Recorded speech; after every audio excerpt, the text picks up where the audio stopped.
Chapter 34. A Journey to Diagon Alley. Draco's acceptance letter to Hogwarts was delivered punctually to the breakfast table at Malfoy Manor by a brown owl. Despite having anticipated this moment, Draco's heart fluttered with excitement upon grasping the letter adorned with a wax seal. This signified his imminent formal entry into the hallowed halls of Hogwarts, and it also meant he would temporarily part from his cherished workshop and his clingy little cousin. Lucius and Narcissa engaged in a serious yet delightful discussion with Draco, resulting in a unanimous decision that Hogwarts, the nearest and most prestigious wizarding school in England, was the sole choice. To soothe Scorpius, who had become unusually clingy upon learning of his cousin's departure, with a pout so pronounced it could hold a bottle of oil, and to transform this significant day into a familial gathering, Lucius, Narcissa, Regulus, and Seraphina resolved to accompany Draco and Scorpius to procure supplies in Diagon Alley. As this group arrived at the entrance of Diagon Alley, they undoubtedly became the center of attention. Lucius and Regulus exuded an air of aristocratic elegance. Narcissa and Seraphina were the epitome of beauty and grace, while Draco, led by Narcissa, with his platinum hair shimmering in the sunlight, radiated confidence and curiosity to those around him. Most striking was Scorpius, cradled in Regulus's arms, with his black curls and deep blue eyes gazing around inquisitively, resembling a delicate little angel. Merlin, it is the Malfoy and Black families. What an adorable little baby. Such a grand spectacle. The crowd in Diagon Alley was denser than anticipated, bustling and exceptionally noisy. Lucius furrowed his brow slightly, about to employ a bit of Malfoy-style crowd-clearing magic, when Draco suddenly seemed to conceive of a delightful idea. He retrieved several inconspicuous trinkets from his pocket and casually flicked them onto the surrounding ground. Instantly, a gentle yet irresistible invisible force radiated from them, causing the throng to part as if gently nudged by unseen hands, creating a smooth space approximately 1 meter in radius around them. Portable crowd disperser, prototype, Draco whispered proudly. Based on an improved repelling charm combined with spatial expansion enchantments, it's rather effective, wouldn't you agree? I should have used it sooner, given the crowd. Lucius raised an eyebrow, acknowledging the practicality of his son's little invention. Narcissa, meanwhile, smiled as she adjusted Draco's collar. To avoid drawing excessive attention while ensuring efficiency, the group decided to split up. Lucius was tasked with purchasing textbooks from Flourish and Blots.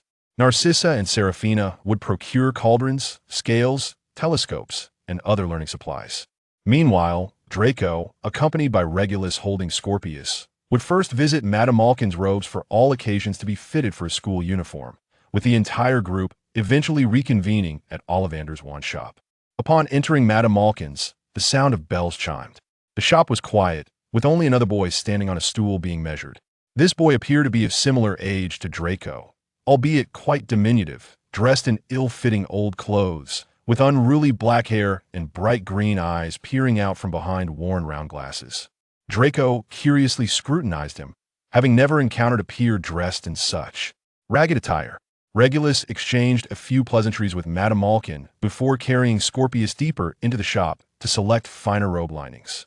Only Draco, the green-eyed boy, and which assisting the boy with his robe remained in the shop. Draco was not a shy individual. His innate curiosity and perhaps a desire to showcase his precious little brother compelled him to approach.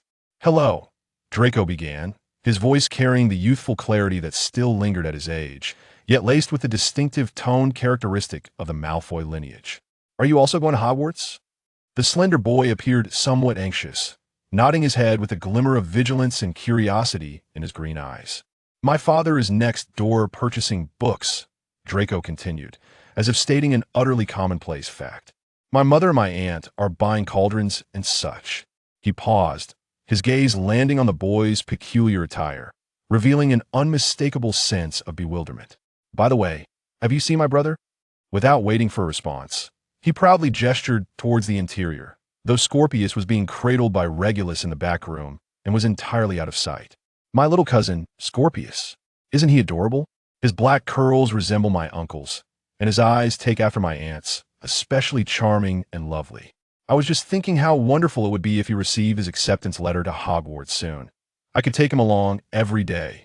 Draco rambled on, and rather than engaging in a conversation, it felt more like he was sharing, or perhaps boasting, about possessing the most wonderful brother in the world while expressing a modicum of curiosity towards the oddly dressed, solitary green-eyed boy.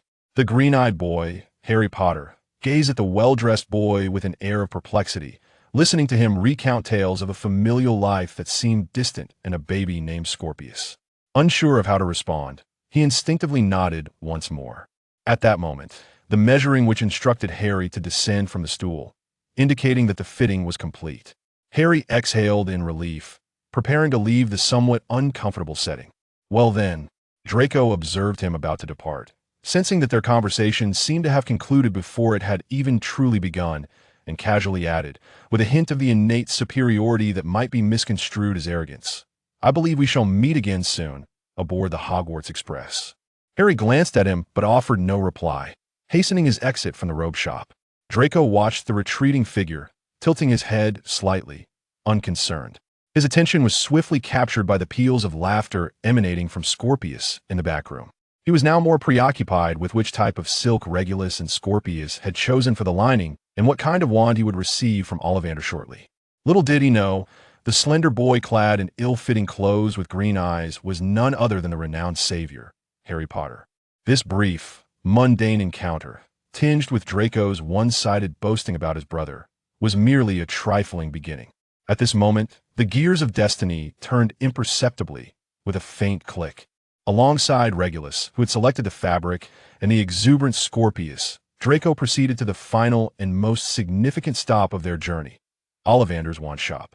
The shop was small and dilapidated. The gilded sign above the door had mostly peeled away, reading, "Ollivander, makers of fine wands since 382 BC. In the dusty display window, a solitary wand lay upon a faded purple cushion. An aura of mystery and antiquity wafted from within the shop. Upon entering, they found the interior quite cramped, with little space aside from a long bench. Thousands of slender boxes containing wands towered from the floor to the ceiling, all coated in a fine layer of dust. Lucius, Narcissa, and Seraphina were already inside, engaged in hushed conversation. "Good afternoon," a gentle voice chimed, as a light-eyed gentleman with large, pale eyes appeared before them, seemingly emerging from behind a stack of wand boxes. It was Garrick Ollivander. "Good afternoon, Mr. Ollivander," Lucius replied with a slight nod, his demeanor graceful. "Mr. Malfoy, Mrs. Malfoy, Mr. Black, Mrs. Black." Ollivander's voice was almost a whisper as his gaze swept over the adults present, finally resting upon Draco. "Ah, you must be young Mr. Malfoy. What an anticipated moment this is." His gaze was piercing, as though it could penetrate the very essence of a person's soul. Draco felt as if those pale eyes had appraised him from head to toe in an instant. "Now, let us commence," Ollivander declared, extracting a tape measure adorned with silver markings from his pocket. "Which arm shall you wield your wand with?" "Right hand," Draco replied, striving to maintain an air of composure, though excitement shimmered in his eyes. The tape measure flew into action, measuring Draco from shoulder to fingertip, from wrist to elbow, shoulder height to floor, and even circling briefly between his nostrils. Draco stood obediently, allowing the tape measure to flit about busily. As the measuring tape snapped back with a click and fell to the side, Mr. Ollivander had already begun to weave through the shelves, retrieving several elongated boxes. "Give this one a try," he offered Draco a wand, made of chestnut wood, with a dragon heartstring core, measuring 10 inches in length and possessing a sturdy texture. Draco accepted the wand, and upon merely waving it, a nearby box erupted with a loud bang, scattering wands across the floor. "Oh no, not this one." Mr. Ollivander deftly snatched the wand from Draco's grasp as if it were a hazardous object. He then procured another wand, crafted from hawthorn wood, featuring a unicorn hair core, measuring 9¼ inches, with a reasonable degree of flexibility. This time, as Draco merely held the wand, a plume of gray, musty smoke erupted from its tip, causing him to cough twice in discomfort. Clearly, this one was also not suitable. Mr. Ollivander's eyes, however, sparkled with increasing brightness, seemingly exhilarated by the misfires. He murmured to himself, a unique little wizard, brimming with contradictions and creative energy. He requires something particularly special. He vanished into the depths of the shelves, only to return after a considerable interval, cradling an exceptionally ancient-looking box, thickly coated in dust. Perhaps it is the one. Mr. Ollivander carefully opened the box, revealing a wand nestled within. Its shaft was a graceful shade of pale gold, adorned with intricate spiral patterns. The material appearing to be neither wood nor gold. Crafted from vine wood with a core of thunderbird tail feather, it measured 11¼ inches, exhibiting remarkable flexibility. Thunderbird tail feather? Lucius raised an eyebrow slightly, displaying a hint of surprise. This was an exceedingly rare and notoriously difficult core material to tame. Indeed, Mr. Ollivander whispered, as if divulging a secret. While wands made from thunderbird tail feathers may be challenging to master, they possess immense potential, particularly excelling in transformative magic. And they demand a high degree of creativity and adaptability from their wielders. Vine wood, on the other hand, is typically chosen by wizards who harbor grand aspirations and conceal deeper, uncharted facets of their character. Draco gazed curiously at this extraordinary wand, extending his hand to grasp it. In that instant, a peculiar warmth surged from his fingertips, enveloping him entirely, as though the wand itself pulsed gently in his grasp. The tip of the wand erupted in a cascade of intertwining golden and silver sparks, reminiscent of a miniature supernova, which then swirled in the air, forming a rainbow-hued halo that enveloped Draco. A faint yet melodious chime resonated in the atmosphere, akin to the distant echo of thunder from the heavens. All present in the shop were captivated by this phenomenon. Even Scorpius, cradled in Seraphina's arms, paused his playful antics, his deep blue eyes widening in curiosity as he reached out excitedly toward his cousin, cloaked in brilliance. Mr. Ollivander clapped his hands, a broad smile of satisfaction illuminating his face. Marvelous. Simply marvelous. Yes, it is the one. The wand has indeed chosen the wizard. Vine wood and thunderbird tail feather. Pursuing visions and mastering transformation. Congratulations, Mr. Malfoy. This is truly a matchless wand. Draco felt the wand's living warmth and resonance in his hand, his heart swelling with indescribable exhilaration. He gently waved the wand, and the rainbow halo gracefully contracted, ultimately coalescing into glimmers of starlight that vanished at the tip. It is quite special, is it not? Draco looked up, his eyes sparkling as he regarded Ollivander. Every wand is special, Mr. Malfoy, Ollivander replied solemnly. But this one is particularly so. Use it wisely. I believe it will aid you in realizing many extraordinary visions. Lucius paid 7 galleons, and the family departed the wand shop. Draco clutched his new wand tightly, feeling the extraordinary connection it bore with him. He could hardly contain his eagerness to commence practicing spells, yearning to wield it in pursuit of his studies and explore the wonders this unique wand could bestow. Upon returning to Malfoy Manor, he plunged into an almost obsessive state of practice and research. He perused all of his first-year textbooks, not merely reading but envisioning each spell's incantation and magical guidance with his new wand in mind. The workshop frequently illuminated with various magical glows, at times. Successful cleaning charms left tools gleaming, while other times, less successful levitation charms caused components to clatter against the ceiling. Scorpius seemed to sense that his cousin would soon depart, becoming more clingy than ever. This little fellow, akin to an inseparable tail, followed Draco wherever he went, his large blue eyes gazing up at Draco with an expression that seemed to plead, "Cousin, do not go." This clinginess tugged at Draco's heart, softening it with a bittersweet pang. He temporarily set aside his pursuits of more advanced spells, redirecting most of his energy toward crafting a farewell gift for Scorpius.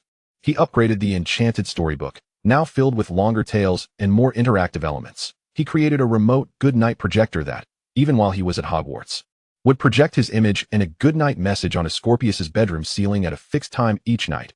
He even devised a special toy workshop set for Scorpius, complete with miniature, absolutely safe wands, which only emitted light and soft sounds, unbreakable cauldrons, and vibrant magical materials, allowing the little one to conduct his own experiments. A shape-shifting dragon plushie could change colors and textures according to Scorpius's emotions, via a simple emotional sensing charm, and emit various soothing sounds. A mini Quidditch pitch model featured figures that automatically engaged in simple Quidditch matches, with the golden snitch adeptly evading capture, while Scorpius could control one of the chasers. However, the most significant invention was his creation of the Family Connection Mirror, combining two-way mirror technology with his previous explorations in communication. This was no longer the traditional one-to-one two-way mirror. He crafted several special small mirrors, linked through a complex core of magical runes, forming a private communication network. Holders of these mirrors could engage in one-way or multi-person conversations at any time, akin to a portable conference room. Lucius, Narcissa, Regulus, Walburga, Seraphina, Draco himself. And of course Scorpius, who received a baby version of the two-way mirror, reinforced with permanent protection and cushioning spells, framed with soft gel, would each possess one. Draco even took the liberty of including Severus in this communication channel, under the pretext of facilitating research discussions and health supervision. When Snape received the elegantly simple, yet exquisitely crafted small mirror, his expression was one of indescribable complexity, but he ultimately accepted it in silence. Narcissa and Seraphina busied themselves preparing Draco's belongings. In addition to the standard items on the list, they stuffed numerous extras. Narcissa prepared a week's worth of special treats, stored in a box enchanted with a permanent freshness charm. Seraphina delivered magical sachets from the Selwyn greenhouse. Known for their calming and mosquito-repelling effects, even Aunt Walburga sent a lavish ink pen embedded with black gemstones. A family heirloom from the ancient black lineage, though Draco felt it was a tad ostentatious. The day of departure eventually arrived, at King's Cross Station, platform 9 3/4. The air was filled with the chatter of voices and swirling steam. The Hogwarts Express loomed like a colossal red iron beast, exhaling white mist, ready to transport a host of young wizards to the ancient castle. Narcissa crouched down, meticulously adjusting the collar of Draco's robe, her eyes slightly reddened. Take care of yourself. Little dragon, remember to eat on time, and if anything arises, use the mirror to contact us. Lucius patted his son's shoulder, his tone as steady as ever. Yet his gaze was gentle. Remember your surname, little dragon. Goyle and Crabbe will be in the same carriage as you. They are somewhat reliable. His implication was clear. These two burly companions could at least provide some physical protection or serve as a buffer should Draco's pranks incite the ire of others. Regulus held Scorpius, who seemed to grasp the situation, his little lips pursed, eyes reddening, as he reached out his small hand to cling tightly to Draco's robe, mumbling, "Brother, don't go." A pang of emotion struck Draco as he leaned in to kiss Scorpius's soft cheek, assuring him, "Be good, Scorpius. Cousin will often talk to you through the mirror. I'll show you the grand castle of Hogwarts. When you're a bit older, you can come to school with me." He embraced each family member in turn, then took a deep breath, turning to join Goyle and Crabbe, who had been awkwardly but respectfully waiting nearby as they boarded the train. Finding an empty compartment, Draco placed his luggage and settled by the window, gazing at the gradually fading silhouettes of his family on the platform. His heart surged with a profound sense of longing, especially as he spotted Scorpius, who was being held aloft by Regulus, vigorously waving his little hand. Yet, he quickly shook off the sentiment, reminding himself that he possessed a two-way mirror, enabling him to intrude upon his beloved family at any moment. Before long, Draco reunited with Pansy, Blaze, and Theodore aboard the Hogwarts Express. They commandeered a spacious compartment, where Draco naturally produced an assortment of specially crafted snacks and beverages from the collaboration between the Laurel Secret and Honeyduke, eliciting a chorus of delighted exclamations from Pansy. When a witch pushing a snack trolley passed by, Draco instructed Crabbe and Goyle to procure some treats, acknowledging that his gourmet offerings alone would scarcely satisfy the appetites of these two voracious eaters. The compartment was imbued with a relaxed and jovial atmosphere until Blaze languidly mentioned that he thought he had spotted the legendary savior, Harry Potter, boarding the train. Oh, this topic immediately captivated Draco's interest, as he recalled the silent boy with ill-fitting robes and striking green eyes he had encountered in Diagon Alley. Was he indeed on the train? Upon receiving confirmation, Draco promptly stood, adjusting his robes. "I shall go and have a look," he declared, driven by pure curiosity and perhaps the desire to make a formal acquaintance with the renowned figure. Crabbe and Goyle dutifully followed, akin to two steadfast sentinels, while Pansy and the others remained behind, awaiting news from the front lines. As Draco traversed the corridor of the train, Crabbe and Goyle parted the crowd like two icebreakers. Not far along, they encountered a girl with a mane of hair resembling a lion's mane and a round-faced boy with tear-streaked cheeks. "Have you seen my Toad? His name is Trevor," the boy whimpered. "Toad." A flicker of disdain crossed Draco's face. He swiftly sidestepped the boy, who, in his imagination, might be smeared with toad slime, and coolly replied, "No," continuing on his way, his opinion of those who brought such pets to school plummeting further. Following directions from others, he arrived at the door of a compartment. Through the glass, he discerned two occupants, a boy with fiery red hair and freckles, and none other than the bespectacled, dark-haired, green-eyed boy he had seen in Diagon Alley. Taking a deep breath, Draco assumed his most dignified posture, rapped on the door, and then pushed it open. Both individuals looked up at him. Draco's gaze lingered for a moment on the red-haired boy before shifting to Harry Potter, his face adorned with a subtly reserved smile characteristic of the Malfoys. "I hear Harry Potter is in this compartment, is that correct?" His voice rang clear. "This is Crabbe, and this is Goyle." He gestured casually to the two imposing figures behind him, and then lifted his chin slightly. "I am Draco, Draco Malfoy." Having completed his introduction, he awaited a response, anticipating that social etiquette dictated the other party should likewise share their name. However, upon hearing his name, the red-haired boy let out a muffled laugh, which he quickly stifled, but the rudeness and mockery were unmistakably conveyed. Draco's smile froze instantly. The Weasley family. He recognized the signature red hair immediately. A wave of displeasure surged within him. Indeed, the Weasleys were not only destitute, but also lacking the most basic manners. Laughing at someone else's name? What a vulgar display. What infuriated him further was that the red-haired boy merely regarded him with an innocent smile, showing no intention of apologizing for his indiscretion. Draco's gray eyes narrowed, his innate, sharp tongue fully awakened. In a cold, elongated tone, he directed his words at the red-haired boy. "You find my name amusing, do you? No need to inquire who you are. My father has informed me that those of the Weasley lineage are all red-haired, freckled, and numerous enough to be unmanageable." Ron's face turned crimson, as if he were about to retort, but was too enraged to articulate a response. He noticed Harry Potter frowning slightly at his words, displaying disapproval, his lips moving as if he were about to speak. "It appears I have erred in assuming I could befriend the Savior," Draco thought, casting a pointed glance at Weasley. But it was evident that his standards for companionship were quite unique. Or perhaps he was only interested in certain specific families that lacked basic decorum. Ah, indeed. Birds of a feather flock together. Draco scoffed internally. It seemed this Savior, much like his red-haired companion, failed to appreciate true pureblood etiquette and even appeared displeased by his remarks. In that instant, any curiosity or potential interest Draco had harbored towards the Savior evaporated, replaced by a blend of offended indignation and condescending disdain. He chose to say nothing further, merely casting one last icy glance at the two, as if they were something beneath his notice, before turning on his heel with decisive swiftness. "We're leaving," he instructed Crabbe and Goyle, his voice devoid of warmth. The compartment door closed behind him, severing him from the two boys he deemed unworthy. Draco had already branded Harry Potter and Ron Weasley as unworthy of friendship. Initially, he had contemplated sharing some of his delectable treats if the other party's demeanor was agreeable, but now, they were only deserving of the mundane snacks from the trolley.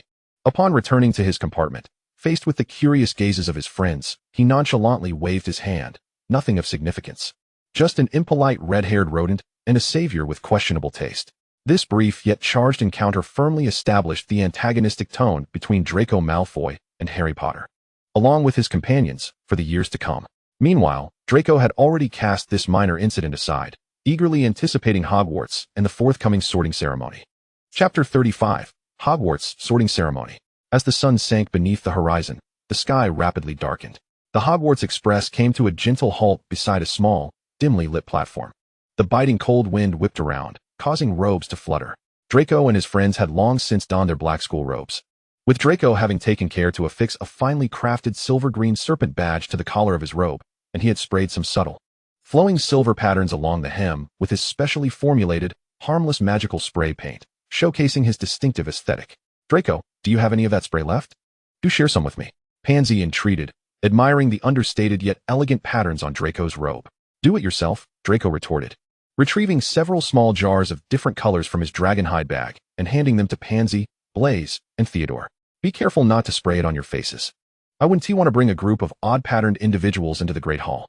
The group descended from the train, following the throng, amidst the chaos of the darkened platform illuminated only by a flickering street lamp.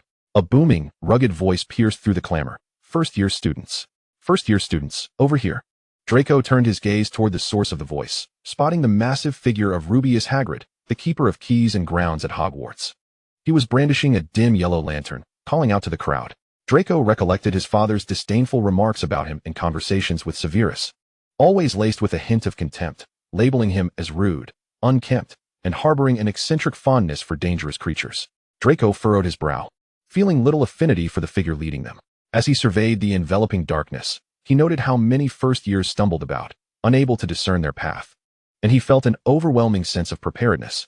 He produced a few portable magical orbs that glowed softly like gentle fireflies, emitting a steady white light. He affixed one to himself and distributed others to Pansy, Blaze, Theodore, and even tossed a couple to Crabbe and Goyle. As the orbs illuminated their surroundings, several disoriented first years gravitated toward them, struggling to navigate the path with the aid of their light. Meanwhile, Hagrid, bearing a small, battered lantern, seemed oblivious to the situation behind him, preoccupied with calling out loudly as he proceeded forward. They descended a steep and narrow path flanked by dense woods, the night thickening around them. Suddenly, Hagrid's booming voice rang out. "Turn this corner, and you will soon behold Hogwarts for the first time." A chorus of wow erupted from the group. At the path's end, an expansive black lake unfurled before them. On the opposite shore, a grand castle loomed atop a high hill, its towers reaching skyward, windows twinkling like stars, all against the backdrop of the darkened sky and the shimmering stars, creating an aura of magnificence, mystery, and grandeur. Draco halted, gazing up at the castle. This was the alma mater of his father, mother, and uncle Regulus, as well as the place where Severus taught. Even through his discerning eyes, the castle appeared impeccable, steeped in the history and power of magic. "Each boat can hold no more than 4. Hagrid called out, gesturing toward a line of small boats moored at the shore. Draco glanced at Crabbe and Goyle, whose hefty frames could easily overwhelm a small vessel, and decisively commanded, "You too, one boat." He then naturally joined Pansy, Blaise, and Theodore in another boat. The small vessel glided silently across the inky lake, enveloped in stillness, save for the gentle lapping of water. The lake's depths were as dark as ink, unfathomable. Draco leaned over the side, peering curiously into the abyss, musings swirling in his mind. Uncle had mentioned giant squid and unsightly merfolk lurking below. Would they suddenly emerge? It would be splendid to catch a small one to keep as a pet for Scorpius, but then again, Mother would surely scold me. The boat glided through a curtain of ivy draping over the cliff face, arriving at a concealed, expansive entrance. They followed Hagrid up a stone staircase, ultimately reaching a colossal oak door. He raised his massive fist and knocked thrice upon the castle's entrance. The door swung open immediately. Standing at the threshold was a tall, serious-looking witch clad in emerald robes, her expression stern, framed by square glasses. "First-year students have arrived, Professor McGonagall," Hagrid announced. "Thank you, Hagrid. I shall take over from here," she replied. Draco followed the group into the castle, the entrance hall astonishingly vast, its stone walls adorned with blazing torches, the ceiling soaring almost out of sight. He could hear the distant hum of conversation from hundreds of voices. Those were the upper-year students in the Great Hall. Professor McGonagall led them to a small, empty room at the far end of the hall, briefly introducing them to the 4 houses of Hogwarts and the house cup before departing to prepare. The room was soon filled with excited yet anxious whispers. Draco adjusted his robes and badge, ensuring he appeared impeccable. He could hear a girl nearby practicing spells through muffled sobs and recognized a familiar voice asking if it was indeed Professor McGonagall, remarking on her stern demeanor. It was the girl with the frizzy hair. Amidst his excitement, a more pressing question loomed in his mind. How exactly would the sorting be conducted? His thoughts were consumed by this crucial inquiry, the sorting, and a flurry of indistinguishable rumors and anecdotes from his parents, uncle, and Severus raced through his mind. He had heard that one must answer a series of exceedingly difficult magical questions. This did not daunt him, as he possessed a wealth of extracurricular knowledge. His uncle, however, had mysteriously chuckled, suggesting it would be a test of one's innermost self. A test of the heart?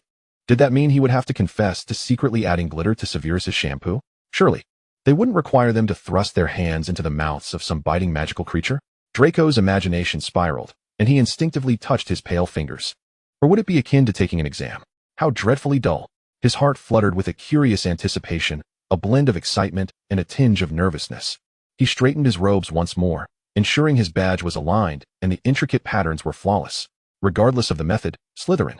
I must be placed in Slytherin, he told himself, for it was a realm suited for the clever, the ambitious, and those destined for greatness like himself. Suddenly, gasps erupted nearby. A few ghosts drifted through the walls, likely intent on frightening these fledgling witches and wizards. Shortly thereafter, Professor McGonagall returned. "Now, form a single file line," she instructed, "and follow me." They exited the room, traversed the entrance hall, and passed through a set of double doors, entering a grand and opulent great hall. For long tables were filled with students. Thousands of faces turned toward them under the glow of floating candles. Above, a magically enchanted starry sky twinkled, while ghosts floated like translucent ribbons through the air. At the head table, he distinguished a venerable wizard donned in robes adorned with stars and moons, his beard long enough to tuck into his belt, none other than Headmaster Albus Dumbledore. He also caught a glimpse of Severus seated among the faculty, still clad in his black robes, appearing even paler under the candlelight, casting an inscrutable gaze over the line of newcomers. The first years stood in a row before the entire faculty and student body. Professor McGonagall placed a 4-legged stool before them, atop which she set a tattered, grimy pointed wizard hat. Draco stared at the hat with curiosity. An old hat? All strange possibilities on his mental checklist were immediately crossed off. Just as he pondered this, the hat suddenly split open along its brim, resembling a mouth, and began to sing. In a resounding voice, the hat sang of the four houses and its own purpose.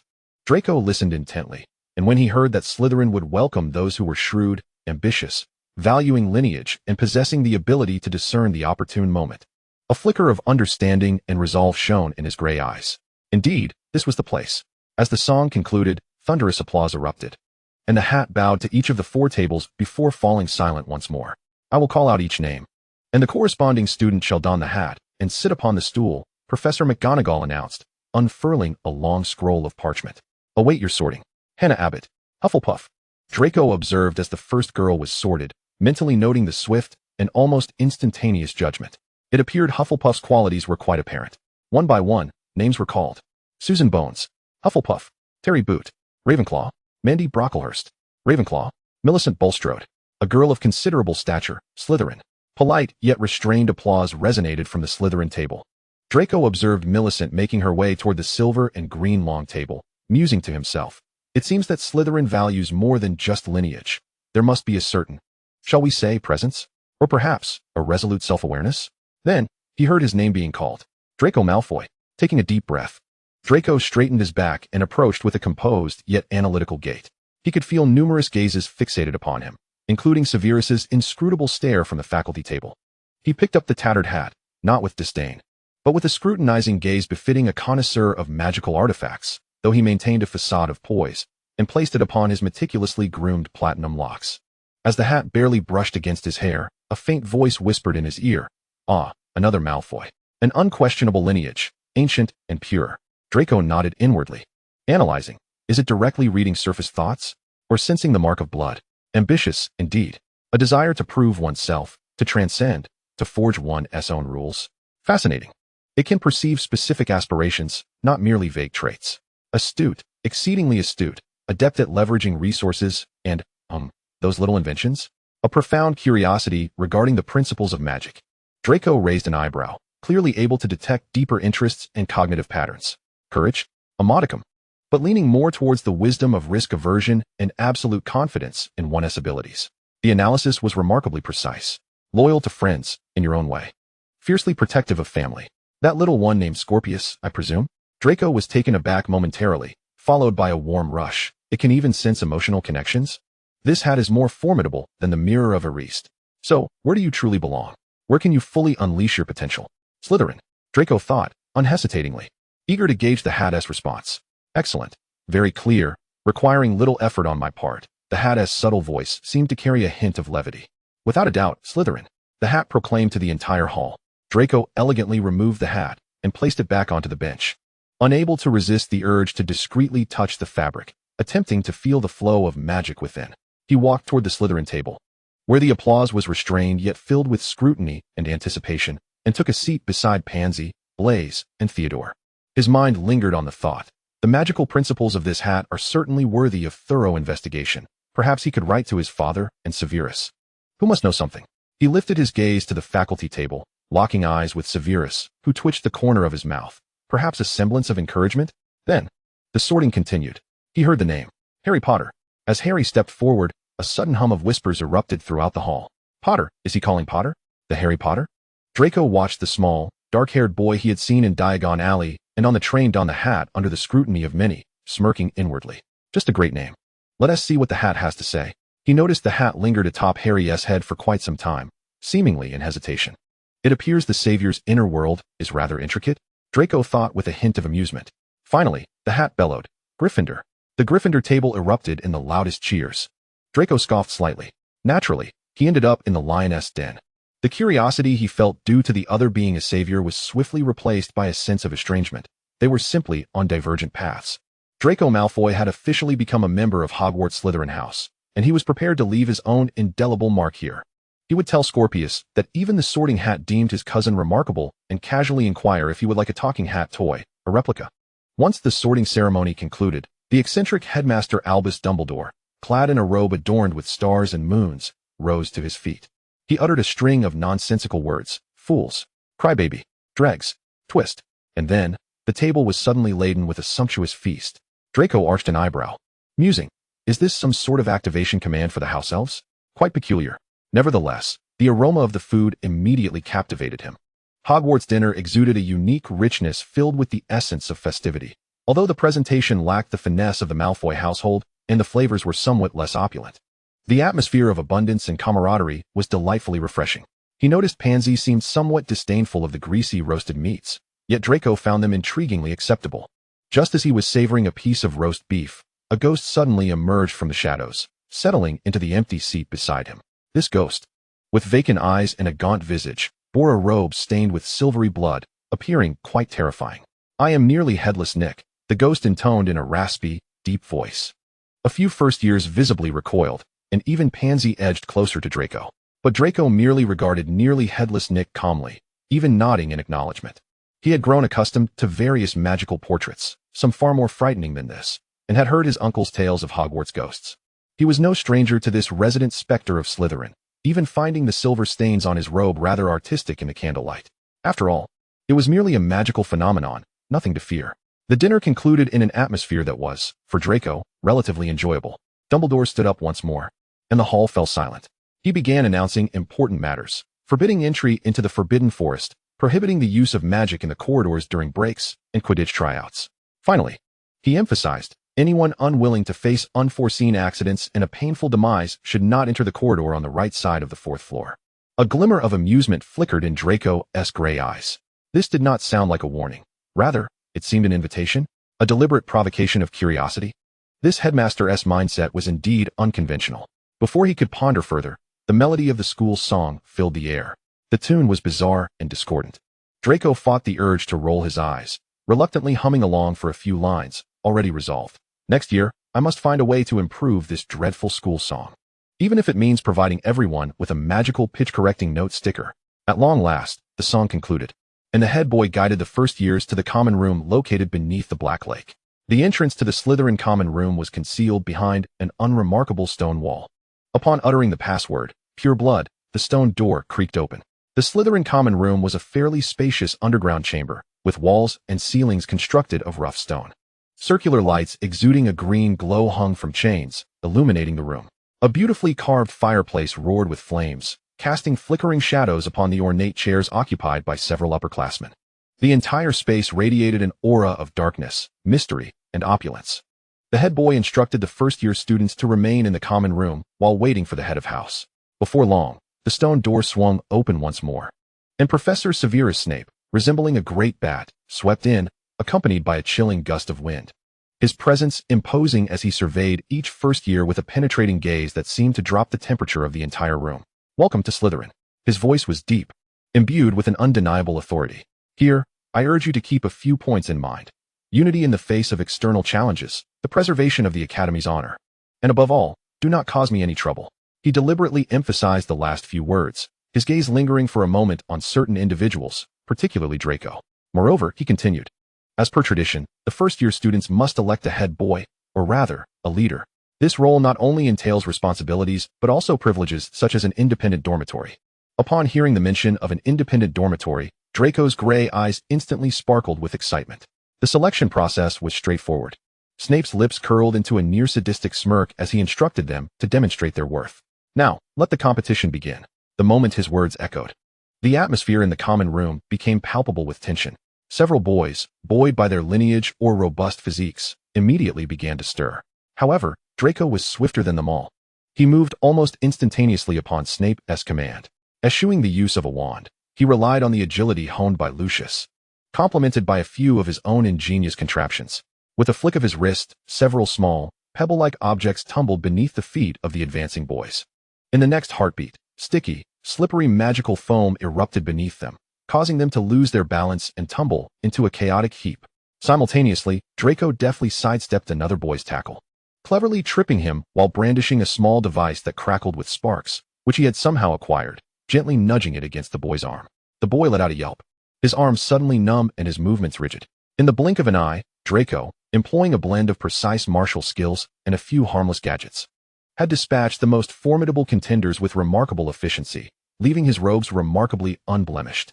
Standing tall, he dusted off his hands and turned to Snape, wearing an expression of assured triumph.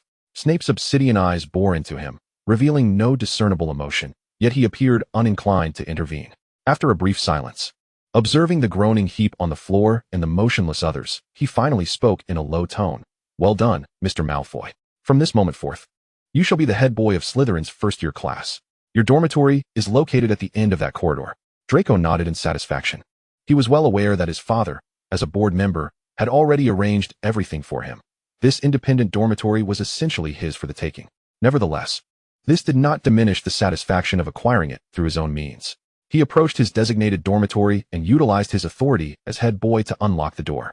As he had anticipated, the space had been significantly enlarged by a non-detection charm, decorated to his taste, predominantly in cool tones, yet accented with shimmering silver runes, resplendent and imbued with magic.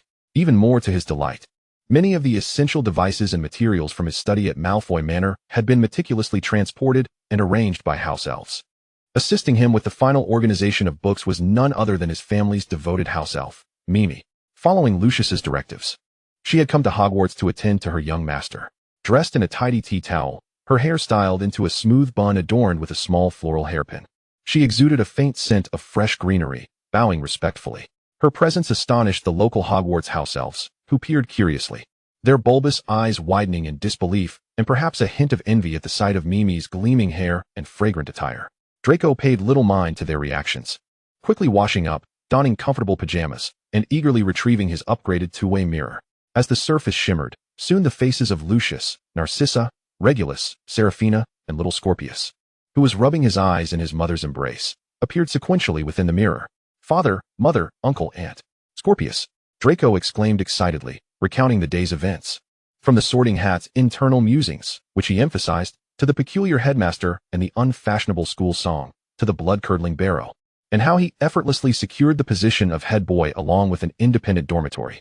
The little one, Scorpius, listened intently, though many words eluded his understanding, nonetheless. Seeing his cousin's excitement, he waved his hand in delight. Lucius listened to his son's narrative, his expression one of composed calm. Yet when Draco mentioned Harry Potter being sorted into Gryffindor along with that uncouth Weasley, a glimmer of contemplation flickered in his gray eyes. "I see, young dragon." Lucius replied slowly, "You are in Slytherin. Pursue what you love without fear or compromise." "I will, father," Draco replied confidently. After conversing with his family for a while, particularly soothing the now yawning Scorpius, Draco contentedly ended the call. He reclined on the soft four-poster bed, gazing at the ceiling adorned with his own design of a simulated starry sky, inhaling the familiar scent of his study that filled the dormitory, a smile gracing his lips. Life at Hogwarts, indeed, promised not to be dull, and he, Draco Malfoy, had successfully taken his first step. Tomorrow, classes would commence. He wondered what history of magic and herbology would entail, especially the potions class on Friday. How would Severus treat him? It was an exhilarating prospect tinged with a hint of challenge. Chapter 36, The Professors of Hogwarts. The following morning, Draco was awakened by his self-designed magical alarm clock, which emitted a gentle starlight and played soft harp music, far more elegant than an ordinary alarm. He rose, invigorated, and before the mirror in his independent dormitory, meticulously styled his hair into a fresh yet fashionable new look using his specially formulated smoothing potion and setting charm, adorned with several understated yet exquisite silver serpent-shaped accessories.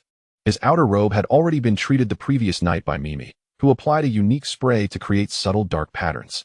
And he had also incorporated a tiny magical triggering device into the hem of the robe. As he walked with a flourish, the edges of the robe would occasionally reveal fleeting silver serpent apparitions, perfectly embodying Slytherin's identity while showcasing his personal flair. According to the schedule, the head boy of Slytherin would lead the first-year students on their initial tour of the class routes today. As Draco awaited in the common room, his distinctive attire naturally attracted numerous glances, especially from Pansy, who gazed enviously at the glimmers of silver serpents dancing at the corners of his robe. The long table in the great hall remained laden with a sumptuous array of food, as Draco contemplated whether to begin with smoked salmon or lamb chops. A flurry of flapping wings announced the arrival of the owl post. Above the Slytherin table, the owls flew in particularly orderly fashion. A remarkably handsome eagle owl deftly delivered a large parcel tied with a silver-green ribbon directly in front of Draco, then gracefully perched at the edge of the table. It was a delivery from his mother, Narcissa. Unwrapping the package, he discovered an assortment of exquisite pastries and snacks crafted in the Malfoy kitchen, sufficient to last him several days. He stroked the eagle owl's feathers and offered it a few pieces of jerky, The owl affectionately nuzzled his hand before taking flight. Draco picked up a rose macaron adorned with edible gold leaf and, noticing the curious glances from his classmates, generously pushed the package toward the center of the table. "This is from my mother. Let us all have a taste." Everyone was well aware of the Malfoy family's collaboration with the Duke of Honey and the delicious, enchanting nature of their confections, so they readily helped themselves, with Pansy swiftly snatching the most exquisite-looking lightning cream puff. Draco observed the admiration of his peers, feeling a sense of quiet pride swell within him. The first class of the day was History of Magic, taught by the ghostly Professor Cuthbert Binns. Professor Binns was the sole ghostly instructor at Hogwarts, and his method of teaching involved gliding into the classroom, opening an ancient tome that appeared older than he himself, and droning on in a monotonous voice devoid of any emotional inflection, reciting the annals of history. "Merlin," Draco lamented internally, even after consuming a self-brewed stimulant potion beforehand. The hypnotic cadence of the professor's voice and the excruciatingly dull content conspired to make his eyelids grow heavy and unmanageable. Despite his efforts to stay awake, he ultimately succumbed to the embrace of slumber, his head bobbing perilously close to the desk. His companion Theodore seemed to be struggling as well, while Crabbe and Goyle had long since succumbed to snoring. In his drowsy haze, one thought lingered in Draco's mind. "I must remember to bring a recording device next time. To capture the lecture and listen to it during sleepless nights would surely be more effective than the elixir of life." The afternoon brought herbology, a class shared with the students of Ravenclaw, held in the greenhouses at the rear of the castle. The charmingly rotund Professor Sprout, head of Hufflepuff House, led the lesson. The greenhouse was suffused with the earthy aroma of soil and an array of peculiar plants. Although tending to the flora inevitably resulted in a bit of dirt on his hands and robes, which made Draco wrinkle his nose in mild distaste. Vowing to have Mimi give them a thorough cleaning later, the class itself proved rather engaging, teaching them how to cultivate these extraordinary plants and fungi while exploring their uses. Practical work was not particularly challenging for Draco. He listened attentively to Professor Sprout's instructions, his movements, though not entirely fluid, accurately completing the assigned tasks. As the day's lessons drew to a close, Draco felt quite content. While History of Magic was soporific, herbology offered a refreshing change. The assignments were manageable, and he swiftly completed them in the common room. With nightfall not yet fully upon him, his restless, inquisitive spirit began to stir once more. Instead of returning directly to the dormitory, he retrieved a small device he had previously crafted, a palm-sized metal compass engraved with intricate runes. It not only indicated direction but also automatically recorded and mapped his path as he walked, storing the data in a crystalline core within the compass in a format only he could decipher. Hogwarts Castle Mapping Project activated. Draco thought eagerly. He understood it would be a grand undertaking, for the castle was filled with moving staircases and concealed passages. But that was precisely what thrilled him.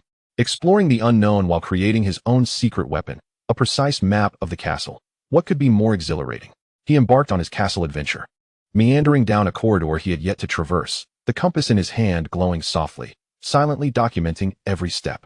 He had no idea where this corridor would lead, perhaps to a quarrelsome portrait, a door masquerading as a wall, or a forbidden hallway on the 4th floor. The thrill of adventure lay in the unknown, did it not? Draco's life at Hogwarts was equally vibrant beyond the confines of the classroom. The following day's curriculum included charms. Held in the North Tower. The professor was an exceptionally diminutive wizard, Professor Flitwick, who also served as the head of Ravenclaw House. He had to stand atop a stack of thick tomes to elevate his head above the lectern. With a high-pitched yet clear voice, Professor Flitwick elucidated the foundational theories of charms and demonstrated several simple incantations, such as making a flower bloom at the tip of a wand and summoning a small flock of birds. "Now, please take out your wands and give it a try," Professor Flitwick urged enthusiastically. Most of the first years appeared somewhat clumsy, their wand movements erratic, producing either no results or only a few errant sparks. Pansy managed to conjure a flower bud, while Crabbe and Goyle merely stared blankly at their wands. Draco, however, calmly raised his vinewood wand. He had practiced these basic spells at home and was now entirely at ease. With a deft flick of his wrist, a vibrant cascade of blue orchids elegantly blossomed at the tip of his wand, lasting longer than Flitwick's demonstration. Then, with a gentle flick, a small flock of shimmering, silver-hued birds emerged, chirping as they gracefully circled the classroom before gradually dissipating. Yet that was not enough. With a flick of his wand, he summoned not ordinary birds, but ethereal little dragons composed of twinkling starlight, trailing silver tails, producing melodious sounds akin to wind chimes as they flew around him. "Oh, excellent work, Mr. Malfoy," Professor Flitwick exclaimed, clapping his hands in delight. Impeccable control of magic, and even a touch of personal creativity. Slytherin earns a point. The afternoon class was Transfiguration, taught by Professor Minerva McGonagall, head of Gryffindor House. Professor McGonagall was a stern-looking witch with her hair tightly arranged in a bun. No sooner had they seated themselves than she established her authority. Transfiguration is the most complex and perilous form of magic you will encounter here at Hogwarts, she declared, her piercing gaze sweeping across the classroom. Should anyone misbehave in my class, I shall ask them to leave and never return. I have warned you. Then, without further ado, she transformed her lectern into a living, breathing pig and back again in an instant. This spectacular display captured the attention of all the students, who were eager to begin their lessons. However, they soon discovered that it was far from easy. After jotting down a plethora of intricate notes, Professor McGonagall distributed a matchstick to each student, instructing them to attempt to transfigure it into a needle. Draco had previously practiced turning small pebbles into spoons and leaves into buttons, but this was his first attempt at a needle. He focused intently, recalling the key points from his notes, clearly reciting the incantation, and with a steady flick of his wrist, the matchstick on his desk elongated and thinned, shimmering with a metallic sheen until it transformed into a standard, sharp needle. Well done, Mr. Malfoy, a success on your first attempt, Professor McGonagall remarked, having approached his side, a rare hint of approval flickering across her otherwise stern visage. Encouraged, Draco waved his wand again. This time, the needle became even more exquisite. With a cleverly formed silver serpent design coiling at the tip, the needle's body glimmering with subtle elegance. Professor McGonagall's eyes widened slightly, her approval more evident. Exceptional control in transfiguration, demonstrating both form and intricate detail. Slytherin earns 2 points. After class, Pansy immediately cornered Draco, eager for him to share his secrets.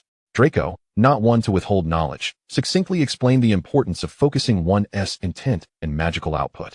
Pansy, being quite intelligent, soon managed to transfigure her matchstick into a needle, though not as finely crafted, earning a point from Professor McGonagall.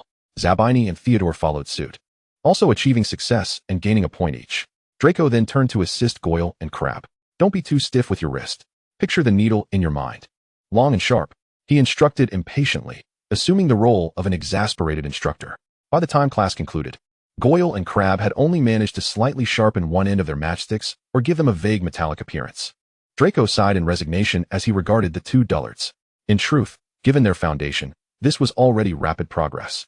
It simply did not meet Draco's high standards. Professor McGonagall assigned homework. Those who successfully transfigured their matchsticks into needles were exempt from further assignments. Draco, with an air of entitlement, excused himself from the homework assignment. He instructed Goyle and Crabbe to return and practice diligently, then left Pansy, who was intent on pestering him with questions, behind. He picked up his Pathfinder and resumed his exploration of the castle. In a corridor adorned with portraits, he encountered the gaunt, dull-furred Maine Coon cat owned by Madam Loris, the caretaker, which fixed its bulbous, round eyes upon Draco, emitting a menacing growl from its throat. Draco paused, sizing up this alleged accomplice of Mrs. Firk, known for her ability to aid in apprehending nocturnal students, and a sudden idea struck him. Hey there, big fellow. Draco crouched down, retrieving a small vial containing a glowing green liquid from his pocket, a gentle formulation of his pet body moisturizing potion. Care to try this? He uncorked the bottle, releasing an enticing aroma of blended meats that was utterly irresistible to animals. Madame Loris cautiously sniffed the air before tentatively approaching, extending her tongue for a taste. Her eyes lit up, and she eagerly consumed the entire contents of the potion. Once the potion was consumed, Draco waved his wand, performing a cleaning charm that banished years of accumulated dust from her coat. He then produced his specially crafted pet care potion and a comb, treating Madame Loris to an extensive grooming session complete with a fashionable styling. By the time he was finished, her once matted and dry fur gleamed with newfound luster, and Draco had magically adorned her neck with a delicate silver bow tie, equipped with cleaning and anti-parasitic properties. The cat appeared utterly transformed, as if she were an entirely different creature. Next, Draco summoned Mimi, instructing her to prepare a lavish meal of cod and chicken breast for the feline. Madame Loris devoured it without lifting her head. All right, Draco observed the contented Madame Loris as she licked her paws. Follow me, and there will be delectable treats and delightful grooming. How about lending me a hand? He produced a miniature Pathfinder compass, carefully affixing it to the back of Madame Loris's collar with adhesive. With this, you can roam freely about the castle, and you'll be recording my routes in the process. Daily treats and care await you. What do you say? Madame Loris seemed to comprehend, nuzzling against Draco's leg and purring in agreement, thus sealing their partnership. With an unexpected little helper secured, Draco's spirits lifted. He glanced at the time and decided to seek Severus. Arriving at the entrance of the potions office in the dungeons, he knocked on the door. "Enter," came Snape's low voice from within. Draco pushed the door open, stepping into a room dimmer than the corridor, filled with the rich, complex aromas of potions. Snape sat behind a massive wooden table cluttered with parchment and vials, his long black quill hovering over a stack of assignments. Brow furrowed in concentration as though each paper was a torment to him. "Severus," Draco greeted casually. Snape paused, slowly raising his head, his dark eyes resembling two deep pools, expressionless as they locked onto Draco. His voice was colder than usual as he replied, "At school, Mr. Malfoy, you should address me as Professor Snape." Unfazed, Draco settled into the chair opposite him, tilting his head. "But Professor Snape sounds so formal. How about I call you Severus Professor? It adheres to the rules while also suggesting a certain familiarity." A glint of mischief danced in his gray eyes, clearly indicating he had no intention of complying fully. Snape regarded him for several seconds, seemingly attempting to impose his will through a mere gaze, but Draco remained unperturbed. Finally, Snape huffed and returned his focus to the seemingly endless pile of assignments, tacitly conceding to this compromise. "Very well, Severus Professor," Draco acquiesced, maintaining a light tone as he inquired, "Have you approved my potion materials request? I still require some billywig stings and African tree snake skin to conduct the stability tests for the blood purity potion. The African tree snake skin is still being procured. However, Mr. Malfoy, are you planning to hide in your headmaster's office tonight to skip class?" Snape remarked without lifting his gaze. Draco suddenly recalled that he indeed had an astronomy class. Just yesterday, while charting the stars, he had been mulling over potion materials. Upon hearing that the stock was depleted in Snape's office, he felt a twinge of disappointment but chose to suppress his thoughts for the moment. He instructed Mimi to find a cozy corner in Snape's office to set up a comfortable study area, complete with some snacks. He then retrieved his sketchbook and specialized drawing tools, quietly illustrating the designs for his alchemical gadgets in his mind until Snape reminded him, in his characteristic manner, that it was time for astronomy class. Wednesday mornings were still spent in herbology with Ravenclaw. In the afternoon, Draco looked forward to defense against the dark arts, a crucial course for learning how to confront dangers. However, the well-informed Draco had already heard some peculiarities about the new professor, Quirinus Quirrell, from the older Slytherins. "He seems particularly afraid of vampires," a fifth-year remarked, pinching his nose with an odd expression. "Apparently, he reeks of garlic, claiming it wards off vampires." Merlin's beard. Garlic. Just the thought was suffocating for Draco. While he was unaware of the extent of the stench, he prudently prepared himself. Embodying the Malfoy caution and protecting his olfactory senses, he donned a silver brooch capable of faintly filtering unpleasant odors, a byproduct from his previous research on air quality charms, and stocked his dragon hide bag with several vials of potent air freshener, a refreshing blend of camellia and mint. Upon entering the Defense Against the Dark Arts classroom, Draco unhesitatingly chose a seat in the back row. Pansy, though perplexed, instinctively followed him. Most Slytherin students, observing his choice, also opted for the rear, while a few particularly diligent or less sensitive to smells chose seats in the middle. Meanwhile, the majority of Hufflepuffs, as usual, positioned themselves in the front. However, when Professor Quirrell finally entered the classroom, Draco realized just how insufficient his preparations had been. The classroom door seemed to burst open, assaulted by an overwhelming, pungent wave of garlic that struck every student in the face, so intense it nearly stung their eyes. Merlin's smelly socks. Draco felt his filtering brooch was as effective as paper, the horrific odor infiltrating his nostrils and churning his stomach. He could see several Hufflepuff students in the front row turning beet red, desperately covering their noses and leaning back in their seats. Without hesitation, Draco discreetly retrieved the air freshener from his bag, spraying it around himself several times. The crisp scent of cedar and mint temporarily dispelled a small area of the garlic odor, allowing him to breathe. "Give me that." Pansy nearly snatched the spray from him, frantically spraying it on herself and Daphne, who sat nearby. In the front, Blaise turned around, silently pleading for help. Draco, exasperated, tossed him another bottle.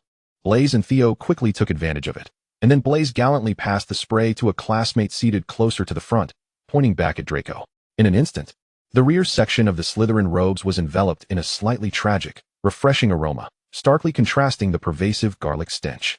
The Hufflepuffs in the front row could only endure the onslaught of what felt like biochemical weaponry while striving to concentrate on the lecture.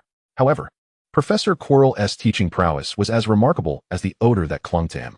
His speech was halting, his gaze evasive, and he wrapped himself in a vast, suspiciously fragrant turban, delivering a lesson that was utterly mundane and so drearily monotonous that it could almost lull one into slumber, if not for the invigorating scent of garlic that filled the air. As Draco suffered the dual torment of the noxious smell and the tedious lecture, He couldn't help but mentally berate. What are the hiring standards for teachers at Hogwarts? Did Dumbledore really value Quirrell's ability to repel dark creatures with his odor? This level of incompetence was even beneath Professor Binns. At least Binns had no odor. He began to seriously doubt whether this course would impart any substantive knowledge this year. At long last, when the bell signaled the end of class, Professor Quirrell stammered a farewell, and all the students felt as if they had received a pardon. "Let us go," Draco whispered, almost springing from his seat. Pansy and the other Slytherins moved with equal swiftness, as if flames were licking at their heels. The classroom door was flung open, and the students surged out like a torrent of water breaching a dam, eagerly inhaling the relatively fresh air of the corridor. Draco strode swiftly through the crowd, feeling as if his robes had absorbed the garlic aroma. He resolved to return and have Mimi treat his robes with a powerful cleaning potion. And he certainly needed a good bath himself. He was determined that next class, he would devise a more potent air purification device. Perhaps he could create a portable aroma diffuser? This defense against the dark arts class seemed destined to become a dual trial of scent and patience in his Hogwarts career. A few words on the garlic assault. Professor Quirrell's ever-increasing garlic fortifications had become a significant nuisance at Hogwarts, particularly for the more sensitive or discerning Slytherins. Draco's remarkably effective air-freshening spray soon spread throughout the dungeons, first among his classmates, then among second and third years. And even some older students discreetly approached him for assistance. Draco was generous. Whenever someone inquired, he would pull a bottle from his small bag and hand it over. Most Slytherins understood the rules of reciprocity and would not take it without offering something in return, usually rare sweets, amusing magical trinkets, or valuable information from the school. Consequently, Draco inadvertently expanded his network and channels of information. In truth, many Slytherins privately experimented with various methods to combat the dreadful odor. They tried strong perfumes sourced from the Muggle world, foul-smelling repellents from joke shops, and even attempted to counteract the smell with more potent spices. But all succumbed to the seemingly fortified garlic barrier crafted by Professor Quirrell after just one weekend. Only Draco's powerful air freshener potion, inspired by his experience with certain foul-smelling potion ingredients, could genuinely carve out a path for breath. Draco often lamented this matter to Lucius and Narcissa through the two-way mirror on weekends. "Merlin above, I truly suspect he's done an entire greenhouse's worth of garlic. We might as well be brewing an eternal garlic soup in potions class." Narcissa found her son's complaints both amusing and pitiable, while Lucius perceived something different. After a few instances, Draco realized that being a benefactor was not a sustainable approach. He decided to send Narcissa the improved air freshener formula along with a design for a small, wearable aroma diffuser, capable of emitting soothing scents continuously, and a portable air purification device suitable for common rooms. "Mother, perhaps we could set up a small counter next to the leaky cauldron to sell these? I believe the demand would be considerable," Draco suggested in his letter. Narcissa immediately recognized the business opportunity. She utilized the Malfoy family resources to swiftly produce these items in small batches and established a small corner within the leaky cauldron to sell them. Indeed, these olfactory saviors were an instant hit. Not only Slytherins, but also some equally tormented Ravenclaws and Hufflepuffs discreetly came to purchase them. As a result, Draco enjoyed a newfound peace. No longer besieged by a continuous stream of supplicants, Narcissa had even begun contemplating whether to open a separate shop for domestic magical supplies in Diagon Alley. Chapter 37. The Past of the Potions Professor. Finally, the potions class that Draco had eagerly anticipated arrived on Friday. Although learning that it would be held with Gryffindor made him slightly curl his lip, it did not dampen his enthusiasm in the slightest. He arrived early at the dimly lit potions classroom located in the dungeons, where shelves lined with jars containing preserved animal specimens and various bizarre potion ingredients filled the walls. And the air was thick with a complex and antiquated aroma, cooler than the outside. Without hesitation, Draco chose the frontmost seat, arranging his brand new scales, silver knife, and cauldron. He intended to pay close attention to how Severus taught. Once the class bell rang, Snape glided into the classroom like a massive bat, his black robes swirling, and the door slammed shut behind him. After he came to a halt, he surveyed the room, his icy gaze seemingly dropping the temperature even further. He did not take attendance. Instead, he launched directly into a highly personal opening statement emphasizing the precision and peril of potion making. Draco listened intently, convinced that Severus truly exuded an extraordinary presence. Regarding the potions class attended with Gryffindor, Draco held a mindset that blended a desire to showcase superiority with a sense of amusement. He had positioned himself at the front, adopting the most perfect demeanor, ready to experience Severus' teaching style. Severus' formidable opening remarks and his pronounced bias towards Slytherin made Draco feel immensely comfortable. This was the demeanor one would expect from a true master. When Severus suddenly directed his attention toward Harry Potter, Draco's initial feeling was one of satisfaction. Seeing that the famed savior struggled in a true academic setting, unable to answer even the most basic questions, filled him with disdain and a sense of gratification akin to bursting a bubble. Severus's sardonic remark that fame does not equate to everything resonated deeply with him. Crabbe and Goyle's snickers from the side further enhanced the atmosphere. Severus continued to pose advanced questions, deducting points on that basis. Although Draco found this tactic a bit too overt, he relished witnessing Gryffindor, particularly Potter, falter. Rules always possess flexibility, and if they can be manipulated to suppress opponents, that is indeed a Slytherin trait. However, as the class progressed, a subtle sense of confusion began to take root within him. It was entirely normal for Severus to be critical of the Gryffindors during practical lessons. Yet when he singularly praised Draco, employing an almost starkly contrasting attitude, Draco felt a twinge of discomfort amid his pride. Was this favoritism perhaps too glaring? This did not align with Severus's typical style. He usually favored expressing approval through icy silence and scrutinizing gazes rather than such direct commendation. When Neville Longbottom exploded his cauldron, chaos ensued. Draco's first reaction was one of revulsion and avoidance, simultaneously thinking that this fool truly lived up to his reputation. Severus's fury was entirely predictable. Yet what transpired next pushed Draco's confusion to its peak. Severus directed his ire toward Harry Potter, accusing him of failing to warn Longbottom, and consequently deducted another point from Gryffindor. Draco beheld the scene before him, a sense of schadenfreude still lingering in his heart. The sight of Potter's contorted face was indeed amusing, yet a more profound confusion surged within him. The accusation seemed almost deliberate. Potter had just demonstrated his complete lack of foundation when he failed to answer the question, and Severus, being a master of potions, could not possibly be unaware of this. Why? Draco's gaze lingered on Severus's profile, which appeared even darker than usual, infused with a certain indescribable sharpness of emotion. The question mark in his mind grew ever larger. This was no mere academic prejudice or disdain for an incompetent student. Severus's attitude towards Potter seemed to be tainted with a deeply personal animosity. What past transgressions lay between Severus and Harry Potter? Draco keenly sensed that there was a story hidden beneath the surface, one that he was yet to uncover. Although Severus was strict, he was not devoid of reason, at least not towards Slytherin. His almost unhinged targeting of Potter appeared exceedingly unusual. When the class bell rang, Draco departed the dungeons with a tumult of complex emotions. On the surface, he remained the victor, basking in praise while relishing the misfortune of his rival. Yet deep within, the question of why had been sown like a seed. He looked down upon Potter and his friends, still relishing the misfortunes that befell Gryffindor. However, Severus's aberrant behavior piqued his curiosity immensely. He resolved to keep a watchful eye, perhaps seeking answers from his parents, uncle, or other sources regarding this underlying tale. This was not merely a matter of amusement. It resembled the unraveling of an intriguing enigma, a hidden narrative between his potions professor and the savior he despised. Utilizing the afternoon's leisure, Draco contacted his parents through the two-way mirror. He initially adhered to the customary sharing of today's potions class spectacle. Naturally, the focus was on how he flawlessly handled the materials and garnered praise, alongside the comic blunders made by the Gryffindors, particularly Longbottom and Potter. Yet, he did not linger solely on the schadenfreude as he typically would. Instead, he casually remarked, "By the way, it seems Severus is particularly attentive towards Potter?" He carefully chose his words, his eyes gleaming with just the right amount of curiosity, as if implying that this was more than mere inter-house friction. In the mirror, Lucius and Narcissa exchanged a knowing glance. Lucius set down his serpent-headed wand, leaning slightly forward, a complex expression bordering on mockery gracing his features. "It appears you've noticed." Young Draco, Lucius's voice was steady, imbued with the tone of recounting ancient history. "This is indeed not a simple friction. It pertains to some unpleasant affairs of the previous generation."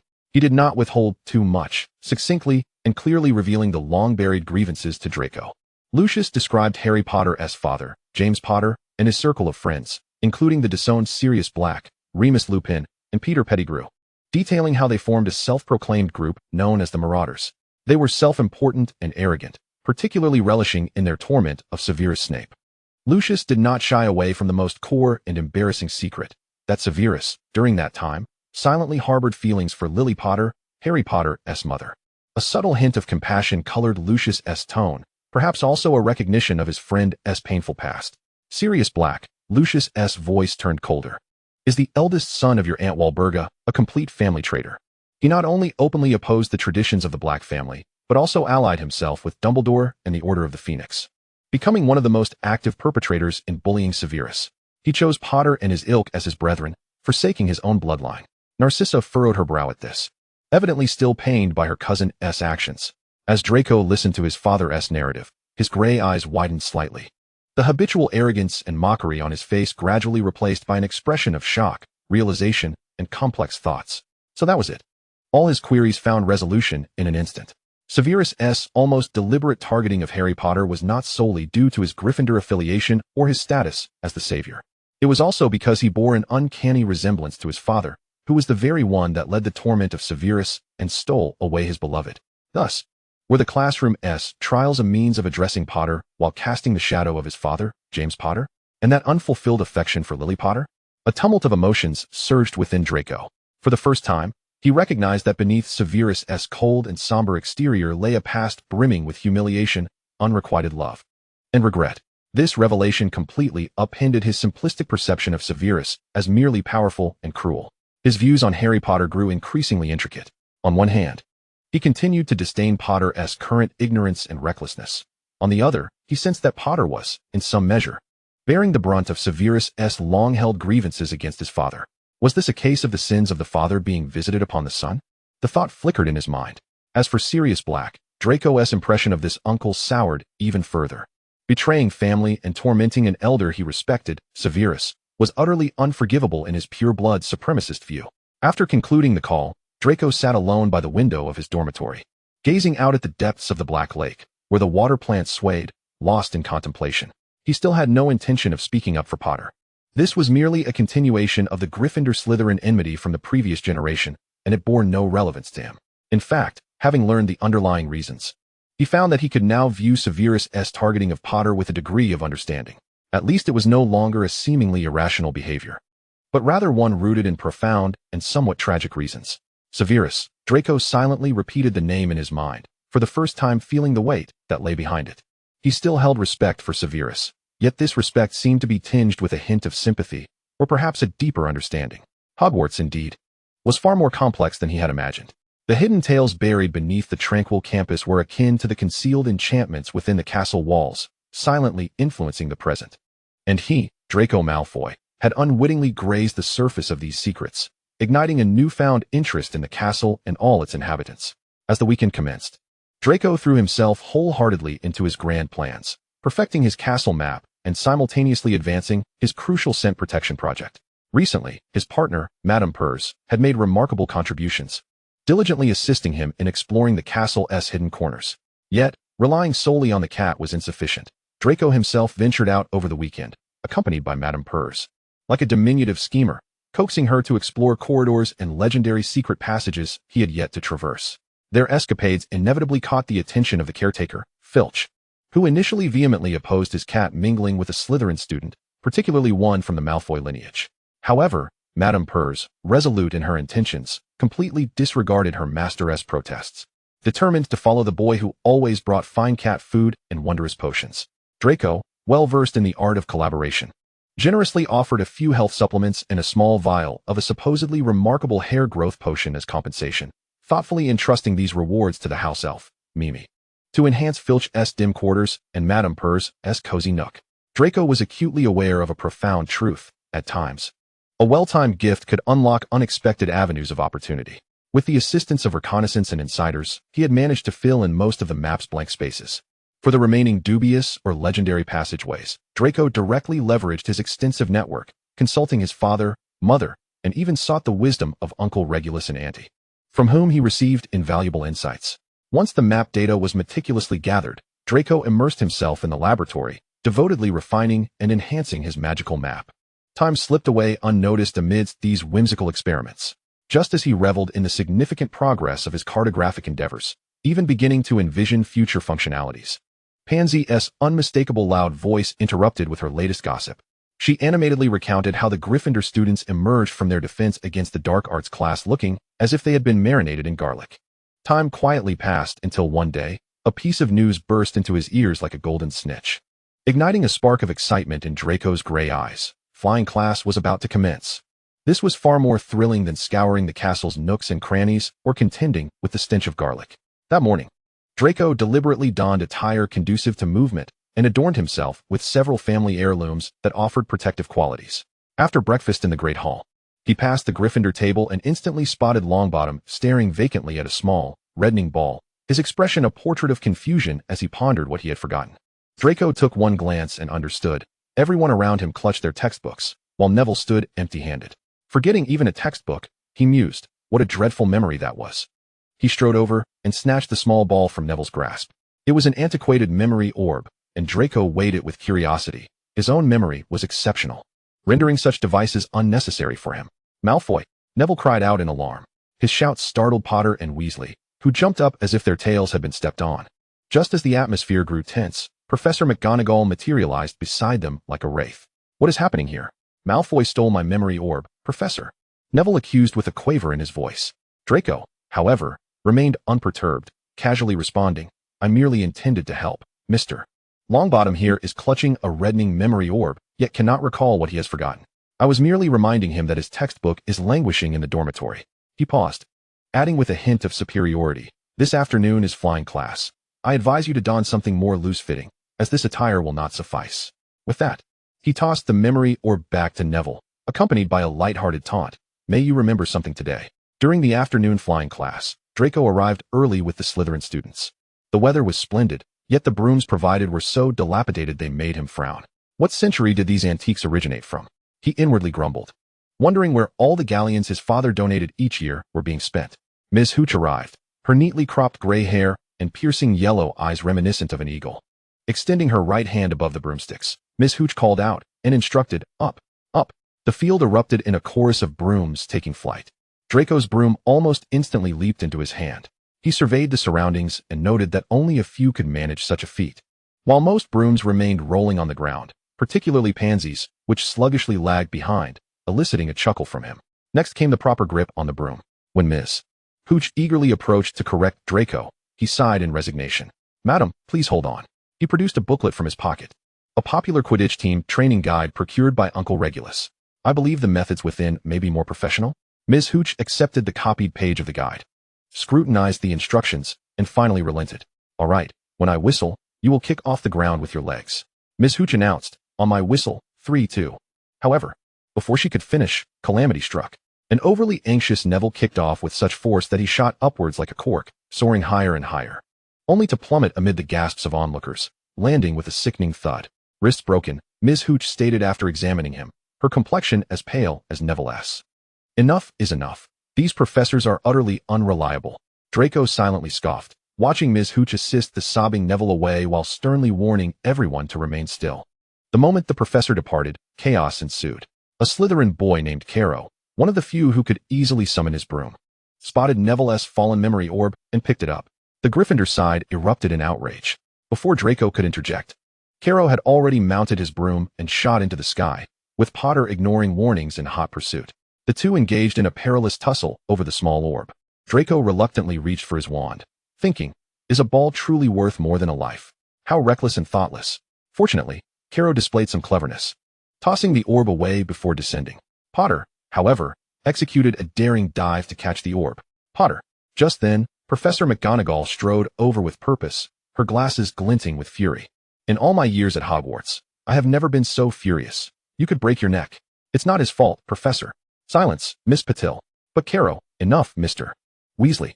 All right, Potter, follow me. Professor McGonagall hastily escorted Harry away. Caro, triumphant, taunted the Gryffindors. Draco observed keenly, sensing that beneath McGonagall's anger lay a trace of barely concealed exhilaration.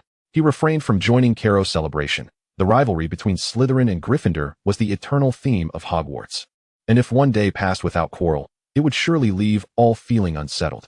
It was not until dinner that Potter returned to the Great Hall, immediately huddling with his red-haired Weasley in hushed conversation.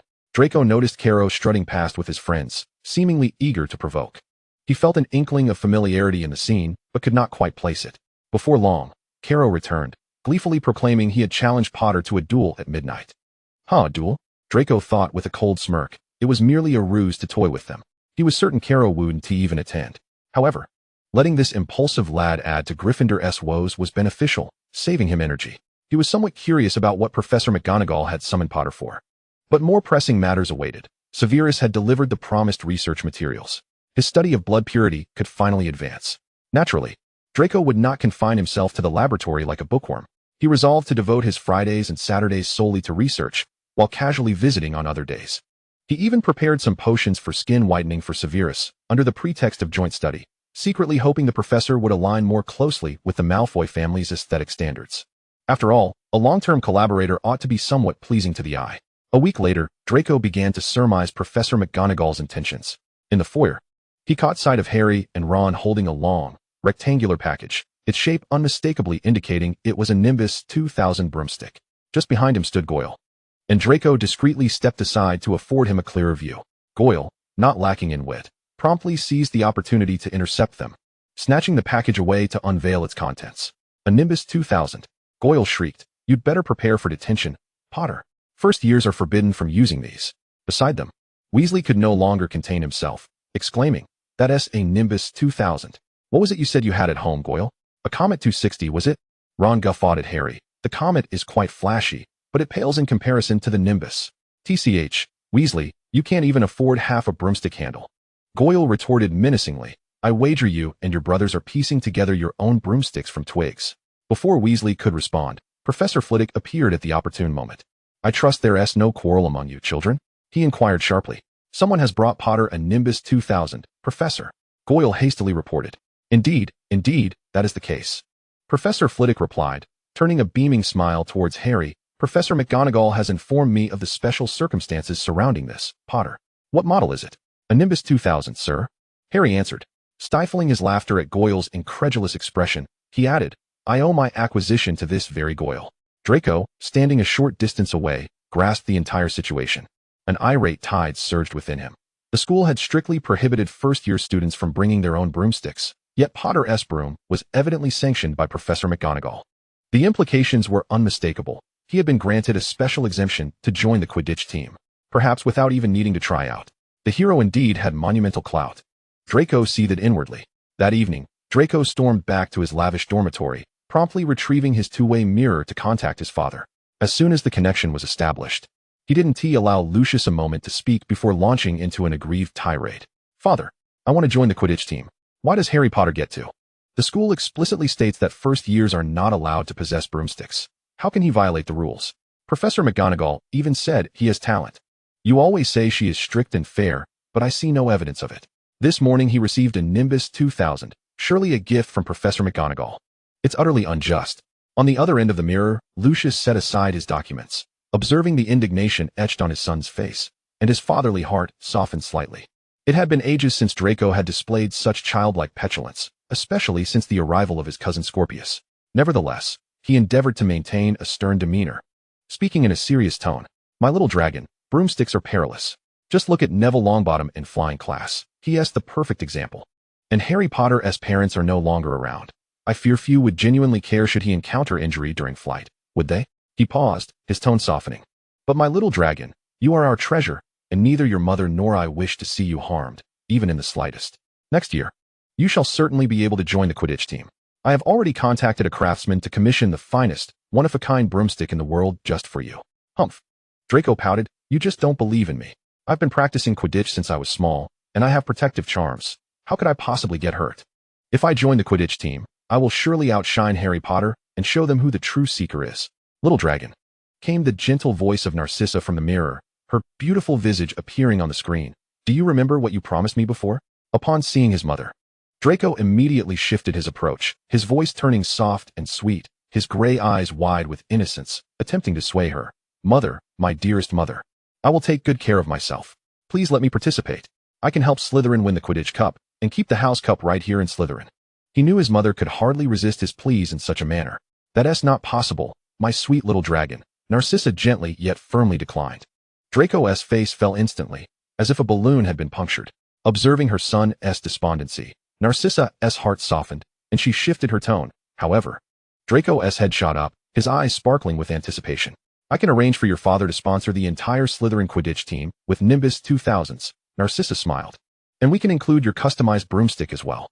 This way, you can fly with your broomstick on the Quidditch pitch." "That is fantastic. Mother, I knew you loved me the most." Draco rejoiced, nearly rolling on his bed with excitement. But, little dragon, Lucius's voice interjected with undeniable authority. We will have someone watching you. You may only fly beside the pitch, and you are absolutely forbidden from participating in any formal training or matches. Do you understand? Understood. I promise. Draco eagerly nodded, a victorious smile spreading across his face.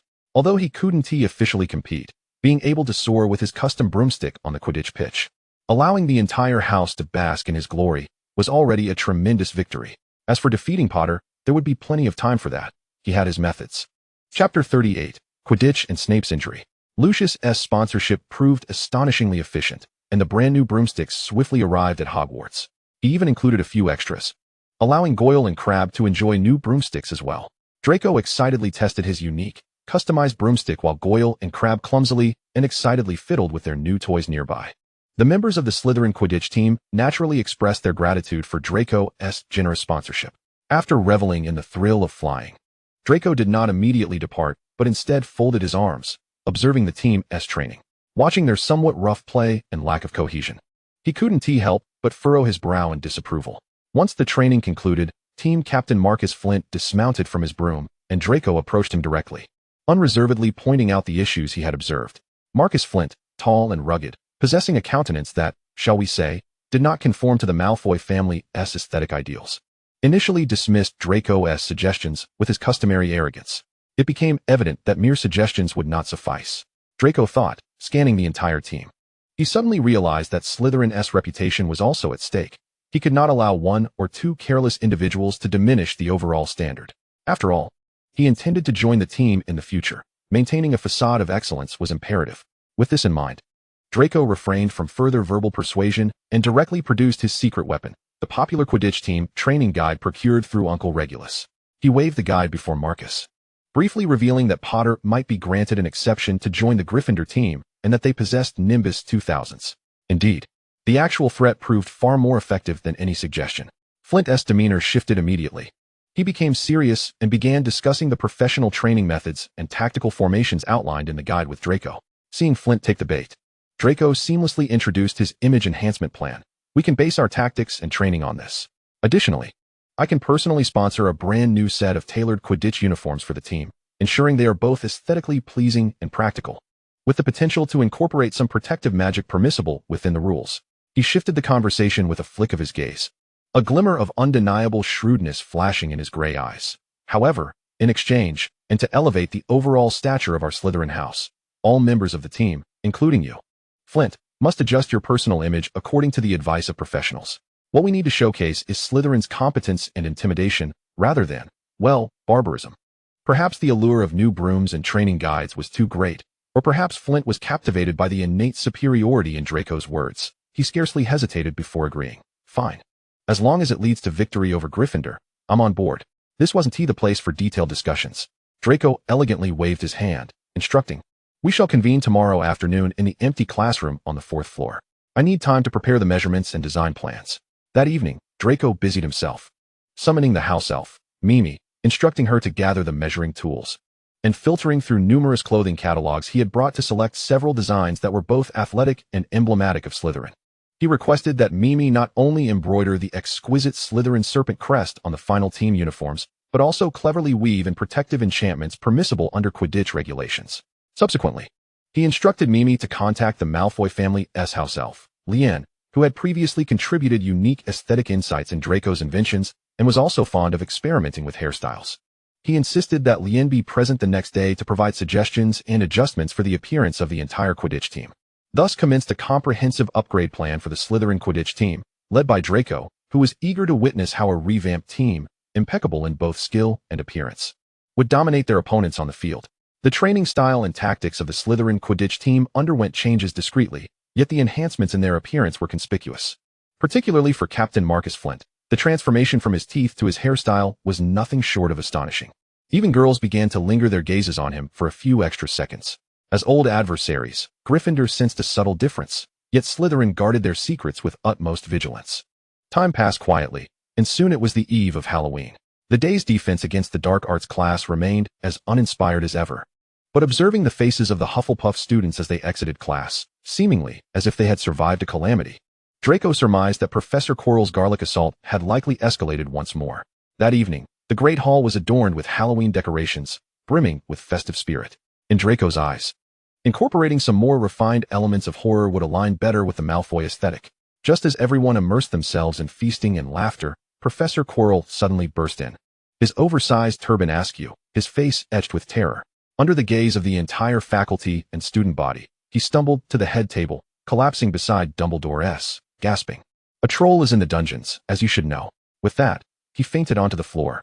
Chaos instantly enveloped the hall. In contrast, the Slytherin table remained relatively composed. Dumbledore had to wield his wand, conjuring several bursts of purple fireworks to restore order. Head of house, he commanded in a low voice. Immediately escort the students of each house to their dormitories. Lead Slytherin to the dungeons? A massive question mark erupted in Draco's mind. Did they truly believe they wouldn't encounter that troll along the way? Despite his concerns, he obediently followed the group out. However, as he turned, he caught sight of two furtive figures slipping against the flow of the crowd. Harry Potter and Ron Weasley were sneaking off in another direction. Draco instantly recalled Pansy's gossip from earlier that day. Weasley had spoken ill of the know-it-all, Hermione Granger, only to be overheard by her, which had left the girl in tears in the girls' bathroom for the entire afternoon. It seemed they were off to play the heroes. Draco scoffed internally. As predictable as ever, seeking attention.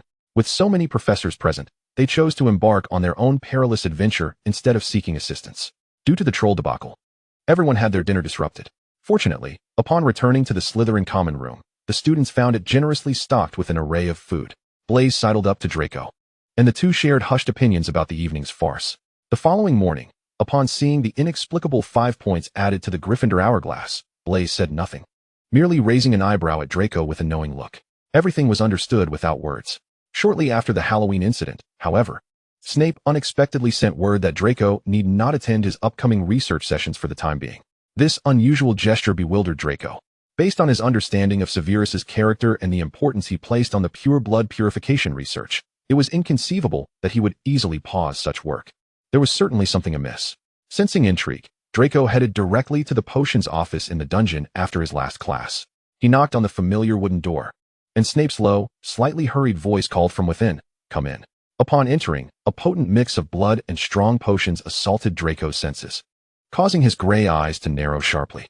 Snape sat in the armchair by the fireplace, his complexion even paler than usual. He attempted to conceal his left leg with the flowing black robe sleeves, but Draco keenly observed the unnatural swelling and the dark fluid seeping from beneath the fabric. "I recall instructing someone to inform you that you need not come by for the time being." Snape's voice was icy, laced with a dismissive tone, yet the taut line of his jaw betrayed his discomfort. "I received that message," Draco replied, remaining steadfast at the threshold, his sharp gray eyes scanning Snape carefully. "Thus, I came to see what could compel you to temporarily abandon your most critical research. This is none of your concern, Draco. Leave." Snape's tone hardened. Yet Draco, unusually defiant, took a few steps forward, chin slightly raised, embodying the characteristic obstinacy of the Malfoy lineage. "What if I refuse? Do you think you can deceive me? This scent of blood is unmistakable. You are injured, and grievously so. My affairs do not require your oversight," Snape retorted, his voice carrying an edge of warning, attempting to intimidate Draco into submission. However, Draco was clearly unwilling to back down today.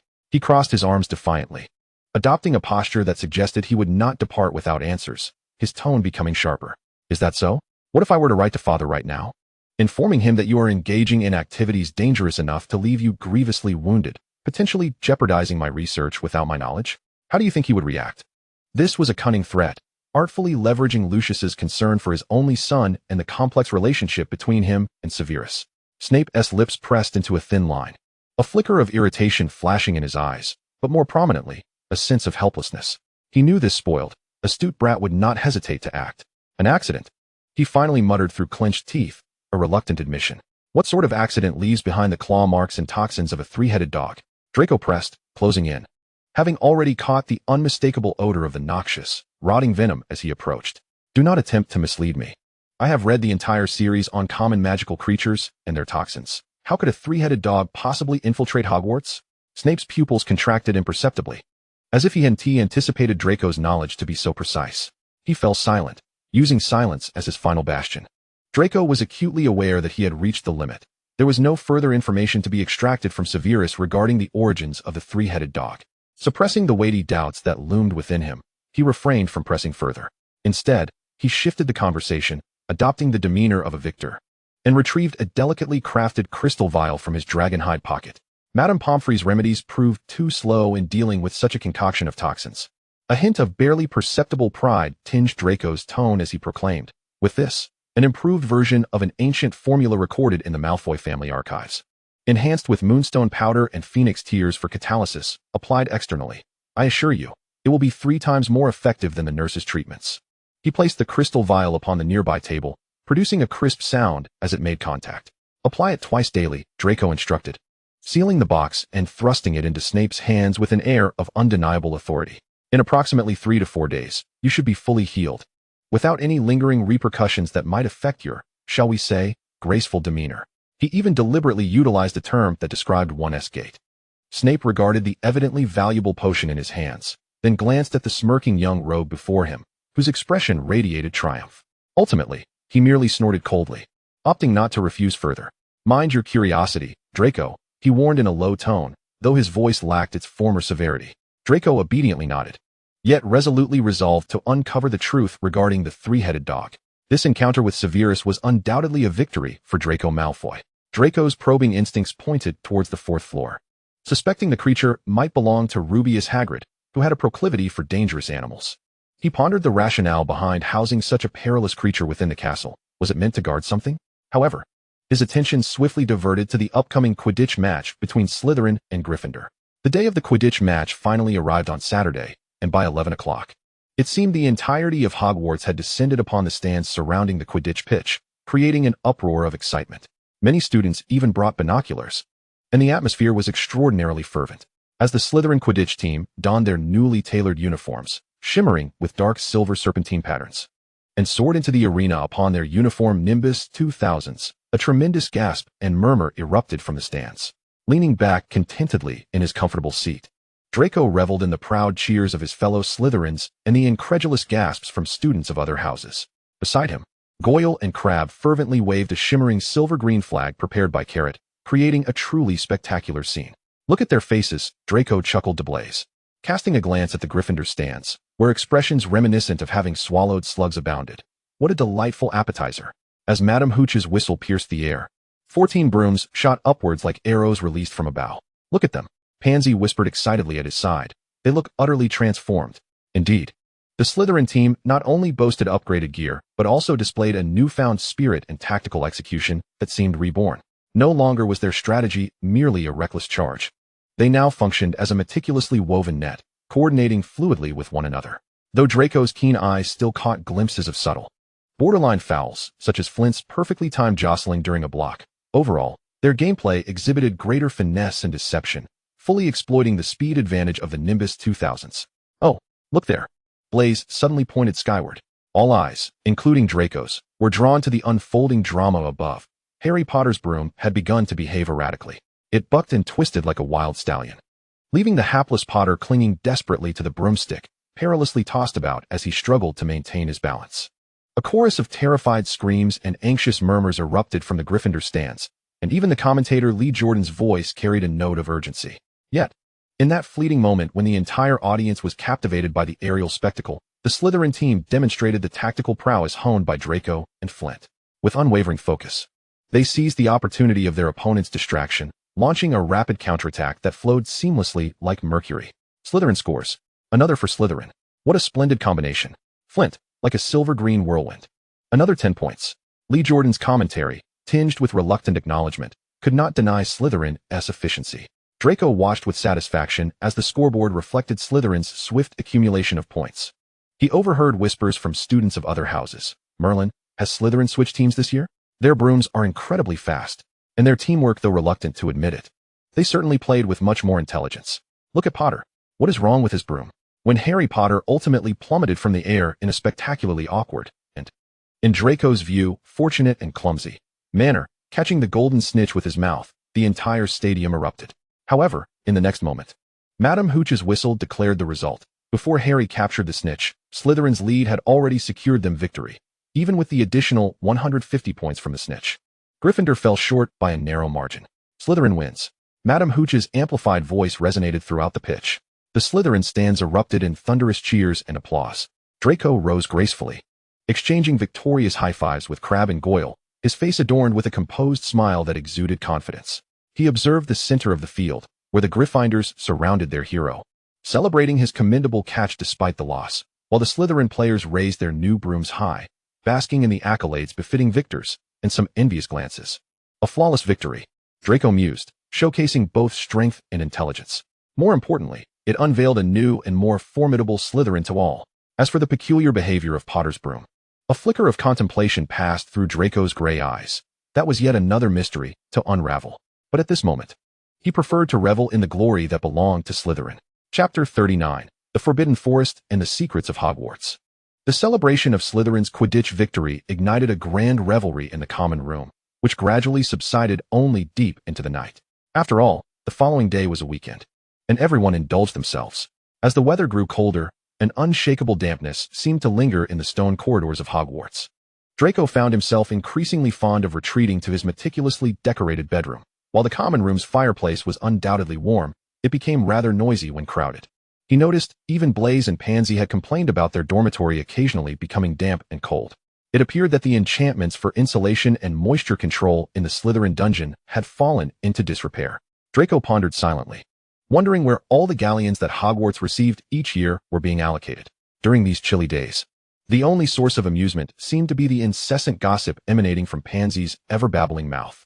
She claimed to have overheard Potter and his companions anxiously discussing something about Nicholas Flamel near the library.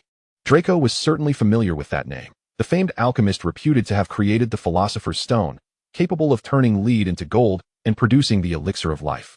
What mischief were Potter and his friends concocting this time? Though a flicker of curiosity sparked within him, it was soon overshadowed by another matter. Christmas was approaching. Draco began to prepare gifts for his family.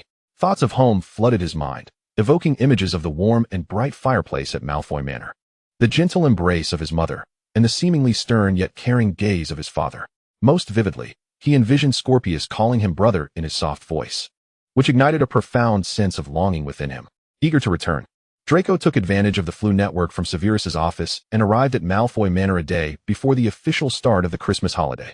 As he landed in a whirlwind through the flu network, Draco barely had time to brush the ashes from his robes when a figure bolted into his arms like a cannonball.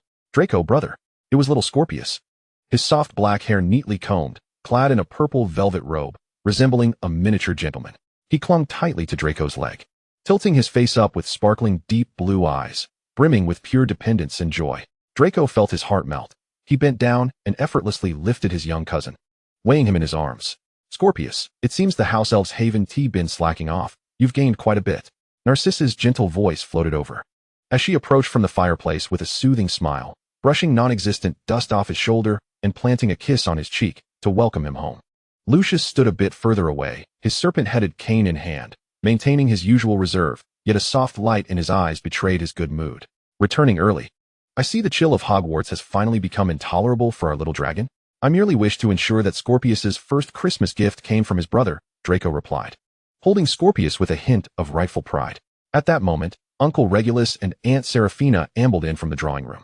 Regulus, as composed as ever, bore a smile, while Aunt Seraphina was notably more enthusiastic. Come now, let us see if Hogwarts has treated our handsome little Draco poorly. Oh, spare me, Seraphina, interjected Aunt Walburga, her voice slightly hoarse yet vigorous. She sat regally in the most comfortable high-back chair, surveying her territory like a queen, her sharp gaze appraising Draco, the lineage of the Blacks and Malfoys shining resplendently. Come here, child, tell me about your Quidditch match.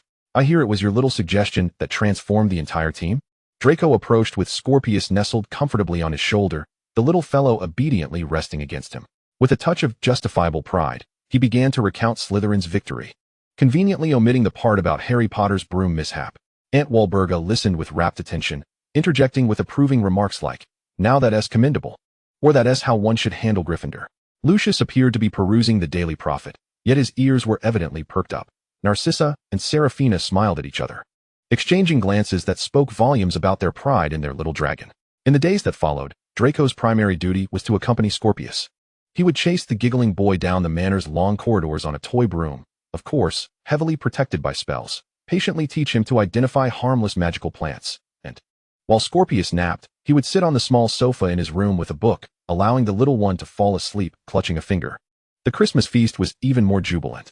Regulus engaged Lucius, who had indulged in a few extra glasses of fire whiskey, in a rare discussion about the latest Quidditch tactics, while Seraphina and Narcissa exchanged tips on the latest beauty potions. Although Aunt Walburga grumbled that the current Christmas pudding lacked the robust ingredients of her youth, she still elegantly finished her serving. Scorpius, under Draco's care, devoured sweets until his face was covered in frosting, ultimately falling asleep beside Draco, clutching a magical dragon toy that changed colors. Gazing at the lively and warm family around him, Draco felt a deep sense of warmth and fulfillment. The adventures and studies at Hogwarts were undeniably important, but here, at Malfoy Manor, resided his softest attachments and most steadfast support. He adjusted his position slightly to make Scorpius more comfortable. Of course, the holiday season also included attending several pure-blood family Christmas feasts. Draco accompanied his parents, gracefully navigating among the guests. He took satisfaction in observing that the Malfoy family's top-tier beauty potions and several alchemical trinkets he had suggested improvements for were highly esteemed among the elegantly attired ladies and gentlemen, becoming an invisible symbol of status at the gatherings. This not only brought in galleons, but also solidified the Malfoy family's core position in the pure-blood community. As the warmth of Christmas lingered, Draco returned to Hogwarts and immediately immersed himself in his map enhancement project. The pure-blood transformation research on Severus's inn seemed to have hit a critical bottleneck, resulting in a lack of new developments, which allowed Draco to devote more energy to his own endeavors. During this time, he attended the Quidditch match between Slytherin and Ravenclaw, the outcome unquestionable, as the rejuvenated and well-equipped Slytherin team emerged victorious. However, when Gryffindor faced Hufflepuff, Draco chose to abstain. He seized the opportunity to stealthily approach the corridor on the 4th floor that was off-limits. Though unable to penetrate deeper, certain signs further corroborated his suspicions. There was indeed something hidden there, heavily guarded, far beyond just a three-headed dog. It resembled a meticulously arranged stage, and Draco keenly sensed that it awaited the appearance of some overly curious actors. He had no intention of becoming the protagonist of this adventure, but missing such a captivating spectacle seemed a lamentable fate. Thus, a brilliant plan took shape in his mind. Why not become a quiet observer? He resolved to develop a sufficiently reliable invisibility cloak, allowing him to discreetly follow those destined for exploration and observe everything safely. However, as he immersed himself in the intricate studies of optical camouflage and permanent confusion charms, Crabbe, Goyle, and not returned to the common room in a disheveled state. They had engaged in a scuffle with the Weasley twins and possibly Harry Potter in the corridor. But we won, Nott exclaimed, despite his torn robe and bruised face, a tone of pride evident in his voice. Draco remained noncommittal. Such skirmishes seemed trivial to him. Yet, a subsequent conversation with Blaise revealed an unusual piece of information. You probably didn't notice, but Professor Snape actually officiated the Gryffindor versus Hufflepuff match. Quite strange, isn't it? Draco paused, his eyes lingering on the page of his book. Severus? Acting as a Quidditch referee? Especially in a match involving Gryffindor? This was highly uncharacteristic of him. While Severus took pride in the Quidditch trophy displayed in his office, it was more a matter of honor as headmaster than a genuine love for the sport, let alone officiating a game in the cold, commanding a group of students. Did he not despise Potter? How could he possibly referee a match with Potter playing? A deep sense of puzzlement gripped Draco once more. He realized that he had recently been too preoccupied with his personal research, possibly overlooking many critical developments. It appeared that while he continued his studies on the map and the invisibility cloak, he must redistribute some attention to monitor the brewing storm surrounding that so-called savior. There had to be more complex reasons behind Severus's unusual behavior. As the end of the term approached with a gradual inevitability, it seemed as though each professor had conspired to unleash an unrelenting torrent of assignments upon the students. Even Draco, who typically navigated academic challenges with ease, found himself compelled to temporarily set aside his cherished plans for map enhancements and research on invisibility cloaks. For several consecutive days, he entrenched himself in the library, grappling with parchment and ink. His steadfast companions in this academic endeavor were Theodore and Pansy, with Theodore providing valuable scholarly discourse, while Pansy excelled in lightening the atmosphere and gathering intelligence. Crabbe and Goyle, meanwhile, eagerly awaited the fruits of Draco and Theodore's labor. You can forget about copying everything, Draco warned without lifting his gaze. If your papers go awry, I won't be cleaning up your mess. As for Blaise, that fellow had presumably vanished to engage in philosophical discussions with some girl from another house. The library was teeming with students, the air thick with tension. Just as Draco was rubbing his aching wrists, an incongruous figure intruded upon his vision. Rubeus Hagrid, the keeper of keys and grounds. His massive form loomed awkwardly between the shelves, moving with a furtive demeanor entirely uncharacteristic of a bibliophile. What drew Draco's attention further was the immediate convergence of Potter, Weasley, and Granger towards Hagrid. Draco discreetly signaled to Pansy, who understood perfectly. Pretending to search for a book, she silently slipped over to their vicinity, only to return moments later. Her face flushed with excitement, like a hound that had caught a whiff of a secret.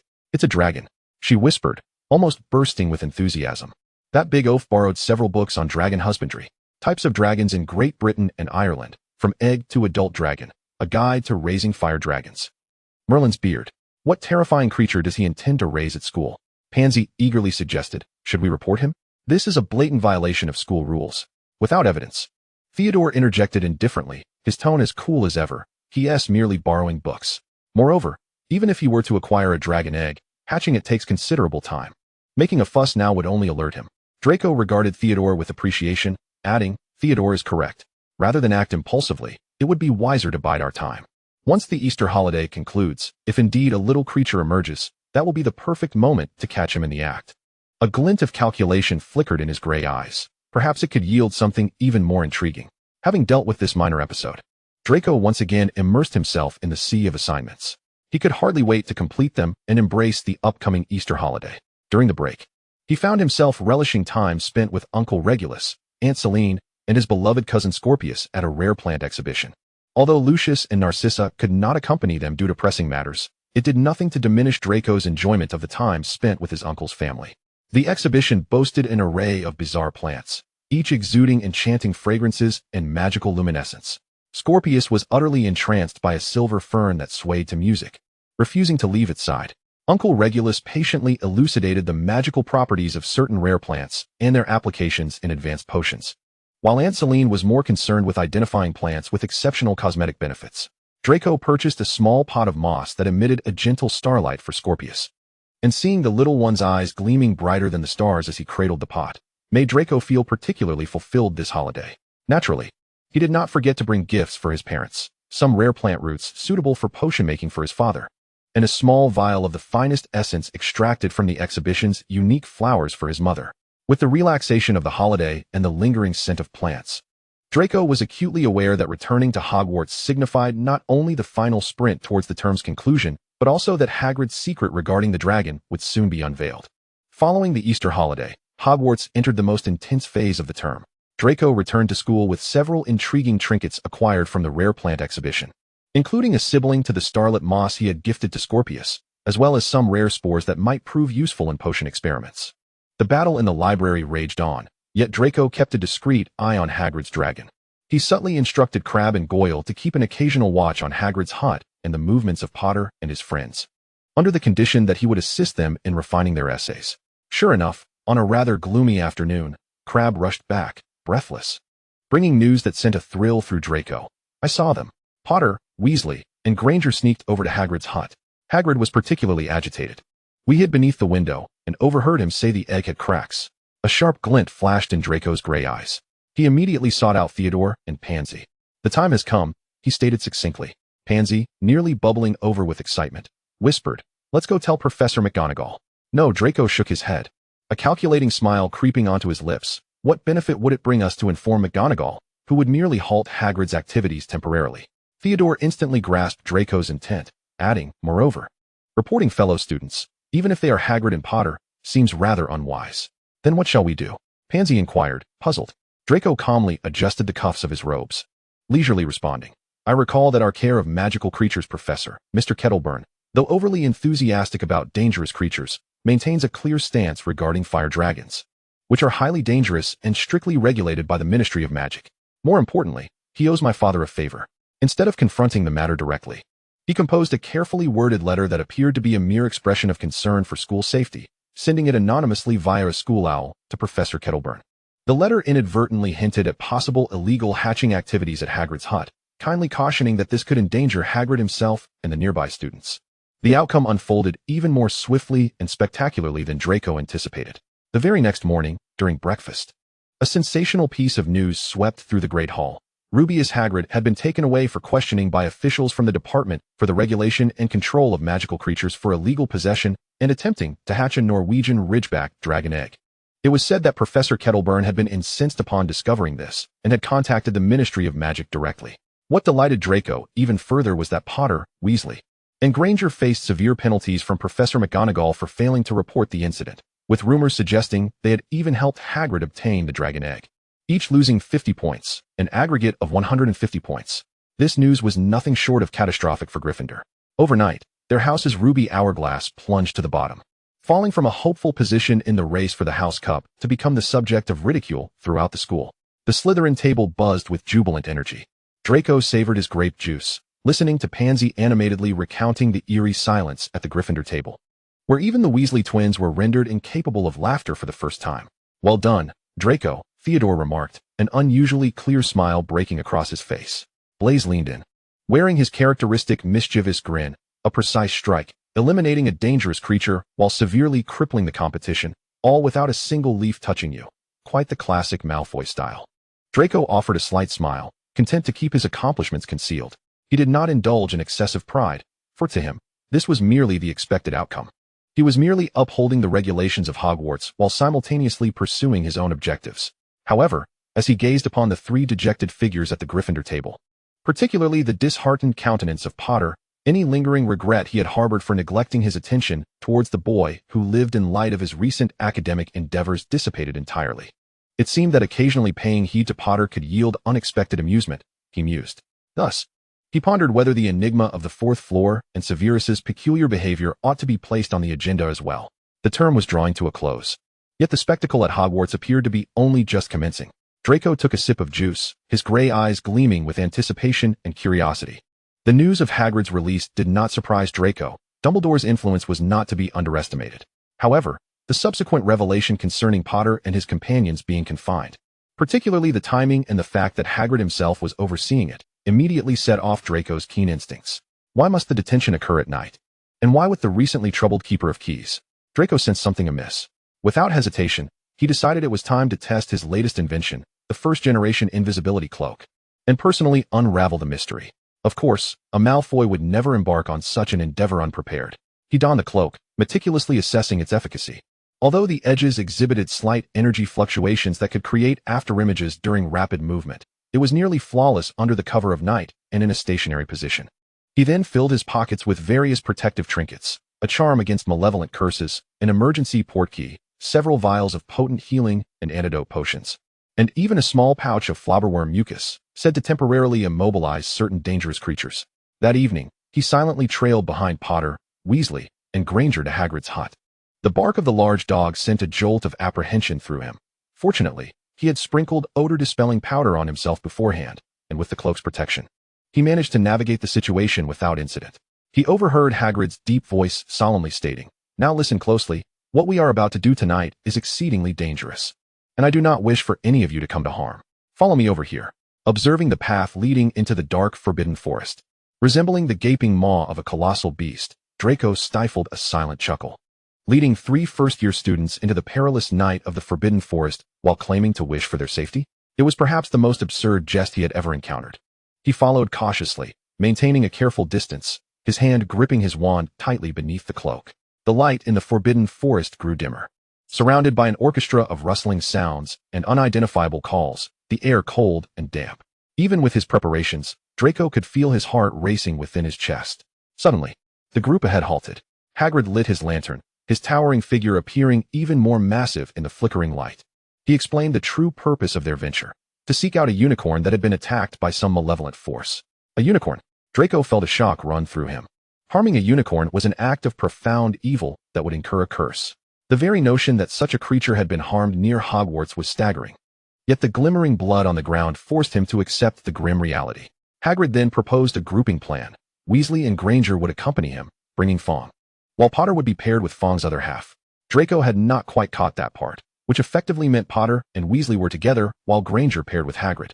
Without hesitation, Draco chose to follow Potter and Weasley, of course, accompanied by Fong. After all, trouble invariably surrounded the savior, which promised a more entertaining spectacle. The night in the Forbidden Forest was cold and damp, the air thick with the scent of decaying leaves and an aura of unknown peril. Draco held his breath as he watched Weasley and Potter huddle together at the slightest rustle, feeling both disdain and an inexplicable tension. He pursued the silvery trail of unicorn blood deeper into the forest, the trees growing denser and the light dimmer. Suddenly, Fong emitted a frightened whimper. Draco concealed himself behind a massive ancient tree, his heart pounding. He followed their gaze to a clearing where a hooded figure was bent over a beautiful, shimmering unicorn, seemingly draining its blood. Merlin, what on earth was that creature? He saw Fong tugging desperately at Weasley as they fled, while Potter stood frozen in shock, paralyzed with fear. Just then, the figure lifted its head, noticing Harry, and swiftly approached. As Draco instinctively tightened his grip on his wand, contemplating whether to act or, more likely, to flee, Potter suddenly clutched his forehead in agony, staggering to his knees. His scar? Draco recalled the legends surrounding that lightning-shaped mark. In that critical moment, a sound of galloping hooves echoed, and a young centaur named Forenza, with platinum hair and a silver-maned horse's body, descended like a divine intervention, driving away the terrifying figure. Concealed in the shadows, Draco's heart raced as he absorbed every word of the ensuing conversation between the centaur and Harry, along with the heated debate between Forenza and the other two centaurs, Ronan and Bane. The blood of the unicorn prolongs cursed life, unless it merely serves to prolong life for the sake of consuming another substance for immortality. The Philosopher's Stone. As these words connected in Draco's mind, a horrifying hypothesis erupted within him. He felt a chill sweep through his limbs, colder than the night in the Forbidden Forest. And when Potter, with a trembling voice, nearly uttered that name, Draco instinctively covered his mouth beneath the cloak to suppress a gasp. The hooded figure was the Dark Lord? He was still alive? In a state of half-life sustained by unicorn blood? And he was here at Hogwarts, within this Forbidden Forest, targeting the Philosopher's Stone.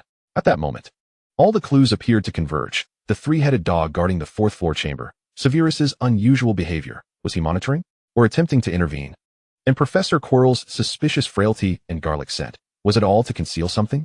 He watched as Forenza carried Potter away, leaving him alone in the empty clearing with the gradually cooling unicorn carcass. A heavy darkness and silence enveloped him. The fear that had been suppressed by adrenaline now surged forth in a tidal wave. Although the hooded figure had vanished, Draco felt as if those greedy, cruel eyes were still watching him from the shadows. He dared not linger for another second. Wrapping the cloak tightly around himself and relying on his memory and instincts to navigate back to the forest's edge as swiftly and silently as possible. He must return immediately to unveil this earth-shattering secret. No, he needed to remain composed. Inform Father? Yes, it was imperative to inform Father. But more importantly, he needed to reassess everything. Hogwarts was currently shrouded by the shadow of the most dangerous dark wizard in history. And Potter, that scar-headed boy, was once again at the center of the storm. For the first time, Draco clearly recognized that what he was witnessing might be a brutal game of black and white wizards far beyond his imagination. He had to ensure that the Malfoy family, and himself, remained positioned safely within this perilous chess match. Chapter 40. The Disheartening House Cup. Upon returning home, Draco barely managed to fall asleep, relying on a potent, dreamless sleep potion, yet his rest was far from tranquil. The following morning, he bore faint dark circles under his eyes as he compelled himself to maintain composure, meticulously sifting through the events he had witnessed in the Forbidden Forest the previous night, including the conversation between Forenza and Potter, ensuring that no crucial detail escaped his mind. He cast a simple anti-eavesdropping charm before eagerly retrieving the two-way mirror. The surface shimmered, soon revealing the concerned faces of Lucius and Narcissa, who appeared to be in their study. Father, Mother. Draco's voice trembled slightly, betraying his efforts to remain composed. For his pallid complexion and the terror lurking in his gaze could not be fully concealed. Draco? Narcissa immediately sensed her son's distress, her brow furrowing. You look unwell. What has transpired? Lucius's gray eyes sharpened. Calm down, Draco, speak slowly. At that moment, Regulus's figure also appeared in the mirror, as if he had just arrived for a visit. What is it, Draco? You look as though you've seen a boggart. Seeing his trusted uncle present steadied Draco somewhat. He took a deep breath and recounted his experiences from the previous night as clearly and succinctly as possible, how he had followed Potter into the Forbidden Forest, witnessed the hooded figure drinking unicorn blood, and Forenza's intervention. Most crucially, he conveyed Forenza's implication that unicorn blood could only prolong a cursed life, awaiting something that could restore it completely, culminating in Harry Potter's almost utterance of that name. He is in the Forbidden Forest, sustaining himself with unicorn blood, with the aim of acquiring the Philosopher's Stone. Draco's voice ultimately bore a tone of certainty, although Forenza had not explicitly stated it. The meaning was unmistakable. The name that could not be spoken was likely returning. Silence enveloped the mirror momentarily. Narcissa gasped, covering her mouth with her hand, her eyes brimming with a mother's instinctive fear, concerned not only for the future of the wizarding world, but for her son's safety as well. Lucius's expression turned exceedingly grave, his fingers tightening around the serpent-headed cane. It was evident that he was contemplating the matter more deeply than Draco had anticipated. His gaze a complex amalgamation of past fears and current assessments. Regulus pressed his lips together, his eyes becoming deep and cold as he spoke slowly. His voice low, lurking in Hogwarts for the Philosopher's Stone, drinking unicorn blood to extend life, waiting for the opportune moment. This is entirely logical. He did not continue. Yet the unspoken words rendered the air within and beyond the mirror seemingly frozen. Draco, Lucius finally spoke, his tone unusually serious. Are you certain you were not discovered? Did your use of the invisibility cloak and protective measures leave no traces? I am certain, Father. I have been exceedingly cautious. Draco assured him eagerly. Very well. Lucius nodded slightly. Listen, Draco, this matter is exceedingly serious, far beyond your comprehension. You have done well to inform us promptly. However, from this moment forth, you must cease all forms of private investigation, especially during the night, and concerning the Forbidden Forest and the third-floor corridor. Pretend you know nothing. Keep your distance from Potter and his troubles, and prioritize your safety above all else. Do you understand? But there are no buts, Draco. Narcissa's voice bore an undeniable firmness. Though still gentle, your safety is our only concern. Promise us you will not take any more risks. Regulus added, your father is correct. Some storms are not ones you should involve yourself in at this time. Observe, but do not approach. We will handle this information. Gazing at the earnest and worried faces of his three closest kin in the mirror, Draco recognized that he could not contest their words. He nodded, suppressing the tumult of fear and curiosity within him. I understand. I will be cautious. As the communication ended, Draco held the still warm two-way mirror against his chest. Leaning back against the headboard, although sternly admonished not to interfere further, he was acutely aware that the tranquility of Hogwarts had been irrevocably shattered. A clandestine battle surrounding the Philosopher's Stone, concerning the very individual whose name could not be uttered, had quietly commenced. Despite his suspicions regarding the secrets of the third-floor corridor and the impending challenges that might arise, Draco forcibly stifled his curiosity. Adhering to his father's warning and dedicating his complete focus to final revisions and enhancing his map, this diversion proved effective, allowing him to take considerable satisfaction in the progress of his magical map, while approaching the end-of-term examinations with an absolute calmness. The questions posed during the exams were not particularly challenging for him and Theodore. They even accurately anticipated several major questions from Transfiguration and Charms. Draco held himself to the highest standard, confident in his abilities. As for Goyle and Crabbe, as long as they dutifully memorized the key points he and Theodore highlighted, achieving a satisfactory grade should pose no difficulty. Once the examinations concluded, the tautness of his nerves began to ease, and the suppressed concerns resurfaced. Severus's side still showed no signs of resuming research, further solidifying Draco's belief that significant events were brewing. Indeed, not long after, news of Potter, Granger, and Weasley's nighttime incursion into the third-floor corridor, where they valiantly thwarted Professor Quirrell's plot to steal the Philosopher's Stone, spread throughout Hogwarts like wildfire. Weasley's exaggerated and embellished retelling left Draco utterly astounded.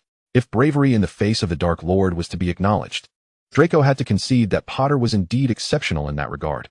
Yet, as he heard about the so-called challenges they overcame, he could not help but scoff inwardly. They were merely infantile puzzles designed for a troll. Aside from requiring a modicum of luck and brute strength, they demanded no real skill. He had initially thought that this chaotic term would conclude with the rather absurd tale of the Savior's glory. However, he had grossly underestimated the audacity of Dumbledore and Gryffindor. At the end-of-year feast, as Draco, like all Slytherins, gazed upon the hall adorned in silver and green, celebrating their 7th consecutive victory, with Slytherin's hourglass boasting an impressive lead, 572 points, he felt a sense of rightful joy. They were already in the midst of celebration, reveling in their triumph in the House Cup. Yet, Dumbledore's voice shattered the jubilant atmosphere. Yes, well done, Slytherin, he proclaimed, before adding a but that poured cold water over all Slytherins present. For Draco, the ensuing moments felt like a farcical public execution. He listened as Dumbledore, with his benevolent yet undeniable tone, awarded points to Potter and his friends one by one. Ron Weasley, for winning a game of chess, 100 points. Hermione Granger, for logical reasoning, 100 points. Harry Potter, for extraordinary bravery and courage, 120 points.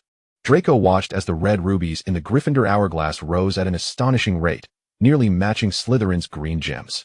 Surrounding Slytherins transitioned from astonishment to fury. Whispers of discontent morphed into a chorus of boos. Draco himself clenched his fists, knuckles widening, yet his expression remained unervingly calm, save for an icy glint in his gray eyes.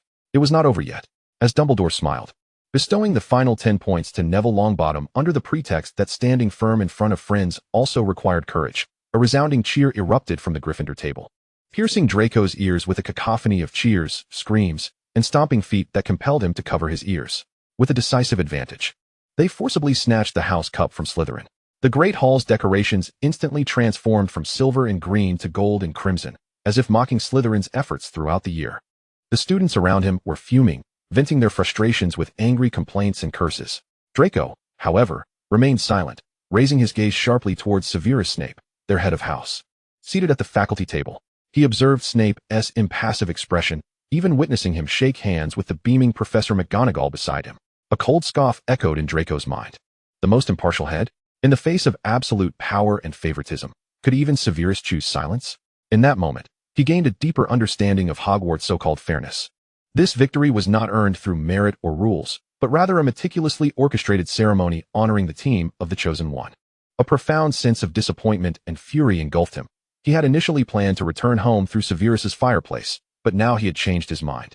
He would travel back with Pansy, Blaise, and Theodore on the Hogwarts Express. The day before leaving school, the exam results were announced. Draco Malfoy and Hermione Granger tied for the top of their year. This outcome was anticipated, yet it did little to alleviate the gloom of the lost House Cup. Theodore followed closely in second place, while Pansy and Blaise also achieved commendable results. Even Goyle and Crabbe, as he had expected, managed to secure respectable scores. The Hogwarts Express raced along the tracks, the pastoral scenery outside blurring past. Inside the Slytherin compartment, the atmosphere remained heavy, starkly contrasting with the bright summer day outside. The scene from the end-of-year feast pierced each Slytherin student's heart like a thorn. Draco leaned against the plush velvet seat, expressionless as he gazed out the window.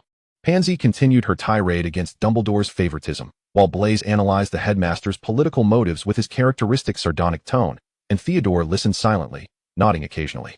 Yet Draco's thoughts lingered more on Severus Snape, the head of Slytherin. He was acutely aware of the animosity between Severus and Potter. He vividly recalled his father, Lucius, casually mentioning how Severus had been arch-enemies with Potter's father, James, during their school days. Time and again, he had witnessed Severus tormenting Potter in potions class, employing the most scathing words to deride him, his dark eyes betraying his disdain for the boy. Thus, Severus's silence at the feast filled Draco with an intensified sense of disappointment and betrayal. When Dumbledore openly and wantonly trampled on the rules, showering points upon Potter and his friends like confetti, the advantage that Slytherin had painstakingly accumulated over the year through diligence and adherence to school regulations was obliterated in an instant, even turned against them. Severus, as the head of Slytherin, did nothing. He neither protested nor questioned with his signature icy voice, nor did he offer even a discontented glance. He merely sat there, expressionless, and even exchanged a handshake with the jubilant Professor McGonagall. House points are accumulated by everyone, Draco repeated inwardly. They had painstakingly avoided losing points, striving for every possible opportunity to gain them in class, and the Quidditch team had invested sweat and intellect to secure victories. Yet all their efforts seemed laughable and utterly vulnerable before Dumbledore's flippant words. Severus's silence amounted to tacit acceptance of such injustice. This was far more difficult for Draco to accept than Severus's usual bias. For this time, he had betrayed not just an individual student, but the entire Slytherin house. He had left his students isolated and ridiculed when they needed their head to uphold the house's dignity and honor the most. Did he loathe Potter, yet lack the courage or willingness to speak up when Potter was so blatantly cheating? A profound sense of powerlessness washed over Draco. He had thought that Severus would at least demonstrate his responsibilities as head when Slytherin's interests were so openly violated. Draco, don't you think so? Pansy's voice pulled him back from his thoughts. What? Draco lazily raised his eyelids. Professor Snape has been utterly disappointing this time. Pansy huffed indignantly. Draco did not immediately agree. He merely stated, perhaps, at Hogwarts, certain rules only apply to us. His words momentarily silenced the compartment. Blaise nodded thoughtfully, and Theodore's lips pressed together even more tightly. The train continued onward, carrying a compartment full of Slytherin's resentment and contemplation. Draco understood that this issue would not simply fade away. He had completely lost trust in Dumbledore's fairness, and his once mixed feelings of reverence and dependence towards Severus had quietly developed a fissure. He began to realize that some matters could not rely on others, nor could they be obscured by the so-called reputation of fairness. Those hollow accolades were merely a facade to conceal their ulterior motives. This revelation sent a chill through him, yet it did not signify acceptance. The Malfoy family had always known how to remember lessons and seek opportunities to reclaim what was rightfully theirs, be it honor or otherwise. Perhaps this holiday, he ought to have a serious conversation with his father, not just about the looming threat of the Dark Lord, but also about the internal rules of Hogwarts. As the Hogwarts Express belched white steam, it gradually came to a halt at Platform 9. The cacophony of voices, the hooting of owls, and the dragging of luggage melded together, creating a familiar tableau of homecoming. Draco descended from the train amidst the throng, his face still bearing the lingering shadows of the school's gloom. Yet, when he lifted his gaze towards the welcoming crowd, that haze was almost instantly dissipated. He spotted them, the Malfoy and Black families, standing like a radiant beacon amidst the crowd. His father, with his meticulously groomed platinum hair and black dragonhide cane, maintained an air of composure, though his eyes revealed an imperceptible concern. His mother smiled gently, arms already slightly outstretched. Beside them stood his uncle and aunt, with Regulus' expression as serene as ever, yet his lips curved in a soft smile, while Serafina waved enthusiastically. Most endearing to Draco was the sight of Scorpius, held by Aunt Serafina, who was straining to stand on tiptoe and look around. As soon as the little one caught sight of Draco, his eyes sparkled like stars, and he broke free from his aunt's grasp, charging towards Draco like a small cannonball, wrapping his arms around Draco's legs. Draco Gidge, the sweet call, imbued with total dependence and joy, melted Draco's heart. He bent down effortlessly, lifting his little cousin into his arms.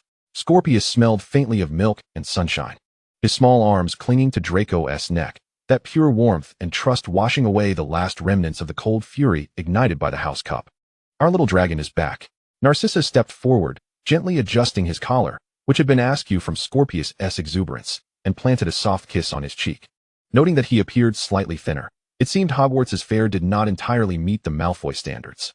Lucius lightly tapped his serpent-headed cane, his tone laced with his usual pride, yet unable to mask his concern. The term has ended. Let us leave those unpleasant matters behind on the platform. He had evidently learned of the House Cup results through some channel. Regulus stepped forward and gently patted Draco on the shoulder, saying little. Yet his steady gaze seemed to convey, we understand, and it is all right. Serafina, smiling, chimed in, come home quickly. The house elf has prepared your favorite pastries. And we have surprises for both you and Scorpius. Embraced by family, feeling Scorpius softly nestled in his arms, and listening to their concerned words, expressed in various forms, Draco inhaled deeply. The bustling air of the platform was suffused with the essence of home. The favoritism of Hogwarts, Severus' silence, and the cheers from Gryffindor seemed, at that moment, distant and blurred. They still existed, still evoking feelings of injustice and anger. Yet they could no longer weigh heavily upon his heart as they had within the confines of the castle. This was his true stronghold, a place where he could receive unconditional support and warmth without the need for conflict. He held Scorpius close, following his parents and uncle through the wall towards the waiting carriage. Scorpius babbled innocently yet amusingly in his ear, while Narcissa gently inquired about his exams. And Lucius and Regulus engaged in hushed conversation ahead. Draco's spirits miraculously calmed. He knew that summer stretched long before him, affording him ample time to smooth out all the wrinkles brought on by the past semester under the sun of Malfoy Manor, in the company of his family. As for the coming academic year, a glimmer flickered in his gray eyes. He would naturally reclaim the glory of Slytherin, but in this moment, he simply wished to revel in the tranquility and warmth that belonged to home. Chapter 41, Draco's Joyful Holiday Life. After a few days of carefree respite at Malfoy Manor, Draco was summoned to the study by Lucius. Observing the assembly of his father, mother, and uncle, he instinctively tensed, bracing himself for a significant discussion regarding the family's fate. However, the anticipated weighty atmosphere did not materialize. Although Lucius' demeanor was serious, it lacked heaviness. Narcissa even wore a gentle smile, and Regulus sat quietly, toying with an exquisite magical instrument. Little dragon, come and sit down, Narcissa beckoned softly. Draco complied, gazing at them with a hint of confusion. Lucius cleared his throat, his tone more akin to stating a fait accompli than deliberating a crisis. Regarding the information you brought back, we and your uncle Regulus have managed it. We share this with you to prevent wild conjectures or reckless ventures. He cast a meaningful glance at Draco, clearly aware of his son's inquisitive nature. In simple terms, Regulus interjected, his tone measured, Malfoy Manor and the Black ancestral home are as secure as fortresses. We are fully prepared, no matter what transpires outside. This will always be your home, the safest place. Narcissa leaned forward, grasping Draco's hand, her gaze tender yet resolute. Darling, this is all you need to know.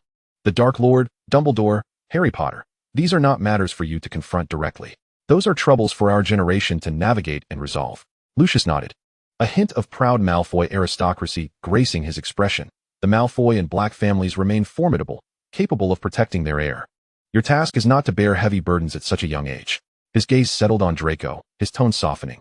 We share these plans with you to reassure you, to let you know that whatever you wish to pursue, the family possesses the means to support you, without requiring your involvement in these disputes. Draco was taken aback. He had envisioned numerous scenarios, but had not anticipated such a revelation. The unease and self-imposed sense of responsibility stemming from his knowledge of secrets dissipated quietly amid the gentle, yet powerful words of his family. So, I actually don't need to do anything? He blinked. What you need to do is continue pursuing what you love. Narcissa smiled encouragingly. Study your maps. Refine your invisibility cloak. Invent those delightful little gadgets. Or soar freely on the Quidditch pitch. If you're interested in the family business, you're welcome to learn. But it is by no means your obligation. Regulus uncharacteristically wore a relaxed expression. To be honest, little dragon, seeing you focused on research and invention brings us great joy. This is far more meaningful than being embroiled in pointless conflicts. The libraries and laboratories of the Blacks and Malfoys will always be open to you. Lucius concluded with an air of undeniable indulgence. Enjoy your Hogwarts life. Take care of yourself. And that is all we ask of you. As for the rest, should the sky fall, your uncle and I will bear the weight. In that moment, the last remnants of gloom within Draco evaporated entirely. He felt not the disappointment of exclusion, but rather a warm and reassuring sense of deep love and unwavering support. It became clear that his family's intent in sharing this with him was not to burden him with responsibility, but to relieve him of it, allowing him to pursue his interests and happiness without worry. I understand. Draco's tone lightened significantly, a smile gracing his face. So, I can fully continue my map upgrade project and research new invisibility cloaks? I also want to see if I can enhance the warmth and moisture-proofing charms. Pansy always complains about the dorm being cold. Of course, my dear, Narcissa smiled as she approached, ruffling his soft hair. Engage in any research you desire and relish the joy of your inventions. That is precisely what you should be doing at your age. Lucius revealed a genuine, relaxed smile. Should you require any materials or galleon support, do not hesitate to ask. The heir of the Malfoy family is entitled and equipped to pursue any field of interest. Regulus added. Perhaps some of your small inventions will one day inspire the family business in unexpected ways. Stepping out of the study, Draco felt lighthearted.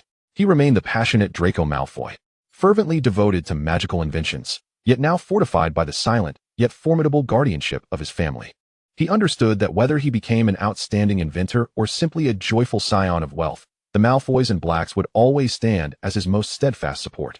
For now, he aimed to thoroughly enjoy this holiday, then return to Hogwarts to continue his imaginative research and, within safe limits, small adventures. Having completely set aside his concerns, Draco experienced an unprecedented joy and purity this summer. He cast aside all worries related to the Dark Lord and the House Cup, immersing himself wholeheartedly in the pleasures of his inventions and the company of his family. Severus likely noticed Draco's subtle change in demeanor throughout the summer. He did not appear at Malfoy Manor, which only made Draco feel more at ease. In his spacious workshop, various magical components and design blueprints were scattered everywhere. The upgrade project for the two-way mirror progressed smoothly as he attempted to incorporate more stable transmission runes and short-distance messaging capabilities. The improvements on the invisibility cloak continued, with the goal of resolving edge energy fluctuations and residual images during rapid movement. Of course, the sweetest burden and source of inspiration this summer came from his adorable little cousin, Scorpius. The little fellow had become his shadow. Whether Draco was tinkering with alchemical devices in the workshop or sketching blueprints in the study, a small black head would always peek curiously around the door. Draco recalled the inspiration he had drawn from the Muggle world and resolved to completely reimagine a series of intriguing amusement attractions for Scorpius to enjoy. He crafted an utterly safe bumper unicorn using levitation and cushioning charms. He constructed a mini-seeker training house that could replicate the atmosphere of the renowned Quidditch pitch through transfiguration and projection spells. He even established a magnificent rainbow vortex slide, which offered a delightful sensation of weightlessness and spiraling light effects. Additionally, he created a small magical plant made specifically for Scorpius, filled with friendly flora that would actively engage with the little adventurer navigating its pathways. Simultaneously, Draco rekindled his passion for the creation of confections and beverages, devising an astonishing array of magical snacks for Scorpius and his little guests. Starry sparkle juice, which, when consumed, caused one's breath to emit glittering flecks reminiscent of starlight. Ever-changing chocolate frogs, where each bite could reveal different flavors such as strawberry, mint, or a hint of spicy ginger, and cloud cotton candy, which melted instantly in the mouth. simulating the sensations of warm sunshine or refreshing rain. Naturally, the Muggle cars and motorcycles he had previously transformed were commandeered by Lucius and Regulus. But this only sparked new inspiration in Draco. He designed a child-friendly version of a magical go-kart, equipped with speed control, comprehensive protective charms, an eye-catching appearance, and the ability to emit harmless, colorful bubbles, allowing Scorpius and his visiting friend Pansy, who was particularly enchanted by it, to revel on the estate's lawn racetrack. Pansy, Blaze, and Theodore were regulars at the estate. Pansy was perpetually curious about new inventions and delightful confections. Blaze would elegantly sample the bespoke beverages and provide insightful commentary on their market potential, while Theodore focused more on the magical principles at play, often engaging Draco in profound discussions regarding the intricacies of certain enchantments. As for Goyle and Crabbe, they dutifully served as the product durability testers and confection tasters, cheerfully enduring the occasional surprise attack from popping candies, creating a jovial and harmonious atmosphere. Amidst this creative outpouring, Draco remained attentive to his roles as a brother and son. Observing Scorpius joyfully indulging in sweets, he hurried into the potions lab, meticulously brewing a nutritious potion for children that was both sweet in flavor and effective in protecting teeth while strengthening bones, thoughtfully preparing it in Scorpius's favorite starry hue. "Just a small bottle each day," he said, kneeling to meet Scorpius's sparkling eyes, "and you'll be able to enjoy your sweets without the worry of losing your teeth early." Unlike some careless individuals, Scorpius nodded vigorously, wholly convinced by his brother's words. Even the top-tier beauty potion recently used by Narcissa was a product of Draco's craftsmanship. He had infused the traditional formula with rare petal essences gathered from the Easter plant exhibition, elevating its efficacy and fragrance, earning him lavish praise from his mother. During a family afternoon tea, Draco caught sight of a report in the Daily Prophet concerning Arthur Weasley's attempts to push for surprise inspections of pureblood families, which suddenly sparked a thought. He turned to Lucius, who was leisurely sipping his tea. "Father, do you happen to have Tom Riddle's diary?" Lucius set down his teacup, a cold, calculating smile curling at the corners of his mouth. "Ah, that little trinket. I do indeed have plans for it. Once I've placed some restrictive charms to ensure it cannot truly harm anyone, I shall find an opportune moment to gift it to one of the Weasley children." A glint of sharpness flickered in his gray eyes. "After all, Arthur has recently shown an unusual enthusiasm for searching our home. It's time to give him some household matters to occupy himself with. As for our true collection," he waved his hand elegantly, "it has long been discreetly scattered across various safe houses in the Muggle world. He will never find it, nor even suspect its existence." Draco nodded knowingly, unfazed by his father's methods. Lucius suddenly recalled something and added, his tone laced with undisguised contempt, "By the way, I must remind you that your defense against the dark arts professor this year is quite the character. Gilderoy Lockhart, a charlatan who embellishes his own persona with the exploits of others. I suspect you will learn little of substance this year." Draco raised an eyebrow, well accustomed to Hogwarts' tradition of lackluster defense against the dark arts instructors. A charlatan professor? While it sounded dreadful, it perhaps meant he would have more free time to pursue his own studies. With this thought, he felt a peculiar anticipation for the upcoming school year. He had his own aspirations, a passion for research, a family to protect, and a defense against the dark arts teacher who was bound to be entertaining. This academic year promised to be anything but dull. He lifted his cup and sipped the chilled lemonade prepared by the house-elves, his spirits as bright and radiant as the sun shining over Malfoy Manor. A letter from Hogwarts brought with it the book list for the new academic year. And as Draco scanned the unusually lengthy list, he immediately realized it was likely the superficial charlatan his father had mentioned. However, this book list suited him perfectly. He was in need of some special materials to advance his private research, and these unconventional items could undoubtedly only be found in Knockturn Alley. While the materials could be procured by his parents, Draco was eager to witness the place for himself. He approached his father Lucius to discuss the matter, requesting to accompany him. Without a moment's hesitation, Lucius declined, viewing Knockturn Alley as a den of filth entirely unsuitable for his son to tread. Yet Draco had come prepared. A few days prior, he had meticulously crafted several elegant new wands for his father, a set of dragon hide care tools, and a beauty potion that Narcissa had raved about. At this moment, he strategically softened his tone and added, "Moreover, I thought of coming to you first, rather than Uncle Regulus." This statement proved pivotal. A flicker of barely perceptible satisfaction crossed Lucius's gray eyes.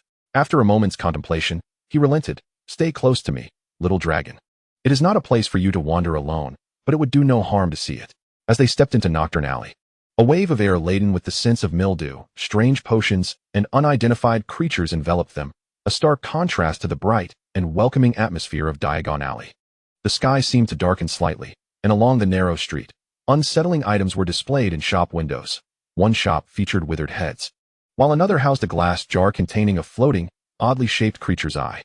The pedestrians, mostly cloaked in dark robes, hurried along, casting wary and calculating glances. Draco trailed closely beside his father, both anxious and exhilarated. He forced himself to maintain the composure and pride expected of the Malfoy family. Yet his eyes could not help but observe everything around him. Their first stop was a potion ingredients shop, which appeared deeper inside than it did from the outside. With countless small drawers reaching from the floor to the ceiling, the air thick with the pungent and peculiar scents of mixed herbs and animals. The shopkeeper was a wizard with grimy fingers and shrewd eyes, who adopted a respectful demeanor upon sighting Lucius. Draco watched as he retrieved the materials from his list, scales dark as congealed blood, encased in crystal vials, still faintly pulsing like bizarre hearts. Those items that had only existed as names in textbooks were now vividly presented before him. Next, they visited the dark artifacts shop, where the items were even more peculiar, gleaming ominously with gemstones, inscribed with ancient runes on parchment, and even a mirror in a dusty corner that seemed capable of ensnaring souls. Lucius appeared merely to browse, making no purchases. Subsequently, Draco's attention was drawn to the peculiar pets rustling in their cages. The creatures they encountered predominantly exhibited a drab coloration, their eyes either fierce or cowering, in stark contrast to the charming owls or kittens one might find in a pet shop. After stealing but a few glances, he averted his gaze under Lucius's disapproving stare. Ultimately, they ventured into Borgin and Burke's, the infamous shop of dark magic. As Lucius scrutinized a piece of cursed jewelry, Draco was taken aback to glimpse a figure who decidedly should not be present, Harry Potter, frantically hiding behind a large black cabinet, evidently having wandered into the wrong place. Lucius also took note of this, a flicker of faint derision passing through his gray eyes as he approached with an elegant demeanor, greeting the boy in his signature elongated drawl, offering no further words as he assertively guided the so-called savior away from that den of iniquity. Once outside Nocturne Alley, inhaling the relatively fresh air, Draco followed his father, embarking on their customary shop inspections. As for the textbooks for the new term, he harbored no worries, for they had surely been meticulously delivered to the study at Malfoy Manor by their house-elves. The annual back-to-school day had arrived, and King's Cross Station once again bore witness to the grand send-off of the Malfoy and Black families, nearly emptying into the throng. It was only during this particular time, and in this specific locale, that one could behold the core members of these two prestigious pureblood families making such a coordinated appearance, akin to magical beings radiating an aura that captivated all eyes upon the platform. Draco, along with his mother and Scorpius, shared a final embrace before he turned to board the Hogwarts Express, closing the door on the dazzling clamor of the station behind him. Crabbe and Goyle had already secured a spacious compartment in accordance with tradition, while Pansy and Theodore were seated within. "Where has Blaise run off to, charming some upperclassmen again?" Draco inquired as he settled into his seat. Pansy shrugged, her expression one of knowing amusement. "Who can say? It is the first day of term. He must showcase his personal charm." Outside the window, the pastoral scenery swiftly whizzed by, still enchanting. Inside the compartment, the pile of snacks before Crabbe and Goyle resembled a small mountain, their incessant chewing echoing in the air. Draco observed their increasingly rotund figures, frowning slightly as he rapped his knuckles on the table. "Listen," he stated in a calm yet authoritative tone. "This term, you two will join me for Quidditch practice. If this bulk doesn't diminish," he paused deliberately, the unspoken threat hanging in the air, "you might find yourselves in trouble." Crabbe and Goyle immediately halted their munching, nodding vigorously in compliance. At that moment, Pansy suddenly let out a sharp gasp, pointing out the window. "Merlin, what is that?" Following her gaze, Draco beheld a Muggle car, evidently enchanted, awkwardly flying alongside the train, with two familiar figures visible inside. He chuckled derisively. "It appears our illustrious savior is set to make a most unconventional entrance this year." As the train pressed onward, the sky darkened in anticipation of their arrival at Hogwarts. A chill swept through, and shadows appeared outside, the Thestrals. Only those who had witnessed death could perceive them, and Draco gazed quietly at the gaunt, leathery-winged creatures, extending his hand to feel the cold air streaming in from outside. Rather than feeling discomfort, he experienced an odd sense of tranquility, as he had anticipated during the feast. When nearly all students had taken their seats and the sorting hat was ready, the seats of Potter and Weasley remained conspicuously empty. More strikingly, even Severus's place was unoccupied. Suddenly, a dull thud resonated from outside, as if something heavy had crashed to the ground. Draco exchanged a knowing glance with Pansy and Theodore across the table. "He never fails to make an entrance," he murmured, a smirk playing on his lips. "I suspect it will be yet another trivial reprimand." He withdrew his gaze from the staff table, addressing his companions in a monotone. Theodore, watching the sorting ceremony, chuckled lightly. After all, he is the savior, is he not? Pansy scoffed dismissively at this remark. After the sorting ceremony concluded, Draco returned to the Slytherin common room, utilizing the two-way mirror to inform his parents of the minor commotion. Lucius and Narcissa offered no commentary, but Scorpius, imitating adult speech, exclaimed, "Fool! Fool!" This adorable display instantly amused the family. Scorpius was indeed the little joy of their household. The following morning, a spectacle unfolded at the Gryffindor table. Ron Weasley received a howler, the deafening roar nearly lifting the ceiling of the hall as Slytherins cast disdainful glances in his direction. The morning history of magic class remained as dull as ever, nearly lulling them to sleep. However, Draco's self-invented automatic recording quill was proving its worth. He comfortably spread out his blueprints, continuing to refine his designs while allowing Professor Binz's voice to drone in the background. At lunch, he unexpectedly witnessed an interaction between Potter and his newly minted admirer. Colin Creevey, their housemate, Kaler, was enthusiastically promoting the savior, encouraging Colin to ask for an autograph. Before this farce could continue, the insipid Professor Lockhart, like a cat drawn to the scent of fish, approached. Sensing the impending tedium, Draco promptly rose and departed. It was not until the afternoon herbology class that Draco finally comprehended the origin of the previous night's crash.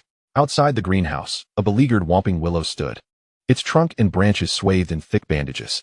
It seemed that the flying car had collided with it last night. He mused thoughtfully. Today's lesson involved repotting mandrakes. Those little creatures both perilous and unsightly, whose cries could be fatal, yet held immense medicinal value. They writhed restlessly in their pots, except for the one in Draco's hands, which for some unknown reason remained remarkably docile. This unexpected compliance ignited Draco's mischievous spirit, and he could not resist gently poking its wrinkled cheek, even daring to bring his fingertip close to its mouth. The little creature snapped its toothless jaws shut, surprisingly strong for such a small thing. Draco raised an eyebrow, intrigued by this development. Chapter 42, The Silver Serpent Defense Group. As dinner approached, the flickering candlelight in the great hall set the scene, and Pansy's latest tidings quickly circulated among the Slytherin table. The newly appointed defense against the dark arts professor, Gilderoy Lockhart, had created a farcical scene during his first practical class. He unleashed an entire cage of Cornish pixies, Pansy dramatically recounted, and when those little monsters began throwing ink, snatching belongings, and even hanging Neville Longbottom upside down, our illustrious professor fled, leaving us with the task of subduing them. Laughter rippled through the surrounding Slytherins as they imagined the chaos in Gryffindor's classroom. Perhaps daunted by the mess he had created, Lockhart behaved much more cautiously during his lessons with Slytherin, refraining from any further demonstrations. However, the absurd questionnaires he distributed, all beginning with I, prompted Draco to instruct his quill to scribble nonsense in response. Another year of defense against the dark arts had seemingly gone down the drain, Draco concluded, placing his fork down with an air of undeniable finality. Relying on that fool, they would learn nothing. An idea began to form in his mind. Perhaps they needed to establish their own study group. Yet this notion entailed numerous details. Who would teach? What would they teach? Although he had acquired knowledge far beyond the curriculum from his family, he did not wish to shoulder the entire teaching burden alone. What equipment would they require? Where could they conduct their sessions without incurring the professor's notice? That evening, he convened a family meeting through the two-way mirror. Upon hearing his son's plan, Lucius's eyes flickered with a hint of approval as he promptly offered substantial support. The room of requirement on the 8th floor of the castle would be most suitable. I can provide a compilation of nearly 20 years' worth of OWL and nude examination papers. You may invite a few trustworthy upperclassmen to join. They can both share the teaching burden and reinforce their own knowledge. Narcissa, however, was more concerned about safety. I will ensure that the house-elves deliver regular supplies of white fresh, bone marrow, and blood-replenishing potions. Safety must always come first, little dragon. Uncle Regulus's contribution was notably pragmatic. I will have an owl send you several specially crafted alchemical dummies. They can simulate various common attack patterns, serving as perfect practice targets. Aunt Sarah's suggestions reflected the flair of the Selwyn family. I shall provide you with a curated selection of Auror training manuals and supplementary reading guides, along with some practical spells that skirt the edges of legality and their associated risk analyses. Knowing oneself and one's adversary is the key to invincibility in battle. The adults engaged in serious discussion, while young Scorpius, listening intently, finally seized a moment to interject with innocent glee. Yummy treats. And drinks. His childish exclamation instantly shattered the solemn atmosphere of the planning session, bringing smiles to the faces of those within and outside the mirror. Draco, too, allowed a smile to grace his lips, Indeed, perhaps they should have the house-elves prepare some refreshments.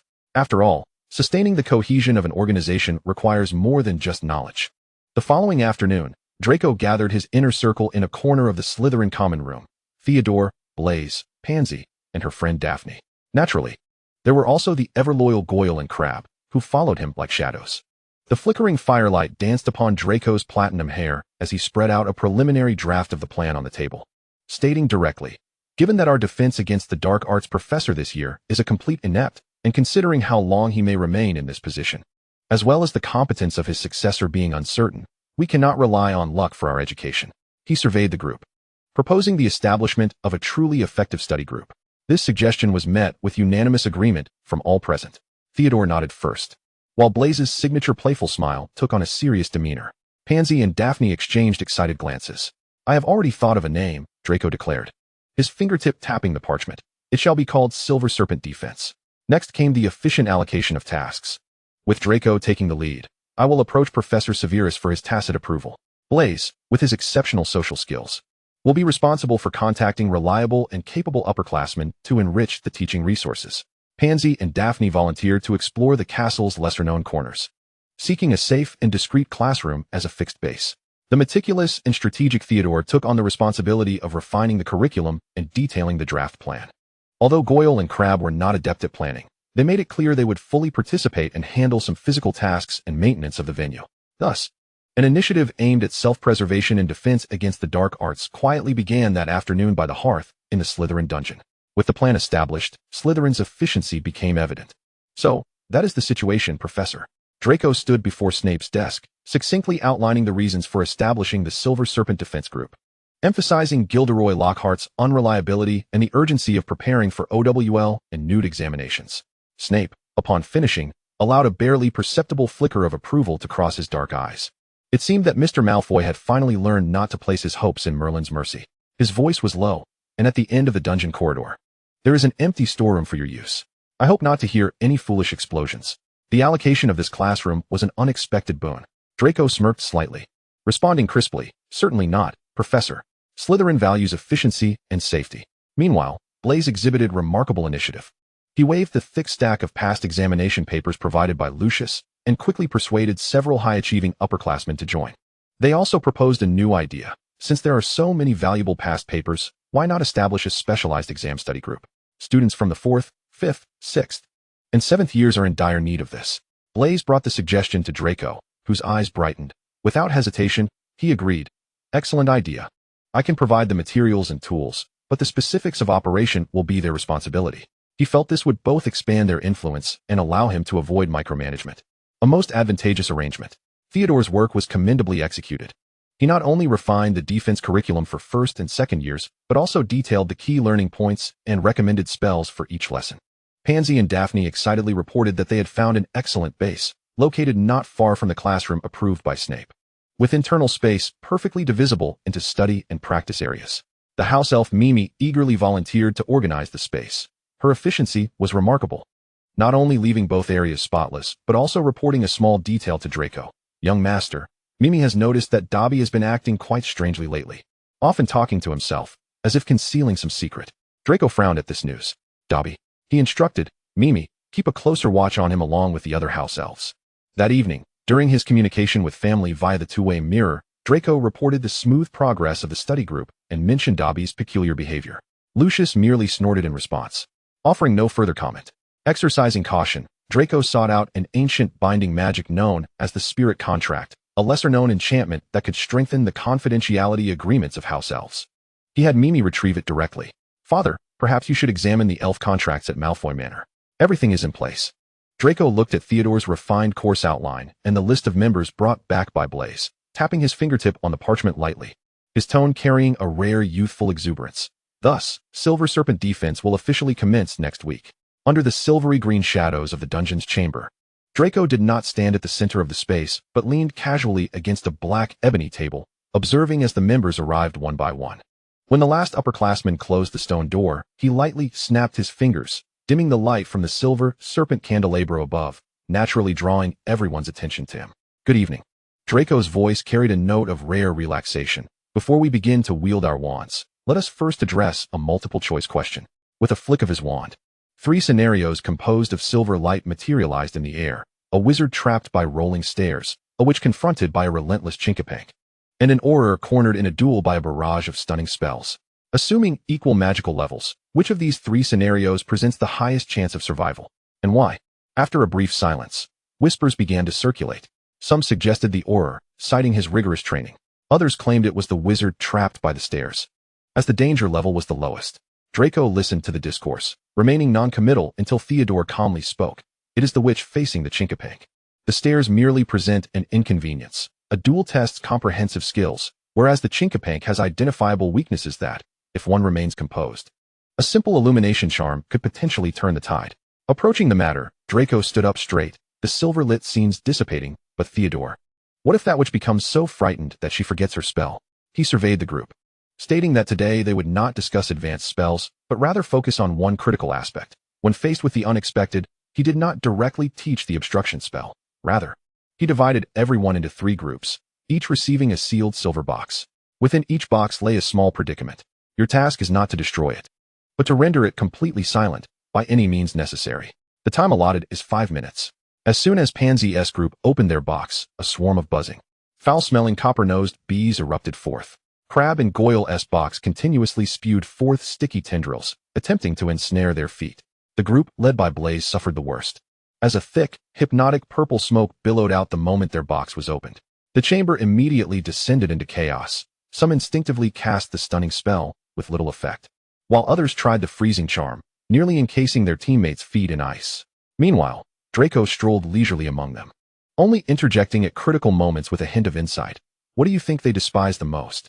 Are they afraid of dryness or sharp instruments? Does the smoke require dispersal or purification? At last, after a frenzied 4 minutes, the 3 groups gradually discovered their solutions. Pansy's group realized the copper-nosed bees detested the scent of peppermint and conjured a plethora of peppermint leaves to drive them away. Crab's group expertly severed the roots of the tendrils with a slicing charm, while the Zabini group collaborated to summon a localized tempest, dispersing the hypnotic smoke. As they all gasped for breath yet wore expressions of exhilaration, Draco re-entered the center of the room. How do you feel? He inquired, a subtle smirk gracing his lips. Isn't it far more exhilarating than casting spells at dummies? He did not wait for a response. His demeanor shifted to seriousness. In the realm of dark arts defense, one often faces not the textbook standard attacks, but these chaotic yet equally lethal entities. Spells are weapons, but here, he tapped his temple, is your most vital weapon. Learn to observe, utilize your surroundings, and even exploit your opponent's traits. He then commenced the scheduled lesson on the obstruction spell, emphasizing the adaptability of spells in various contexts. How to construct the most effective defenses with minimal magical energy, and even how to employ the obstruction spell to create temporary barriers or alter the environment. By the conclusion of the lesson, the members had not only mastered more agile techniques for the obstruction spell, but also bore a newfound spark of contemplation in their eyes. Watching them engage in animated discussions as they departed, Draco turned to a few observing upperclassmen and remarked, "Did you see that? In the next lesson, you can design such little predicaments yourselves." This guided, puzzle-like teaching style proved far more stimulating than mere rote instruction, igniting the Slytherin's intellect and competitive spirit, making defense against the dark arts far more enticing than a mundane classroom setting. The smooth operation of the Slytherin defense against the dark arts group elevated Draco's spirits, infusing him with a newfound seriousness regarding Quidditch practice. The selection process was a foregone conclusion. His exceptional flying skills secured him the position of Slytherin's official seeker, while Goyle and Crabbe were also chosen as substitutes due to their imposing physiques and, under Draco's encouragement, slightly improved flying abilities. This weekend, Draco had initially planned to rise early to explore the wondrous room of requirement his father had mentioned. However, just as dawn broke, Captain Flint burst into the dormitory like an exuberant giant, banging on each door and bellowing for all team members, including the newly appointed substitutes, to immediately assemble for practice. Observing his drowsy, disheveled teammates, Draco was certain Flint's so-called practice had ulterior motives. Indeed, upon entering the expansive Quidditch pitch, Draco quickly comprehended Flint's intentions. The Gryffindor team was already practicing there, and their captain, Oliver Wood, charged over upon spotting Slytherin, roaring, "This is our practice time. We got up early for this. Please leave." Flint wore a sly grin, leisurely producing a piece of parchment. "There's plenty of space, Wood," he drawled, seemingly savoring the moment. "Moreover, I possess a note authorized by Professor Snape." He read aloud, "I, Professor Severus Snape, Permit the Slytherin team to practice at the Quidditch pitch today, training their new seeker and substitute players. Before his words had fully settled, Draco calmly stepped forward with Goyle and Crabbe from the back of the line. Wood's gaze locked onto Draco, his tone dripping with disdain. You? Lucius Malfoy's son? Draco merely raised an eyebrow, choosing not to respond. Such impolite inquiries were beneath him. Flint's triumphant smile broadened, and he gestured to his teammates. You mentioned Draco's father. How amusing. Now, behold the generous gift he has bestowed upon the Slytherin team. With a flourish, Slytherin players raised their Nimbus 2001 brooms in unison. Instantly, the sleek, brand new brooms shimmered like ebony under the morning sun, the elegant golden lettering on the handles nearly blinding the Gryffindor players. The latest model, just released last month. Flint feigned nonchalance as he dusted off the non-existent dust from the broom's handle. I trust it is significantly faster than the outdated Nimbus 2000. As for the old Clean Sweep series, his gaze swept over Fred and George's tightly gripped Clean Sweep 5s. They're quite suitable for sweeping floors.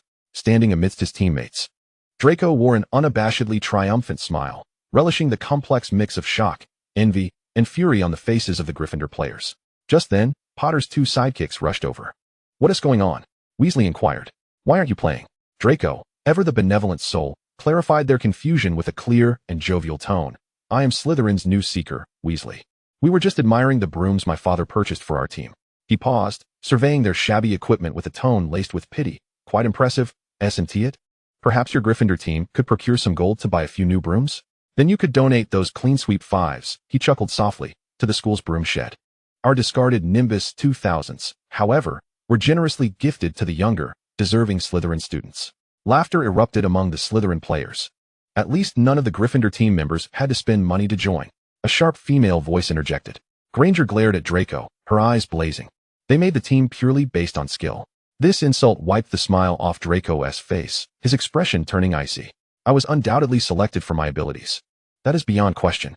Unlike certain individuals, he cast a pointed glance at Potter, then fixed Granger with a piercing stare, his tone dripping with insult. Mind your own business. You filthy little mudblood. He understood the storm such words would incite, yet he remained unfazed. If anyone could freely insult him and the Malfoy family, he was more than willing to let them taste the consequences. In his view, it was merely an aptly timed retort. In an instant, chaos erupted.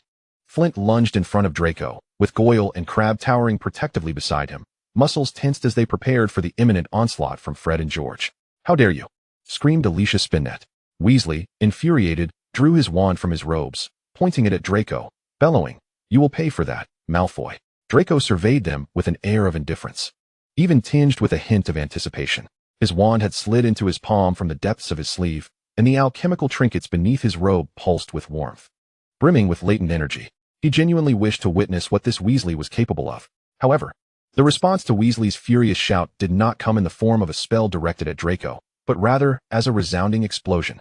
A flash of green light erupted from the back end of Weasley's tattered wand, striking him squarely in the abdomen. The tremendous force caused him to stagger backward, ultimately collapsing onto the grass. He attempted to articulate something, yet no sound escaped his lips, merely a loud belch. Following this, several slimy, glistening slugs tumbled from his open mouth, landing on his thigh. It was utterly revolting. Draco grimaced in distaste, though a flicker of disappointment danced within him. He considered himself fortunate. Had that spell been aimed at him, the alchemical adornments he bore would have imparted a lesson in self-inflicted folly, though regrettably, no one had truly tested that yet. Beside him, Goyle, Crabbe, and the other Slytherin team members pointed at the writhing, retching Weasley, who was expelling slugs, laughing so hard they could scarcely remain upright, nearly rolling onto the ground. Chapter 43, Draco's Revenge. Despite the conflict on the field concluding with Weasley's own misfortune, Draco harbored no intentions of letting the matter rest. The baseless accusations from Granger and Weasley's brazen act of brandishing his wand towards him were, in Draco's eyes, unforgivable affronts. Open confrontations could easily invite the intervention of professors. Thus he resolved to employ his Malfoy-esque talents, utilizing resources and intellect to orchestrate a prolonged and exquisite prank. Upon returning to the Slytherin common room, a calculating glint flickered in Draco's gray eyes. He had no intention of getting his hands dirty. Instead, he summoned Calvert, a companion who shared his disdain for Gryffindor and relished in executing such specialized tasks. Calvert, Draco languidly reclined in an armchair, presenting a small pouch containing an array of oddly colored powders and miniature alchemical tools. Find them some amusement, persistently. Remember, it must appear accidental. as if they are simply experiencing a string of bad luck. Calvert grinned knowingly. Rest assured, Draco, I will ensure it is executed splendidly. Draco then retreated to his workspace, a magically expanded nook within his dormitory. He fully harnessed his ingenuity in potions and alchemy to craft some harmless yet sufficiently annoying gadgets. The first wave of offense, color-changing and odoriferous badges. Draco modified several ordinary bronze badges to resemble common lost items at Hogwarts. He strategically discarded these badges through various channels at locations frequented by the trio of heroes. Once picked up or approached, the badges would silently release an invisible, odorless magical marker. Hours later, those marked would find their house robes surreptitiously transformed into an eye-catching shade of pink during specific times, such as potions class, or exuding a faint scent reminiscent of rotting cabbage. Lingering throughout the day, this led to several instances of Snape's sardonic remarks directed at Potter and Weasley during potions, while Granger nearly tore her robe in frustration. The second wave of offense, automatic chaotic quills and substandard candies. Draco generously had Calvert anonymously gift Neville Longbottom a clever quill that could take notes autonomously. The quill, however, went haywire during Charms class, recording erratically and even leaping up to poke Professor Flitwick's hat mid-lecture. Meanwhile, several candies appeared on Ron's bedside. Without a second thought, Ron popped one into his mouth, only to be met with uncontrollable sneezing and incessant belching, each belch wafting a garlicky stench that sent those nearby scurrying away. The third wave of offense, improved portable swamps and slug gummies. This served as Draco's homage to the incident on the field. He concocted several single-use magical capsules that, when crushed, would instantaneously create a small, gooey swamp-like area, disappearing within seconds, but sufficient to soak the shoes of passers-by.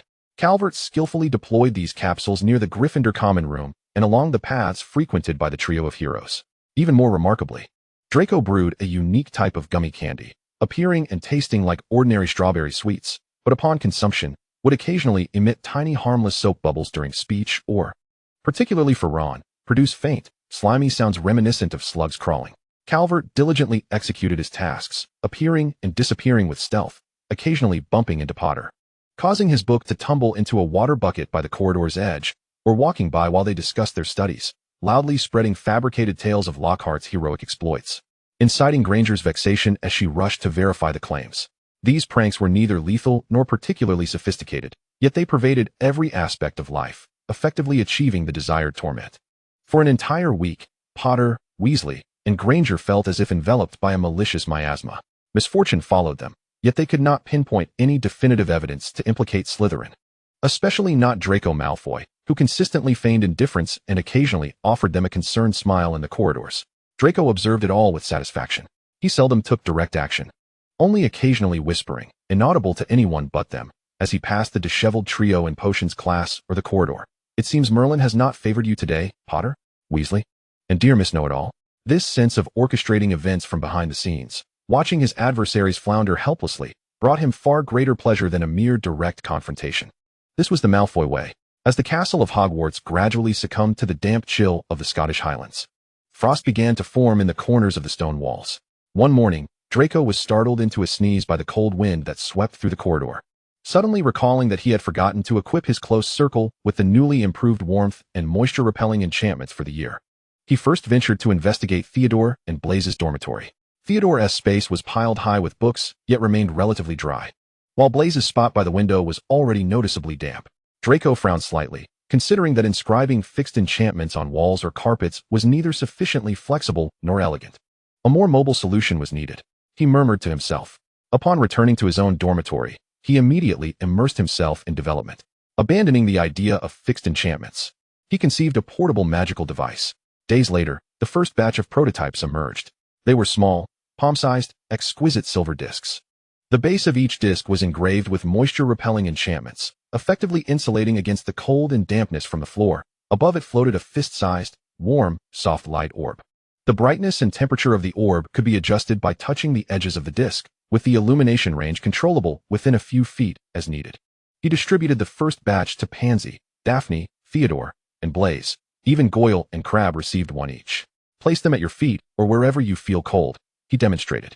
Do not be like a troll merely complaining about the weather. Seeing Pansy and the others' delight in the orb's design and adjustable temperature, Draco's entrepreneurial spirit was ignited.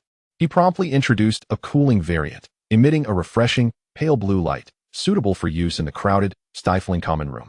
as well as a more popular scented version with a gentle breeze, favored by the girls. Not only does it emit a gentle breeze, but it also disperses delightful fragrances such as pine, osmanthus, and the scent of sun-kissed cashmere blankets, all thanks to its array of built-in perfumes. This is not merely a utilitarian item, but rather a manifestation of a lifestyle, Draco mused.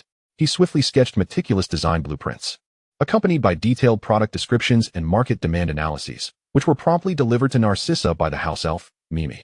Soon, within the tranquil window display of the Serenity Time magical goods store, covertly controlled by the Malfoy family in Hogsmeade, the product named Star Comfort Disc quietly made its debut.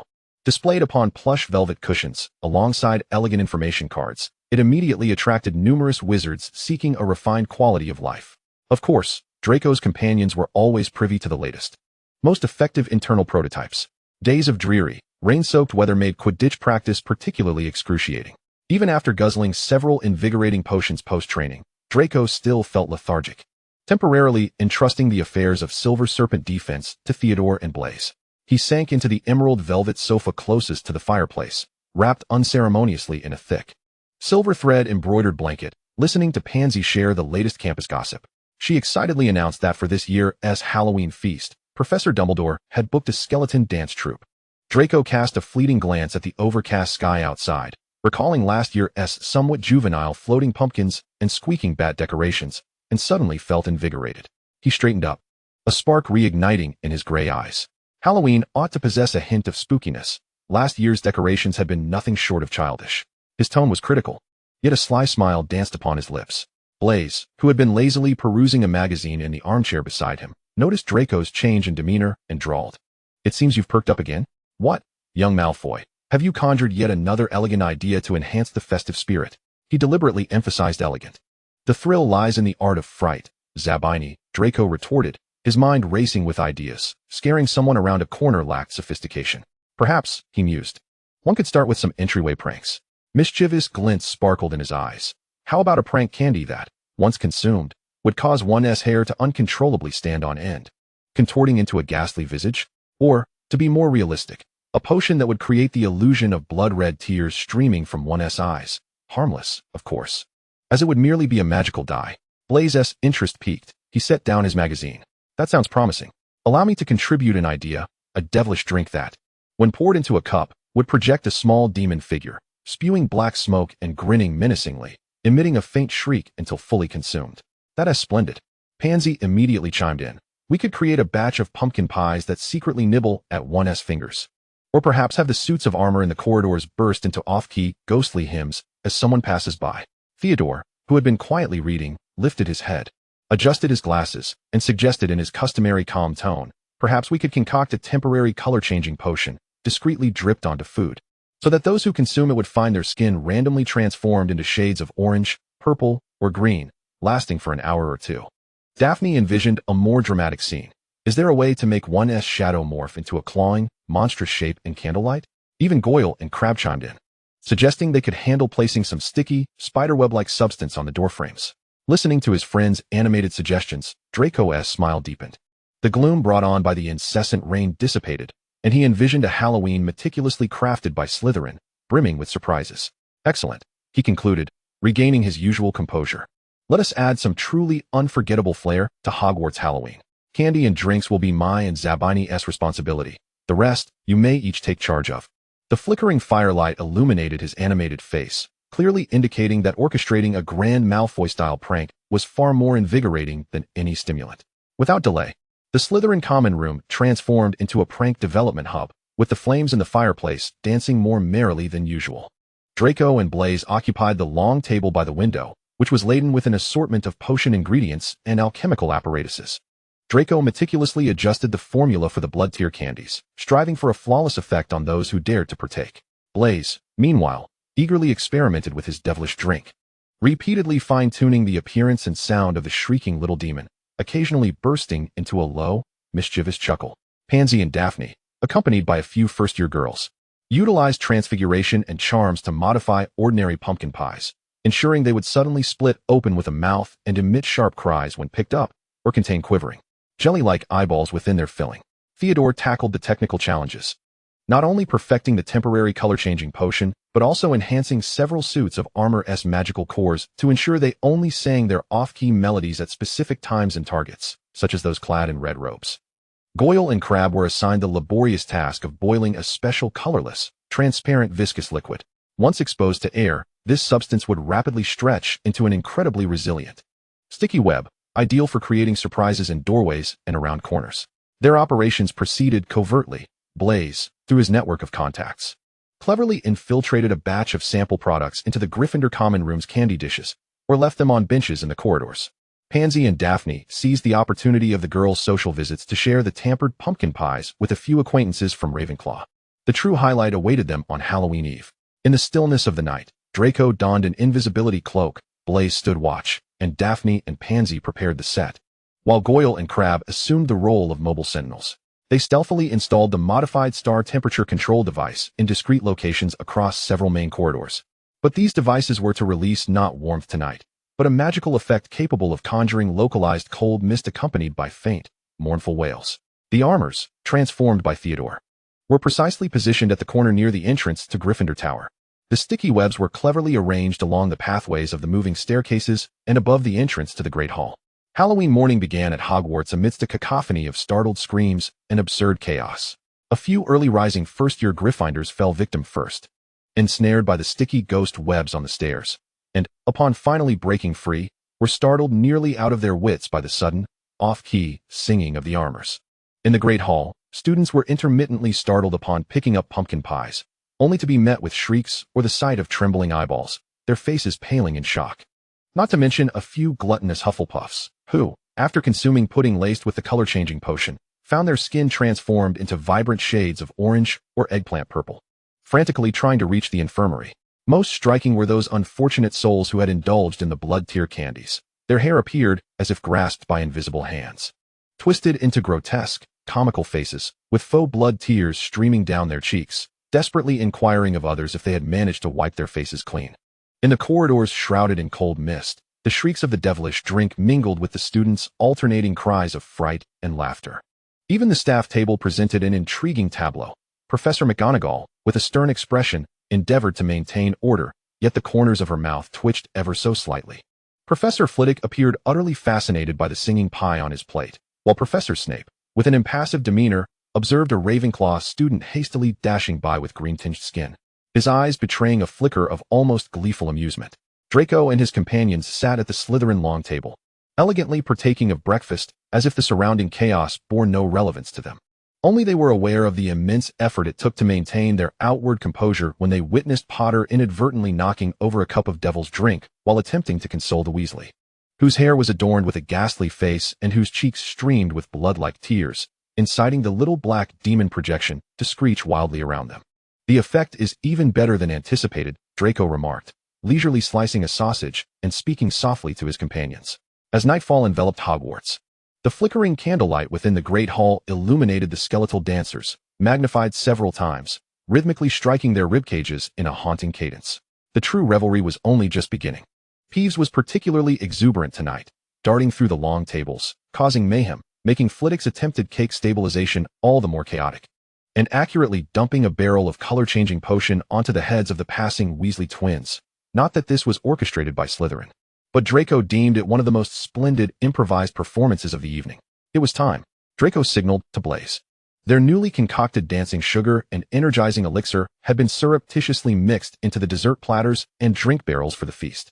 Almost instantly, the cacophony in the hall escalated to a new level. Students who consumed the dancing sugar began to twitch uncontrollably, spinning as if manipulated by invisible threads, their movements comically akin to marionettes. Meanwhile, those who had tasted the energizing elixir experienced even more horrifying effects. Dark smoke billowed from their heads, twisting into a small, screeching skull illusion hovering mere inches above, emitting a faint yet teeth-grinding wail. The results were satisfying. Draco watched with pleasure as a Hufflepuff boy sported a wailing skull atop his head, while his body gyrated uncontrollably in a stiff jig. He raised his glass to Blaze, realizing that with a slight modification, Pomfrey's energizing formula could yield remarkable results. Pansy pointed towards the Ravenclaw table, laughing uncontrollably. Several students there were adorned with smoky skulls, futilely attempting to swat them away with their textbooks. Theodore, however, calmly recorded the onset and duration of the various candy effects, collecting data for product enhancement. The entire hall descended into a delightful, yet bizarre chaos. Even the staff table was not entirely spared. Professor Sprout gazed in astonishment at the pumpkin ghost emerging from her cup, while Lockhart seemed eager to demonstrate his expertise by consuming an entire piece of dancing sugar, ultimately spinning in the center of the hall like a deranged top, until Professor McGonagall managed to immobilize him with a petrification charm. The only disappointment was that Draco noted a familiar corner of the Gryffindor table was conspicuously empty. The illustrious Potter, Weasley, and Granger were notably absent from this meticulously orchestrated feast. It appeared that their savior had missed the most exhilarating part. Draco's tone carried a hint of genuine regret. He had been quite eager to witness Potter balancing a howling skull while Weasley danced with blood-like tears streaming down his face. However, as he surveyed the Halloween revelry he had a hand in creating, watching students from other houses contort grotesquely under the spell effects while Slytherins mostly remained unscathed in their designated area, having received prior warning, that small regret was swiftly replaced by a sense of satisfaction. Next year, Draco mused, sipping his pumpkin juice, we shall prepare something even more impressive. Just then, Peeves flew overhead, dropping a handful of biting candy crumbs, cackling maniacally. Draco suddenly contemplated the possibility of limited collaboration with this source of chaos for next time. Chapter 44, The Chamber of Secrets Incident. As the Halloween feast concluded, the jubilant crowd surged out of the Great Hall, only to come to an abrupt halt in the corridor, their chattering replaced by an ominous silence. Draco and Blaise pushed to the forefront, and the sight before them sent a chill through Draco's heart. Mrs. Norris, the cat who had once aided him in perfecting the map, now hung stiffly from a torch bracket, her posture grotesque. On the adjacent damp stone wall, a line of sinister writing, seemingly inscribed in blood. Read, the chamber has been opened. Enemies of the air, beware. What transpired here? What has happened? Filch's anguished cries echoed as he violently shoved through the crowd. Upon glimpsing Mrs. Norris's pitiful condition, he appeared drained of strength, stumbling backward, his bony fingers clutching his wrinkled face as he let out a heart-wrenching scream. My cat! My cat! What has happened to Mrs. Norris? His bulging eyes fixed upon the nearby Harry Potter. You! He shrieked, his voice contorted by rage and sorrow. You killed my cat. I will kill you. I will. Argus. Dumbledore's calm voice cut through the chaos as he arrived promptly, flanked by a cadre of grave-faced teachers. His silvery beard billowed slightly in the dim light as he swiftly and carefully unhooked Mrs. Norris from the bracket, escorting the principal witnesses, Potter, Weasley, Granger, and the nearly distraught Filch, away from the scene. Draco stood rooted to the spot, his gray eyes swirling with thoughts. Almost instantaneously upon seeing the writing on the wall, a notion struck him. Could this be the work of that diary? Upon returning to the Slytherin common room, everyone was fervently discussing the chamber and the air. As Draco anticipated, the majority of Slytherins remained unconvinced that Harry Potter could be Slytherin's heir. Potter? That Gryffindor poster boy? Scoffed a seventh-year student. If he is the heir, I might as well become the Minister of Magic. Yet, it was undoubtedly a proclamation, Theodore calmly analyzed, his eyes glinting behind his glasses. Someone was asserting power, and doing so in the name of our house founder. Draco refrained from joining the public discourse. Instead, he retreated to his dormitory and contacted his father, Lucius, via the two-way mirror. The chamber has been opened? Lucius's astonishment appeared genuine, yet he soon fell into deep contemplation. I understand. You must be careful, my little dragon. His tone turned unusually grave. If you come across that diary, steer clear of it. Do not engage with it, and certainly do not attempt to investigate. His father's warning only deepened Draco's curiosity. The next day, Draco made a point to visit the hospital wing, under the pretext of inquiring about the efficacy of the energizing potion's improvements, subtly confirming with Madam Pomfrey that Mrs. Norris had merely been petrified, not killed. He also learned that Granger had rushed to inquire about the chamber's information from Professor Binns, the history of magic instructor. Purification? Draco pondered as he walked alone down the corridor, repeatedly mulling over the warning inscribed on the wall. Enemies of the air, beware. This sounded more like a form of cleansing, targeting non-purebloods, or more broadly, those unworthy of practicing magic. He connected the dots of purification, serpents, and Slytherin's iconic creature, and an ancient, perilous name gradually surfaced in his mind, Basilisk, a massive serpent whose gaze could kill. If the truth within the chamber is indeed as suggested, then it provides a plausible explanation for Lady Dolores's fate. She did not perish, but rather became petrified, having indirectly glimpsed the gaze of the basilisk through the reflection in the puddles upon the ground. This revelation sent a shiver down Draco's spine, while simultaneously igniting an uncontrollable thrill within him. He required further evidence and needed to ensure his own safety. Should he prepare a mirror, or perhaps delve into the study of protective charms against lethal gazes. The cold winds of November, laced with rain, swept across the Quidditch pitch. Yet they did little to diminish the fervor of the crowd in the stands. This time, Draco Malfoy was no longer merely a spectator. As the newly appointed seeker for the Slytherin team, he donned the emerald and silver robes, marching in unison with his teammates as they entered the arena. The stands erupted with exuberant cheers, and despite the heavy curtain of rain, he could still distinctly hear Pansy's piercing shriek. Truly, she was remarkable. Madam Hooch, serving as the referee, signaled for both team captains to shake hands. Flint and Wood glared at one another, their eyes nearly sparking with intensity. When they clasped hands, they did so with such force that their knuckles turned white. At the sound of my whistle, Madam Hooch bellowed, 3, 2, 1. 14 brooms soared into the air, darting into the leaden gray sky like arrows released from a bow. Draco ascended swiftly, surveying the field with calm precision as he sought that fleeting glimmer of gold. To his astonishment, Harry Potter appeared to be in distress, as a bludger seemed to have been cursed, madly pursuing him with relentless aggression. The Gryffindor team was compelled to divert their attention to protect their seeker, allowing Slytherin to capitalize by scoring repeatedly. The rain intensified, yet Draco was well prepared. The waterproof enchantments on his robes functioned impeccably, and his specially crafted goggles ensured that raindrops did not obscure his vision. The Slytherin stands roared with approval. While Gryffindor was forced to call a timeout, Flint swiftly devised a strategy: continue the aggressive scoring. Draco, end the match quickly. If you catch the snitch, we win outright. Even if they demand an investigation into the bludger. He grinned widely, for the score stood at 120-10, and time was not on their side. The whistle blew once more, and the game resumed. Draco turned his full attention away from the chaos surrounding Potter, immersing himself in his search. Suddenly, Potter charged towards him. Draco nimbly sidestepped, and in that fleeting moment, he caught a glimpse of gold.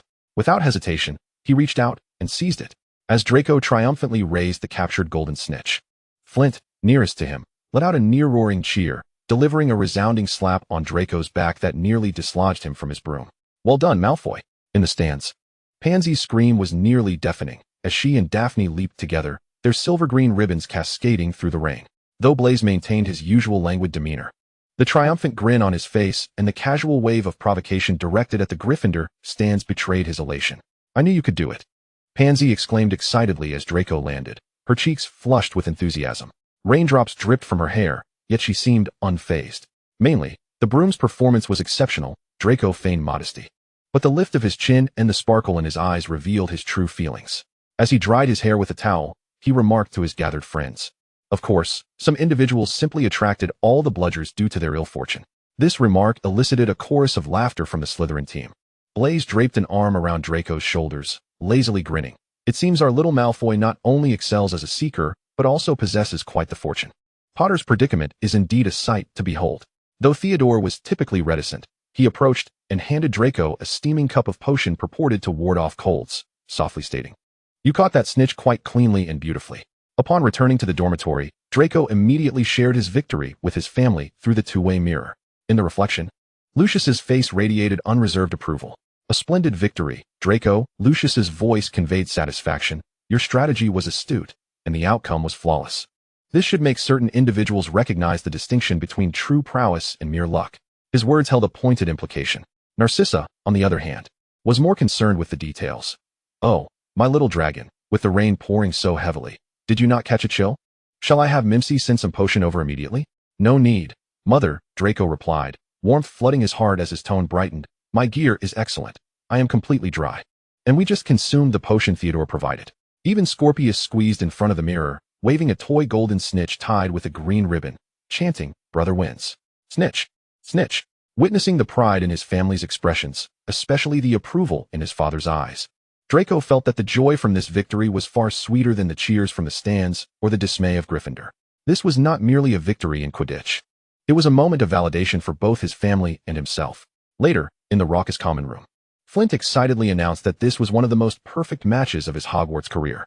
Draco sat among his friends, absorbing the laughter and joy surrounding him while savoring the delectable treats prepared by the house-elves, feeling as though this damp, cold, rainy day was unexpectedly bright.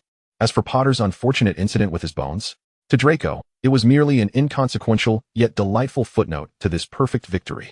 He raised a glass of bubbling strawberry juice, clinking it gently with Blaise and Theodore, his gray eyes shimmering with the radiance of a victor.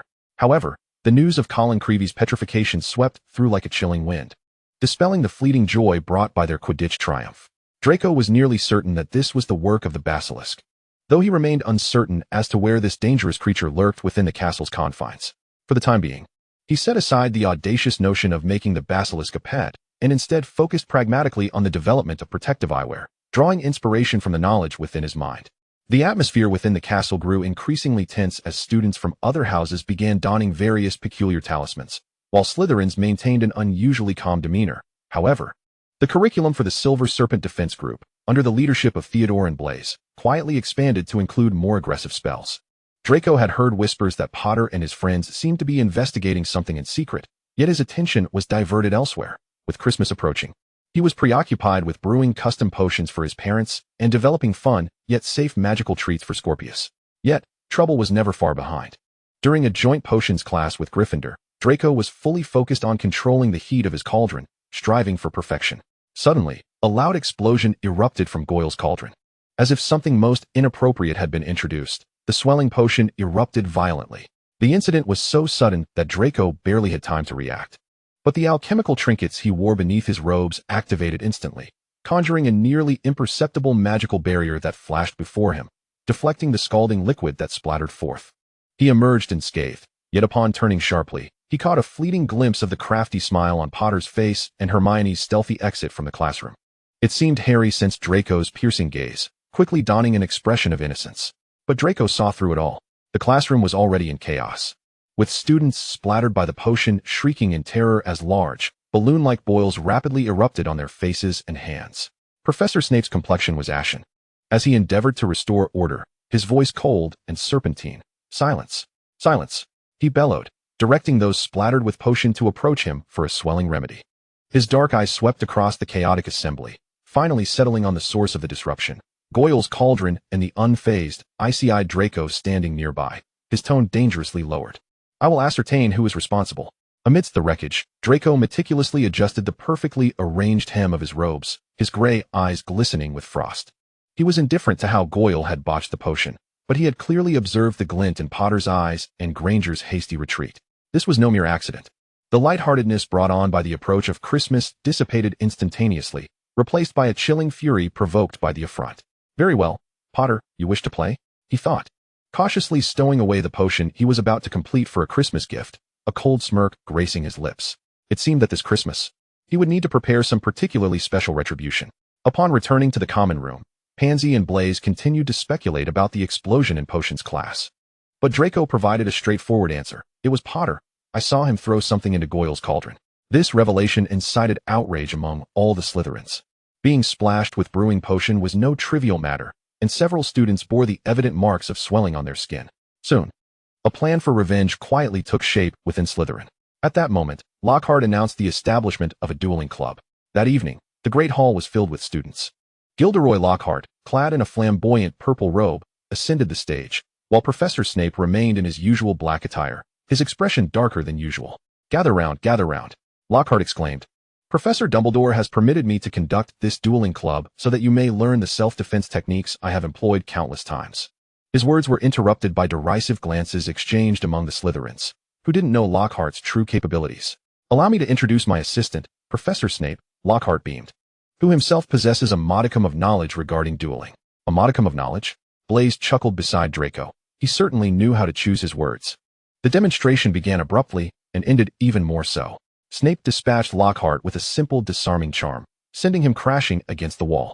As Lockhart staggered back onto the stage, attempting to salvage his dignity, the murderous glint in Snape's eyes prompted him wisely to conclude the demonstration. "Now, I shall divide you into pairs," Lockhart declared loudly. Draco exchanged a knowing glance with his companions. It was time to showcase the fruits of their defensive arts training. When Lockhart announced that Harry and Draco would be paired together, a smirk crept onto Snape's lips. The two stepped to the center of the hall as their classmates quickly cleared a space around them. 3, 2.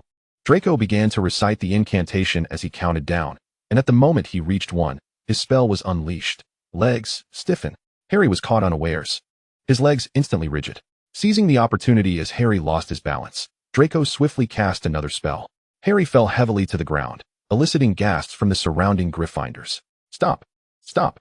Lockhart screamed, but the scene had spiraled out of control. The Slytherins, as if waiting for this moment, directed their wands toward their respective opponents. Pansy executed a flawless leg-locking curse on Granger, while Blaise incapacitated Weasley with a softening charm.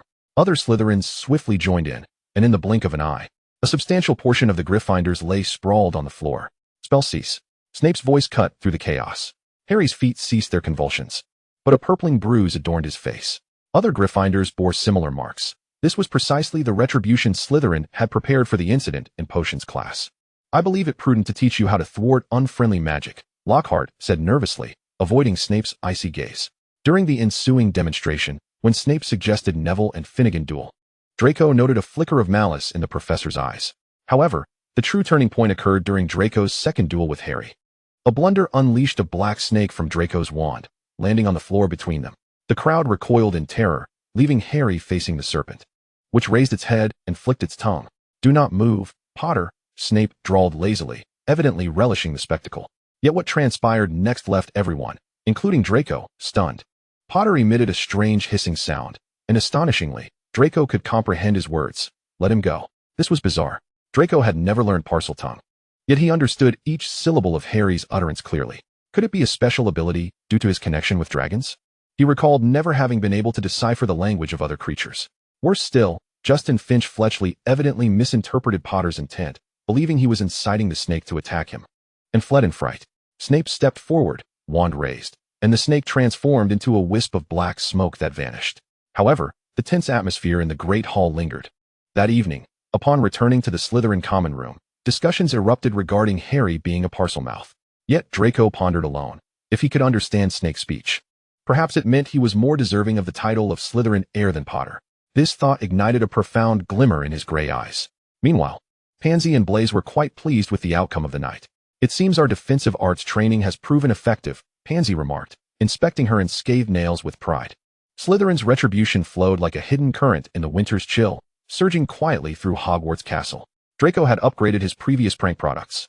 The now screaming feather quill could mimic Peeves' ghastly laugh. The color-changing badges would cause the wearer's hair to change to a garish hue every hour. And the newly developed tickling powder would induce uncontrollable laughter during potions class. As he distributed these items, Draco handed a well-packaged box of prank supplies to Crabbe, reminding him, "Remember the requirement, do not get caught." Soon, Gryffindor Tower became a disaster zone.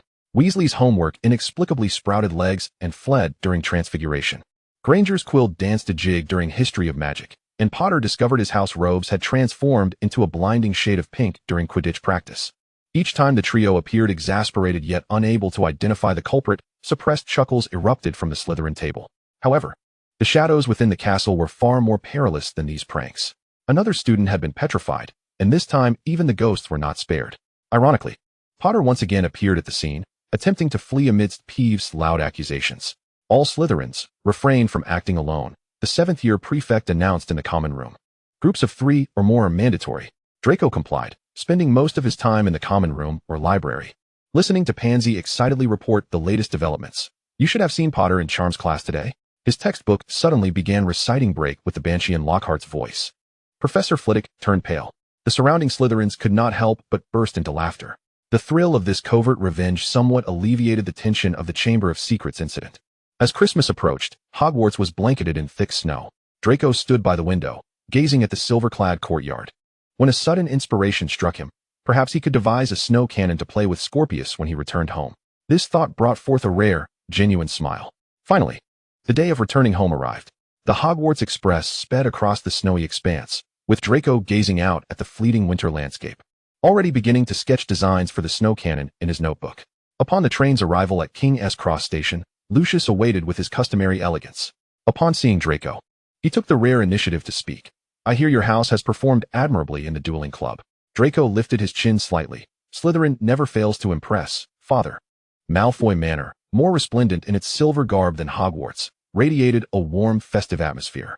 Narcissa greeted them in the foyer, and Scorpius burst into Draco's arms like a small cannonball. "Brother." The family dinner that evening was particularly lively. Uncle Regulus and Aunt Selina brought the latest gifts of alchemical wonders, and even the long-absent Aunt Walburga made an appearance. The lengthy dining table was laden with delicacies meticulously prepared by the house-elves, while the brilliance of the crystal chandelier illuminated the smiling faces around it. "I hear you've developed some intriguing gadgets?" Regulus inquired with keen interest during the meal. Draco nodded, briefly outlining the design of his snow cannon. To his surprise, even the typically stern Aunt Walburga displayed interest. That sounds far more entertaining than the charms we used to conjure snowmen in our day. In the days that followed, Draco's workshop became the most bustling place. He successfully crafted the first batch of snow cannons, their silver exteriors adorned with intricate serpentine patterns, capable of launching soft snowballs with just a small amount of packed snow. Even more impressively, Draco had devised interchangeable nozzles, and with the addition of a small wind ring, the snow cannon could even generate miniature snow tornadoes. When Pansy, Goyle, and Crab were invited to the manor, this snowy escapade reached its zenith. Snowballs flew through the garden, while small tornadoes spun across the white ground, and even the image-conscious Pansy played with flushed cheeks, her hair dusted with snowflakes. "Draco, this is amazing!" she shouted joyfully while dodging a snowball. Narcissa stood on the terrace, watching the children frolic in the snow, softly remarking to Lucius, "He has always had a talent for this." Lucius nodded slightly, a proud gleam in his eyes. Considering the adverse effects of prolonged exposure to the snow on one's eyes, Draco designed a pair of protective goggles, elegantly framed in silver. The lenses could automatically adjust light levels to prevent snow blindness, while incorporating basic waterproof and anti-fog enchantments. "Mother, perhaps this could also be sold in the shop," Draco suggested, handing the design to Narcissa. "Of course, dear," she smiled, accepting it. The Hogsmeade shop was indeed in need of winter novelties. On Christmas morning, Draco was awakened by Scorpius's excited calls. Beneath the Christmas tree in the sitting room lay a mountain of gifts. Lucius had bestowed a rare collection of ancient tomes on magical texts. Narcissa prepared a silver-green robe woven with protective enchantments. Uncle Regulus's gift was a set of premium alchemical tools. Aunt Selina presented a lovely pot of star lotus. And even Aunt Walburga sent an ancient bestiary. Severus's gift was a vial of perfectly brewed Felix Felicis. What delighted Draco most was the card Scorpius had drawn for him in tender handwriting, depicting two little figures playing with the snow cannon. Throughout the holiday, Draco and Scorpius reveled in the manor, attending various Christmas feasts and occasionally engaging in friendly snowball fights with visiting Slytherin classmates. As the holiday drew to a close, he reflected on the new inspirations and designs recorded in his notebook, feeling that this Christmas had been both fulfilling and joyful. Outside, the snowflakes continued to fall silently. Draco caressed his newly received alchemical tools, already contemplating his next project. Perhaps it was time to earnestly study the basilisk protective goggles. After all, the troubles of Hogwarts would not vanish simply because the Christmas festivities had concluded. Chapter 45. Draco subdues the basilisk. The warmth of the Christmas holiday had yet to fully dissipate from Draco's fingertips when the Hogwarts Express returned him and his friends to the snow-covered castle.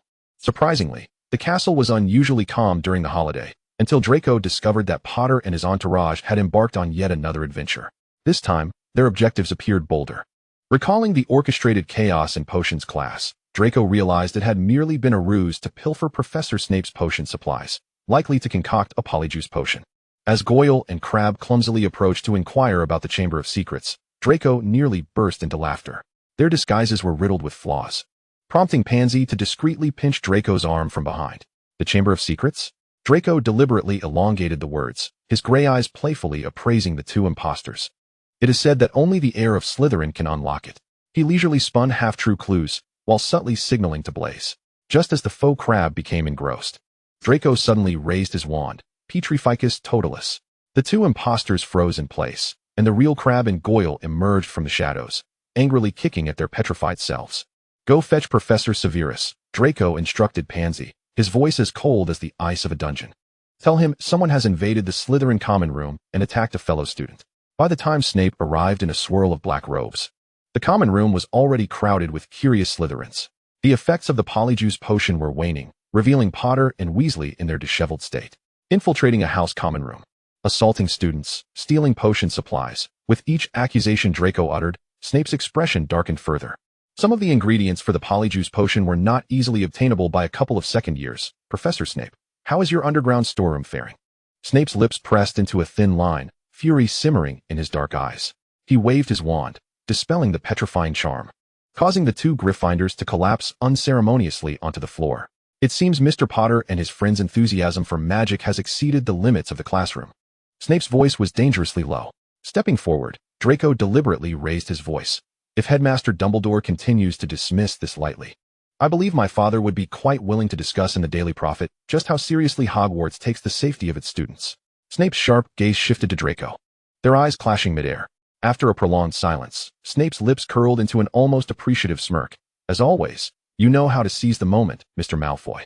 However, his voice dropped lower. There is no need to trouble Lucius with the Daily Prophet. I trust the headmaster will take appropriate action this time. Like a great bat, he seized the collars of the two Gryffindors and, before turning to leave, added meaningfully, after all, not everyone is as fortunate as you.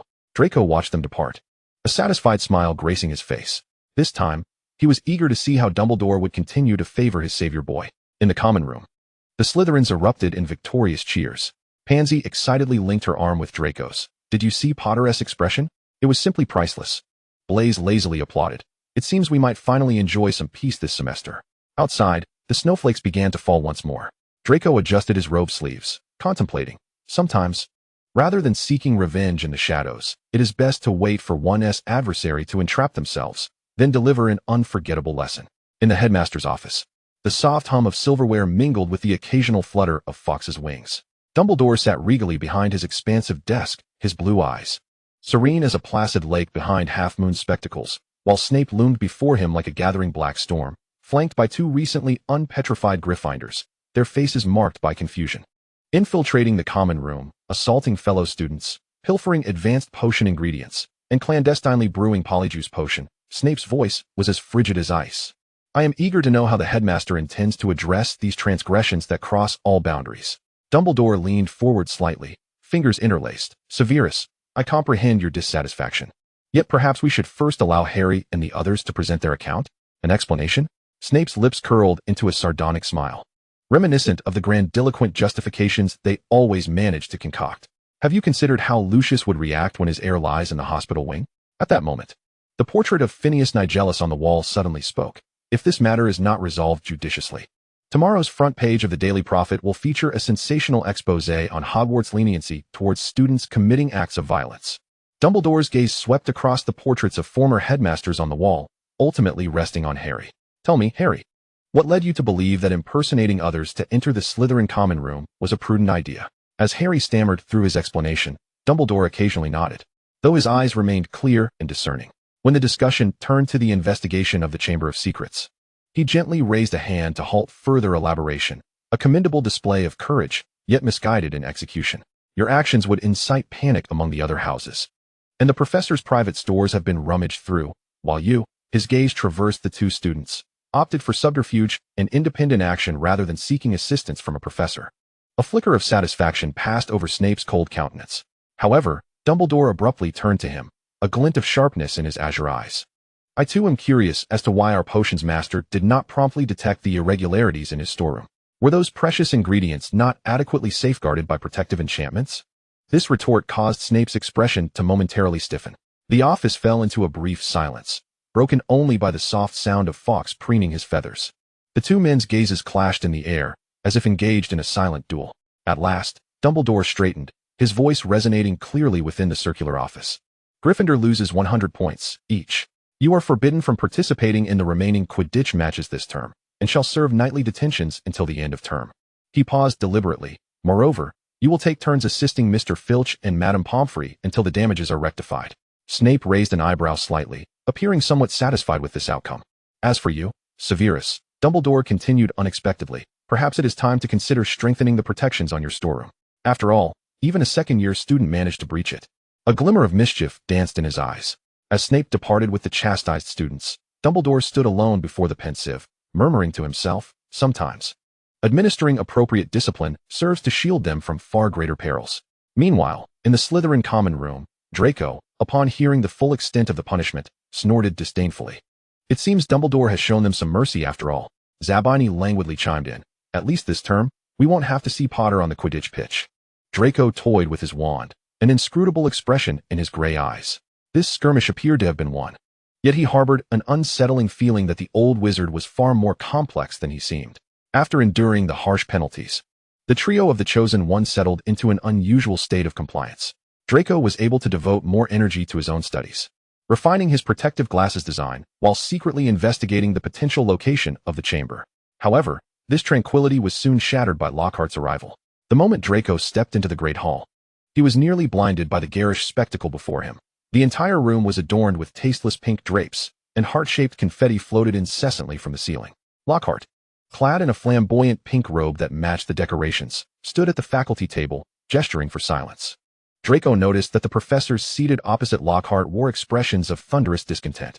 Professor McGonagall's cheeks were taut, while Snape looked as though he had just swallowed a large draught of essence of Murtlap. "Happy Valentine's Day, everyone." Lockhart's voice boomed throughout the hall. "So far, 46 people have given me cards." Draco grimaced in distaste, hastening towards the Slytherin table where Blaise was already seated, observing the farcical scene with keen interest. "One must admit, this is a singular taste," Blaise remarked lazily. Pansy took a seat beside Draco, deliberately winking at him. "I wonder if anyone will send you a Valentine card, Draco?" "Spare me," Draco replied, his face impassive. "We're still just friends." He produced a piece of parchment, tapping it with his wand to conjure an exquisite best friend card. Sliding it across to Pansy, she grimaced but reluctantly accepted it. At that moment, Lockhart clapped his hands, and 12 diminutive figures, adorned with golden wings and carrying harps, filed in. "Here are my friendly card-delivering cupids," Lockhart cheerfully announced. Draco scrutinized the forcibly dressed gnomes, commenting, "Impressively hideous." All day long, these gnomes disrupted classes, incessantly delivering cards and severely hindering normal instruction. However, the most entertaining scene unfolded after class, when one gnome intercepted Harry Potter, singing in a screeching voice. "His eyes are as green as a newly pickled toad. His hair is as dark as a raven's plume. I hope he's mine. He's so very handsome. He.S. the one who conquered the Dark Lord." Laughter erupted throughout the corridor, and Draco couldn't help but chuckle, though his attention was soon drawn to a certain object that had fallen from Harry's grasp. It was an old, tattered black diary, sending a jolt through him. "Seems like a twist of fate," Draco murmured, his gray eyes narrowing slightly. No wonder there had been no further incidents of petrification lately. The diary was in Potter's possession, and Potter was evidently unaware of its significance.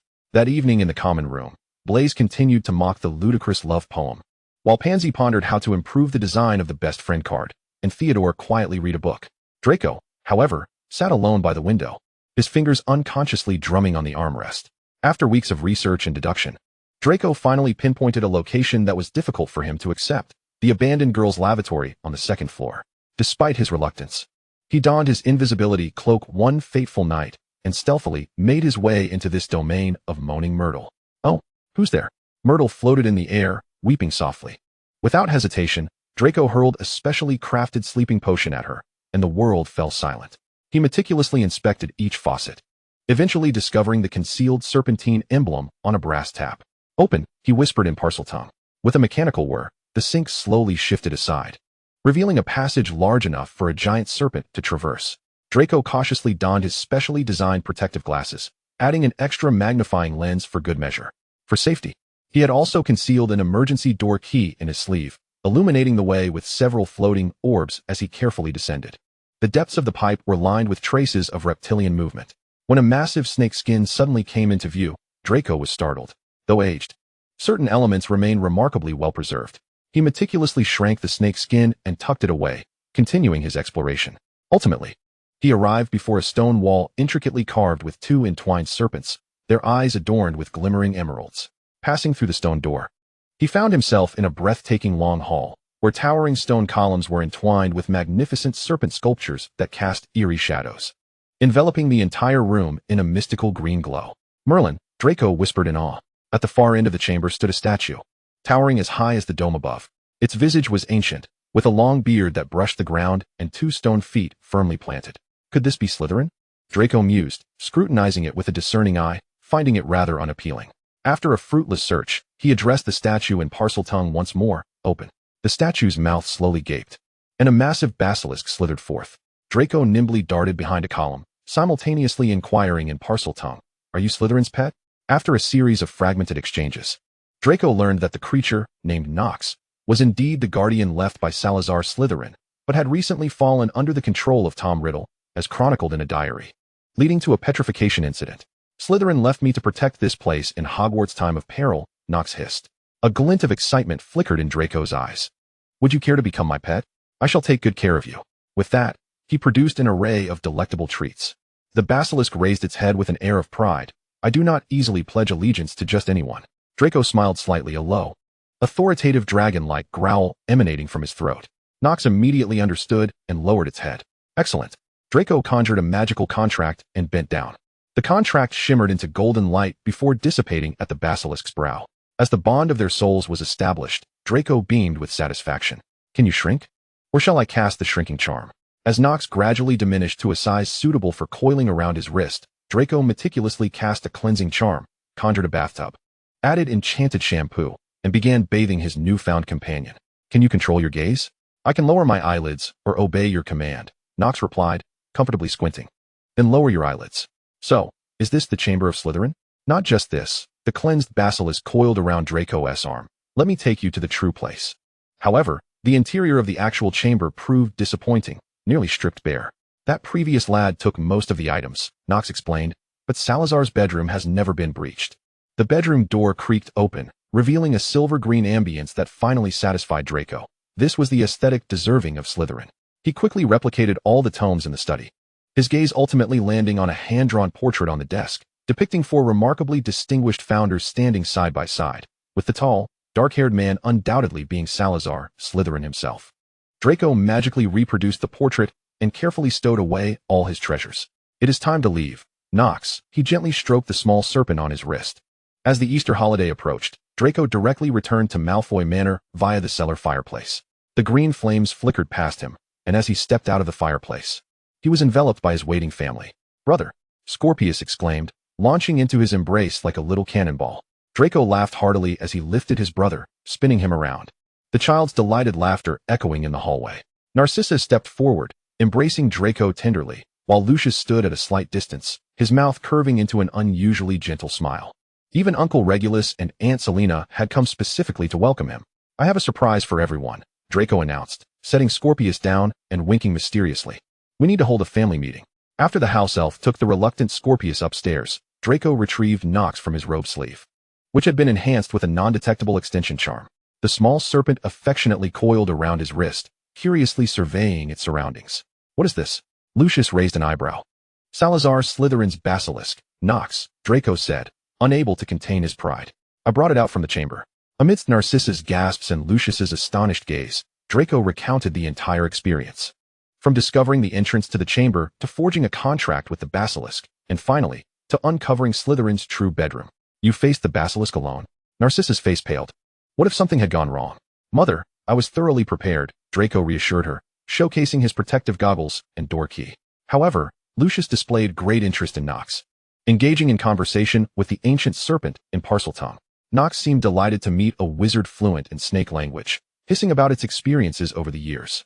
Meanwhile, Regulus and Seraphina were diligently examining the replicated portrait of the founders that Draco had brought back. Since the diary is in Potter's possession, Regulus pondered. Why not turn the tables? Seraphina nodded in agreement. Let us assist Dumbledore in continuing his Savior's training program. After all, only Potter can ultimately vanquish the Dark Lord. After an extensive discussion, an intricate plan began to take shape. Nox would return to the chamber, petrifying only when controlled by Riddle, sparing lives. When Potter arrived at the chamber, they would stage a performance. We could create a special alchemical device, Draco suggested excitedly, to conjure the illusion of the basilisk being reduced to ashes at a critical moment. Thus, Nox could retire honorably, remaining in Malfoy Manor henceforth. Lucius beamed with approval. A well-thought-out plan. It allows Potter to fulfill his mission while preserving Slytherin's legacy. Nox seemed quite pleased with this arrangement, especially after Narcissa instructed the house-elf to prepare a lavish feast. The ancient basilisk was clearly famished. So, Draco gently stroked the snacking serpent, a cunning glint in his gray eyes. Let us prepare a perfect finale for the Savior and the diary. The flickering firelight illuminated the unspoken smiles of the Malfoy family. This Easter was destined to inscribe a new chapter in the annals of Hogwarts history, while the Malfoy family would discreetly orchestrate the entire game. Chapter 46, The Patronus. Following the conclusion of the Easter holiday, Hogwarts faced the pivotal moment of third-year course selection. After meticulously reviewing the course schedule, Draco ultimately marked ancient runes and care of magical creatures on the parchment. Both subjects would benefit the family business and his studies, Lucius affirmed through the two-way mirror. Particularly care of magical creatures, given that you are now tending to Nox. Upon returning to the castle, Draco had to return Nox to the chamber. The basilisk, coiling sadly around his wrist, hissed its discontent. It will soon come to an end, Draco softly reassured, retrieving a special scales care potion to apply. I'll have Mimi deliver your special meals daily. Once this is over, you will officially retire. Nox's scales shimmered with a luminous green under the potion's effect. reluctantly sliding back into the dark passageway.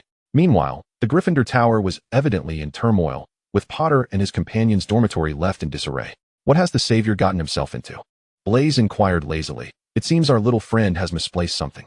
Draco speculated that the diary was now in Ginny Weasley's possession, but he had not anticipated the rapid unfolding of events.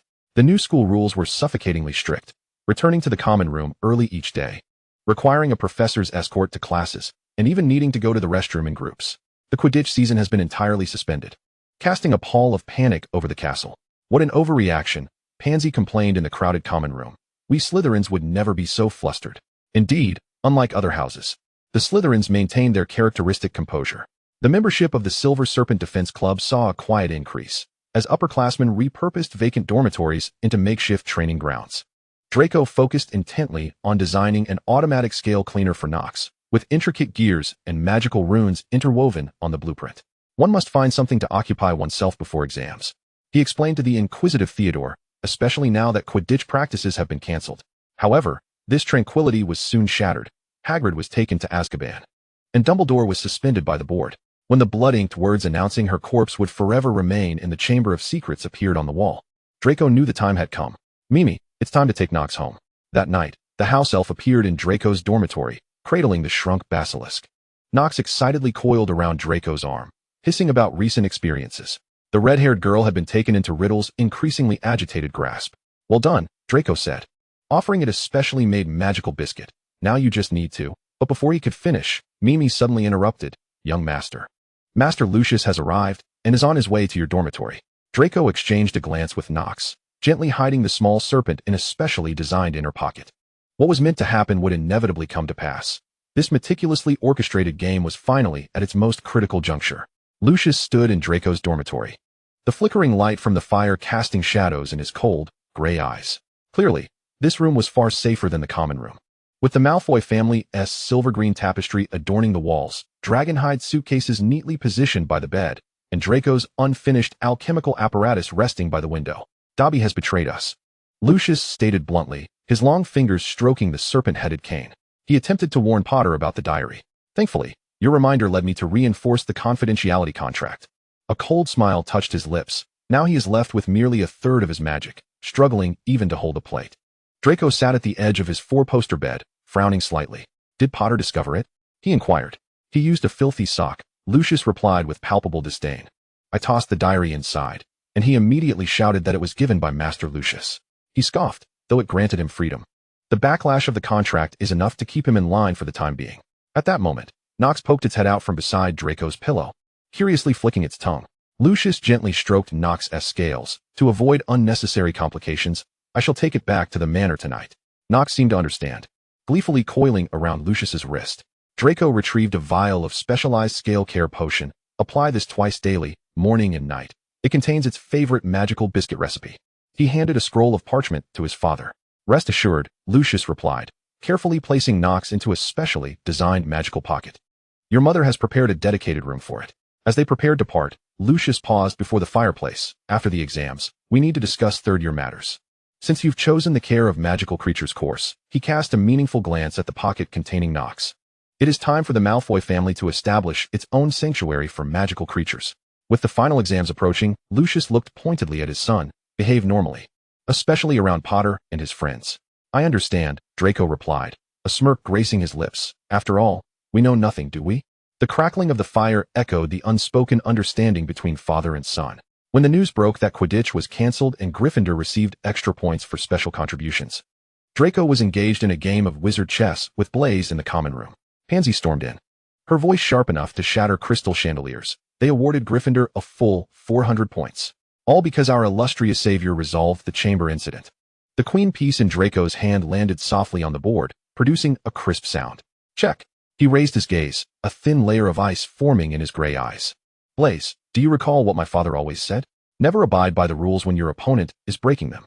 He straightened his robes, the silver-green tie impeccably positioned against his chest. I shall speak with the headmaster. Some accounts need settling.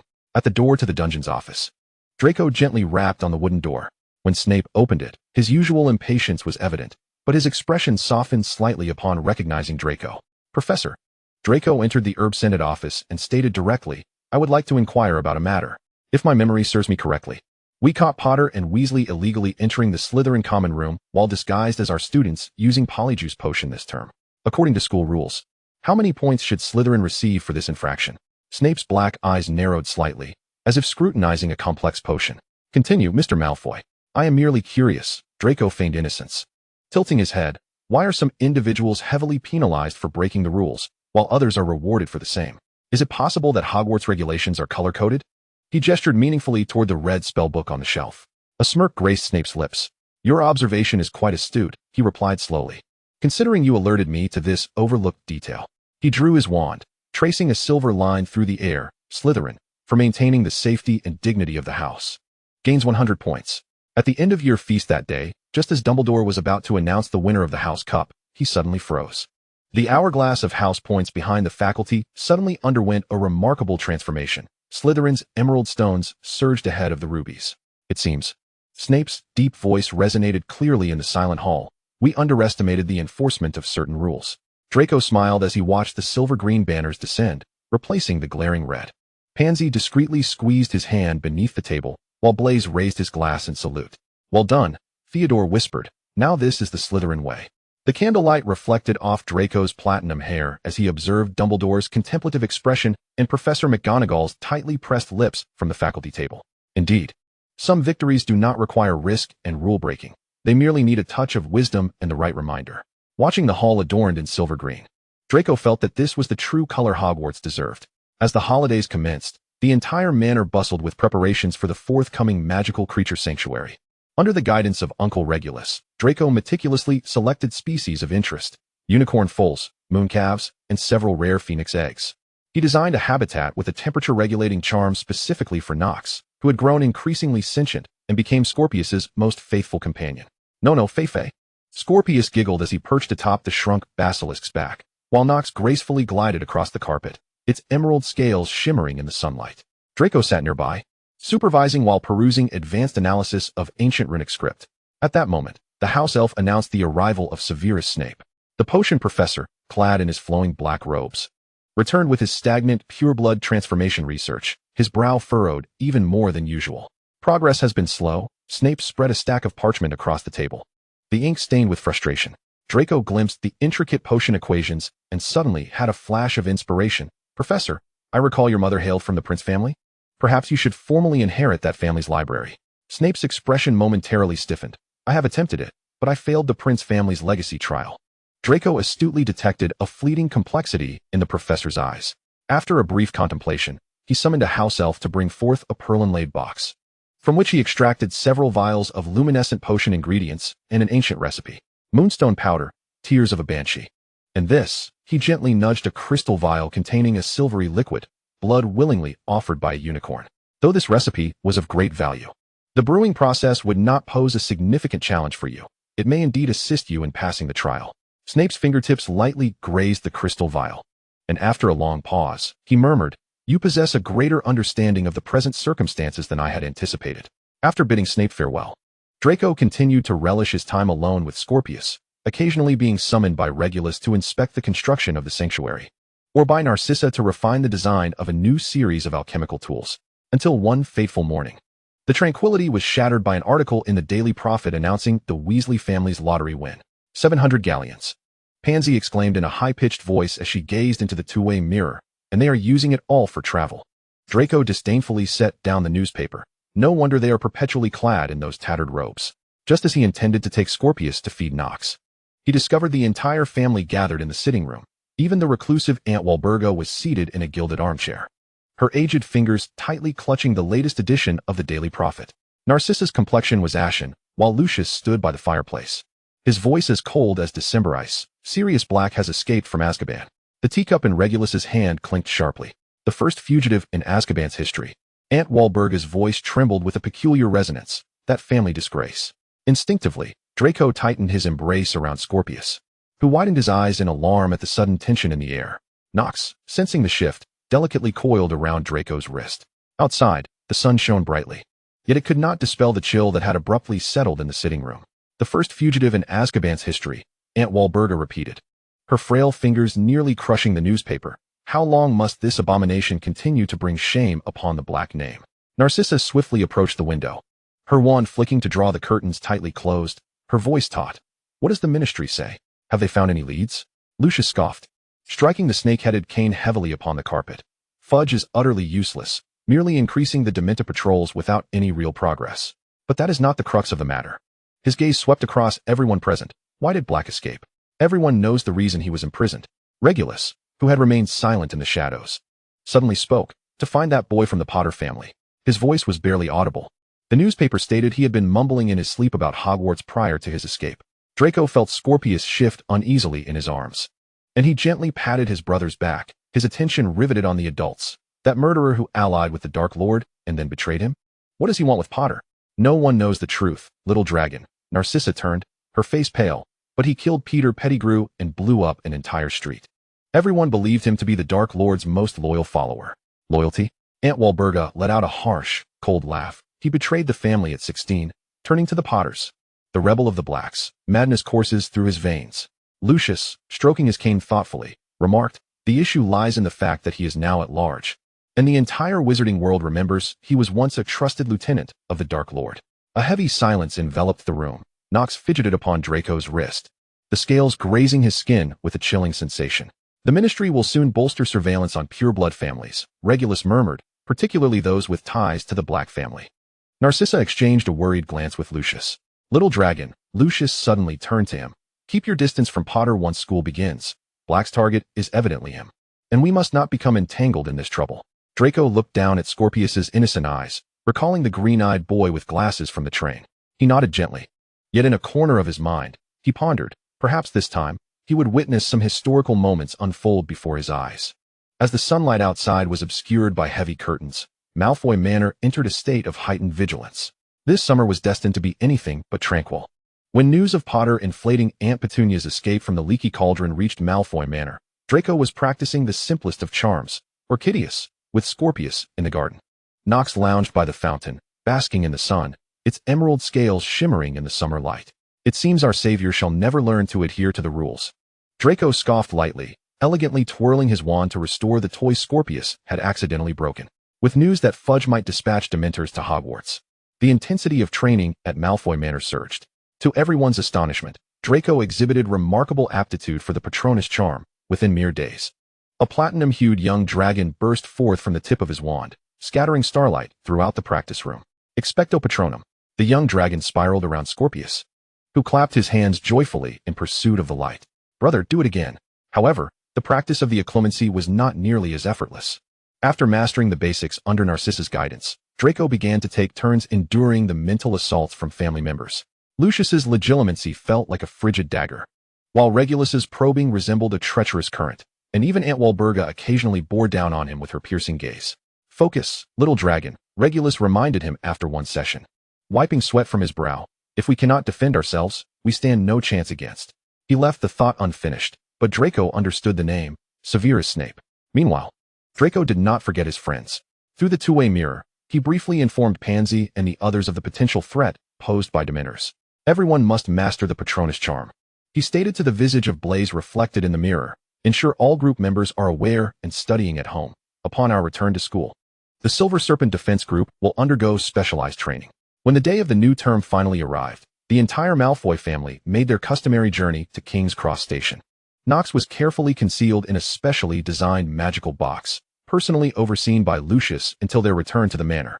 Stay vigilant, Lucius whispered as they parted. But do not provoke the Dementors.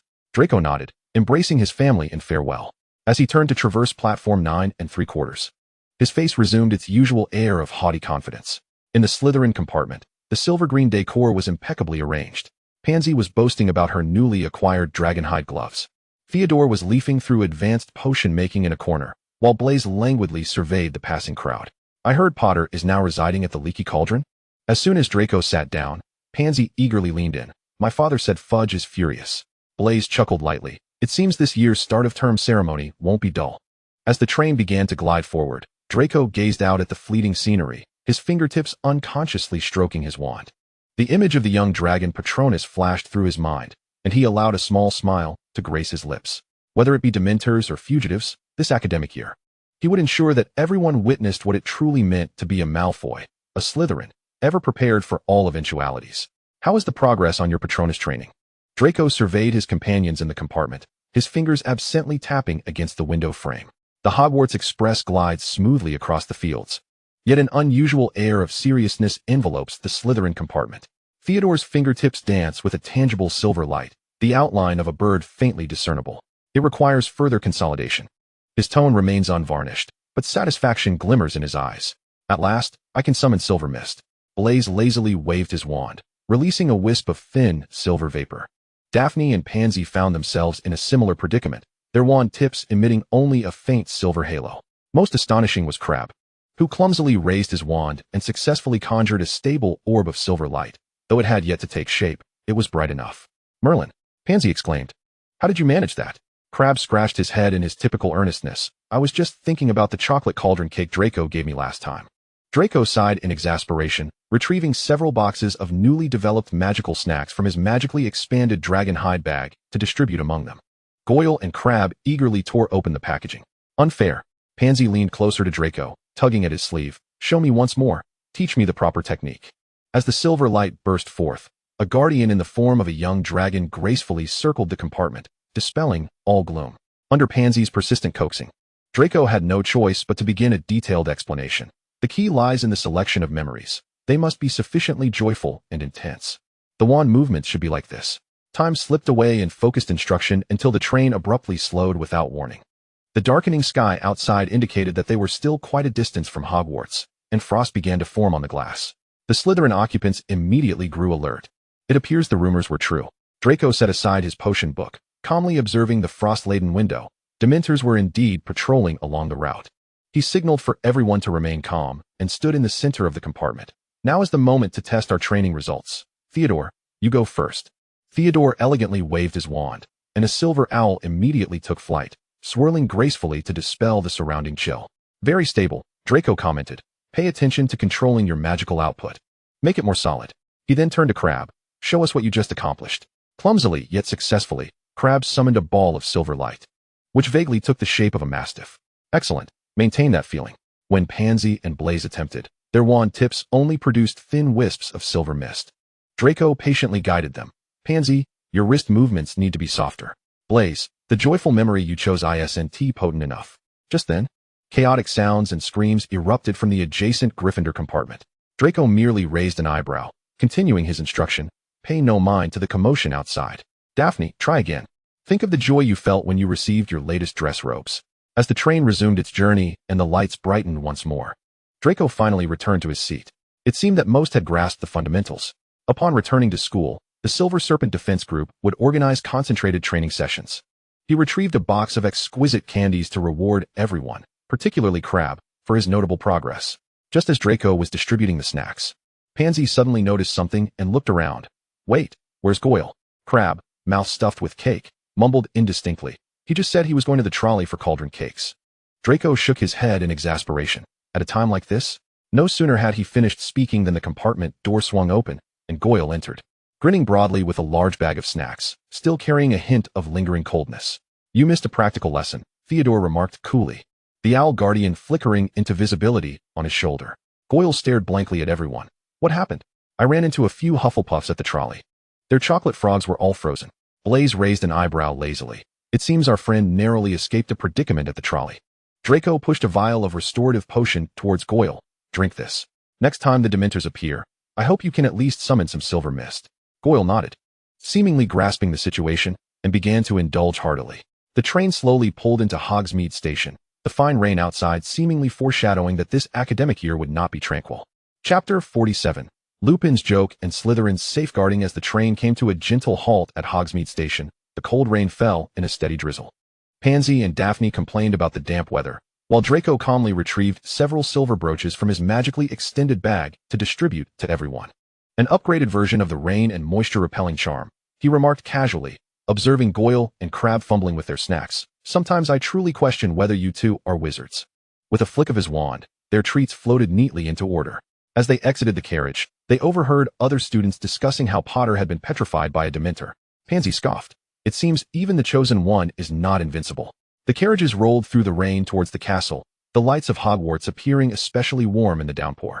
Seizing the moment while the first years were still marveling at the grandeur of the castle, Draco skillfully distributed specially crafted magical note patches to all the Slytherin students. Although everyone was puzzled, they accepted them with trust. In the Great Hall, candlelight illuminated the long tables of the four houses. As expected, this year the number of first years sorted into Slytherin was still the least. Draco remained unfazed. Ability would always outweigh quantity. Dumbledore's speech confirmed the news of the Dementor's presence. When Professor Lupin was mentioned, Draco noted Severus's expression darkening as if ink were dripping from it. It seems our new professor has some rather intriguing past associations, Blaise whispered. The announcement of Hagrid's appointment as the Care of Magical Creatures professor caused Draco to frown. This half-giant, who hasn't even passed his OWLs? Once Dumbledore proclaimed the feast to commence, the sudden appearance of sumptuous dishes momentarily dissipated the tense atmosphere. When the last dessert vanished, the real spectacle was just beginning. Now, let us sing the school song. The headmaster waved his wand, conjuring floating golden lyrics, and the scattered voices of the houses began to rise and fall. Just then, the Slytherin table erupted into a perfectly synchronized serenade. The magical note patches glowed subtly beneath their robes, blending over 100 voices into a magnificent silver river. As they sang the Hogwarts refrain, the other three houses' voices gradually fell into sync, ultimately enveloping the entire hall in an unprecedented harmonious chorus. At the staff table, Professor McGonagall adjusted her glasses in astonishment. Snape's taut lips relaxed slightly, and even Dumbledore's blue eyes sparkled with surprise. As the final note dissipated in the dome, the Slytherin table erupted into restrained yet elegant applause. It seems certain preparations are always worthwhile, Draco murmured to Theodore beside him, unconsciously toying with the magical patch in his robe pocket. Outside, the rain continued to fall, yet within the castle, the silver-green glow was particularly striking that night. Later that evening, Draco stood before the double mirror in the dormitory, recounting the day's events to his family. When inquiring whether the new defense against the dark arts professor was indeed a member of the Marauders, Lucius's expression in the mirror confirmed his suspicions. Remus Lupin. Lucius's tone dripped with evident disdain, a person who once mingled with Black and Potter. Draco suddenly understood. No wonder Professor Snape had looked so grim. The following morning in the dungeons, Snape's fury seemed almost palpable, the pressure in the potions classroom stifling. It appears our esteemed headmaster did not sleep well last night, Blaise murmured as he stirred his cauldron, and Draco noted the volatile potion ingredients swirling more aggressively than usual with Severus's billowing black robes. In the herbology class, Draco carefully pruned the venomous tentacula while donning dragonhide gloves, and could not help but reminisce about the enchanting singing magical plants in Aunt Selena's greenhouse. These coarse specimens were a disgrace to the art of horticulture. He voiced his grievances to Pansy, who was frantically evading the attacks of a biting cabbage. Suddenly, the hall erupted with news. Professor Trelawney had made a death prediction concerning Harry Potter in divination class, with a black dog as an ominous harbinger. Draco pondered as he sliced into his steak. The black dog. I recall that the crest of the Black family features a black dog, does it not? The afternoon care of magical creatures class commenced amidst a chaotic atmosphere. In the common room, the Slytherins found themselves at a loss against the menacing monsters of myth textbook. Pansy's book had viciously clamped onto her hairband. Just stroke the spine of the book, Draco suggested, and before he finished his sentence, he had already caressed the spine of his own book with his slender fingers. The previously snarling tome immediately relaxed, opening obediently with a contented purr. Pansy mimicked his actions, exhaling a sigh of relief. I should have thought of that. After all, it was Hagrid who selected the textbook.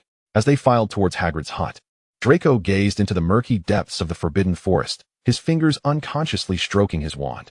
The semester had barely begun, yet an unusual atmosphere permeated the air, fugitives, dementors, and that foreboding prophecy of death.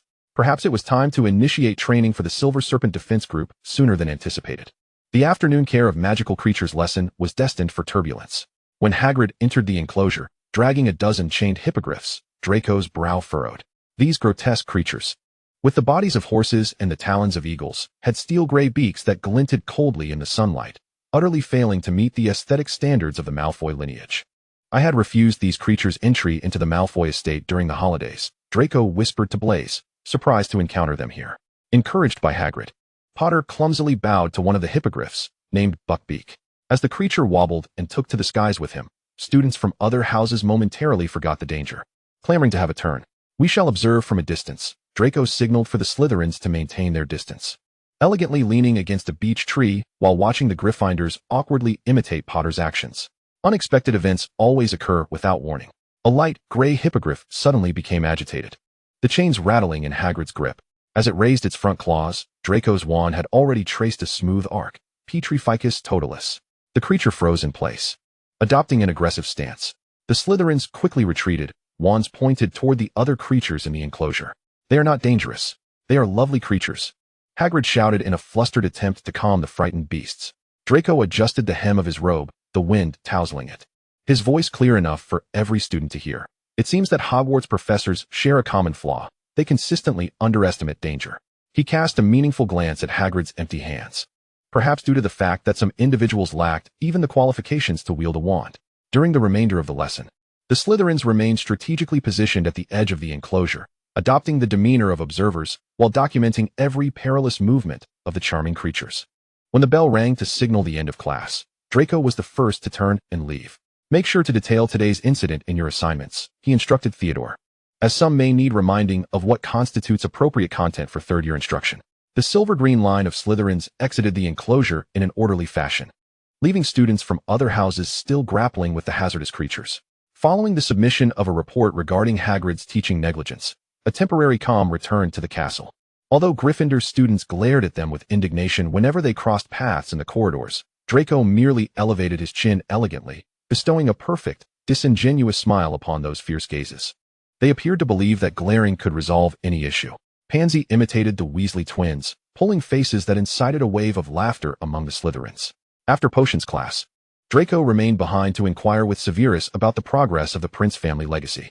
The dungeon was suffused with a more potent aroma of potions than usual, with several cauldrons emitting steam of varying colors.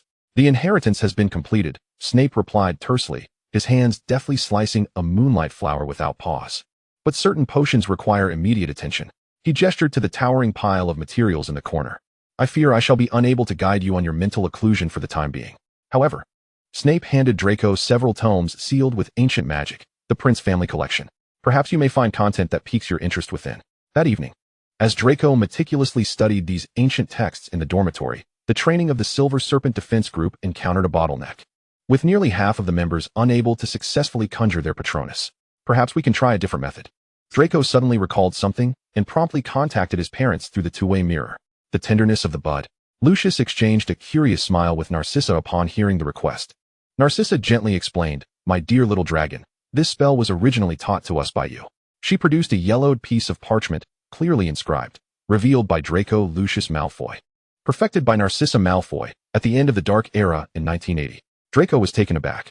He had always assumed his signature in the family text was merely a symbolic honor. At the end of the Dark Era in 1981, Lucius began slowly. "You had just turned one. Seeing how exhausted I and Regulus were from the Cruciatus curse, you waved your arms and chanted. Your mother then discerned what you were trying to convey and followed your lead, perfecting it into a complete spell. Since it is a magic you brought forth, it is only fitting that you pass it on." Narcissa's eyes sparkled with pride. That evening, during the Silver Serpent Defense Group meeting, Draco demonstrated this unique Malfoy magic for the first time. With a gentle flick of his wand, silver-green mist unfurled like nascent vines, twinkling with star-like flecks of light. "Pay attention to the arc of your wrist," he instructed Pansy. "Imagine you are awakening sleeping seeds." To their delight, the spell seemed to resonate uniquely with each individual's magical essence. Theodore conjured a mist shimmering with icy silver-blue starlight. Blazes glimmered with a lazy golden hue. And even Goyle succeeded in producing a warm, earthy brown glow at the tip of his wand. Each person's starlight was distinct. Draco surveyed the focused members, recognizing that they were tapping into the power of their own magical origins. Blaze observed the golden specks at the tip of his wand with keen interest. This is much easier than trying to make a Dementor smile. By the end of the meeting, members who could initially only summon a wispy silver mist had stabilized the release of their own unique colors at the tips of their wands. Draco watched as the various hues of mist flowed through the dimly lit classroom, a spell unique to the Malfoy family, and cautioned, "I hope you all use this with prudence." As dusk deepened over the forbidden forest, the silvery radiance within the dungeon grew ever more resplendent. Draco gazed at the luminous manifestations he had personally nurtured, suddenly realizing that some legacies were indelibly etched within one's very bloodline. When Professor Lupin announced that Neville would be dressing Snape's boggart as a hag, the news reached the Slytherin common room, prompting Pansy to snap her quill in two out of frustration. "How dare he mock our head of house?" she exclaimed, her voice shrill. As a group of third years wore glum expressions, Draco lifted his gaze from his alchemical notes. a dangerous glint in his gray eyes. Since the new professor enjoys jesting so much, let us indulge him in a spirited game. He gently tapped the tabletop, signaling the commencement of an advanced prank magic training course for all third years tonight. The depths of the cellar swiftly transformed into a hub of innovation. Draco had refined the color-changing badge, now causing the wearer's robes to automatically display a silver serpent pattern upon encountering a Gryffindor. Blaze developed an honest quill that would annotate papers with notes indicating the page from Dark Forces, a guide to self-defense that had been copied, while Pansy designed a quill that mimicked a boggart, which would invariably transform into a miniature bowtruckle during Charms class, gesticulating mockingly at Professor Flitwick. Actions needed to be executed with grace, and Draco distributed these improved gadgets, advising Calvert and others to leave no trace, yet render them utterly helpless. The following morning, chaos erupted at the Gryffindor table. Seamus Finnegan's bacon suddenly began tap dancing. Dean Thomas's toast consistently arranged itself into the shape of a foolish lion, and Neville's pumpkin juice transformed into a brain-clearing silvery green every 10 minutes. This must be the work of Malfoy, Ron Weasley bellowed, as grammatical errors continuously emerged on his parchment. The most spectacular scenes unfolded during defense against the dark arts class, when Lupin instructed everyone to face a boggart. Calvert accidentally dropped a box of screaming gnome mushrooms, prompting all the boggarts in the room to mimic Lockhart's foolish laughter.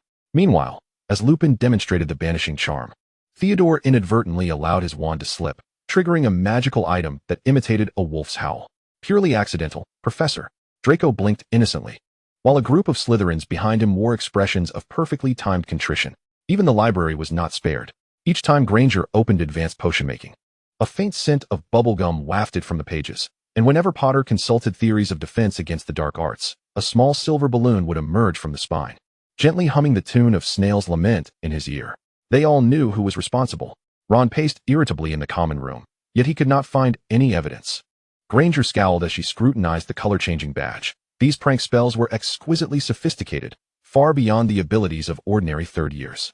Professor Lupin endeavored to maintain his composure, but whenever he encountered Slytherin students in the corridors, a few paper airplanes adorned with silver-green feathers would fortuitously swoop past his head, sprinkling harmless glitter. Tit for tat. After one transfiguration class, Draco offered Potter, who was busy brushing glitter off his robes, a gentle smile, relaying greetings to Professor Lupin on their behalf. This war, without smoke, persisted for a full fortnight, concluding with Professor McGonagall confiscating 3 large boxes of troublesome gadgets. Yet every Slytherin knew that as long as anyone dared to jest about their head of house, the cellar would always be prepared with even more splendid retaliations. On the Quidditch pitch, Flint's roar was more ferocious than the quaffle itself. Another 20 laps. That fool which shall not wrest the trophy from our grasp. Draco deftly maneuvered his broom through the downpour, pondering that this captain intended to train them all into professional players before graduation. He had truly lost his mind. After the training, Pansy complained in the common room, all the while skillfully transforming chocolate frogs into varieties that would nibble at fingers. Daphne, nearby, was concocting a candy that would induce hiccups, releasing pink heart-shaped smoke. Goyle and Crabbe had become the happiest of taste testers, despite occasionally being caught off guard by suddenly leaping cookies. This is quite something, Crabbe mumbled, his hair transformed into a brilliant orange by a prank candy. Upon hearing that other houses were also preparing Halloween pranks, Draco eagerly joined in the development. If they were to play, they might as well elevate the stakes. His improved biting cabbage now chased people like a hound. Terrifying bubblegum would produce bubbles that resembled Dementors, and that small badge, when pressed, could project a 3-foot-tall, giant troll apparition. A special edition for Peeves. Draco entrusted the modified snow cannon to a few lower years, filled with sticky toffees and biting back candies, instructing them that as long as they did not provoke Slytherin, there would be more delightful treats to come. Theodore was tasked with placing tracking charms on all the prank gadgets, while Blaze elegantly tested a cake that compelled the victim to recite Lockhart's love poetry. The entire Slytherin common room had transformed into a prank workshop, with even first years learning how to make pumpkin pies emit faint screams. Draco had particularly crafted protective brooches to guard against certain houses wishing to sample their pranks early. When the Halloween weekend finally arrived, the Slytherins surged forth like a pack of unleashed night steeds. Pansy lingered at the elegant wizarding attire shop, while Daphne became enamored with a new telescope at Devonsbanes. Meet at the Laurel Grove, Draco informed his companions before ascending to the private booth upstairs. As he pushed open the door, a small silver figure shot into his arms like a cannonball. Brother, Scorpius giggled, clutching a continually color-changing magical toy. Narcissa turned from the window, smiling as she watched the brothers tumble together. Where's Nox? Draco inquired, ruffling his brother's soft curls. Sunbathing at the manor, Lucius elegantly set down his teacup. Having recently developed a fondness for the house-elves' specially made lizard crisps. As other Slytherins began to arrive, the booth filled with laughter and merriment. Blaise had brought the latest confections from the Honey Duke, and Theodore had surprisingly acquired a book on the origins of medieval curses. Even Goyle and Crabbe clutched a large assortment of buzzing bee candies. I heard the Weasley twins are running a tab at Zoko's joke shop. Pansy stirred her raspberry juice and whispered to Draco. Draco glanced out the window at the conspicuous redheads on the street. It seems we need to introduce some higher quality clientele to the joke shop owner. As a fine rain began to fall outside, the booth remained as warm as spring. Draco watched Pansy feeding Scorpius cake, suddenly realizing that perhaps such tranquil days were truly worth cherishing. As Draco stepped into the castle amidst the throng of returning students, the setting sun gilded the castle's spires. He embraced his parents in farewell, tousling Scorpius's soft black hair. Remember to check the two-way mirror tonight. I've prepared something splendid for you. The great hall had already been adorned to resemble an enchanted forest, with floating pumpkin lanterns housing jesting sprites, and swarms of bats forming ever-changing patterns in the vaulted ceiling. Yet, the true spectacle lay concealed within the enticing dishes. Before the bell signaling the start of dinner had been rung, the hall was already enveloped in jubilant chaos. The Hufflepuff table suddenly erupted in gasps as several students, having devoured chocolate frogs, found their hair transformed into colorful jellyfish tentacles that danced with the wind. The Ravenclaw side was even more extraordinary, as a girl, after taking a bite of cake, began to passionately recite the most embarrassing passage from Lockhart's Hiking with Trolls.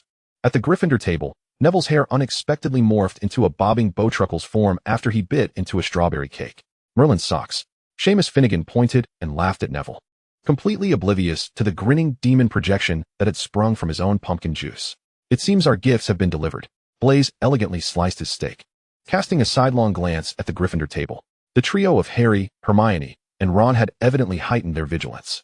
However, when Ginny Weasley offered them a plate of ordinary pumpkin pie, they relaxed their guard. As Potter took a bite, the crust cracked open into a grinning mouth, splattering jam across his face in a jester's mask. Hermione's pumpkin juice, on the other hand, coalesced into a miniature Dementor, emitting faint whimpers. At that moment, Lavender Brown's shriek drew everyone's attention. After consuming a sandwich cookie, Wesley's nose transformed into a rubber toy that emitted a whistling sound. "Fred, was it you too?"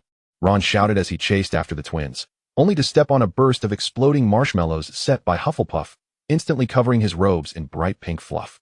At the teacher's table, Professor Lupin's wine unexpectedly morphed into a tap-dancing rubber duck. Professor McGonagall endeavored to maintain order, yet found herself producing colorful bubbles as she spoke. The highlight was Severus Snape, who, with an impassive expression, crushed a spider attempting to ascend his plate, only for the golden glitter released upon its explosion to form a smiling, ghostly face above his head. It seemed that the other houses were exceptionally well prepared this year. Draco raised an eyebrow as he observed a Slytherin first year being chased around by Gryffindor's firework spider.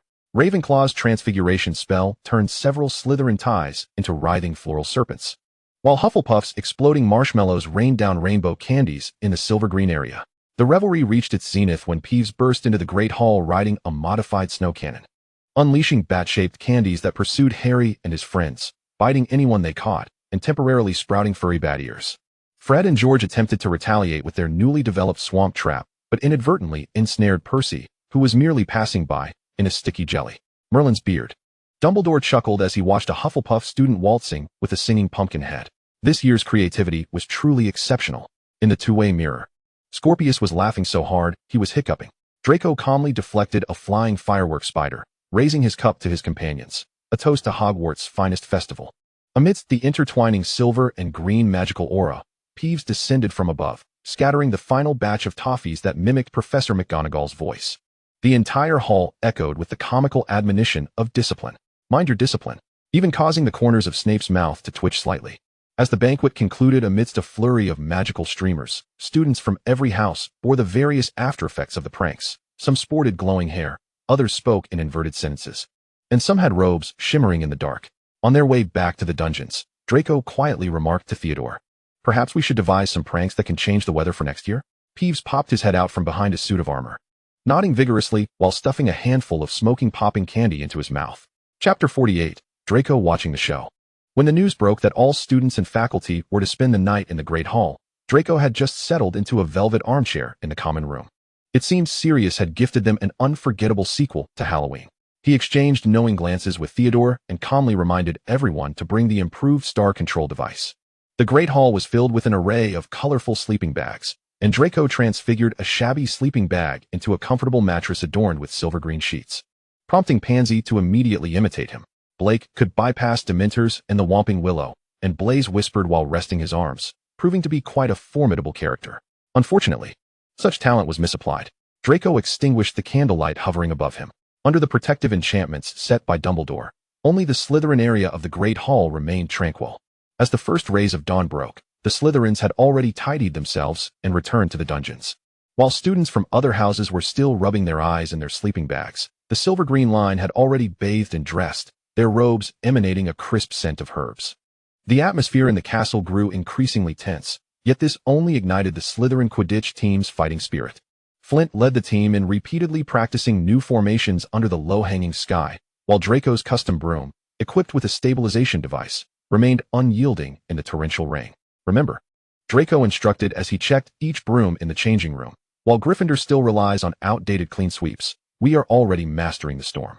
On the day of the match, the winds howled fiercely. When Madam Hooch's whistle pierced through the rain, 14 brooms soared into the air. Draco's golden hair whipped behind his goggles as he darted through the curtain of rain, his broom nearly unfazed by the weather due to the balance runes affixed to it. Slytherin scores again. The commentator's voice was shredded by the wind and rain. Wood made valiant saves at the Gryffindor goal, but Slytherin's chasers consistently found angles to score. The score of 80-20, sending the silver-green stands into rapturous cheers. During the break, Flint slapped Draco's shoulder emphatically. "Let us finish this quickly." When the game resumed, Draco noticed Potter's broom trajectory suddenly became smooth, evidently altered as well. However, the real threat emerged from above, where a swarm of Dementors crossed the boundary. Expecto Patronum. Herbivicus. A silver shield of light erupted from the Slytherin stance. Pansy's Persian cat Patronus soared alongside Daphne's peacock, Blaze's cheetah leaped alongside Theodore's owl, and Crabbe's mastiff followed closely, all interspersed with the starlight of Herbivicus. Amidst this magical radiance, Draco locked onto the glimmer of gold. As he dove, it felt as though he tore through the curtain of rain, and at the moment his fingertips brushed against the metallic wings, the stands erupted in thunderous applause. In his peripheral vision, he saw Potter tumbling from his broom. With a flick of his wand, Draco's dragon Patronus gracefully caught the red-robed figure, ensuring a safe landing. The match is over. Slytherin wins. Amidst the storm, Draco raised the golden snitch in triumph, completing a lap around the field, while silver-green banners surged in the stands. When he landed among his jubilant teammates, the tail of his broom still dripped with the rain of victory. Outside the changing room, Pansy handed him a dry fleece blanket. "You actually saved Potter? Let the savior owe Slytherin a favor." Draco accepted the red tea, a sly glimmer in his gray eyes. Was it not the most elegant form of revenge? Outside, the Dementors were retreating under the professor's expulsion. On this rainy day, it was destined to be etched into Slytherin's Quidditch history. Slytherin's performance on the Quidditch pitch became the talk of the school for the following weeks. In the Great Hall, in the corridors, there were always whispers directed at the Slytherins, especially when Draco walked by, as discussions about the dragon Patronus escalated sharply. "It seemed they had forgotten that we won the match," Pansy mused proudly as she arranged her newly purchased hair accessories, too preoccupied with discussing the Patronus. Blaze lazily flipped through the Daily Prophet. "Potter's Nimbus 2000 has become fodder for the Whomping Willow. I hear Professor McGonagall is furious and intends to cast a trimming charm on it." Draco paid no heed to these discussions. His attention was entirely captivated by the potions book from the Prince family. In an attempt to brew a potion requiring a slow simmer for 81 days, he finally sought out the legendary room of requirement on the 8th floor. "I need a perfect potion laboratory." After muttering this 3 times to the blank wall, an ornately carved wooden door appeared quietly. Inside, it was furnished with mithril cauldrons, crystal potion cabinets, and even feather quills and parchment that recorded automatically. This was truly a paradise tailored for him. During the match against Ravenclaw, under the clear sky, the golden snitch seemed to linger just for him. As Draco grasped the struggling little ball and descended onto the pitch, Scorpius in the stands excitedly shouted through the two-way mirror, "Brother, you're the best." As Christmas approached, Draco busied himself in the room of requirement. He unearthed 2 ancient recipes from his consciousness: the Moonlight Potion, which gently enhances magical power, and the Sunrise Potion, which invigorates the drinker. Each drop shimmered like stars within the crystal vials. "You must come with me to Hogsmeade." Pansy cornered Draco after one of their potions classes. "The Honeydukes has released color-changing lollipops." Draco raised an eyebrow. You only came to ask for sweets, didn't you? He extracted several exquisite boxes from his dragon hide bag, filled with newly developed, vibrant fireworks candies that would bloom warmly in the mouth, and juice-infused cotton candy that would erupt with fruit nectar upon biting. There were chocolate spider sweets and an upgraded version of the snow cannon. He paused momentarily, suggesting that it be tested in an open area. Pansy joyfully embraced the confections and departed, soon after which a delightful spectacle unfolded in the snow outside Hogsmeade, under Blaze's deft control. The improved snow cannon accurately targeted the students returning from the village, who were sent fleeing with their heads covered, pursued by specially crafted snowballs. Daphne's magical camera captured countless amusing moments of students adorned with clouds of cotton candy, their ears emitting smoke. When the Christmas bells chimed, Draco returned to Malfoy Manor, bearing meticulously prepared gifts. Nox immediately coiled around his wrist, the newly added protective enchantments on his scales shimmering brilliantly. The family's greatest source of exasperation was 3-year-old Scorpius, who had recently taught himself the spell to make furniture dance. He was truly a little wizarding tyrant. Aunt Sella watched as Scorpius commanded the sofa to spin, her tone betraying an undeniable affection. This Christmas was, for Draco, a sweet torment. Just as he concluded the social obligations of the Yule Ball, he was tugged into the toy room by little Scorpius. "Brother, I want to drink the soda that makes stars float," Scorpius exclaimed, clutching Draco's leg, his eyes sparkling as he pointed to the most whimsical page in the magical recipe book. For the next 2 weeks, Draco transformed his candy laboratory into a fairy tale factory. The starry bubble soda indeed allowed its drinker to float 3 inches off the ground, leaving a trail of starlight behind.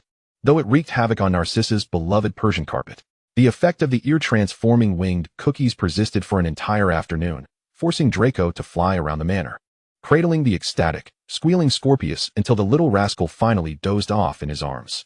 The most disastrous incident involved chocolate frogs and popping candy, which unexpectedly activated during a family tea gathering, causing several visiting elder family members to bounce on the sofa for several minutes. "I believe you are exacting revenge for my Halloween trickery last year." Draco slumped in the armchair of the laboratory, observing Scorpius attempting to tie a bow on Nox. The little serpent hissed in protest, using the tip of its tail to swipe the ribbon away. On the last day of the Christmas holiday, when Scorpius returned with a design for a lollipop that would make hair sing, Draco quickly grasped his already packed suitcase. He suddenly remembered he had a 12-inch potions essay due tomorrow. Amid the laughter of his family, he fled in a panic, even Nox peering out from beside the portrait frame, emitting a sound that resembled a derisive hiss. Lucius, rarely one to laugh heartily, applauded the armchair. "It seems our heir has finally encountered a worthy opponent." At the moment the Hogwarts Express set in motion, Draco could almost hear the sigh of relief from within himself. "You cannot possibly imagine the experiences I endured this holiday," he lamented to a curious Pansy, as he recounted the tale of the ear-transforming wings, sending the entire Slytherin compartment into fits of laughter. Blaze wiped away tears of mirth. "It appears our little prince has finally escaped from parenting hell." As the train gradually picked up speed, Draco gazed out at the fleeting snowy scenery, unable to suppress a smile. Although he had been thoroughly exhausted, those twinkling stars might just become the warmest memories of this winter. That evening, upon returning to the Slytherin common room, Draco heard about the crossbow incident. "A crossbow?" He raised an eyebrow, absent-mindedly tapping the newly upgraded two-way mirror with his fingertip. "It seems our fugitive's pocket money is rather ample." Blaze languidly flipped through his potions textbook. "I heard Potter and Lupin have been doing extra training after class lately. It seems the savior has finally realized that fainting at the sight of dementors is rather undignified. A werewolf teaching how to combat dementors. Quite fitting indeed," Theodore scoffed. As the season progressed, the final match between Slytherin and Hufflepuff was a foregone conclusion, even though Cedric Diggory's Hufflepuff team was considerably stronger than in previous years. Slytherin's victory was never in doubt. When Draco caught the golden snitch, Scorpius screamed excitedly through the two-way mirror from the stands, nearly deafening Blaze. Hufflepuff indeed posed a greater challenge this year. Flint rarely praised the opponents at the victory banquet, but our broom modifications and tactical training surpassed all. Rather than focusing on Quidditch, he was more engrossed in upgrading the map. The modified two-way mirror not only displayed names and locations, but also marked the traces of magical creatures. "Look, that's Hagrid feeding the Thestrals," he pointed out to Pansy, showcasing the moving light spots on the mirror, which could very well be the house-elf and ghosts. While watching the match between Gryffindor and Ravenclaw, Draco remained alone in the cellar, shaking his head at the markings of the crossbow on the two-way mirror, a speed of 150 miles per hour. "Emergency braking requires 3 seconds. The savior's neck is sturdier than I imagined." Shortly thereafter, the common room erupted into chaos. Calvert burst in, panting. "Black has broken into Gryffindor Tower again." They say he was standing by Weasley's bed with a knife. A romantic interest? Blaise chuckled mischievously. Or perhaps Mr. Longbottom's password notes have finally come in handy? Draco observed the dense cluster of teacher light spots gathered at Gryffindor Tower on the two-way mirror, gently tapping the surface. The cursor belonging to Sirius Black was moving swiftly through a hidden passage in the castle, ultimately disappearing in the direction of the Whomping Willow. It seems we need to update the passage data, he concluded, putting away the two-way mirror. When Dumbledore announced at breakfast the following day that Sirius Black had escaped once more, Draco was wholly unsurprised. If he could be caught by Filch, he would never have escaped from Azkaban. He leisurely spread butter on his bread, watching the professors at the staff table wearing furrowed brows. The castle's security had indeed escalated to absurd levels. Professor Flitwick was tiptoeing to show the guard statue Black's wanted poster. Filch was dashing around the corridors like a headless chicken, even sealing the cracks in the walls with glue. And the most spectacular moment was Neville Longbottom receiving a howler in the Great Hall. "You've utterly disgraced your father's face." The deafening roar of the Longbottom matriarch made the candles on the ceiling tremble. Pansy covered her ears, muttering, "This volume could shatter glass." "Perhaps we could develop a loud-voiced throat lozenge," Draco mused, this idea occupying his thoughts throughout the entire potions class. Lately, Scorpius had been persistently using the two-way mirror to bother him, his blue eyes blinking adorably, softly calling out brother, leaving him utterly defenseless. Thus, the room of requirement birthed yet another batch of novel creations. Candies that would transform hair into little snakes, butterfly wings capable of carrying people in low flight, magical wristbands that sprinkled starry confetti, and matching butterfly prince outfits. When he packed these into gift boxes enhanced with the undetectable extension charm, he finally felt at ease preparing for the Hogsmeade trip. The village of Hogsmeade was particularly lively that weekend. Draco and Pansy navigated the bustling streets, parting ways at the entrance to Honeyduke's, as he made his way alone to the most secluded booth in the secret laurel. "Brother." Scorpius bounded into his arms like a piece of popping candy, clad in the glowing dragon baby onesie he had gifted him last time. Narcissa and Aunt Sella were savoring flower tea, their table already laden with an array of whimsical candies and snacks. "I hear you've invented new sweets again?" Aunt Sella smiled as she accepted the gift box, and her eyes lit up upon seeing the self-flying butterfly wings. Shortly thereafter, Pansy and the others burst into the booth. Theodore bringing the latest model of dark magic detector, Daphne showcasing her newly acquired magical hairpin, while Blaise lazily unwrapped a box of self-dancing chocolate frogs. Outside, delicate snowflakes danced through the air, while within the private chamber, warmth enveloped the space. Scorpius, adorned with newly acquired butterfly wings, fluttered gracefully at a low altitude, casting a shimmering cascade of stardust amidst the magical glow. Draco leaned against the window, observing the cozy scene amidst the surrounding clamor. Perhaps, under the looming shadows of fugitives and dementors, such an ordinary afternoon seemed all the more precious. Upon returning to the castle, the group, led by Khaled, awaited impatiently at the entrance of the Slytherin common room. "Malfoy, Potter's head is floating above Hogsmeade." He pointed to the frost marking his robe's hem. "We intended to teach him a lesson, yet something attacked us." "A head floating in the air?" Draco, methodically removing his gloves, replied, "I trust you remember that Mr. Savior is currently under strict orders not to step outside the castle." Blaise chuckled, flipping through advanced potion making, sneaking off to Hogsmeade amidst the dual threats of dementors and fugitives. "Should we commend Gryffindor's bravery or folly? It is tradition," Daphne remarked as she touched up her lip gloss in a small mirror. "They have always regarded rule-breaking as an honor." Yet Draco pondered, absent-mindedly caressing his wand. "I am more concerned about which secret passage he used to escape." He recalled the unmarked corridors on the map and resolved to enhance surveillance of Potter's movements in the near future. In the days that followed, Khaled, armed with upgraded prank products provided by Draco, embarked on a campaign of retribution. Potter's quill would suddenly tap dance during Charms class.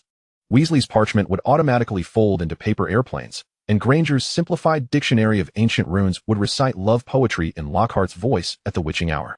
The atmosphere in the potions classroom was thicker than the sludge in the cauldron, as Snape intensified his harassment of Gryffindor, his visage shadowed with a deepening pallor. When Neville once again exploded a cauldron, his tone was as frigid as the winter air. "Mr. Longbottom, perhaps you should consider transferring to a Muggle school to learn how to boil water." As the class bell rang, Draco lingered behind.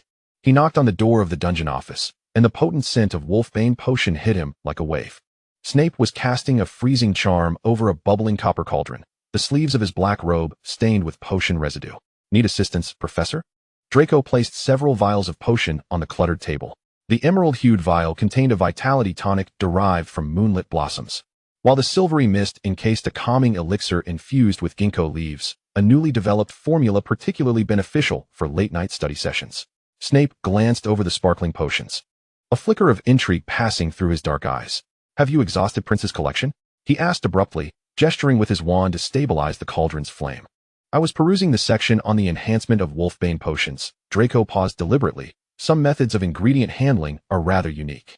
The potion in the cauldron erupted violently. As Snape turned, his robe billowed in the candlelight like the wings of a bat. "Mind your curiosity, Draco." Draco bowed gracefully in farewell, and as he closed the door, he caught sight of a pile of empty potion vials in the corner, suggesting that some individuals found the nights leading up to the full moon longer than anticipated. The oppressive atmosphere of exam week hung over Hogwarts. Even the Slytherin dungeon was quieter than usual. Draco set aside a half-graded potion essay from Goyle, the purple stains on it causing his temples to throb. "If you two devoted half the energy you expend on snacks to your studies." He raised an eyebrow at the two who were sneaking cake. Professor Sprout wouldn't have to inquire during herbology why biting cabbage chases after your cake. The intensive training sessions for the Silver Serpent Defense Group were suspended due to the upcoming OWLS, so Draco organized cross-year review sessions instead. Theodore's essential spell points for first years was circulating among the younger students, while Pansy's mnemonic method for the timeline of magical history earned rare praise from Blaise. "Finally, we won't have to study until dawn." When the practical defense against the dark arts exam took place outdoors, Draco elegantly sidestepped all puddles and even employed a freezing charm to assist Daphne in subduing a Grindylow attempting to pull her into the water. On his return to the castle, he caught sight of Granger, fainting in the corridor with her time-turner clutched in her arms, evidently having completed all her subjects at once. "All electives?" Blaise raised an eyebrow at the news of Granger's schedule. "Does she have a misunderstanding regarding the term time-turner?" Draco's gaze swept over the lunar phase chart on the wall, the silvery light of the full moon filtering through the stained glass windows, casting an eerie pattern upon the carpet. Suddenly, he recalled something intriguing. Rising, he made his way to the dormitory and retrieved the invisibility cloak woven with ancient runes from the depths of his dragon hide trunk. The two-way mirror vibrated in his palm, its surface reflecting a series of luminous points moving in unusual trajectories, 3 red dots converging with a cat, a dog, and a rat, approaching the Whomping Willow. A silver dot representing Lupin hastily making his way towards the castle, and the bat that signified Severus. "Merlin," Draco whispered, watching the bat pause momentarily at the door to Lupin's office before veering towards the castle's exit. He swiftly established a communication link with Malfoy Manor, the mirror splitting in two to reveal the curious faces of his family. "An evening's entertainment?" Lucius arched an eyebrow at the sight of his son donning the invisibility cloak. Draco stealthily glided through the night, the specially crafted cloak melding seamlessly into the shadows. Upon nearing the Whomping Willow, he overheard Weasley's shrill scream. "P.S. and Animagus." The ensuing chaos rivaled the finest of theatrical performances. Severus descended like a guardian angel, only to collapse under the disarming charms of 3 Gryffindors. Draco instinctively touched his wand, his feelings complex as he watched Severus fall unconscious. "Are today's students so reverent of their teachers?" Aunt Walburga scoffed from the mirror. As Lupin began to transform under the moonlight, Draco quickly retreated to a safe distance. Indeed, he had not taken his potion. He whispered to the mirror, observing the transformation of Lupin into a gray wolf, the monthly supply of wolfbane potion rendered futile. The most enthralling sight was watching Severus's unconscious form collide against the stairs, with Narcissa gasping on the other side of the mirror. Are they truly leaving Severus there? The howls of the werewolf and the chill of the Dementors descended simultaneously upon the edge of the Forbidden Forest. Draco tightened his grip on his wand, the infant dragon Patronus poised at the tip, yet he ultimately chose to remain a silent observer, until a moment arose when he noticed an unusual fluctuation nearby. "It seems the surprises of this night are not yet over," he murmured to the mirror, gazing at the stag Patronus that Potter had summoned. When tranquility returned, Draco cast a final glance at Severus lying on the ground before turning towards the castle. In the mirror, Regulus appeared contemplative. "It seems we must reevaluate the boy from the Potter family." Moonlight illuminated Draco's pale golden eyelashes, and he smiled faintly within the shadows cast by the castle. Some secrets are rendered dull by too much knowledge. Yet, the grand spectacle of the night was indeed worth the price of admission.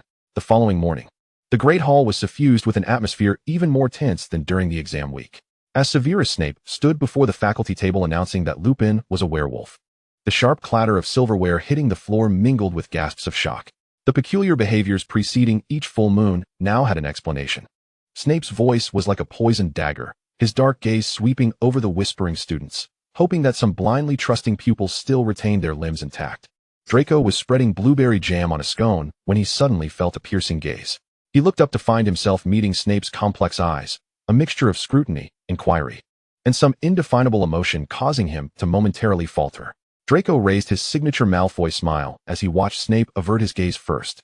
"It seems the headmaster is in a particularly foul mood today," Pansy whispered. "After all, he did take quite a tumble on the stairs last night," Draco replied, taking a sip of his red tea. When the results were announced, the Slytherin table erupted into a rare cheer. Draco and Theodore's names soared to the pinnacle of the O-Wing rankings, while this year's Slytherin performance in the Newt and OWL examinations was nothing short of extraordinary, boasting a remarkable 40% rate of excellence in the Newts. Blaise perused the transcripts, knowing full well that the other houses would be losing sleep over this news. Indeed, that very evening, even the upperclassmen from Ravenclaw and Hufflepuff approached for consultations. Theodore took charge of vetting applicants, while Blaise, along with several seventh years, devised new training plans. They were clearly drawn to our examination guidance. Pansy counted the registration forms, pondering whether a threshold should be established. Naturally, Slytherin never engages in unprofitable ventures. At the end of term feast, silver and green banners cascaded like waterfalls. When Dumbledore announced the winner of the House Cup, Peeves suddenly showered the hall with ribbons of silver and green from the chandelier, an act clearly not orchestrated by the headmaster. "Did you do this?" Draco raised an eyebrow at Blaise. "Perhaps some ghosts have finally grasped the concept of aesthetics." Blaise chuckled lightly, swirling his goblet. After the banquet, Draco made his way to the cellar office. Snape was organizing potion ingredients, a familiar, invigorating draft simmering in a cauldron. "It would be more convenient to return through your fireplace," Draco remarked, placing a beautifully packaged calming potion on the table. "Additionally, you seem to be somewhat unsettled of late." Snape's movements faltered slightly. Amidst the crackling of the green flames from the fireplace, he suddenly spoke. The moonlight was particularly bright that night. Draco hesitated as he grasped the flue powder. "Indeed," he replied, "especially conducive to observing certain natural phenomena, such as the transformation process of a werewolf."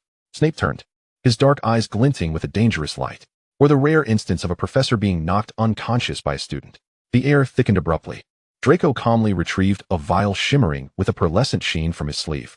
"This is a newly refined soothing potion, enhanced with moonflower and unicorn tail hair. It might alleviate headaches caused by certain unforeseen events." Snape accepted the potion, the vial humming faintly in his palm. After a long moment, he spoke in a low tone. "The Prince family possesses an ancient alchemical device capable of detecting unwarranted observers." Draco realized then that even the specially crafted invisibility cloak had not fully eluded this master of potions. "What do you need me to forget?" he asked directly. "Forget?" A sardonic curve tugged at Snape's lips. "I had thought the Malfoy family's education emphasized the importance of remembering every advantageous token." The green flames from the fireplace cast flickering shadows on their faces. As Draco stepped into the flue network, he heard a faint whisper behind him. "Research on the transformation potion for pure bloods during the holidays." Sparks landed on his dragonhide boots, and Draco smiled amidst the swirling flue network. After Draco's departure, Snape reminisced about the dream he had after being knocked unconscious by the Whomping Willow that day. Surreal scenes as if he had lived through them. Draco's despondent gaze, the struggles of solitude, and his vibrant appearance after shedding his opulent outer robe, all seemingly etched in the depths of his heart. Chapter 49, The Success of the Potion. Returning to Malfoy Manor in the summer, the atmosphere at the family tea gathering was remarkably light when Sirius Black was mentioned. He was no longer a part of their lives, severing ties with the Black family. Auntie Walburga gently stirred her tea with a silver spoon, while his Uncle Alfred's inheritance provided him with ample means to live freely. Lucius seized the opportunity to speak, his fingertips caressing the serpent-headed cane. "If the Savior wishes to vindicate him, that is their affair. What deserves our attention now is this invitation adorned with emeralds," he continued, producing tickets for the Quidditch World Cup's luxury box from the Ministry of Magic. Draco, cradling Scorpius on the terrace while feeding Nox specialized snake food, raised an eyebrow at the mention. "I can only attend the final. After all," he shrugged helplessly. "Severus seems to have discovered my presence that night and offered a research task as a form of hush money." Narcissa and Regulus exchanged amused glances. The atmosphere in the Malfoy laboratory this holiday was indeed different from before. While Snape remained as strict as ever, there was now an air of inscrutable scrutiny in his dark eyes. As Draco meticulously measured moonstone powder, he could sense Snape's gaze lingering on his profile for extended moments. "Focus, Malfoy," Snape remarked sharply when Draco glanced up to inquire. He quickly averted his gaze. "If your attention is as scattered as Longbottom's, you may leave now." Unfazed, Draco continued grinding valerian root, yet his mind quickened its search. One midnight, he unearthed a remarkable tome from a hidden compartment in the wooden desk, the Compendium of Pure Blood Potions, its yellowed parchment glimmering with an ethereal light. Pure blood potion ingredients: moonlight thistle harvested during a full moon, hair from a willingly gifted Vila, and 3 drops of phoenix tears. Draco softly recited the annotations beside the recipe, his fingers brushing over the final line, dedicated to all souls ensnared by bloodline prejudice. Even more astonishing was the adjacent entry for bloodline purification potion, which could awaken pure blood traits more easily in those of mixed lineage, yielding better effects for pure bloods. The next page was astonishingly titled Bloodline Awakening Potion. The following morning, Lucius lingered over the page detailing the Bloodline Awakening Potion in the manor's secret chamber. This manuscript, if leaked, would upend the entire wizarding world. His gray eyes sharpened as he turned to Regulus. What do you think?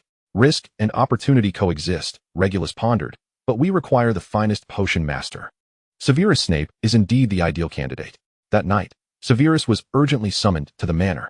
Under candlelight, his expression shifted unpredictably upon seeing the formula. Intriguing, he finally murmured, his fingertip tracing the words moonlight thistle. The Prince family once studied a similar topic, yet always lacked the key materials. We happen to have some in our collection. Lucius elegantly unfurled the parchment of the contract. The Malfoy family will provide all ingredients, the laboratory, and funding, with profits split 80-20. The Malfoy family retains exclusive ownership. You may sign, but it must not be disclosed. Upon the potion's success, you will serve as the Malfoy family's potion consultant for life, Narcissa added softly, and of course, the remuneration will be satisfactory. After a prolonged silence, Severus suddenly turned to Draco. I require an assistant. Certain steps must be executed by a wizard of pure lineage. Snape's dark eyes shifted to Draco. It appears some individuals excel not only in observing the spectacle. He picked up a quill, and the ink spread elegantly as he signed the contract in flowing script. That night, as the laboratory was rearranged, Draco noticed Snape's hand brush his wrist seemingly by chance while inspecting the moonlight thistle. A silver light flashed, a detection charm. Let us begin, my assistant. Snape handed over a silver knife, a subtle smile gracing his lips. In the steam rising from the cauldron, their similarly colored eyes met for a fleeting moment. A newfound understanding blossoming quietly amidst the fragrant potions. In the days that followed, Draco experienced firsthand the dedication of a potions master. Traversing between the cellar and the manor's laboratory, he was nearly drained by the intricate analyses of the potion's properties. The development of the pure blood origin potion proved as challenging as anticipated. Just when success seemed within reach, subtle deviations always manifested in the final stages. Another failure. Snape fixed his gaze on the cauldron, where an iridescent silver-blue potion shimmered, his voice betraying no emotion. This marked the 7th failure of the month. The potion failing to produce the anticipated bloodline transformation effects, instead exhibiting significant magical enhancement properties. Even as a failed product, it could elevate the magical affinity of its consumer by 30%. In truth, these half-finished products were already exceedingly valuable. Draco massaged his throbbing temples, observing Lucius procure the latest batch of potions at 500 galleons apiece, at least alleviating the burden of research funding. On a night of a full moon, an unexpected turn of events unfolded. In 2 separate laboratories, 2 individuals concurrently engaged in the final concoction. Draco meticulously followed an ancient manuscript on the top floor of the manor, while Severus experimented with refined techniques in the cellar. As the morning light filtered through the stained glass windows, a golden liquid reminiscent of dawn swirled within Draco's crystal vial, whereas Severus's cauldron contained a murky, dark red substance. Let me see your product. Severus suddenly appeared at the laboratory door, dew glistening on his black robe. He took Draco's potion for a careful examination, his dark eyes swirling with a complex array of emotions, surprise, admiration, and a hint of elusive disappointment. It is time for a break. Draco reached out for his potion, only for Severus to instinctively grip it tighter. They remained locked in a brief standoff until Draco suddenly exerted force to reclaim the crystal vial. Do not attempt to test the potion in secret. According to the notes, it must be paired with a specific potion bath to ensure safe efficacy. He turned towards the doorway, pausing at the threshold. If I return from my rest and find you still in this haggard state. He waved the potion in his hand, effectively halting all experiments. 3 evenings later, upon Draco's return with the improved potion bath formula, he discovered Severus unusually reclined in an armchair, napping, with a copy of Potion Innovation sprawled across his lap. The moonlight cast a gentle glow upon his slightly revived complexion. Draco gently placed the silver box containing the potion ingredients down, noticing 2 pristine research proposals laid out on the table, one concerning the continued development of bloodline potions, and the other a regimen specifically designed to address the occupational ailments of potion masters. It seems someone has finally learned the art of compromise. He lifted a piece of parchment towards the awakening Severus. Shall we discuss a new mode of collaboration? Perhaps no more than 3 all-nighters per week? The potion laboratory was suffused with the peculiar aroma of dragon's blood vine and moonlight thistle. Draco stood before the cauldron, deftly wielding a silver knife between his slender fingers, completely disregarding the ancient manuscript lying nearby. Skipping the due step, he directly added phoenix tears. Severus lingered in the shadows, his fingers tightly gripping his wand beneath his robe, every maneuver causing a slight twitch at the corner of his eye. When Draco prematurely introduced the moonstone powder, 30 minutes ahead of schedule, into the boiling potion, he tightened his grip on his wand, bracing for an unexpected turn. Yet, astonishingly, the liquid within the cauldron began to shimmer with iridescent hues, previously undocumented. Draco casually removed his gloves, allowing a few golden strands of hair to fall into the mixture. And this spontaneous act caused the potion to erupt with the radiance of a sunrise. It is completed. Draco poured the resplendent potion into the crystal vial, the liquid seemingly encapsulating a flowing galaxy, expected to enhance the original version by approximately 10%. Severus's hand trembled slightly as he accepted the crystal vial, an unusual flush appearing on his typically pallid face. This is impossible, all potion principles indicate. Sometimes, it is the breaking of rules that constitutes the true artistry of potion making. Draco deftly reclaimed the potion and nodded towards Lucius, who had arrived. Are we all prepared, father? At the deepest recess of Malfoy Manor, the bathroom had been transformed into an alchemical laboratory. The silver bathtub was filled with a specially formulated potion bath, while ancient runes on the walls glimmered with protective light. As Severus stepped into the bathtub, shedding his black robe, Draco presented the iridescent potion to his lips, consumed in 3 sips, with 7 heartbeats between each. The moment the potion slid down Severus's throat, a pearlescent sheen enveloped him. He gasped, fingers clutching the edge of the bathtub, knuckles turning white.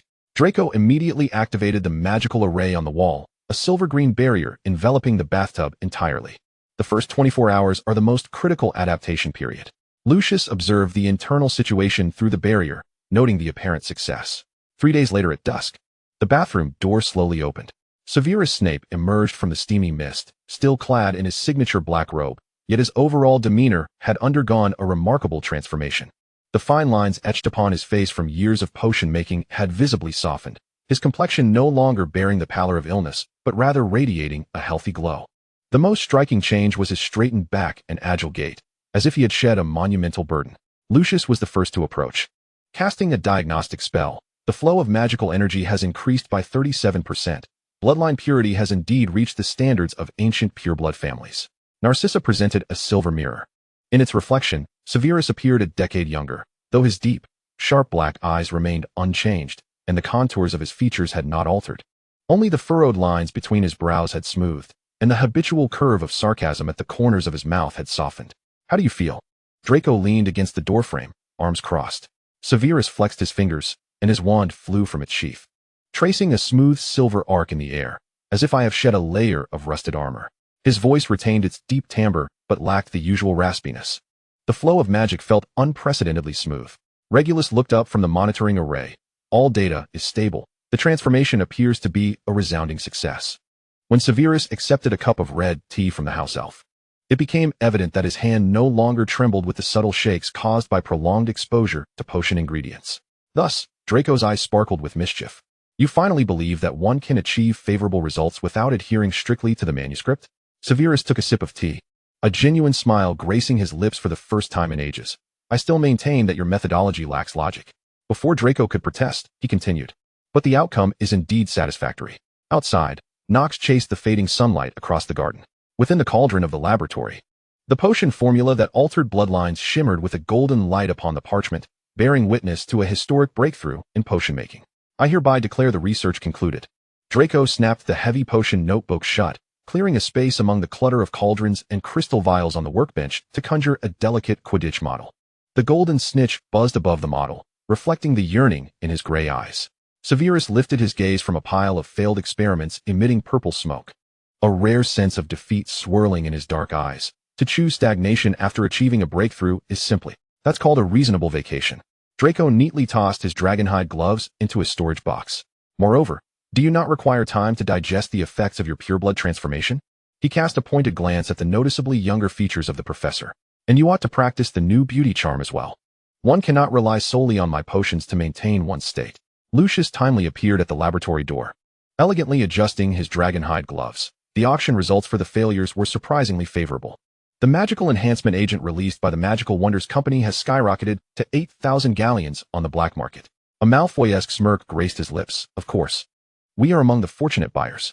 The discussions surrounding the mysterious potion grew increasingly fervent. Pansy excitedly whispered while holding up the prophet. I hear the Minister of Magic has secretly ordered 3 vials. My uncle claims this might be the greatest potion invention of the century. Blaze languidly adjusted his newly acquired anti-creature glasses. Too bad it's worth a fortune, but in short supply. On the morning of their departure for the Quidditch World Cup campsite, the front of Malfoy Manor buzzed with activity. Draco was adjusting the balance charm on Scorpius's child-sized broomstick, while Theodore was tallying camping supplies. And Goyle and Crabbe were embroiled in a dispute over who should carry the largest snack box. Regulus will ensure your safety in the initial stages. Narcissa meticulously checked each person's protective badges. Severus and your father will arrive shortly. Pansy twirled in front of a mirror in her custom Irish team outfit. I hear the Bulgarian seeker is incredibly handsome. Your taste is perpetually so superficial. Daphne added a mosquito-repelling charm to the sunscreen. As the group arrived at the campsite via the port key, the Quidditch stadium loomed in the distance. Bathed in the light of dawn, Draco held the excitable Scorpius in his arms, gazing at the fluttering flags of various nations within the campsite. When he suddenly felt a tug at his sleeve. Brother, Scorpius exclaimed, lifting a toy telescope, that tent is dancing. Regulus, observing a few hooded ministry officials in the distance, whispered to Draco, it seems that this World Cup holds more than just matches worth watching. Meanwhile, in the dimly lit cellar, Severus Snape frowned at the latest batch of silvery potions. The parchment was densely filled with notes, beside which lay a VIP box ticket for the Quidditch World Cup. A note left by Lucius danced across the page, inscribed with the words, know when to stop. Do not forget you have a student to keep in check amidst the chaos of the tournament. Suddenly, the potion in the cauldron erupted with golden sparks, illuminating the barely perceptible curve of his lips. The Malfoy tint stood out prominently in the center of the campsite. It was not the largest, but undoubtedly the most exquisite. The silken fabric shimmered in shades of silver and green under the sun, while a magical banner, capable of changing team emblems, spiraled at the top of the tent. Several white peacocks strutted gracefully on the lawn before the entrance. Scorpius quickly wriggled free from Draco's grasp, giggling as he chased after a peacock that had unfurled its tail. Merlin, Pansy exclaimed as she lifted the beaded curtain to step inside the tent. Gazing in awe at the living room expanded by a non-detection charm, larger than the ballroom at my family estate. Blaze sank languidly onto a serpent-patterned chaise lounge, a quintessential display of Malfoy modesty. Once everyone had settled their belongings, Draco adorned Scorpius with a lost child wristband, and the group merged into the bustling crowd. The campsite resembled a mobile magical market. Wizards donned in shamrock hats sang Irish war songs, while girls draped in Bulgarian sashes danced to the rhythm of roaring lion roars. Look, Daphne pointed at a vendor's tray, which held a bouncing figurine of a player. Crumb can perform a Ronsky feint in the palm of your hand. Goyle and Crabbe were soon engulfed in a plethora of snacks, clutching popcorn buckets that erupted with confetti and drinks that refilled themselves. Theodore, on the other hand, became intrigued by a set of magical cards that predicted match outcomes. The Moonlight Secret even opened a branch here. Pansy excitedly gestured towards a long line at the beverage stall, where a unicorn was depicted catching falling stars. It seems father has summoned a third of the estate's house-elves, Draco remarked, observing the Malfoy crest floating atop the drink cups. Draco was pleased to see a throng gathered before the temporary Honeyduke shop, where the window displayed a new line of chocolate cauldrons that, when bitten into, would truly tumble chaotically in one's mouth. As they passed a tent adorned with Egyptian runes, Regulus suddenly lowered his voice. Did you notice the patrolling oars? There are 3 times as many as previous years. After all, this was the largest international event since the war. Draco scooped Scorpius back from attempting to climb into a fountain, recalling his father's words that half the department's personnel had been dispatched. As evening fell, the aroma of dinner prepared by the house-elves wafted through the tent. Scorpius leaned against the window, counting the passing flags of various nations. As night descended, magical fireworks began to bloom in the sky above the campsite. Draco sat in an armchair outside the tent, watching as Scorpius continued to count the flags, while Regulus engaged in small talk with several ministry officials. And Pansy and Daphne compared their glowing badges. Blaze and Theodore played wizard chess. Draco swirled the glowing drink in his cup, his gray eyes reflecting the brilliant fireworks above. While the distant stadium loomed like a mountain, the lights in the stands illuminating layer by layer, resembling a waking magical castle. Chapter 50, Moody the Troublemaker. When Snape appeared in the Malfoy box, the air noticeably thickened for a moment. He remained clad in his black robes, but his straightened back and significantly younger appearance nearly caused Pansy to drop her panoramic telescope. "Professor?" she stammered in greeting, only to be silenced by a single glance that froze her back into her seat. It seems some individuals have finally deemed it necessary to leave their cauldrons. Draco leisurely handed Snape a glass of chilled lemon sorbet. "Do try it. It's a new offering from the Moonlight Secret."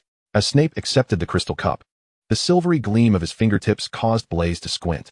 However, all attention was soon drawn to the magical announcement echoing throughout the arena. "Ladies and gentlemen, welcome to the 422nd Quidditch World Cup Final." With Ludo Bagman's voice, the entire stadium erupted into a frenzy.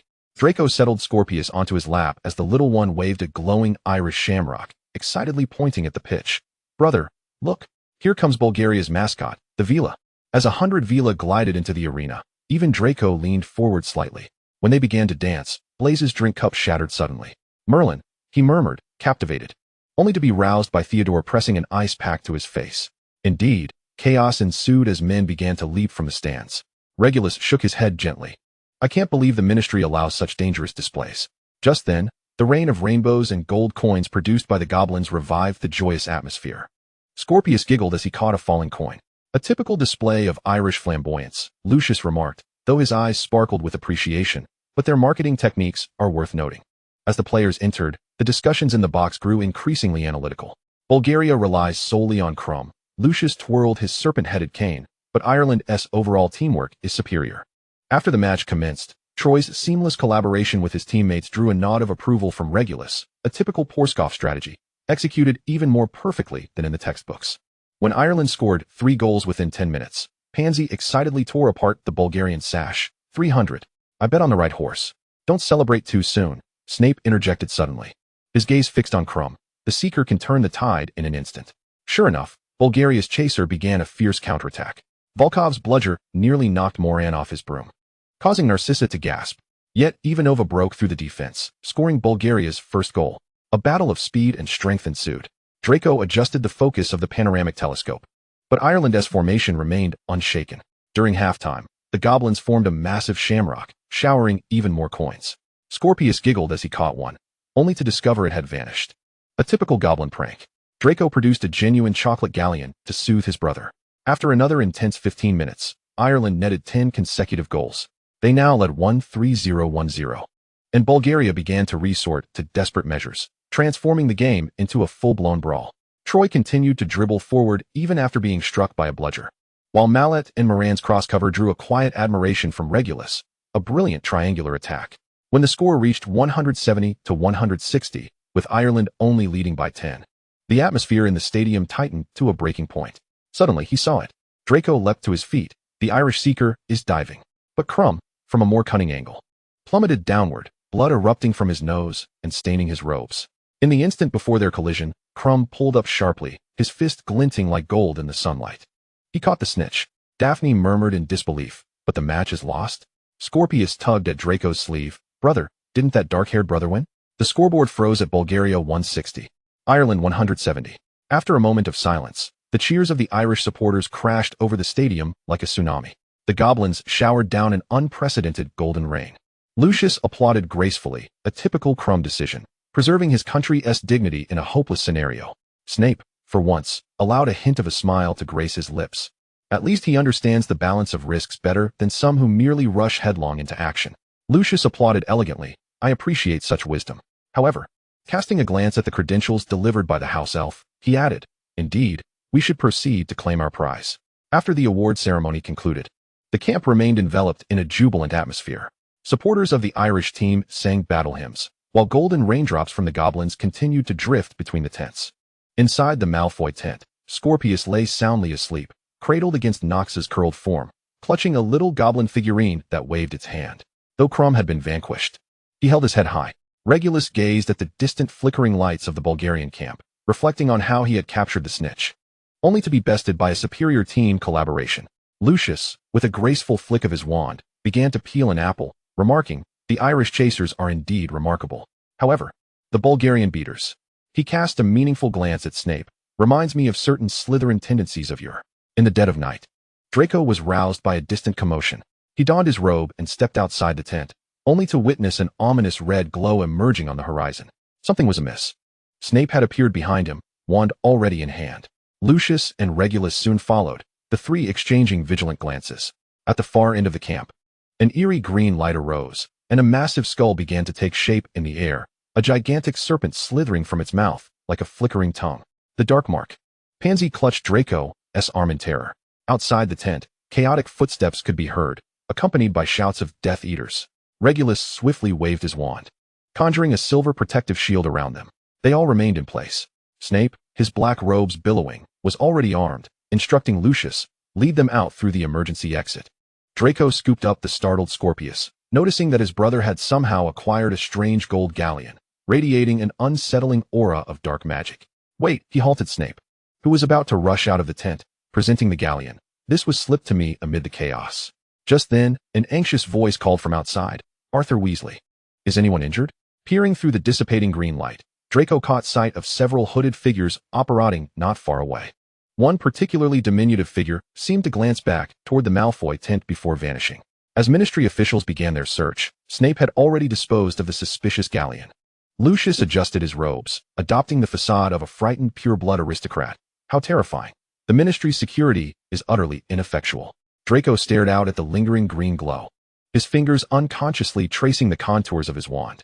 The night's turmoil might very well mark the true beginning of the year. The following morning, as the Daily Prophet was delivered to the dining table by a house elf, Rita Skeeter's incisive prose did not disappoint.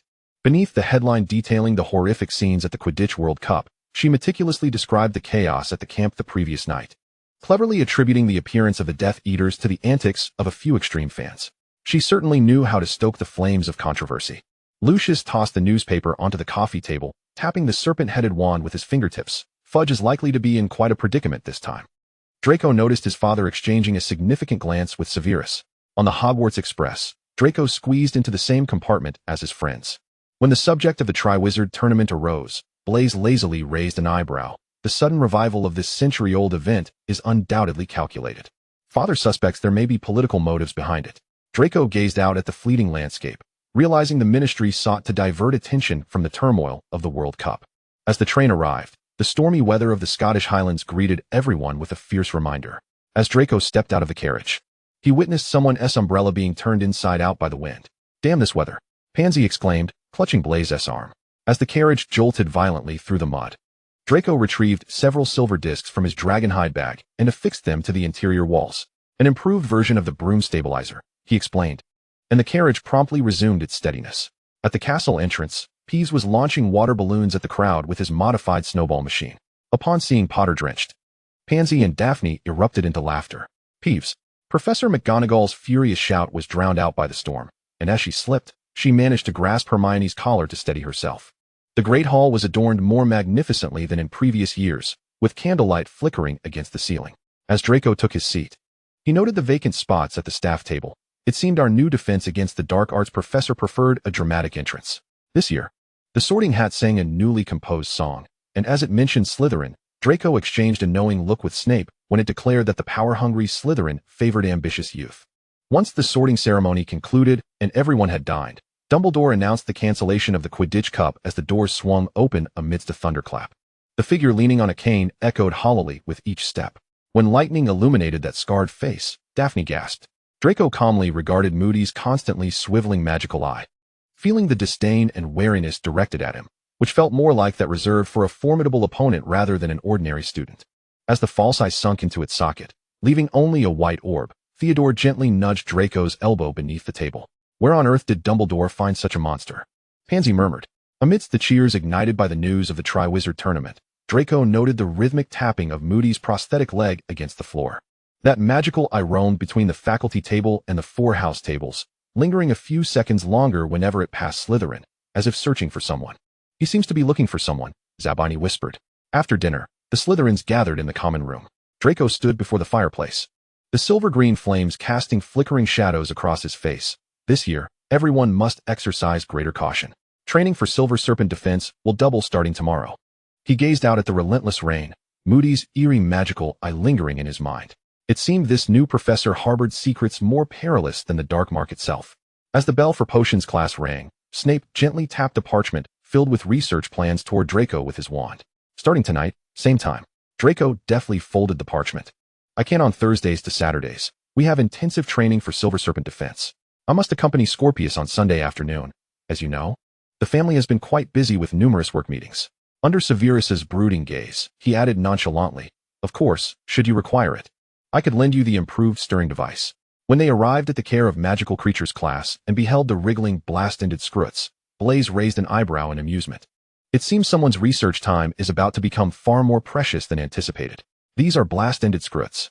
Hagrid's voice rose above the chorus of retching sounds. They require meticulous care once hatched. Draco swiftly cast an air purification charm around them, yet the noxious blend of rot and sulfur permeated the air relentlessly. Pansy covered her nose with a scented handkerchief. Pardon me. Under which clause of the Dangerous Magical Creatures Control Act is this hybrid documented? We'll cover that next class. Hagrid stammered, attempting to redirect the topic. Now, let's form groups for adoption. The Slytherins stepped back in unison. Draco produced a box embedded with emeralds from his dragonhide pocket, which Trellis promptly recognized and took.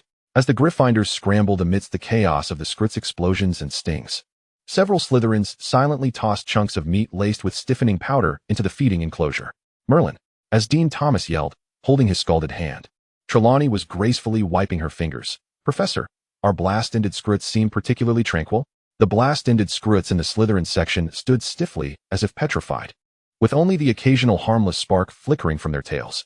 In stark contrast to the chaotic explosions occurring among their counterparts in Gryffindor, they appeared to be two distinct species. What have you done to them? Hagrid exclaimed, anxiously inspecting the rigid Scrits. We have meticulously nurtured them as per your request, Draco replied, shaking the emerald box in his hand, a family heirloom of nutrients, evidently yielding satisfactory results.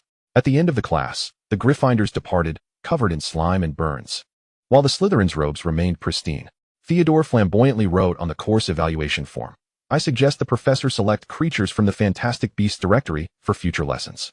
You say, Blaise remarked, observing Hagrid hastily tidying up the aftermath. What exactly does Dumbledore see in him? Draco transformed a strand of his platinum hair, tainted with sulfur, back to its original state. Perhaps the headmaster believes we need to learn to maintain elegance in adverse conditions. Sunlight gleamed upon the silver-green badges on the boys' chests, that vibrant hue particularly striking in the midst of this oddly flavored afternoon. As Draco, adorned with a brooch embedded with purification stones, calmly squeezed a bubotuber during herbology class, he once again felt grateful for his foresight. Although dragonhide gloves insulated him from the puss's corrosiveness, the acrid smell of gasoline caused several Hufflepuffs to retch involuntarily. At least it's better than the blast-ended Scrits. Pansy held her breath, deftly pouring the pus into a vial. But I must use an entire bottle of bath salts tonight. When the class bell rang, Kars rushed in, waving the Daily Prophet excitedly. Look, the Weasley family is back on the front page.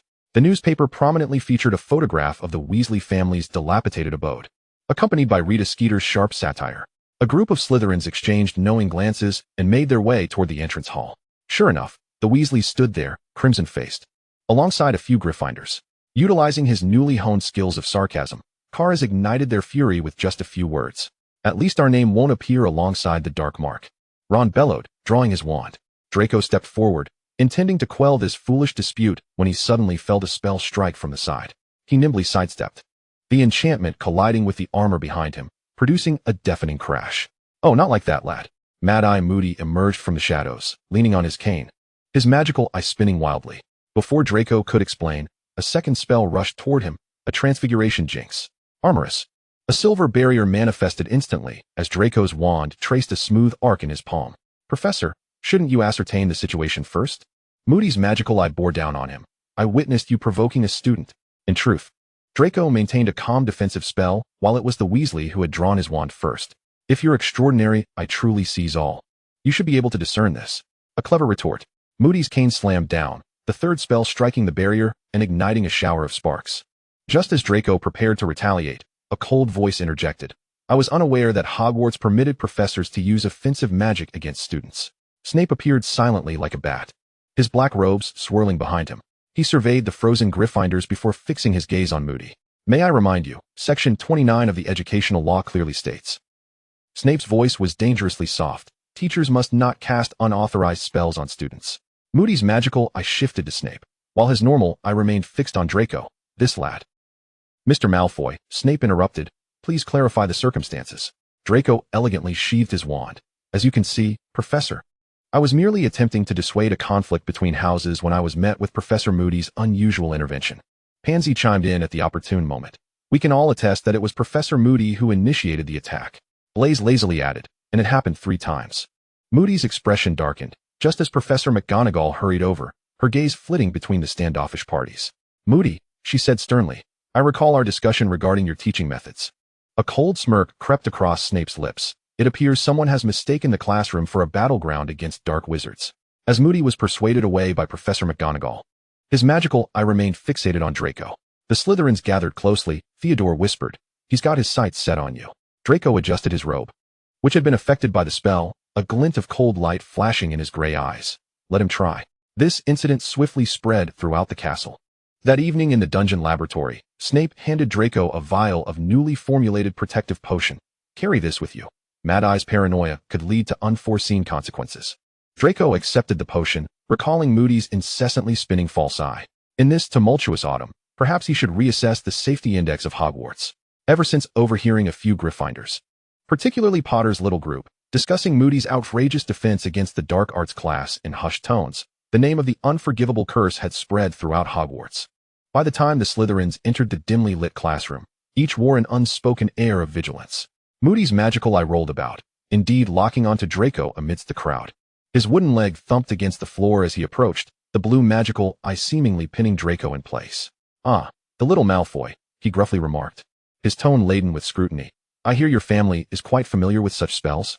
Draco slightly raised his chin, his expression a perfect blend of politeness and aloofness.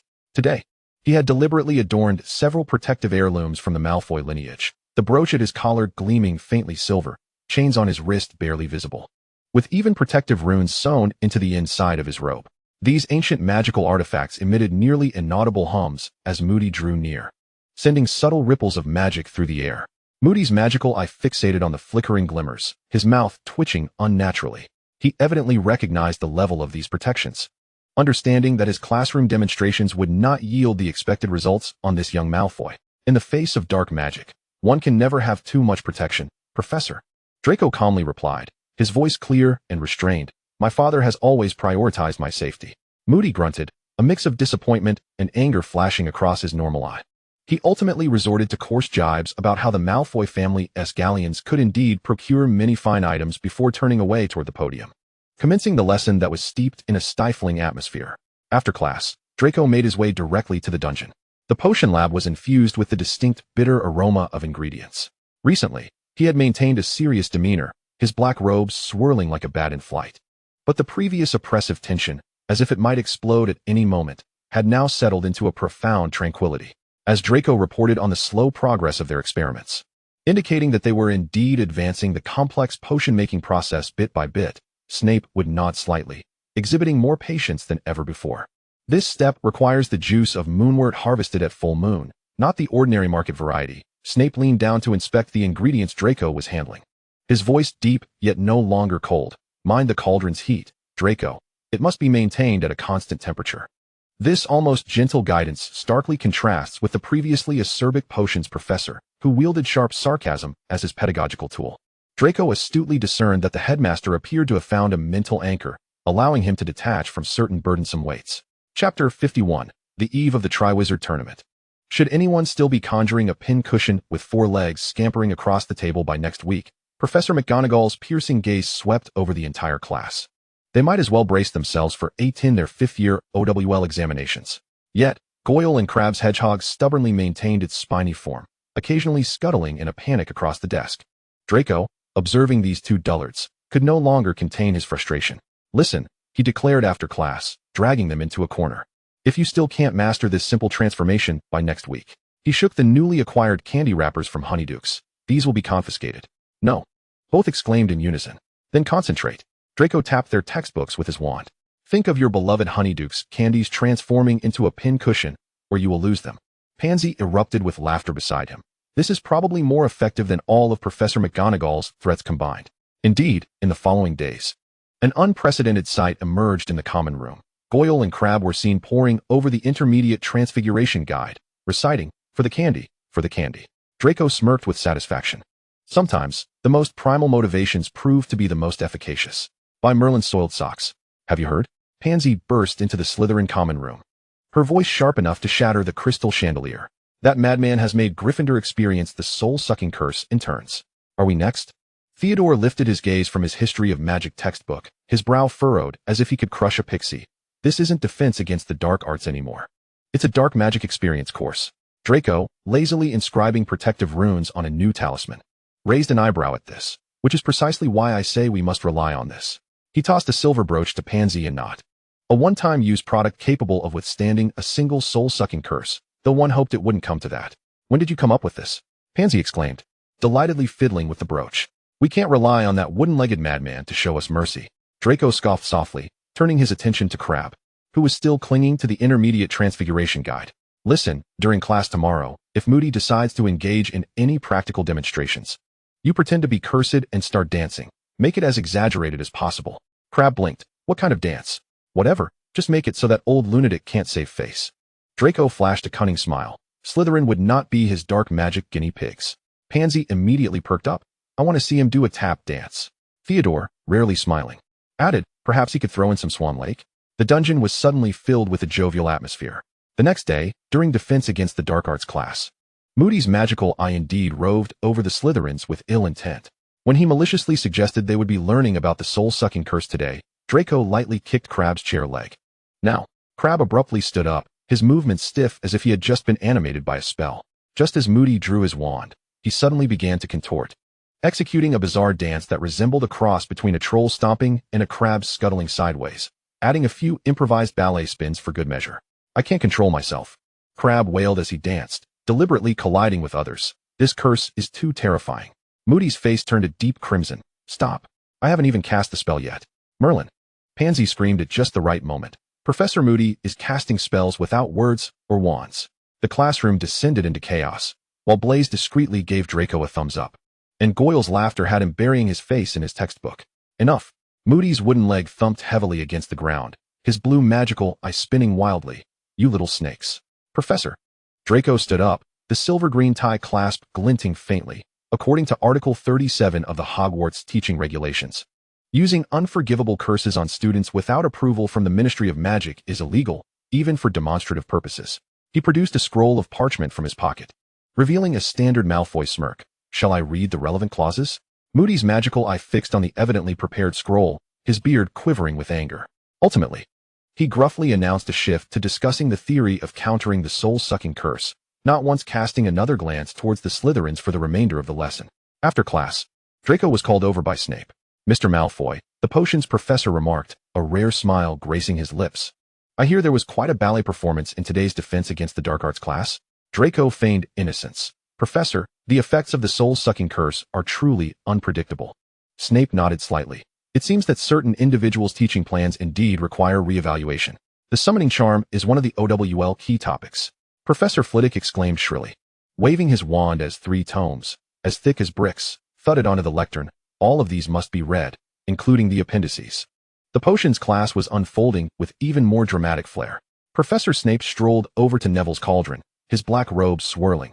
Mr. Longbottom, if this is the antidote you brewed. He lowered his voice. I wouldn't mind personally verifying its efficacy before Christmas.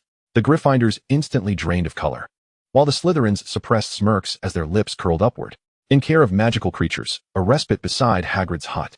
Compared to some who have to write 3-feet-long observation essays, we are truly fortunate, Pansy remarked, waving Hagrid's assignment on the characteristics of the blast-ended scrut, which could be completed on just one side of parchment. At this moment, Draco brought news. Listen closely, the headmaster has expressly emphasized that no pranks are allowed this Halloween. What?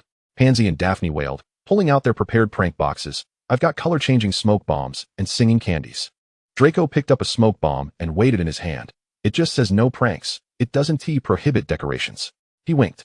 We can tone down the effects and pair them with an explanation card. Pansy's carefully prepared festive surprise, which might just sprinkle colorful dust. This is called creating a festive atmosphere. When the announcement for an early dismissal to welcome the representatives from Beauxbatons and Durmstrang was made, the entire castle erupted with excitement. Pansy and Daphne had already stealthily hung her revamped decorations in the corridors, polite ghost stickers that would greet guests, and ribbons floating in the air, cascading champagne-colored sequins. "We mustn't let others think Slytherin lacks hospitality," she proclaimed, pinning a small bat decoration on Blaze's collar. "This one recites sonnets in archaic English. How elegant." "I hear Durmstrang teaches dark magic," he remarked to Crabbe and Goyle. "Should be more reliable than our former Auror." "Merlin."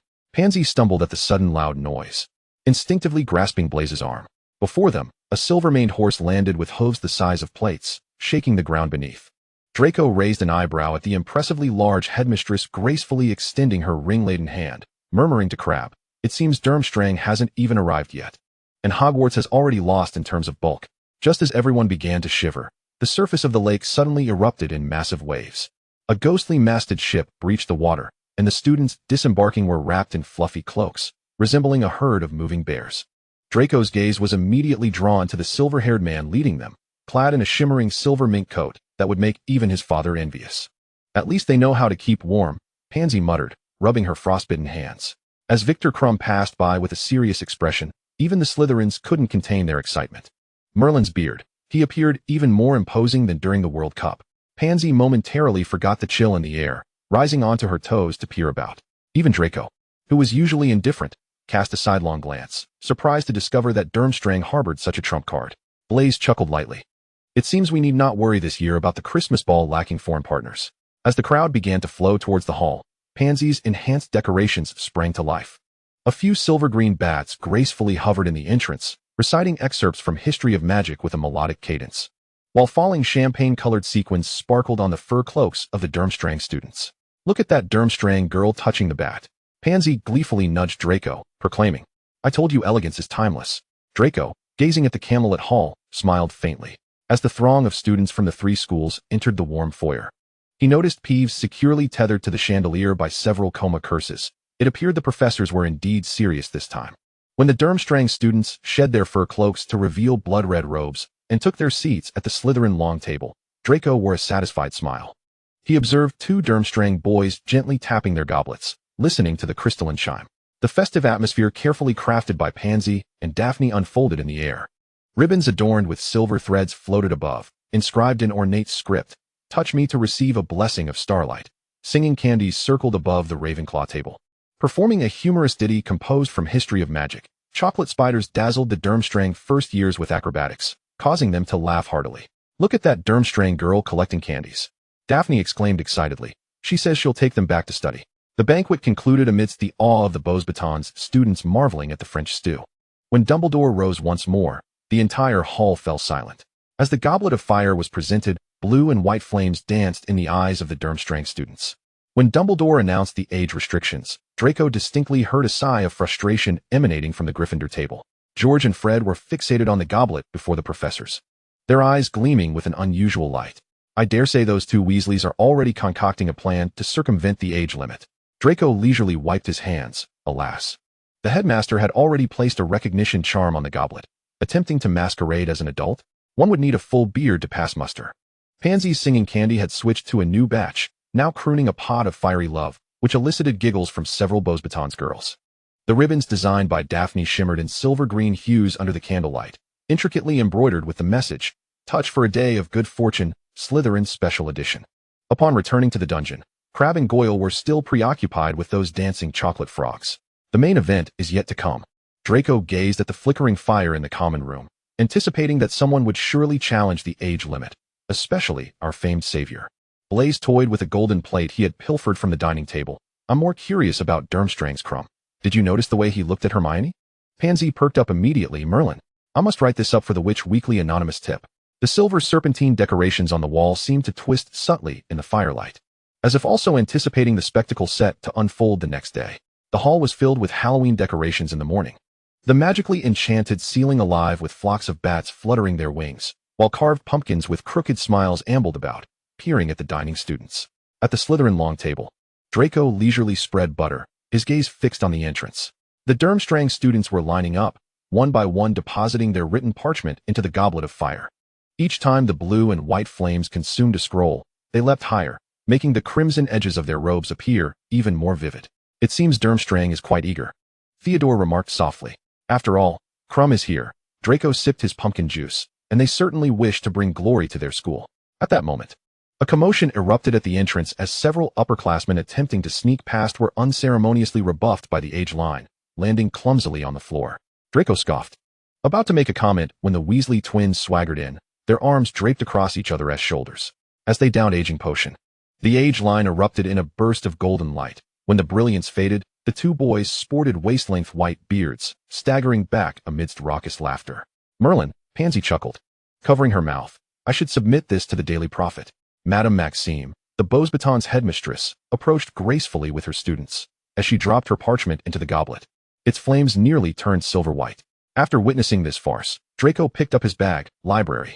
I have no intention of staying up late over the 3 summoning charm essays Professor Flitwick requires. Theodore silently followed, while Goyle and Crabbe trailed behind, heads hanging low like 2 rain-soaked hounds. In the library, Madame Pomfrey's sharp gaze roamed among the shelves. Draco and Knot spread advanced applications of summoning charms across a window-side table, parchment quickly covering half the surface. Why can't we stroll by the Black Lake like Pansy and the others? Goyle lamented, poking at his quill, ink splattering onto the pristine parchment. Because, Draco replied without looking up, flicking his wand to clean it. If you can't turn a hedgehog into a pincushion by next week, that box of Honeyduke's latest will belong to the Malfoy family. Crabbe gasped, hastily erasing his crooked script to rewrite. Sunlight streamed through the stained glass, casting colorful patterns on the pages. Occasionally, Draco glanced up to see Pansy and Daphne walking along the Black Lake, their long hair blown by the wind, intertwining with the silver-blue ribbons of the Beauxbatons girls, a picturesque early autumn scene. Blaise has vanished again, Theodore suddenly remarked. Perhaps he's in some corner discussing international friendship with a Durmstrang girl. Draco lazily turned a page, noting that Madame Pants was angrily shooing away several Gryffindors attempting to build a tower with medieval magic compendium. As the sunset gilded the shelves with a golden hue, Draco folded the last sheet of parchment he had completed. The din from the hall grew louder, shadows of the goblet dancing on the long table. He gazed out the window toward the corridor, where the pumpkin lanterns were beginning to glow. The champions were about to be chosen. Goyle and Crabbe, as if granted a pardon, gathered up their nearly blank parchment, while Theodore gently closed the ink bottle. As they departed, Madame Pants was berating a feather quill that had been transformed into a bat, which was attempting to snatch away pages from the complete guide to toxins. It seemed Pansy's enhanced decorations were still a bit too lively. Draco raised an eyebrow and walked toward the hall, the torches on the stone walls casting their shadows long in the dimly lit corridor filled with carved pumpkins. As the last dessert vanished from the plates, the entire hall seemed to be under a silencing charm. The candlelight flickered in the suddenly dim chamber, and all eyes were glued to the goblet flickering with blue and white flames. I bet it's Diggory. Draco stirred the remnants of pumpkin juice in his cup with a silver spoon. Hufflepuff will finally get a chance to shine thanks to that pretty face. Before Theodore could respond, the flames suddenly erupted in a dazzling red light. A spark shot forth, precisely landing in Dumbledore's hand, bearing the first parchment. Victor Krum. The Durmstrang long table erupted in thunderous applause, Krum rising with a scowl, the crimson edges of his robes slicing through the candlelight with precision. Draco observed several Beauxbatons girls nervously twisting their silver-blue silk scarves. As the second parchment soared into the air, Pansy tugged at Draco's sleeve. It must be that enchanting half-blood. Indeed, when Fleur Delacour rose gracefully from her seat like a swan, her flowing hair shimmering with a magical glow, Daphne fiddled with her pearl hairpin. Her envy palpable, she must have cast a love charm on the goblet of fire. The emergence of the third parchment sent the Hufflepuff table into a frenzy. Cedric Diggory stood amidst applause, undeniably the pride of Hogwarts, a fact Draco begrudgingly acknowledged. Just as Dumbledore was about to speak, an unexpected turn of events unfolded. The fourth parchment struggled free from the flames, resembling a dying moth landing on the old headmaster's fingertips. When Harry Potter's name echoed through the hall, time seemed to freeze. What? The silver spoon in Blaise's hand clattered into an empty cup. Pansy's shrill laughter shattered the stillness. Merlin's suspenders. The savior can no longer contain his desire to perform. The entire hall erupted. Hermione was desperately shaking the rigid Harry, while Ron's mouth gaped wide enough to fit a golden egg. At the staff table, Karkaroff and Madame Maxime resembled 2 volcanoes on the verge of eruption, while Professor McGonagall futilely attempted to restore order. Someone has taken our little hero out the back door. Draco finally regained his voice, a mischievous glint in his gray eyes suggesting that this year promised ample entertainment. The heads of Durmstrang and Beauxbatons had already encircled Dumbledore, and Mr. Crouch's monocle shattered in the pumpkin juice. Under the watchful gaze of fluttering bats, the 4 champions, or rather, 3 champions and 1 unfortunate soul navigated through the cacophony of applause and boos toward the fateful wooden door. I've changed my mind, Draco chuckled lightly as he stood up. Perhaps I should send Potter a congratulatory gift, like a firework that automatically plays a funeral march? Theodore gazed at Professor Snape's dark silhouette at the staff table. I fear someone may beat us to congratulate him. As the 4 figures disappeared behind the door, whispers continued to circulate throughout the hall. On this Halloween night, the jack-o'-lanterns at Hogwarts seemed to smile with an eerie delight. Chapter 52, Draco and Snape's Research. The air in the silver-green common room was filled with a festive spirit, with everyone discussing tonight's final champion, Harry Potter. If you ask me, someone definitely wants to take his life through the Triwizard Tournament. Blaise lounged lazily on the emerald green velvet sofa, recalling the reasons for the tournament's previous suspension. The mortality rate was no laughing matter. Pansy toyed with a magical comb that braided hair on its own.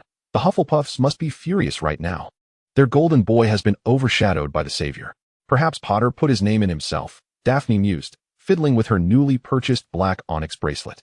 When did he ever willingly take a back seat? Theodore looked up from his potion notes. Diggory is certainly displaying a great deal of grace.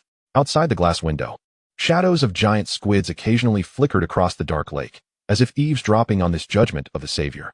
In the dead of night, Draco leaned against the silver-green curtains of his 4-poster bed, the 2-way mirror rippling with concentric waves. The reflection revealed Lucius's study with its gilded fireplace, and Narcissa's hand, which had been arranging flowers, suddenly paused. Someone wants to take that child's life through the Triwizard Tournament. Such tactics are rather old-fashioned. Regulus's voice emerged from the mirror's edge as he gently pulled Scorpius away from the frame. After years of suspension, it suddenly reopens, and the first task involves dragons. I wonder who truly seeks the savior's demise. But how did Potter cross the age line? Sarah handed a piece of candy to the mischievous Scorpius, who, despite his uniqueness, lacked the ability to deceive Dumbledore's enchantments. Scorpius's face suddenly filled the mirror. Daddy said silly brother is going to fight dragons. Lucius's serpent-headed wand lightly tapped the ground. Since someone has made the first move, we might as well observe the unfolding events. His gray eyes narrowed slightly, perhaps keen to discern who was fishing in troubled waters. The following morning, as Draco entered the dungeon office clutching his manuscript, he braced himself for the low-pressure atmosphere. He found Severus standing before the storage shelves, his fingertips lightly tapping a jar of moonstone powder while humming an unfamiliar tune. Merlin. He was actually humming. You seem in good spirits, Draco ventured cautiously. Snape turned, his robe's arc more graceful than usual, while the foolish lions are busy with their infighting. The wise are focused on their studies. He gestured for Draco to unfold his manuscript. Today they would experiment with filtering mistletoe juice using unicorn hair. As the cauldron shimmered with an iridescent sheen akin to mother of pearl, Draco suddenly yanked away the stirring silver rod. Wait, we should add the scarab shell powder now. Under normal circumstances, Snape would have scoffed at such sudden, peculiar behavior.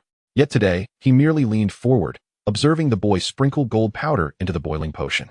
The potion instantly transformed into a swirling starry sky, though 10 seconds later it solidified into a gray clump. A failure.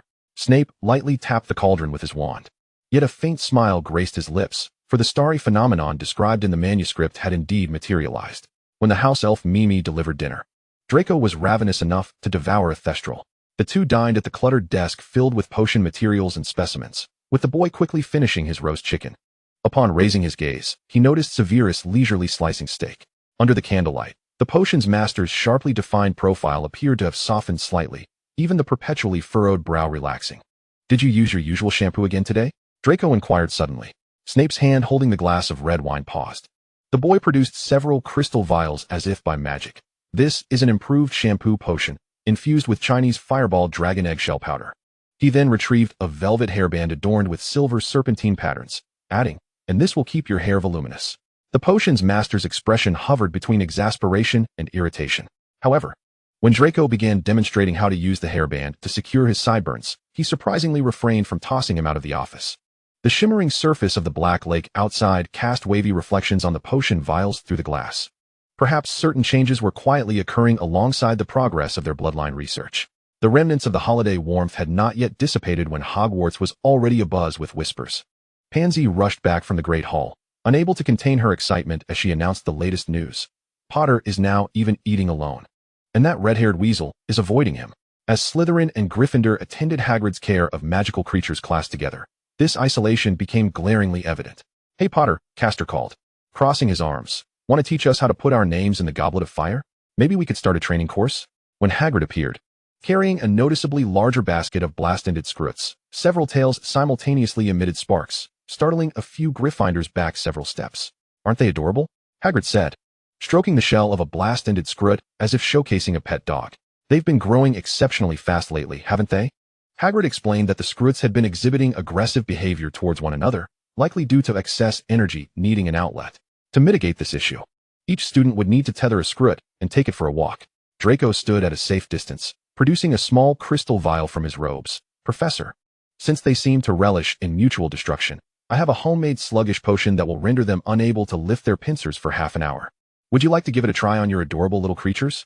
Hagrid nearly dropped the entire basket of scroots in shock, hastily shielding it with his massive frame. Keep away from my scroots, Malfoy. The lesson unfolded into a farcical spectacle, with the Slytherins gracefully positioned beneath the shade of trees, diligently recording their observations while watching the Gryffindors being haphazardly chased around by the rampaging blast-ended scroots. Pansy's sketchbook was filled with various wrestling poses of Gryffindors, while Daphne thoughtfully annotated beside it, Blast-ended scroots walk Gryffindors, Collector's Edition. When one of the scroots suddenly exploded, toppling 3 Gryffindors in its wake, Draco leisurely remarked, "It seems they truly enjoy their own brand of carnage." As the bell rang to signal the end of class, the Gryffindors fled the lawn, covered in slime and bruises. Draco lightly called out to Potter, "Good luck, Potter. Remember to bring a sturdier rope next time." That evening, the dungeons were suffused with the fragrant essence of unicorn horn powder and moonflower juice. Draco sprinkled a pinch of iridescent powder into the cauldron, and the potion immediately swirled into a galaxy of shimmering eddies.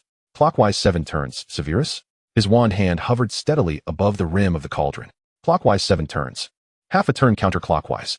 Snape's voice echoed from behind, his black robes trailing a waft of absinthe. Draco gently rotated his wrist, watching as the potion transformed into a translucent emerald hue. Perhaps it was time to experiment with the horns of a bicorn for the stability issues of the blood purity potion? Snape nodded, his pale fingers gliding over the ancient text. "We shall need to venture to Nocturne Alley tomorrow." Upon returning to the common room, Pansy was casting spells at a group of sugar butterflies, each wing sprinkled with gold and crimson glitter, forming the phrase "Cedric for the win." After consuming one, Daphne proudly showcased a candy shaped like the golden snitch, which not only released a Badger House banner from her ears, but also emitted the flavor of the Honeyduke's latest bubblegum with every burp. Blaze was pinned to the sofa by the girls, casting tracking spells on the butterflies. Just imagine if these creatures flew into Moody's office, that would spice up his teacup. Crabbe mumbled as he swallowed a failed concoction, a burst of fireworks supporting Cedric igniting from his head, singeing half of Goyle's newly styled bangs. Draco picked up a butterfly for inspection, its frosted wings quivering at his fingertips. What if we could add a color-changing feature, so that upon encountering a Gryffindor, it transformed into Potter being eliminated? Suddenly, an explosion echoed from the corner. Crabbe, sporting smoking hair, raised a cauldron triumphantly. "I've created a chocolate frog that can tap dance." Beneath the silver-green silk drapery, Pansy's swarm of butterflies spiraled around the chandelier, casting a shimmering layer of stardust upon the dome. When one butterfly collided with the fragrance Blaze had just concocted and began to sing the Hufflepuff anthem in an operatic tone, even the portraits on the walls rolled their eyes. Now this was more like it. Draco sank into an ornately carved armchair, observing as a butterfly gently settled upon the rainbow pony figurine that Scorpius had sent that morning. The Slytherin common room was akin to a perfectly brewed Felix Felicis potion, with every bubble dancing with mischievous delight. The next day, the corridors of Hogwarts were filled with sugar butterflies shimmering with golden hues. They nimbly weaved through the throngs of students, occasionally spelling out "Cedric for the win," encircling Potter persistently. The taste was indeed delightful. A Ravenclaw girl chewed on a butterfly candy exchanged from Pansy, a small cluster of Badger House flags erupting above her head, declaring it better than even the Honeyduke's latest offerings. Even a few curious Gryffindors couldn't resist trying them, only to discover that speaking resulted in a continuous stream of silver mist supporting Cedric, inciting laughter all around. Potter himself secretly sampled one, reluctantly admitting that the raspberry filling was quite exceptional, if one could overlook the slogans opposing him sprouting from his hair after consumption. On the way to the underground classroom, Potter was quietly conversing with Granger, while Weasley trailed behind at a distance. Suddenly, Crabbe's newly modified prank device emitted a burst of bright purple smoke, coalescing in midair to form the words "Potter out." Draco raised an eyebrow at the sizzling contraption, surprised that Crabbe had mastered such intricate magic. Professor Snape's sudden appearance silenced all laughter. It seemed someone had mistaken potions class for a circus. His icy gaze swept over Crabbe, who hastily concealed the device within his robes. Just as the cauldron began to emit steam, Colin Creevey arrived to summon Harry Potter. Draco continued to grind snake fangs, his attention unwavering as he worked before an exceptionally large silver cauldron, the swirling bone regrowth potion emitting a pungent white mist. It appeared someone was preemptively contributing to the hospital wing. Blaise raised an eyebrow through the fog of steam. Draco carefully added unicorn hair. Better than some people who can turn a swelling solution into glue. He referred to Neville, who was floundering at the cauldron next door. Perfect. Mr. Malfoy, Snape remarked, raising an eyebrow as he inspected, noting that someone remembered that potions was an exacting science. As the class bell tolled, Draco meticulously stored the vial of bone regrowth potion. Outside, the black lake shimmered, faintly revealing the Durmstrang ship swaying gently in the crisp autumn breeze. The anticipation of the first task was already subtly permeating every vial of brewed potion. On Thursday night, just as Draco spread out his history of magic essay in the common room, Pansy burst in like a whirlwind. Her emerald headband askew. There's a dragon in the Forbidden Forest. I heard it with my own ears. The first task must be dragon fighting. The quill glided across the parchment, and Draco frowned. You ventured deep into the Forbidden Forest? That area is avoided even by centaurs. We were supposed to be searching for unicorn hair. Pansy pointed indignantly at Blaise and Theodore, who had just entered, not brought a sneakoscope. And Blaise has a protective charm from his grandmother. Theodore silently raised the still-spinning sneakoscope in his hand, while Blaise revealed a silver ornament that emitted a fairy-like shriek. Goyle looked up from the pile of snacks. So we get to watch Potter get roasted by a dragon? On Saturday, a light snow drifted down upon Hogsmeade, heralding the early chill of winter. In the moonlit secret compartment, Scorpius donned a fluffy Pegasus onesie, pouring apple juice into Regulus' teacup. It should be candy that turns into real animals. I want one that can sing in the palm of my hand, just like the butterflies. Regulus elegantly untangled the ribbons ensnaring the chair leg. Your aunt said if you send home any more singing chocolate frogs, she'll have the owl bring your broomstick back. Try this. Draco conjured a pop-up book, with Hogwarts Castle leaping to life as pages turned, miniature Peeves tossing paper balls beside the moving staircase. When he reached the page depicting the Slytherin common room, a silver serpent slithered from the page, snatching a biscuit from the tip of Scorpius' finger. Upon returning to the castle, Draco's robe pocket brimmed with Scorpius' designs for animal-shaped candies, swimming frosting goldfish, nesting toffee robins, transforming cat ear candies, and hopping unicorns. On Sunday, the dungeons were filled with the distinctive bitter aroma of potion ingredients, morning light filtering through the rippling black lake to cast dancing reflections upon the ceiling. Snape was sifting moonstone powder, the sleeves of his black robe stirring up a glossy pearl-hued vapor as they brushed past the cauldron. The mooncalf juice needed to sit until the full moon. His tone was gentler than usual as his wand tapped the crystal dome over the beaker containing silver liquid, indicating it was time to tend to the African snake skin. Draco withdrew his hand from the dragon hide gloves, spreading a stack of parchment adorned with cartoonish animals across the corner of the workbench. Next to the sketch of the nesting robin toffee was a few strands of sparkling sugar thread. Considering the possibility of adding powdered billywig stingers to the chewy filling, Draco picked up a piece of snake skin, yet his gaze drifted over the annotations on the design. Snape leaned in to observe the potion's progress, his robe inadvertently brushing against Draco's hand. Allow me to remind you of a certain potion master who, at the tender age of 5, endeavored to transform a bubblebean pod into a leaping frog. The corners of his mouth quivered ever so slightly, resulting in the portraits of the manor sneezing for 3 consecutive days. After the potion was mixed for the 3rd time, and still retained a murky hue of purple, Draco despondently pushed aside his notes. However, Snape slid a jar of leeches across the table to him, leeches from Madam Pomfrey's stock, requiring the removal of impurities. The afternoon hours flowed quietly. Draco busied himself with the slimy leeches, occasionally jotting down ideas for candy improvements along the edge of the parchment. Snape, engrossed in grading Hufflepuff's essays, suddenly tapped a feather quill against the drawings at Draco's side, remarking that the proportions of the robin's wings were incorrect. As dusk descended, the failed potion was secured in a crystal vial for archival purposes. Snape tucked away the dragon's blood ink bottle, seemingly inadvertently leaving a copy of Magical Creatures Transfiguration recipes on the table. Draco unfurled the toffee design that had softened in the potion's steam, discovering an unfamiliar note on the reverse. Try substituting the candy gum with the slime of a color-changing giant snail. The flickering candlelight in the dungeon cast fragmented shadows across the potion bottles, while faintly from outside, the sound of Durmstrang's ship cutting through the waves could be heard. When the house elf delivered dinner, both were still engrossed in their respective parchments, one calculating potion equations, the other revising candy structure diagrams. with the lingering scent of potion entwined with the sweet aroma of frosting. The first event of the Triwizard Tournament commenced, and the crowd gathered early in the stands. The biting afternoon wind whipping through the excited throng. Draco wrapped himself tighter in his thick cloak, embroidered with silver thread.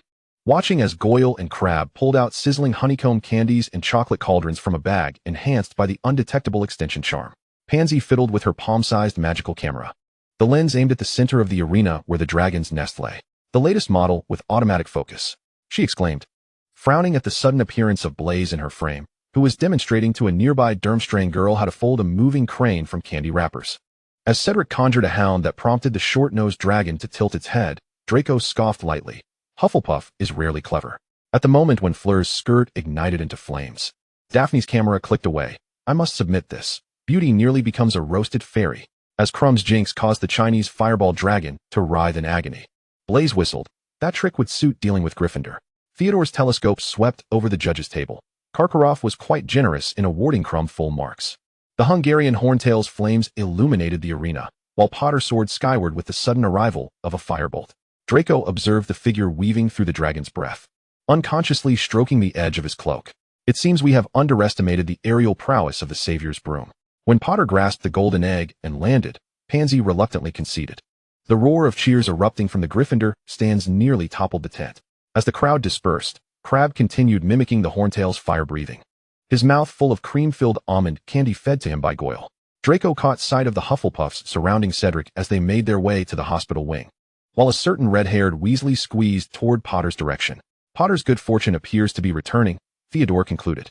Draco tossed a candy that transformed into a small dragon into his mouth, the sweet burst of spicy cinnamon igniting on his tongue. Distant dragon roars emanated from the forbidden forest, intertwining with the renewed sounds of support for Cedric echoing from within the castle, creating the most contradictory footnote of this winter. Chapter 53, Draco's Amusing Daily Life. The winds and rain of December lashed against the grounds of the Care of Magical Creatures class, and Daphne, wrapped in a thick scarf, complained, "In this weather, even the foxes are staying in their burrows, yet we must endure the cold with these beasts." Hagrid looked on with concern at the last 10 6-foot-long blast-ended scroots, their shells frosted, yet still frantically tearing at one another, explosions erupting in a cacophony. It seems the cold does little to temper their volatile tempers. Draco distributed his newly developed floaty candy, wondering if a change in perspective might enhance the absurdity of the scene. The Slytherins, with candy in their mouths, floated gracefully onto the oak branches. From their elevated vantage, they observed the Gryffindors frantically struggling to manage the rampaging Scroots. When Weasley's robes caught fire from a spark, Pansy's magical camera flashed incessantly through the rain. "Merlin, they've evolved to have poisonous stingers," Blaze remarked leisurely, swinging his legs and casually handing a waterproof umbrella to the Durmstrang girl perched on a nearby branch. As Potter and Granger finally bound the last Scroot with a binding spell, Hagrid shouted in dismay, "Don't frighten it." Completely unaware that he was exposing the weaknesses of the guardian of the hunting grounds to Rita Skeeter, who was poised with a shorthand quill. Tomorrow's Daily Prophet would have a headline ready. Draco watched the reporter in her crimson robes, eyes gleaming. "Half-giant confesses, I love monsters more than students." She resembled a vampire scenting blood.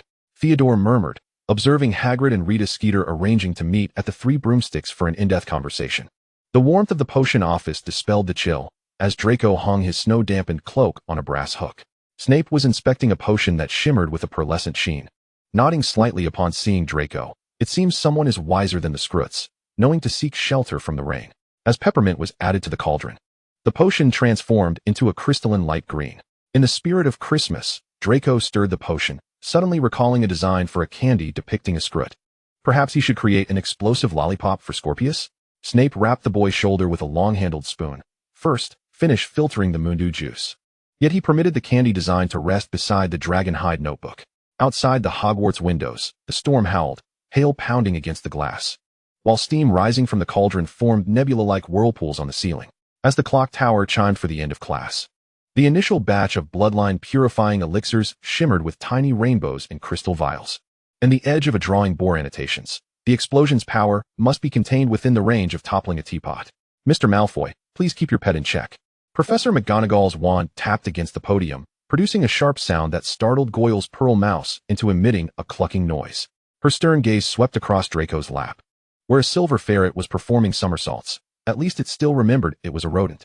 Blaze nearly slid off his chair in laughter, as Crab's mouse, adorned with feathers, frantically chased its own tail. Theodore had completed his essay 10 minutes prior and was now sketching transformation steps in the corner of his parchment. Merlin's socks.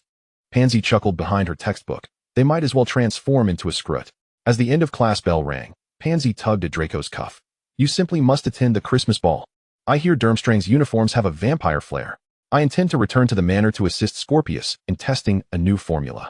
Draco stuffed the transfiguration beast into his robe pocket, turning to Goyle and Crab. As for you two, complete all essays during the Christmas holiday, and practice today's content until you can transform into a complete ferret.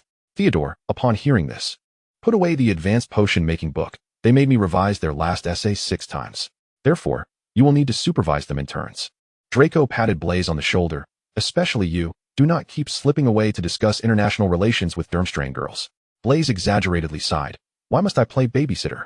Because.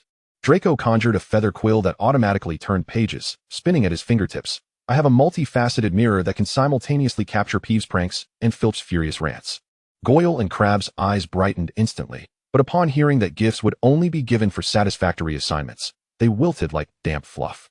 As Draco turned, he overheard Pansy lamenting to Daphne. He's merely fabricating excuses to evade the ball. Outside, snowflakes tapped against the stained glass, casting a reflection of a half-unfurled parchment in his pocket. A ballet-dancing conch Christmas card sketched by Scorpius.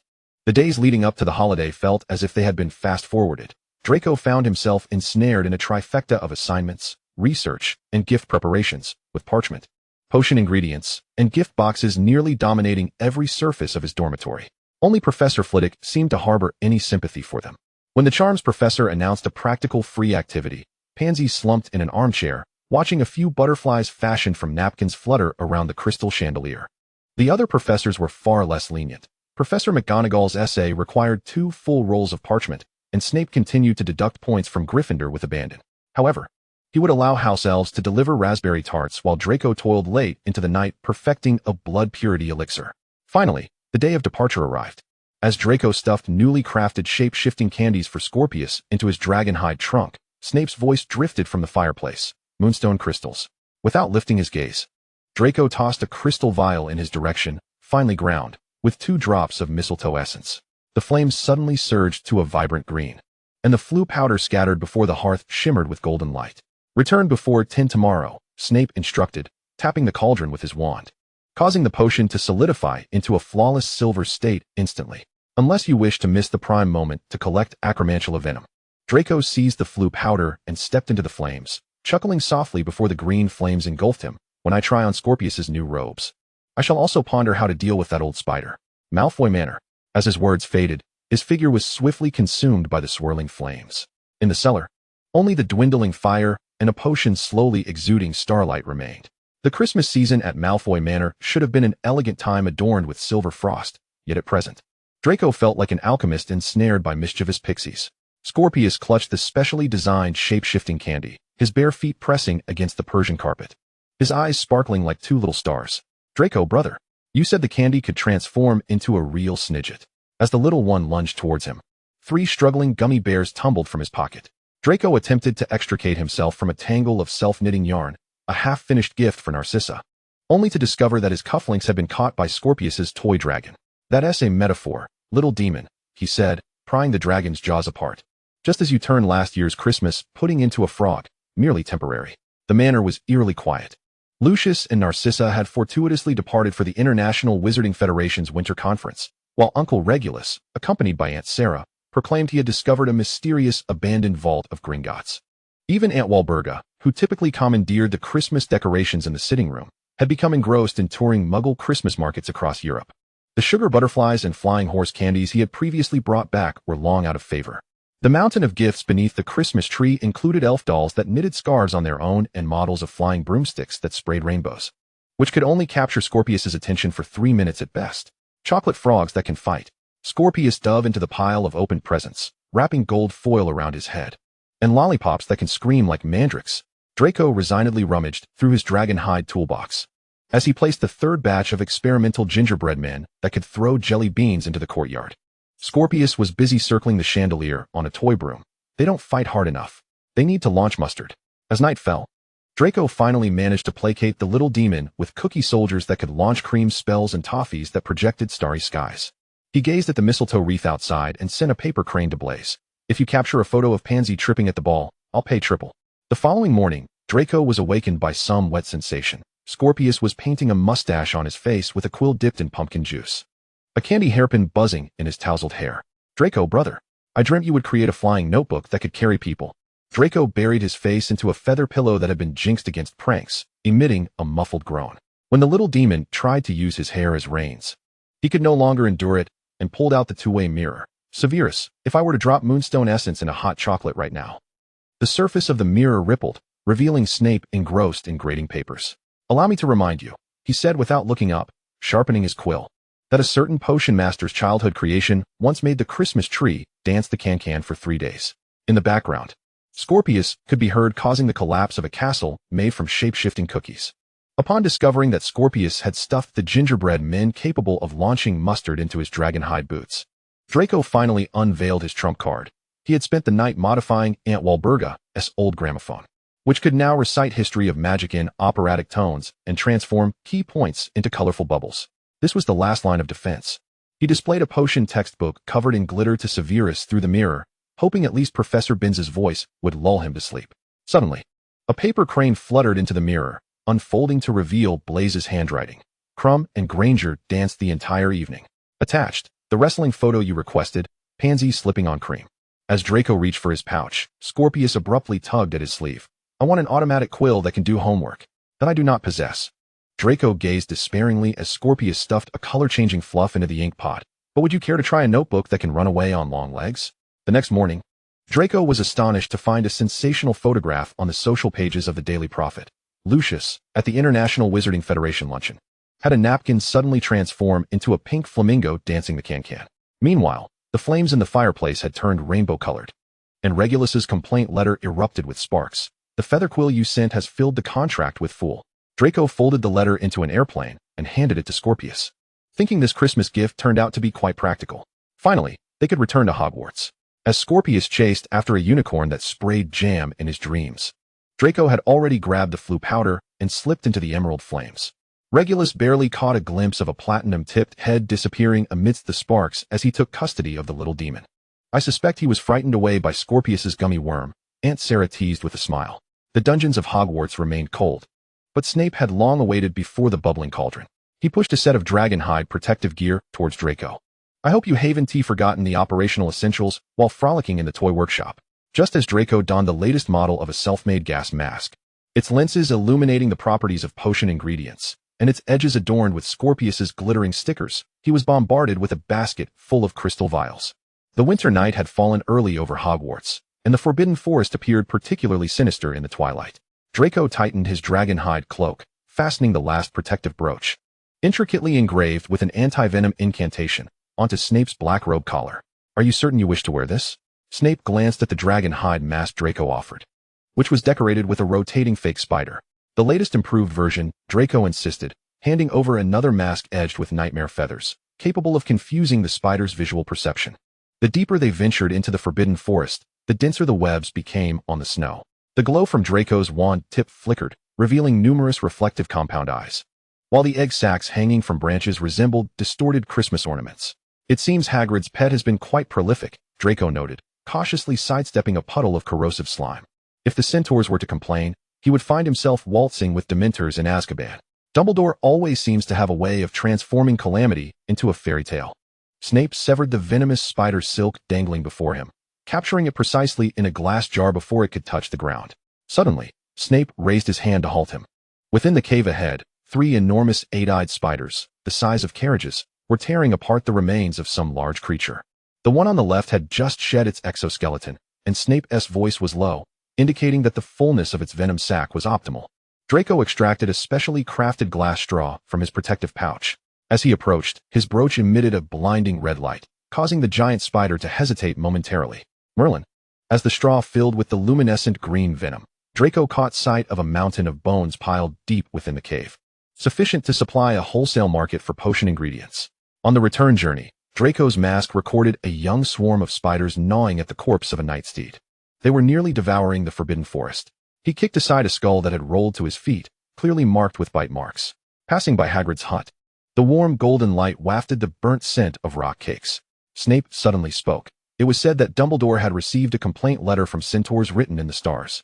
Draco tightened his grip on the crystal vial filled with venom. It seemed the headmaster had interpreted the protection of magical creatures as safeguarding every perilous hobby of Hagrid's. At the cellar door, Draco chuckled at the two of them. Their robes adorned with spider silk. Perhaps it was time to craft a glove for Scorpius that could spray webs? The sound of Snape locking the venom cabinet was particularly crisp. Before that, finished the thesis on the adverse reaction of moonstruck crystal. The outline of the castle gradually emerged from the snowy mist, as snow suddenly slid off the peak of the astronomy tower. Draco awoke late into the morning, leisurely enjoying a brunch delivered by a house elf in his dormitory, before shuffling into the common room in his dragon hide slippers. Their usual spot by the window remained lively. Blaise was nestled in the emerald velvet sofa, engrossed in the Daily Prophet. What news has captured your attention so? Draco sank into the adjacent armchair. Blaise turned the newspaper towards him, the front page prominently displaying Hagrid's furry face. Good news, starting tomorrow, there will be no more classes with the stench of blast-ended scroots. Daphne lifted her head from a summary of ancient runes. That half-giant actually told Rita Skeeter about his mother being a giant, even revealing what the blast-ended scroots were interbred with. They included an exciting photograph of Potter and his friends being chased by the blast-ended scroots. Pansy set down her wand, which was guiding Goyle's transformation, and gleefully added. The second day, the ground was still covered in thick snow, and indeed, Professor Grubblyplank appeared on the field. When Potter foolishly approached to ask where Hagrid had gone, Draco simply shoved the Daily Prophet into his arms. Do read it well, Potter, he said cheerfully, turning to stride towards the center of the enclosure. In the sunlight, a silver-white unicorn was gracefully striding, its mane shimmering with a pearlescent glow in the breeze. Pansy and Daphne were already eagerly approaching, cautiously stroking the unicorn's neck. Now this feels right.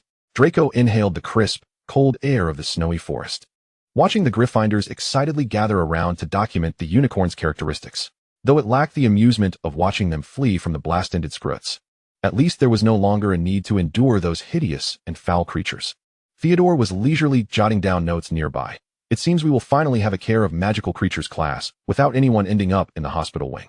The snow glimmered with tiny golden sparks in the sunlight, and the iridescence flowing along the unicorn's horn made Draco feel that this was the kind of clean, elegant classroom Hogwarts should embody, and most importantly, devoid of those wretched blast-ended scroots. Unbeknownst to them, the snow gradually transformed into a babbling stream, winding down the castle's stone walls. The whomping willow in the courtyard sprouted new buds, and the warm breeze carried the earthy scent from the greenhouse into the library through the windows. Draco closed advanced potion making, observing Goyle and Crabbe scratching their heads over the translation of runes. If you still can't distinguish the runes by tomorrow, he casually twirled his wand. I shall enchant your quills to write only I am a troll. In defense against the dark arts class, Moody's wooden leg still tapped out an unsettling rhythm in the classroom. Yet it was undeniable that he had imparted some genuine knowledge. When Draco perfectly deflected a silent curse, Moody's magical eye spun wildly, finally gruffly remarking, the Malfoy boy has some skill. At least he is better than that buffoon Lockhart. After class, Pansy commented, her notebook filled with densely packed notes on various counter-curse techniques. On a Saturday afternoon, the fireplace in the common room crackled cheerfully. And just as Draco was pinning down the properties of moonlight grass in his potion essay, Pansy's peals of laughter interrupted him. She and Daphne burst in like a whirlwind, each girl's cheeks tinged with a suspicious blush.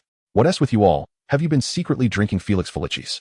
Blaise raised an eyebrow at the double-sided mirror they clutched. Surely you haven't started a Crumb fan club in the corridors? Pansy cradled the mirror protectively against her chest. We are conducting strategic intelligence gathering. The mirror shimmered, faintly revealing the ripples of the Black Lake. Theodore glanced up from his history of magic notes. They do indeed observe daily by the Black Lake shore. Crumb has been using the Black Lake as a bathtub lately. Daphne sighed dreamily, caressing the edge of the mirror. You should have seen him when he broke the surface, the water cascading from his abs. Blaise instinctively touched his own abdomen. Just then Goyle and Crabbe leapt up, lifting their shirts to reveal their two plump bellies shaking under the light. We have them too. And we can dance. The sight of the two burly boys dancing a tap dance, their navels wobbling with every move, caused Pansy's camera to snap repeatedly. Merlin.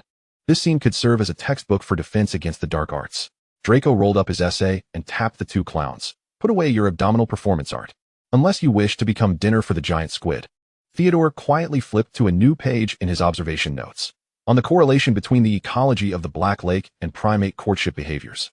The crackling flames in the hearth cast the shadows of the boys' merriment upon the stone walls draped with silver-green curtains, as if gently swaying in the midst of this sudden joy. Chapter 54, Snape's Cellar Arrangement. When Draco lingered once more after potions class, Snape was locking away the moonstone powder. If you expect me to take you to visit your troll relatives, you can abandon that hope right now.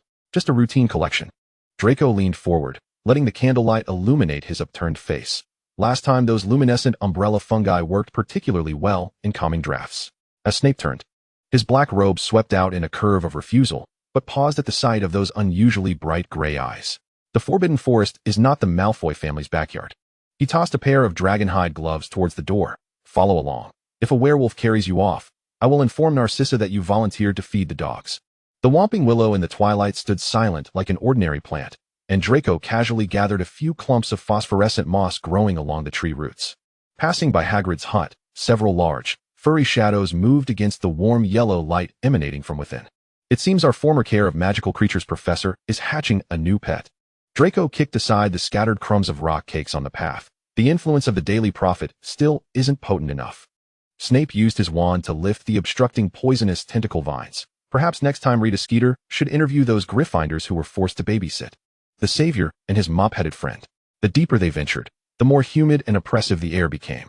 A boggart buzzed nearby, swirling about, dispelled by the powder Snape casually sprinkled. As Draco crouched to extract the hair of a bicorn fern, rustling sounds suddenly emanated from the thicket. Stay still. The tip of Severus's wand gleamed with a cerulean light, illuminating 3 tree goblins voraciously devouring luminescent mushrooms. He carefully snipped several clusters of deep purple caps, nourished by the droppings of the goblins, far superior in quality to those pilfered from the greenhouse. Moonlight filtered through the interwoven canopy, casting dappled patterns upon Draco's dragonhide bag brimming with materials. On their return journey, they encountered a centaur patrol. Bane's hooves thundered across the stream, and Snape promptly shielded the boy behind his dark robes. It appeared that some were not pleased with their collection of moonlight grass. Draco gazed at the retreating figures of the centaurs, his fingertips still stained with the juice of freshly plucked mistletoe berries. Snape suddenly reached out to wipe away the speck of mud that had smudged his cheek. Let this be the last time. As he turned, the hem of his cloak brushed against the ground, causing several bent bloodroot plants to gradually right themselves.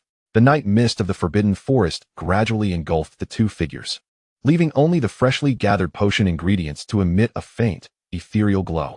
After the afternoon's lesson on runes concluded, Draco instructed Goyle and Crabbe to return and write their essays while he proceeded to Severus's office as planned. Have you apprehended the thief of the materials? Draco inquired casually, fiddling with the 2-way mirror on the desk. No sooner had the words left his lips than Snape slid a stack of parchment before him, densely inscribed with the key points for monitoring spells. Since Mr. Malfoy seems to have ample leisure time, Snape's voice, cool and silky as if steeped in ice water, continued. Perhaps we might upgrade the protection system in the cellar. Draco arched an eyebrow as he accepted the parchment, his fingertips gliding over his previously designed serpentine rune schematics. What is the reward? I recall someone possessing a silver rune knife, forged by fairies in the 14th century. Plus 3 vials of frost moss that Regulus brought back from Scandinavia. Snape interjected, producing a roll of silver-tinged dragonhide blueprints from his sleeve. Now, embed the 2-way mirror behind that illustrated guide to magical herbs. I wish to see clearly every rat that sneaks in. Draco's fingertips emitted a golden-green luminescence, the runes curling along the stone wall into a serpentine barrier. Could Potter possibly rely on his savior's privileges again? Perhaps suddenly mastering merfolk language, or the like? Snape paused in arranging gillyweed, an eyebrow raised as if to suggest that someone had overestimated the savior's intellect. He still believed that the golden egg was some form of magical alarm clock. You were even aware of his progress in studying the golden egg? Draco leaned closer to the workbench, his gray eyes shining brightly amidst the potion's steam. Should I tie a silver bough around the jar of gillyweed? Snape wrapped his hand with a long-handled spoon.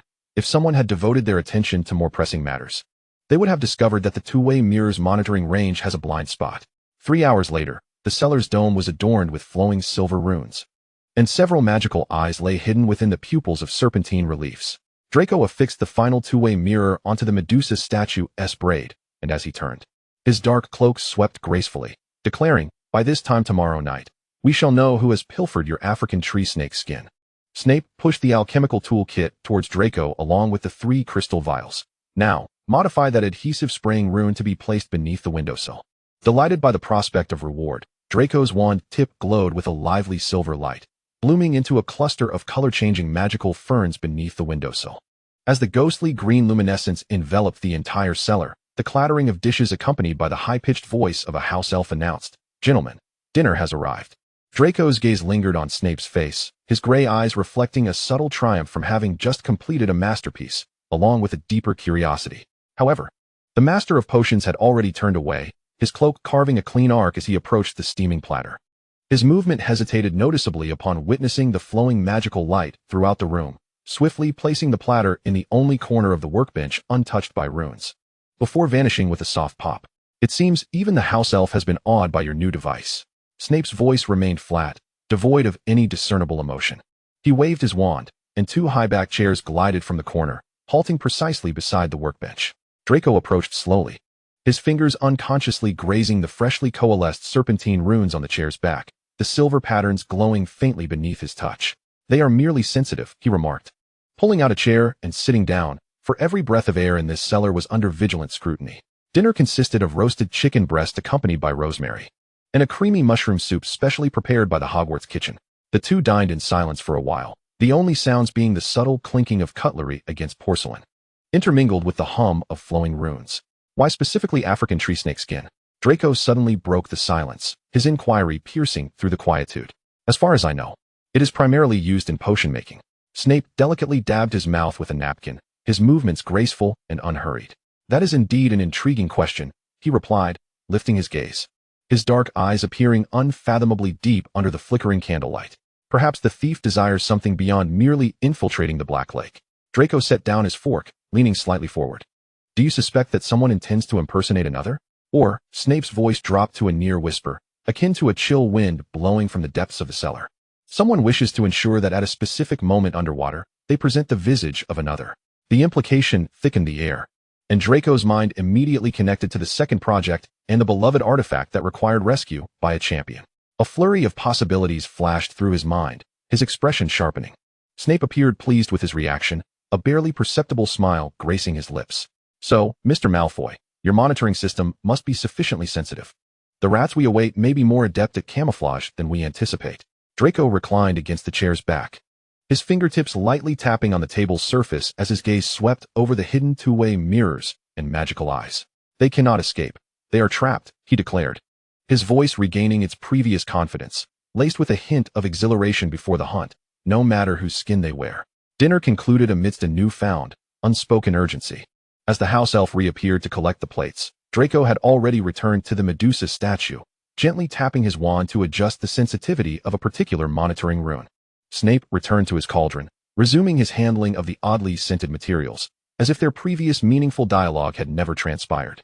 Yet, the silent flow of magical light in the cellar, along with the eyes concealed in the shadows, foretold that tonight, this stone chamber would become a web awaiting its unsuspecting prey. Upon entering the quiet Slytherin dormitory from the office, the Black Lake outside shimmered with an eerie blue glow. A stack of potion essays awaited his correction on the desk, remnants of his assistance to Severus in organizing the 7th-year assignments. He summoned a house elf to prepare mint tea and suddenly recalled the two-way mirror he had retrieved from the dragonhide box.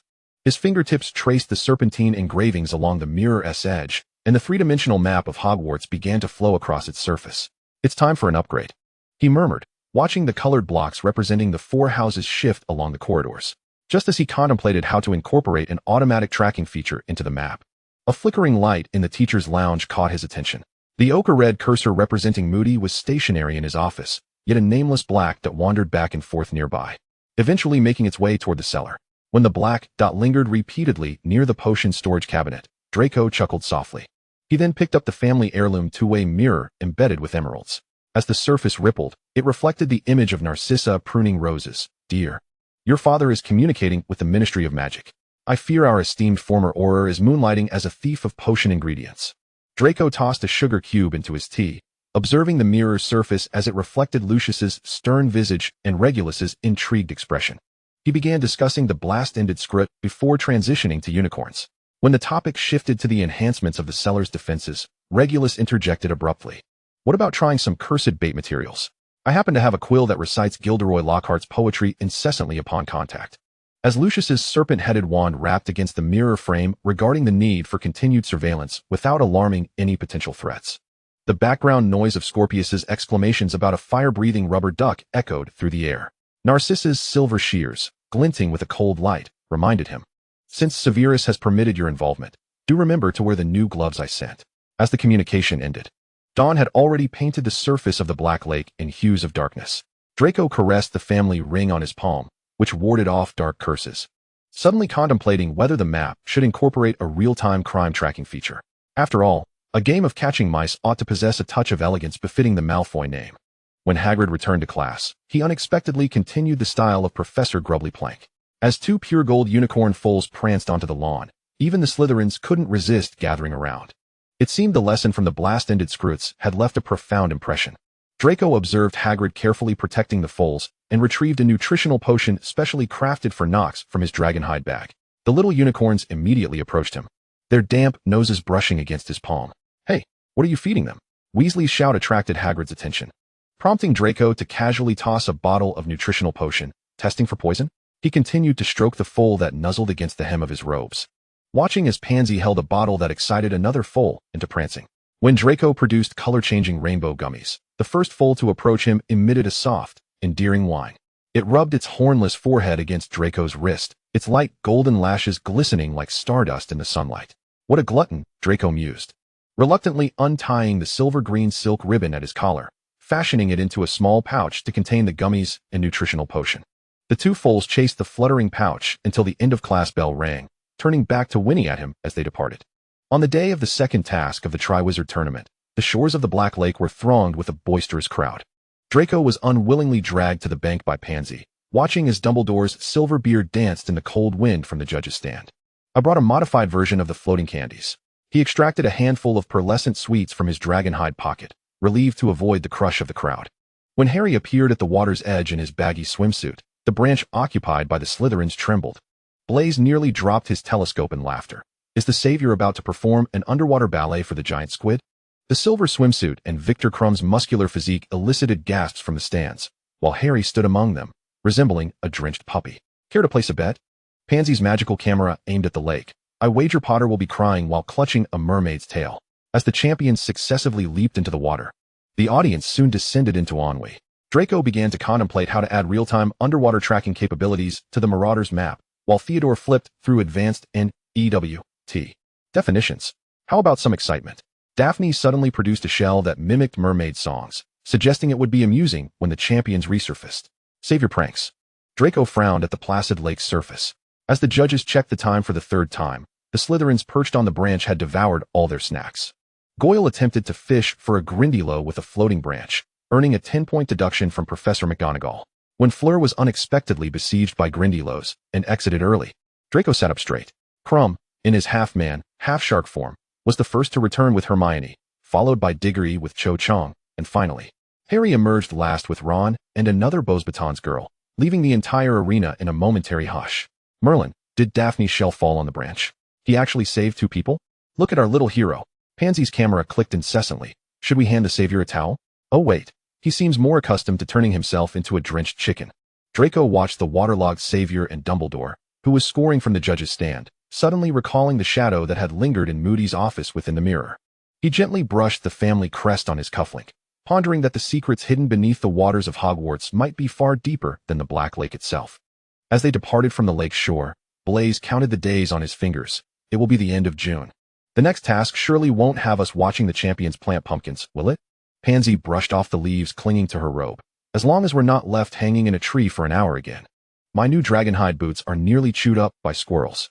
Goyle and Crab, resembling two starving nifflers, incessantly chattered about the chocolate cauldrons and meat pies in the kitchens, despite having just devoured 3 boxes of sweets while in the tree.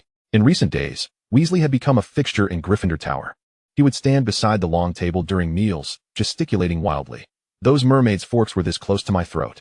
His red hair swayed, as if set ablaze in his excitement. It seems we missed the most thrilling parts, Blaise remarked coolly one morning. Having heard that Weasley's account of his valiant battle against the Grindylows had escalated to him tearing apart 3 of them with his bare hands. Pansy invented a new game. Every time Weasley began his tale, she would produce a galleon to tally the occurrences. During the 7th solo stand-up show of the week, she cast a color-changing spell on the coin, betting on whether he would embellish the story with an escape on the back of the giant squid. One afternoon, Draco and not happened upon Ron describing to a group of second years. I performed a splendid roundhouse kick. Theodore suddenly raised his wand. And the scene from that day materialized in the air. Ron, resembling a strand of dehydrated seaweed, was hoisted onto the shore, desperately expelling lake water. You forgot to mention that classic pose. Theodore expressionlessly stowed his wand, leaving Weasley blushing in embarrassment. When the trio of the Savior hurried through the entrance hall, Pansy's mirror unexpectedly began to play the heroic song of Ron Weasley, accompanied by the squeaking of a bath rubber duck. At least he helped us alleviate the boredom. Draco remarked with amusement as he watched Weasley chase after the poltergeist that had stolen his homework. Outside, the giant squid was engaged in a water fight with the people by the lake, and Hogwarts' springtime was never lacking in comedic antics. The Slytherin common room basked in midday sunlight, with Daphne nestled in the window seat, engrossed in a copy of Witch Weekly. Pansy leaned over her shoulder, stifling suppressed laughter. Rita Skeeter had finally targeted the Savior, and Blaise lazily tossed the golden snitch, commenting on the tangled affairs between Harry Potter's Secret Heartbreak Chronicle. Draco was perusing notes from advanced potion making, not bothering to look up. It seems Granger is about to receive a howling letter. Shall we go to Hogsmeade tomorrow? Draco closed his notes, and Goyle immediately leaned in eagerly, while Crabbe chewed on the last piece of toffee. Pansy perked up. The new color-changing headbands just arrived. The Honeydukes will surely be there, Daphne chimed, shaking her empty candy box. I heard they released a new black pepper-flavored chocolate. Blaise raised an eyebrow. Zoko's joke shop has new burping powder, and there's a rumor it can make Filch tap dance. Draco regarded Goyle and Crabbe's expectant expressions, letting out a soft huff. Fine. After all, two certain individuals' pocket money is likely only sufficient for sweets. Chapter 55, The Clandestine Trio. On a Saturday morning, Goyle and Crabbe dashed through the common room like two springtime unicorns, sending quills and parchments swirling in the air. The Duke of Honey's new black pepper chocolates were nearly sold out. As Crabbe shouted while clutching his piggy bank, he nearly flattened Pansy's beloved silk cushion. Indeed, Honeydukes was teeming with patrons. Just after Draco selected a jar of color-changing coconut ice, he spotted Goyle and Crabbe stomping in front of the checkout, each cradling a candy basket half their height, brimming with black pepper chocolates, shrieking lollipops, and novel cream mint sweets. Are you planning to open a candy shop? Pansy exclaimed, aghast at the towering mountain of confections, casually tossing in a few boxes of her chosen love potion gummies. While having lunch in the Laurel Grove, Blaise exchanged 3 flirtatious glances with the waiter to secure a booth by the window. Daphne, trying on her newly purchased color-changing headband, suddenly noticed Goyle mistaking a chili-flavored chocolate frog for a regular one, his entire face turning a fiery hue. On the way back, Pansy suddenly seized everyone's attention. Look, the Savior Squad is sneaking towards the Shrieking Shack. Draco rolled his eyes, preparing to walk on, only to be restrained by Blaise and Pansy, each taking hold of an arm. Just a peek, Blaise winked. What if we catch them in the act of breaking school rules? Reluctantly, Draco produced an alchemical trinket, the silver pendant creating translucent ripples in the air. Theodore's disillusionment charm cascaded over their heads like cool water, transforming the group into a moving tableau. They followed the trio of stealthy figures through the fields surrounding Hogsmeade until they encountered a filthy large black dog on the hillside. Draco abruptly halted Pansy, who was inching forward. That's enough. That's an animagus. What animagus? Goyle mumbled through his licorice wand. Blaise narrowed his eyes. Are you talking about that filthy black dog? It seems to be leading Potter. That's an animagus, Draco whispered, and a registered fugitive from the Ministry, Sirius Black. Pansy gasped, nearly revealing herself, while Daphne's candy bag tumbled to the ground, spilling several shrieking pepper pranksters. Now, retreat immediately, Draco urged, pulling Blaise, who still wanted to gawk, back. Unless you wish to dance a close waltz with a Dementor. On the way back to the castle, Goyle pondered aloud. Didn't he get the new products? Theodore suddenly chimed in. So Potter sneaks out every month. Draco gazed toward the dimming Forbidden Forest, suspecting it was hosting an illicit animagus tea party. That night in the dungeon, Pansy twisted her new color-changing headband into a braid. Should we tell? No need, Draco replied, polishing his newly acquired spyglass, letting the Savior continue his adventurous games with his canine godfather. As the sunset bathed the castle spires in a golden-red hue, Draco chuckled at the swaying shadows of trees in the distance, knowing that some fugitives were unaware that Hogwarts boasted a young master's two-way mirror map, already marking all illegal shapeshifters. In the potions lab on Sunday, an unusual tension hung in the air. The emerald-hued potion congealed ominously in the cauldron as Draco filtered moonstone crystals for the 5th time when Snape suddenly rapped on the brass scales. Easter break is for those remaining at school. His black robes billowed past the storage cabinets, creating a sound akin to friction. The moonlight moss on the east side of the forbidden forest was in its spore phase. Draco stared at the failed potion stains on his sleeve, recalling Scorpius's latest invention. A rainbow slime that clung to hair. Of course, after all, some Christmas gifts have been good for a whole year. Monday's potions class turned into a sea of parchment. When Goyle miswrote the recipe for the third time, Draco gently tapped his cauldron with an ink bottle. If you don't focus, I'll make your pillow sing intermediate potion textbook. As they passed Hagrid's hut, Pansy showcased the latest gossip she had gleaned. Madam Pomfrey said Granger's hands are covered in yellow pustules, looking like she's wearing a dripping hat. Once again, they encountered the familiar cardboard box formation. Draco skillfully retreated to the edge of the enclosure near the elderberry thicket, and as Blaise leaned in, he stumbled back. Merlin's socks, he exclaimed, landing beside Draco, covered in nifflers. Those flashy family crests of yours are practically a buffet for them. Draco's fingertips brushed over his newly swapped plain silver ring, and his black robes instantly concealed all reflective embellishments. He directed Goyle and Crabbe to engage with Hagrid's minigames, while he maintained a distance of 10 feet. As a particularly persistent niffler attempted to pry open the brass buckle on Crabbe's dragonhide boots. When the class bell rang, a few nifflers were still trying to paw at Blaise's gem cufflinks. Draco waved his wand, and dozens of cleaning spells descended upon the disheveled students, transforming the mud splatters on Pansy's skirt into twinkling silver stars. Next time, remember, he advised, stepping aside to avoid a niffler pup attempting to tug at his dragonhide boots. Stay at least 10 feet away from Hagrid's surprise box. Amid the aroma of roasted beef wafting from the castle, a group of silver greenhouse emblem students departed with lively steps. As the first Howler letter erupted at the Gryffindor table, the sharp voice of the Howler echoed beneath the silver and green dome. You vile girl, ambitious one, stay away from Harry Potter. Pansy's spoon hovered above her syrup pudding. How many times is this now? Granger's patience was stronger than anticipated. Draco flipped through the latest issue of Potion Innovations, critiquing. But there's always a hint of smoke before a volcanic eruption. In the two-way mirror, Scorpius squeezed his face into a pout. Is brother really not coming back? He blinked his watery, deep blue eyes, while the background echoed with Narcissa and Stella discussing the latest wizarding robes with light laughter. The biting candy you sent last week. Draco waved his left hand dyed in rainbow colors, sending Pansy's hair erupting into dandelion fluff. Suddenly, the mirror was obscured by a drawing of a three-headed dog. That one only sprays whipped cream. The forbidden forest was illuminated by fireflies at night. Snape's dragonhide boots crunching over the glowing mushroom carpet. Spores only bloom under the full moon for 2 minutes. His black robes swept aside, parting the thorns to create a narrow path. Draco crouched at the moss's edge with a crystal tweezers, when he suddenly heard a series of delicate clicks. 7 or 8 nifflers were digging at a tree root not far away, one of which wore Pansy's color-changing headband around its neck. It seemed Hagrid's pets were starting to expand their business.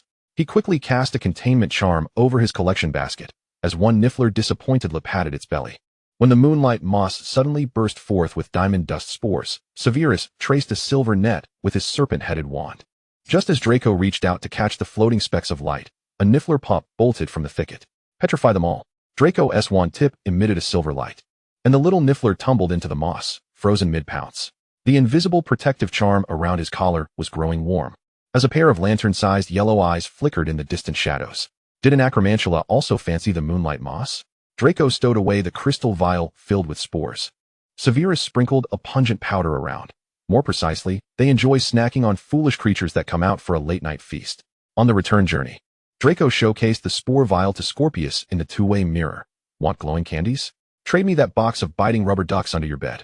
An explosion echoed from the direction of the castle, as a Howler letter addressed to Hermione evidently lost control of its volume. Draco brushed off the spider silk clinging to his shoulder, feeling that this Easter might prove more entertaining than dealing with Scorpius's pranks. With the final task of the Triwizard Tournament drawing nearer, the Quidditch pitch had been magically transformed beyond recognition, the towering hedge maze casting ominous shadows under the spring sun. Draco stood by the library window, watching as a gilded archway was embedded with fairy-forged runes, his fingertips unconsciously tapping against the window frame. In the double-sided mirror, the small dark figure impersonating Moody slipped once more into the trophy display room last night. Our headmaster has recently been unusually silent.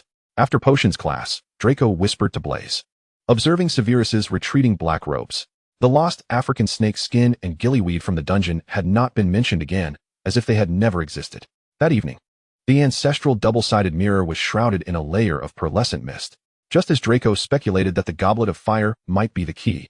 Lucius on the other side of the mirror suddenly tightened his fingers, the emerald on his serpent-headed wand gleaming coldly. The voice of Regulus, echoing the chaos of the Dark Mark World Cup, was like the sudden cracking of an icy lake. It appeared that someone wished to transform the Triwizard Tournament into a dark arts resurrection altar.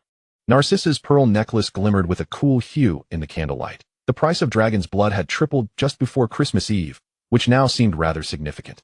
Suddenly, the mirror was filled with the jubilant face of Scorpius, riding a toy broom that spewed rainbow bubbles. Will the trophy turn into a big mouth to devour Potter?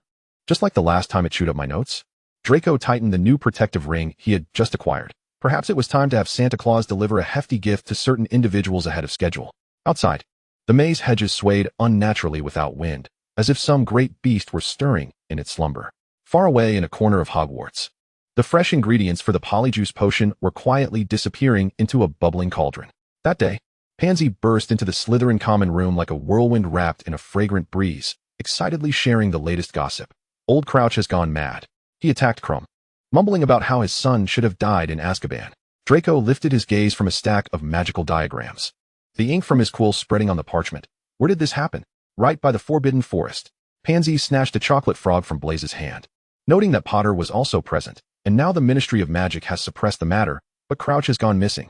He recalled the shadow he had seen in the trophy room, and suddenly the scent of the polyjuice potion surged in his memory.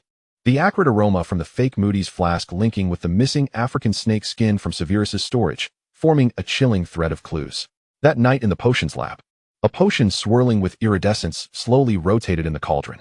Snape tapped the edge of a vial with his wand, and silvery steam suddenly coalesced into the shape of a phoenix.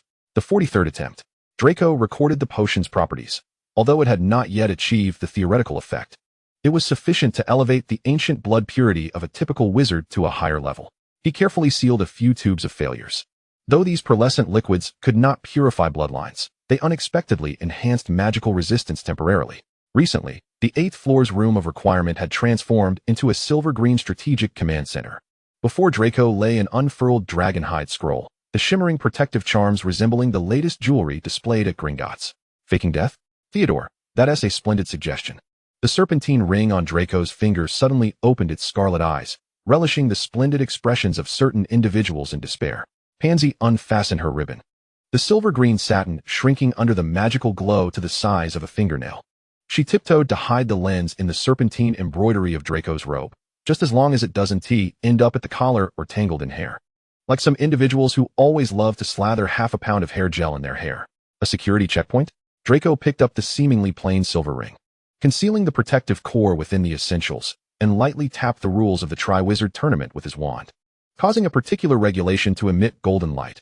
All champions must wear the official badge. Blaze knowingly whistled, flipping the Durmstrang badge over to reveal an intricately carved protective matrix. Theodore transformed the Hufflepuff badge into a chocolate frog that tap danced. It was a snack during inspections, but became armor once inside. The room of requirement gradually buzzed with activity. Pansy embedded a shape-shifting sapphire into the Ravenclaw badge, while Blaze wove defensive runes onto the Beauxbatons ribbon. When Goyle attempted to turn the ring into garlic-flavored bubblegum, Draco promptly tapped him on the head with the magical compendium. We are here to watch a show, not to see champions chased through the maze by vampires. In the end, the products of this period were spread across a velvet blanket. Serpentine earrings capable of feigning death for 3 minutes, a brooch that could relay real-time broadcasts, and rings that heated up in the presence of dark magic, all cleverly concealed within the transformed competition badges. Now, Draco tossed the Badger badge to Crabbe, asking if he could locate the protective device. The large boy bit and poked at it, even considering using an axe to split the badge apart. It's just a piece of metal. Outside, dusk deepened, and all the exquisitely packaged fan gifts awaited the final moment to be delivered by Owl to the 4 champions. Among them, one box contained Draco's elegant script. May Merlin bless you to live to hold the cup, your most loyal spectator. June at Hogwarts was enveloped in a peculiar atmosphere of tension. The library was filled with students from dawn until dusk, the scent of parchment and ink almost permeating every stone of the castle. The OWL and Newt examinations loomed like an inescapable storm cloud, weighing down all 5th and 7th year students. Draco's birthday arrived quietly amid this bustling environment. In the morning, an owl brought him several beautifully wrapped packages, the latest dragonhide gloves from Narcissa, a customized wand care kit from Lucius, and an alchemical hourglass from Regulus, who had sent it from Egypt. Scorpius's gift was particularly unique, a clock that mimicked the voices of professors, this morning. It had awoken Draco in Professor McGonagall's voice. If you don't get out of bed, I shall turn you all into pocket watches. Even the birthday felt so mundane. Pansy lamented as she leaned on her transfiguration notes, her hair tousled from her own hands. Blaze was attempting to shrink a common magical spell's compendium to the size of his palm, only for the spell to backfire, causing the book to double in size. Draco, however, relished this tranquility. He carefully stored away the gifts from his family, particularly planning to have that mischievous clock imitate Severus's voice during the next potions class. In the evening, Draco summoned the family house-elf, Mimi, to a corner of the common room. He handed her a specially crafted double-sided mirror, its frame intricately carved with the emblems of the 4 houses.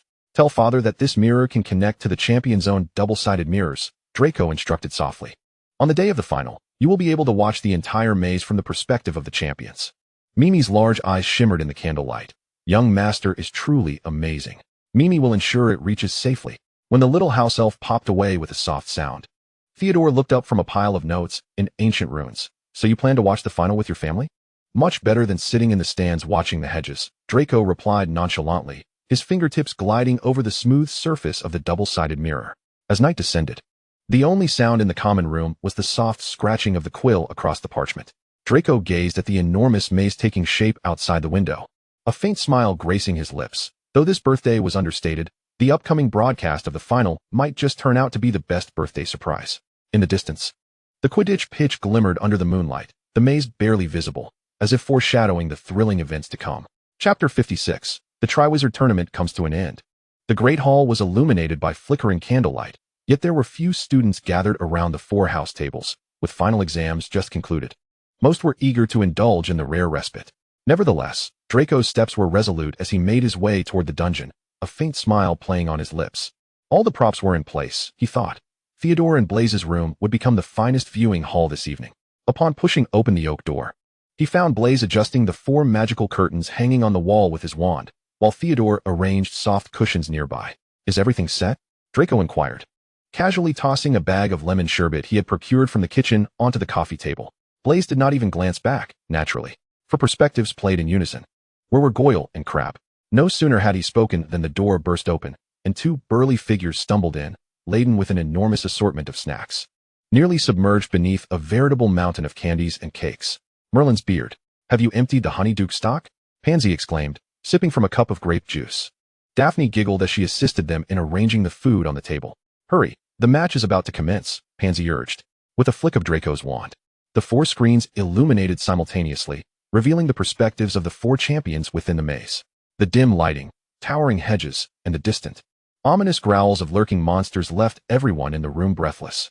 Look, that's a blast-ended scrut, Goyle shrieked as Hagrid's monstrous creations emerged on Potter's screen. Astonished to see they were still alive, they observed the champions struggling through the labyrinth, commenting intermittently. When Fleur was ambushed and fell, Pansy gasped. When Crumb fell under the Imperius curse and used the Cruciatus curse against Cedric, Daphne covered her eyes. The reputed quality of Durmstrang's education truly lived up to its name. Blaze scoffed, unable to withstand even the Imperius curse. Draco's gaze fixated on Harry's perspective, his brow furrowing slightly. Potter was surprisingly quick on the uptake. The screens displayed Potter and Cedric parting ways only to reunite at the heart of the maze. As the 2 exchanged the trophy, Draco could not suppress a derisive snort. Typical Gryffindor foolishness. Ultimately, as the 2 hands simultaneously grasped the Triwizard Cup, a sparse applause erupted in the room. Not a bad performance, Daphne remarked, reaching for a chocolate frog. However, in the next moment, all the screens jolted violently, the images becoming blurred. When clarity returned, what was displayed was no longer the anticipated Hogwarts grounds, but a desolate graveyard. Where's this? Blaze straightened in his seat. What transpired next plunged the entire room into an eerie silence. A flash of green light, and Cedric Diggory fell silently. Pansy's scream pierced the frozen air. Is he dead? Blaze said uncertainly. He should be able to withstand it, right? This could be part of the competition. No, Draco's voice was hoarse. That is not fake. As Wormtail's figure appeared on screen, a collective gasp filled the room. Isn't he supposed to be dead? Theodore murmured, his expression finally revealing surprise. That little serious. Draco did not respond, his eyes locked onto the screen, watching as the package was unwrapped and the cauldron was ignited. As the pale, emaciated, snake-like figure rose from the cauldron, both Daphne and Pansy emitted cries of disgust. How revolting. Daphne turned her face away. At the moment the Dark Lord revealed his bloodline. Theodore whispered, "The Dark Lord is a half-blood?" The Death Eaters were summoned, and as Potter connected wands with the Dark Lord, every scene displayed by the flashback spell deepened the heavy atmosphere in the room. When Potter finally seized the opportunity, tumbling onto the Quidditch pitch with Cedric's corpse and the trophy, Theodore's two-way mirror flickered violently for a moment, then clearly displayed the chaotic scene. "He has returned. Voldemort. He has returned." Potter's hoarse voice resonated through the mirror, faint yet striking like thunder in the room. "He is talking nonsense." Crabbe grumbled, his mouth stuffed with cake. "Shut up, Crabbe," Draco snapped, his gray eyes fixed intently on one screen, the mirror connected to some trinket on Potter. He watched as Dumbledore crouched down, observing Fudge's terrified, pale face, listening to the screams of "He is dead" echoing in the night sky. The image swayed as Potter was half-dragged, half-carried by Moody through the panicked crowd towards the castle. The perspective shifted with Harry's movement, passing through the entrance hall and ascending the staircase. The sound of footsteps echoed ominously through the mirror, carrying a foreboding rhythm. "What is he going to Moody's office for?" Pansy asked, gripping Daphne's arm tightly. "Watch," Draco commanded tersely, his lips forming a thin line. "It was I." The calm yet maniacal voice of the imposter Moody reverberated in the Slytherin common room. Pansy gasped sharply, while Blaise and Theodore exchanged shocked glances. Even Goyle and Crabbe ceased chewing, their mouths agape at the sight of the unmasked Mad-Eye, as they heard how Barty Crouch Jr.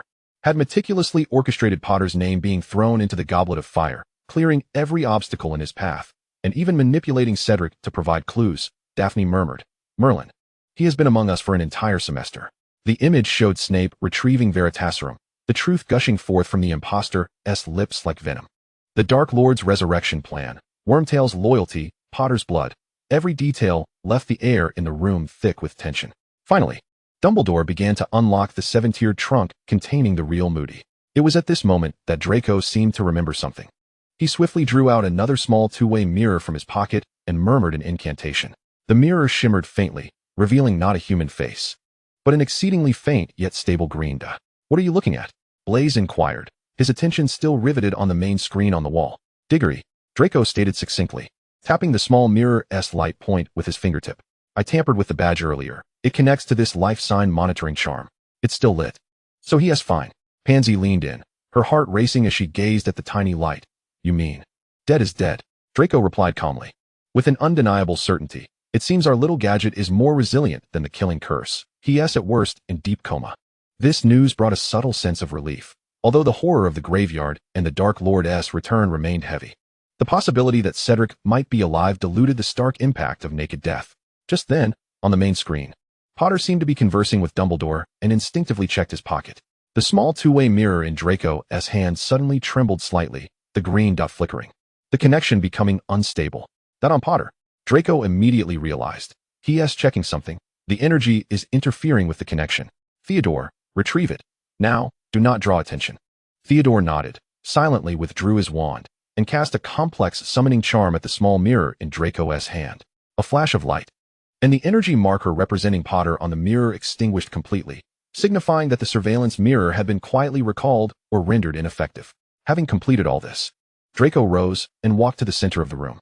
The image on the wall had become inconsequential. The true storm was brewing beyond Hogwarts. "Did you all see clearly?" His gaze swept over each bewildered face. Pansy, Daphne, Blaise, Theodore, and the perplexed Goyle and Crabbe. "The Dark Lord has returned." Diggory nearly died, and a madman masqueraded as an Auror in the school for a year. He stated coldly, "Hogwarts is going to be chaotic, and it will be even worse outside." He paused for a moment, allowing these words to settle. However, Draco emphasized, raising his voice slightly, "What does this have to do with us? We are students, situated in the realm of Hogwarts, the domain of Dumbledore. Our forebears shall manage their affairs, paving the way for us." He cast a glance around, articulating each word with precision. "We are neutral, do you understand? We shall not engage, nor take sides. We must safeguard ourselves. Like today, observe, learn, graduate. Should the sky fall, there will be tall figures to uphold it." The room fell into a hushed silence, with only the distant, chaotic murmurs regarding Cedric's demise faintly audible. Draco's words acted as a frigid barrier, temporarily shielding them from the tumultuous waves outside. Blaise was the first to nod, restoring his customary air of nonchalance. Theodore's gaze was fathomless, yet he too inclined his head slightly. Pansy and Daphne huddled closely together, their faces still pale, yet seemingly finding solace in one another. Draco approached the table, seized the nearly untouched lemon sherbet, forcefully broke off a piece, and tossed it into his mouth. The show is over, he muttered indistinctly, moving toward the door. Clean up, it's time for bed. Upon returning to his dormitory, Draco locked the door behind him, as if to confine all external chaos and uncertainty beyond its threshold. He inhaled deeply and picked up another exquisite two-way mirror. The surface rippled, and as the light steadied, it revealed the familiar sight of his home study. Lucius sat composedly, his demeanor perpetually calm, yet his eyes held a scrutinizing depth. Narcissa almost immediately leaned closer to the mirror, her beautiful eyes brimming with unmasked concern. Little Draco, are you all right? Were you caught up in it? I am well, mother. We are safe, Draco assured her. Then, as if recalling something, his tone carried a hint of barely perceptible pride, and our little contraption worked. Diggory is not dead. Lucius raised an eyebrow, and Narcissa visibly relaxed. We have heard, Lucius replied in a flat tone, as if discussing a trivial matter. St. Mungo's diagnosis indicates deep unconsciousness. A fractured soul, yet vital signs are stable, and he is expected to awaken in no less than 3 days. Madam Pomfrey and the healers at St. Mungo's deem it a miracle, believing that he may have been inadvertently shielded by residual energy from some protective enchantment in the maze, which counteracted part of the killing curse. A barely perceptible smile crept onto Draco's lips, the composite charm they had placed on Cedric. Interwoven with common protective enchantments and cleverly linked to a magical device that simulated the appearance of life depletion, had yielded results exceeding their expectations. Even the professionals had been deceived. It seems your little experiments were not entirely futile, Lucius remarked approvingly, then resumed his seriousness, reinforcing their stance of neutrality. We shall not stir trouble, nor attract attention. The Malfoy and Black families require stability. Narcissa interjected gently yet firmly, Indeed, my dear. You need only to remain safe and happy at Hogwarts, to fully enjoy your school life. The rest will be managed by your father and me. The affairs of the Diggory family are of no concern to us. At that moment, Aunt Walburga's voice, both authoritative and kind, emerged from the side. Little Draco, did you hear your father's words? No matter how fierce the storm outside, we shall hold the umbrella for you. As for that Hufflepuff lad, he can consider himself fortunate to have retained his life. Regulus appeared at the edge of the mirror, nodding steadily, while Sarah offered him a reassuring smile. Brother. A lively little head suddenly popped up from below. It was Scorpius, his eyes sparkling with excitement. I heard you made Diggory fall asleep. That is so cool. Can you teach me next time? Scorpius, that is not a game. Regulus chided, pulling his son back, as Scorpius muttered in defiance. Gazing at the familiar faces of his family and hearing Scorpius's innocent, yet mood-lightening words, Draco's taut lips finally relaxed. The sense of home's protection resonated palpably through the two-way mirror, and the news of Diggory's survival, along with the success of his little schemes, brought him a measure of tranquility. I understand. Draco's voice regained its former calm. I shall maintain neutrality and take care of myself. Upon concluding the call, Draco carefully stowed the two-way mirror away. Outside, the starry sky over Hogwarts remained serene. Yet the air was thick with the unique restlessness that accompanies the end of a term. In no time, the Hogwarts Express would bear them back to King's Cross Station. Days later, the term officially concluded. The platform buzzed with life as students dragged their luggage and bid farewell to one another. The news of Cedric Diggory's unconscious state at St. Mungo's, yet stable, had circulated, somewhat diluting the tragic atmosphere, though the mood remained grave. Draco, along with Pansy, Blaise, Theodore, and Daphne, boarded the train with composure. Goyle and Crabbe struggled to load their luggage and a large bag of snacks into the compartment. Finally heading home, Pansy sighed, leaning back in her comfortable seat. This semester has been quite thrilling. However, is it true that Diggory is merely unconscious? She glanced at Draco, her eyes questioning. Blaise lazily chimed in, a knowing smile gracing his lips. Deep unconsciousness for 3 days. He has awakened. The latest news from St. Mungo's suggests that these little gadgets are of high quality. Theodore calmly analyzed. The composite protective enchantment, combined with the life-depleting mimicry charm, proved effective. Draco smiled noncommittally, gazing out at the swiftly passing scenery. As Hogwarts gradually receded behind him, he knew his family awaited his return. As for whether Diggory lived or died, it was but a minor footnote affirming their adeptness. The train's whistle sounded long and clear, carrying him toward the safe haven of Malfoy Manor, which, regardless of the tempest outside, would always shine a light for him. The steam emanating from the Hogwarts Express enveloped the platform like a silken veil, shrouding the striking figures therein. Lucius's silver serpent staff gleamed in the sunlight. Standing beside him were the towering figures of Goyle and Crabbe's fathers, resembling iron towers. Mrs. Zabini, adorned with a wide-brimmed hat draped in black lace, tenderly stroked Blaise's hair with her gloved fingers. Mr. Nod engaged Theodore in hushed conversation, occasionally casting glances toward Lucius. It appears we have formed a parenting alliance. Draco mused as he approached, just as Regulus stepped out from the shadow of a pillar, a faint smile gracing his lips. Lucius's serpent staff lightly tapped the ground. I have heard that this year's end-of-term performance was particularly splendid. His gaze swept over the assorted expressions of the Slytherins behind Draco. As Pansy clutched her mother's pearl handbag tightly, Mrs. Zabini's veil fluttered slightly. It seems the children have witnessed a drama they ought not to have seen. Merely this drama, Draco replied leisurely. The actor's skills leave much to be desired. As Potter was taken away by the Weasley family, all the adults' gazes momentarily converged. Crabbe's father gruffly inquired, "So that is an unfortunate spectator caught in a theatrical mishap," Regulus interjected, deftly brushing an owl feather from Draco's shoulder. Mr. Knott suddenly chuckled softly. "I hear Rita Skeeter has gone missing recently." As Draco stepped into the carriage adorned with the Malfoy family crest, he cast one last glance at the platform.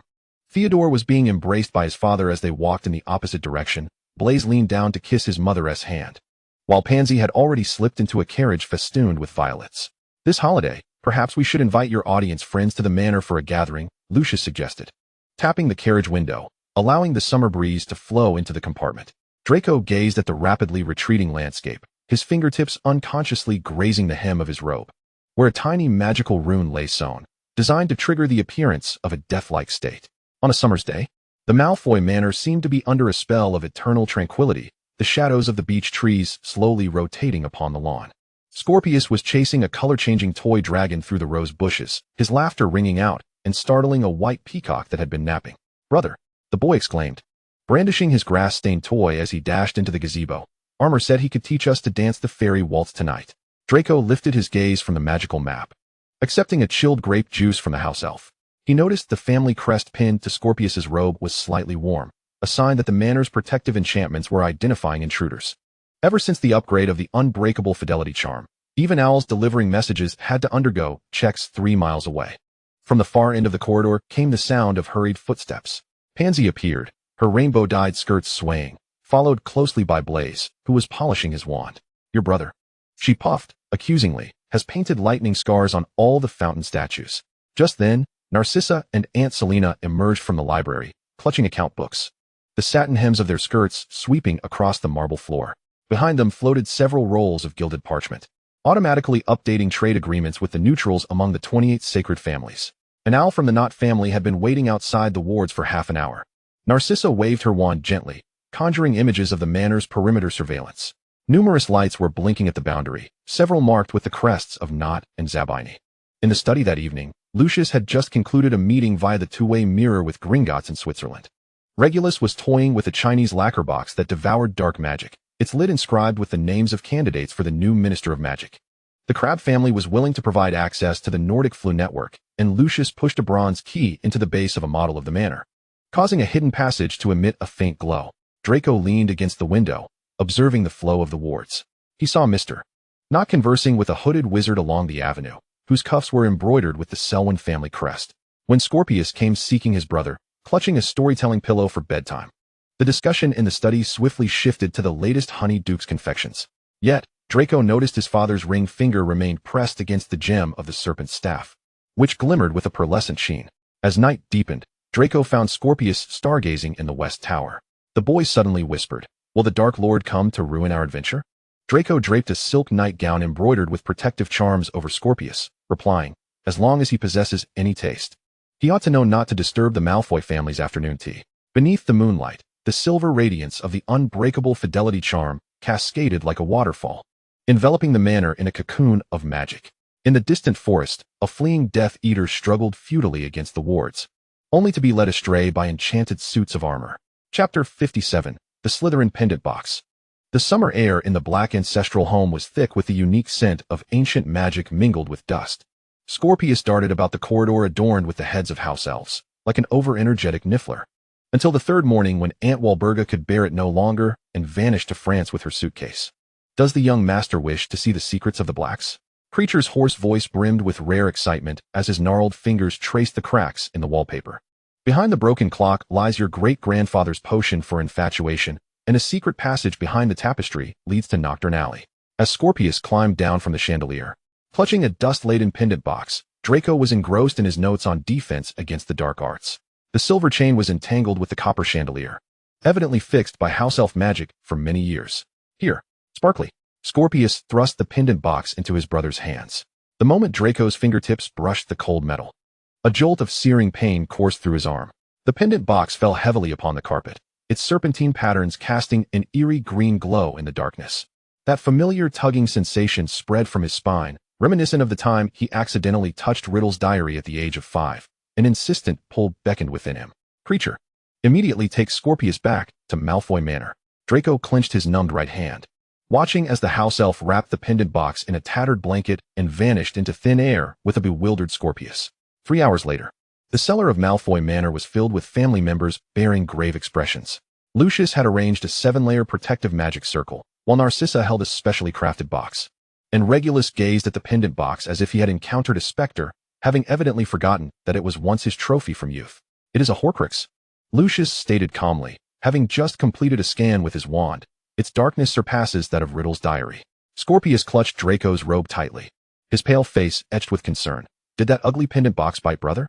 As the obsidian box closed, Draco still felt an uncomfortable sensation in his arm. Narcissa pressed a vial of calming draught into her son's hand, then turned to the house elf, commanding, "Fetch Aunt Walburga back. It is time to clear the attic of the old house." Deep within the innermost chamber of Malfoy Manor, the air shimmered slightly under the layers of protective spells. Draco stood at the center of a radiant magic circle, feeling akin to an over-decorated Christmas tree, his entire being aglow with magical luminescence. Lucius was carefully pinning the 9th protective brooch onto his son's dragonhide lining, the silver chain clinking softly against one another. Each ornament bore a variant of the unbreakable fidelity charm, and his slender fingers brushed against a piece of mithril armor that would seamlessly meld with skin. Should it fall into water, the crest upon his left shoulder would automatically trigger a bubblehead charm. The potion box brought by Regulus emanated a perilous yet alluring glow. The powerful Felix Felicis could only last half an hour. He meticulously stashed 3 crystal vials into Draco's specially crafted belt compartment, the antidote for Veritaserum resting beneath his tongue. If the need for a lie detector arose, he paused meaningfully, extracting a palm-sized copper device. "This is my improved temporal flow meter. If the needle turns red, it indicates that the temporal flow you are in is unstable." Narcissa directed the house elves to package exquisite food boxes, enchanted with a non-marking extension charm and an everlasting freshness charm. They contained not only sandwiches and pastries, but also red tea that could self-regulate its temperature and puddings that changed color according to mood. Who knows if the food from another world is safe to eat? She pondered, carefully pinning a poison detection brooch onto her son's collar. Remember to eat on time. Aunt Selina unfurled a travel cloak that changed color with the environment. In case of danger, tug the left tassel to be transported to the nearest safe water source within 3 miles. She suddenly lowered her voice, indicating the right tassel. This connects to our 3 safe houses in Nocturne Alley, each equipped with galleons and identification documents. With teary eyes, Scorpius held up a spider-shaped candy. "This will bite the bad people who bully brother." He stuffed all his treasures into Draco's expandable pouch, a tap-dancing chocolate frog, a rubber duck that could spray rainbows, and an entire box of screaming toffee to be thrown down in case of escape, capable of causing 10 minutes of chaos. Draco himself was not idle. He had brought along an automatic writing quill, unsure if important documents would need signing in the alternate dimension, his modified 2-way mirror communicator, though uncertain of its functionality across time, and a magical notebook that would automatically sketch maps, a project he had dedicated years to perfecting. As Draco finally donned the latest model of invisibility cloak, the tapestry in the chamber suddenly rippled like water, awakening the ancient temporal magic. He felt as though he were burdened beyond the point of mobility, adorned with 137 magical artifacts, resembling a wandering emporium of enchantments. "Remember," Lucius declared, as he thudded the serpent-headed wand down, its impact resonating like a clash of stone. "No matter what is witnessed, Malfoy shall eternally remain the epitome of elegance." In the fleeting moment before the time-space vortex engulfed him, Draco heard Scorpius's voice, tinged with tears, as he felt in his pocket the subtly slipped package of luminescent bogey candies. That child always had a way of getting to him. Draco mused helplessly as his consciousness began to fade, yet his lips betrayed him, curling into a gentle arc. Upon awakening once more, he found himself precariously suspended in the boughs of a lush beech tree, sunlight filtering through the leaves, casting dappled reflections upon his semi-translucent palm. Merlin's beard, he marveled, twisting his ghostly wrist, discovering he could effortlessly float in midair. Beneath the canopy, a chorus of laughter erupted. A boy, perhaps just over 10 years of age, was astride a child-sized flying broom, his platinum hair shimmering in the sunlight. The little fellow buzzed about like a busy bee, chasing butterflies and attempting to reach the singing birds perched upon the branches, filling the garden with exuberance. Nearby, a house elf nervously clutched the edge of a tea towel, incessantly muttering, "Be careful, young master." Unable to suppress a laugh, Draco noted how this parallel world mirrored the child he once was. The one who would always smear his robes with jam. Just as he was lost in thought, the young boy seemed to tire of his play, sliding off the broom and bouncing towards a white gazebo, directing the house elf to fetch lemon tarts. A splendid opportunity. Draco drifted into the gazebo like a wisp of smoke, intentionally manifesting before the boy. Wow.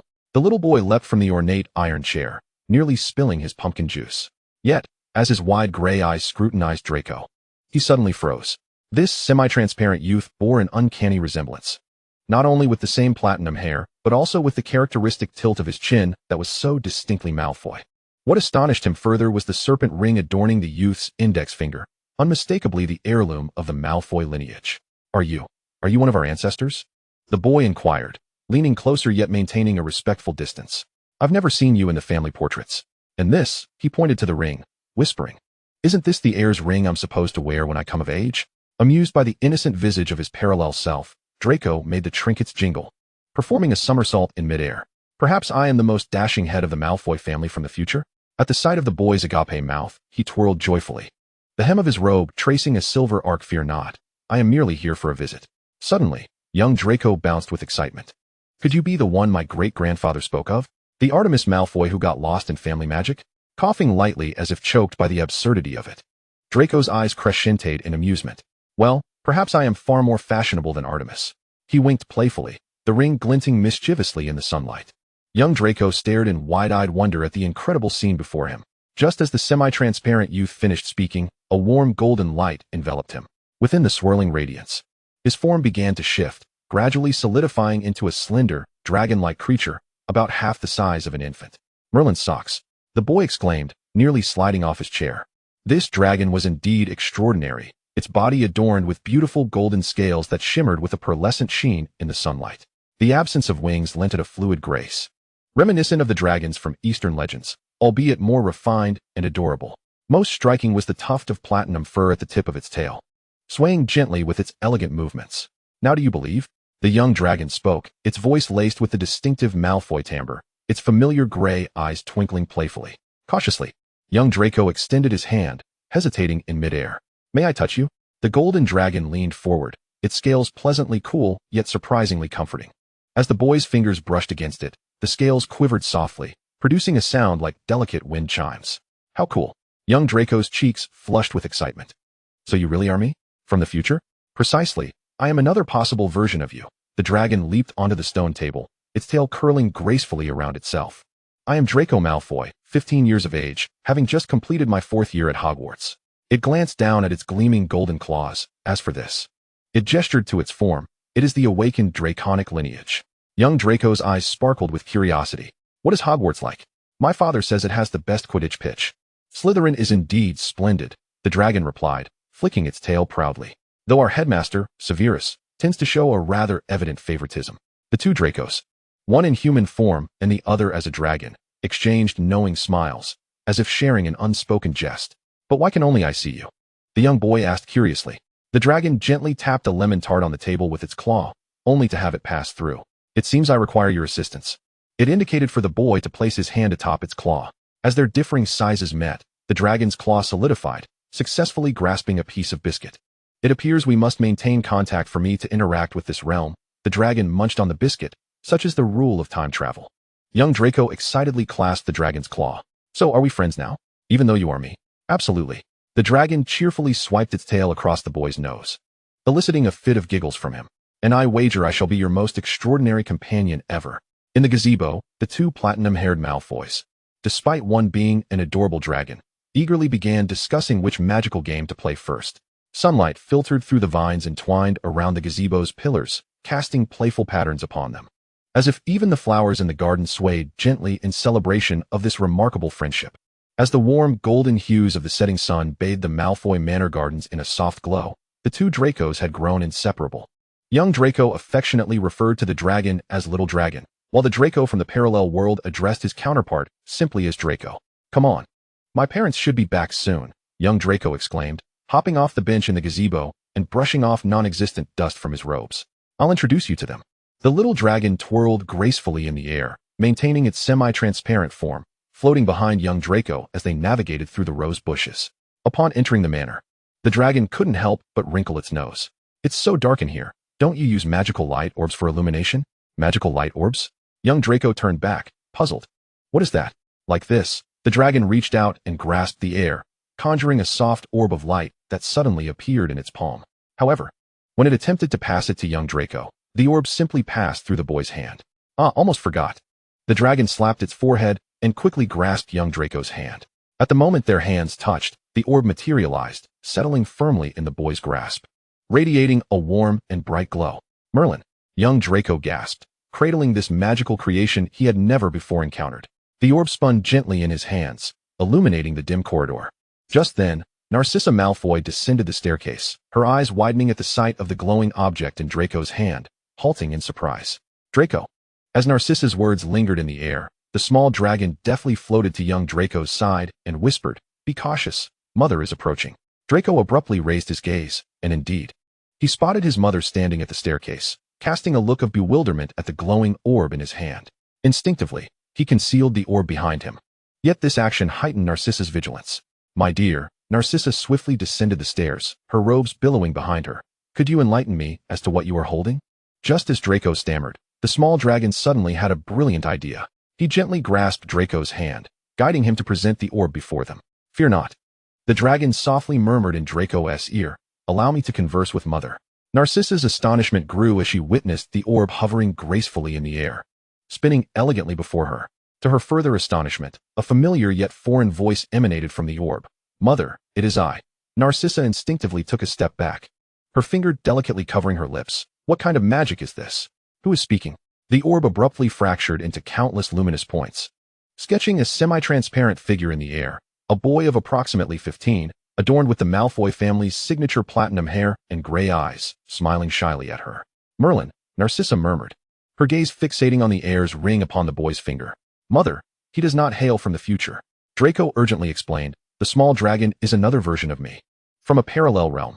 He possesses the dragon lineage by birthright." Narcissa, keenly perceptive, inquired, "So, you are not the Draco of our world's future?" The dragon gracefully flipped in midair. "Indeed, Mother, may I address you thus? In my realm, the Malfoy family's dragon bloodline is innate." At that moment, the steady footsteps of Lucius Malfoy echoed. "Narcissa, what transpires?" "I sense an unusual magical disturbance." As Lucius appeared at the corridor's end, his serpent-headed cane instinctively pointed at the small dragon. "A specter? In Malfoy Manor?" "Father, wait." Draco hastily interposed himself before the dragon. "He is the me from a parallel world." Lucius narrowed his eyes. "Prove it to me." The dragon nodded in understanding, a soft golden glow enveloping him. Under the watchful eyes of those present, he transformed into a unique dragon form, his elongated body adorned with golden scales, devoid of wings, while the tuft at the tip of his tail swayed gently. Astounding! Narcissa involuntarily extended her hand, marveling at the fact that in this form, she could truly touch the small dragon. The dragon emitted a delighted purr, gazing at Lucius with those distinctive gray eyes. "In my world, Malfoy Manor is suffused with magical orbs, far more luminous than here." At that moment, the house-elf Dobby appeared, bearing refreshments. He completely disregarded the small dragon, striding directly toward Draco. "Master, your snacks are ready." "See," Draco exclaimed proudly. "Dobby cannot see the small dragon at all." Narcissa smiled gently. "It seems we have a rather special guest in our home. So, Draco from another world, would you care to join us for dinner?" The dragon's eyes sparkled with delight as he instantly reverted to his semi-transparent human form, only the dragon's tail remaining, joyfully swaying behind him. "Is that truly permissible? It has been ages since I savored Mother's syrup pies." As they made their way to the dining room, the small dragon conversed with Draco, who held his hand tightly. "Your bedroom is on the opposite side of the tower, and outside your window, there is a singing magical tree." "How wonderful," Draco replied, enviously. "Outside my window, I only have an ordinary white peacock." Lucius followed behind, observing the delightful banter between his two sons, a subtle smile unconsciously forming at the corners of his mouth. That evening, Malfoy Manor was destined to become extraordinarily unique due to the presence of this small guest from a parallel realm. Chapter 58, Draco's Playmate, the Small Dragon. After dinner, Lucius led Narcissa and the two Dracos to the study. With the casting of several silent spells, layers of protective enchantments enveloped the space into the most intimate of environments. Now, seated behind the desk with hands interlaced, Lucius addressed the small dragon. "Speak of your tale, child." The dragon, sitting cross-legged in the air, lightly tapped his fingers, causing a magical orb to whirl within his palm. "In my world, the Malfoy family is far more vibrant." His eyes crescent-shaped with joy, he continued, "Apart from my parents, Aunt Walburga often comes for tea, Uncle Regulus and Aunt Celine reside in the western wing of the manor, and Cousin Scorpius constantly pesters me to play Quidditch." Narcissa gasped, her hand resting upon her chest. "Regulus, he is still alive?" "Not only alive, but he also delights in recounting tales of his youthful adventures." The dragon chuckled, "Though recently, circumstances have grown complex. The Dark Lord has returned." Lucius's fingers clenched sharply.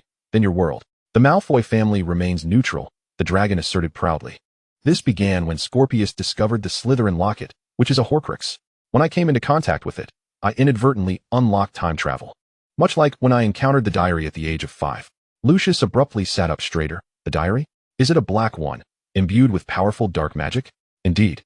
It is Riddle's diary." The dragon nodded. "Later, I also encountered the Slytherin locket. Both are Horcruxes of the Dark Lord. We speculate that he has split his soul at least 6 to 7 times. Draco gasped. "So you traveled through time by contacting the Horcruxes?" "To be precise, it was the dark magical energy within the Horcruxes resonating with my dragon lineage." The dragon twirled in the air. "In our world, the Malfoy family began branching into the Muggle realm long ago. I designed many convenient gadgets for daily life." As he spoke, he produced a beautifully crafted two-way mirror. "Behold, this is an upgraded multi-user two-way mirror, capable of connecting up to 10 individuals. And this," he retrieved a silver bracelet adorned with magical runes. "It is self-regulating in temperature, waterproof, fireproof, and can withstand simple curses." Lucius, rarely revealing interest, inquired, "Did you design all of these?" "Indeed," the dragon exclaimed, excitedly unveiling several more devices through magical links.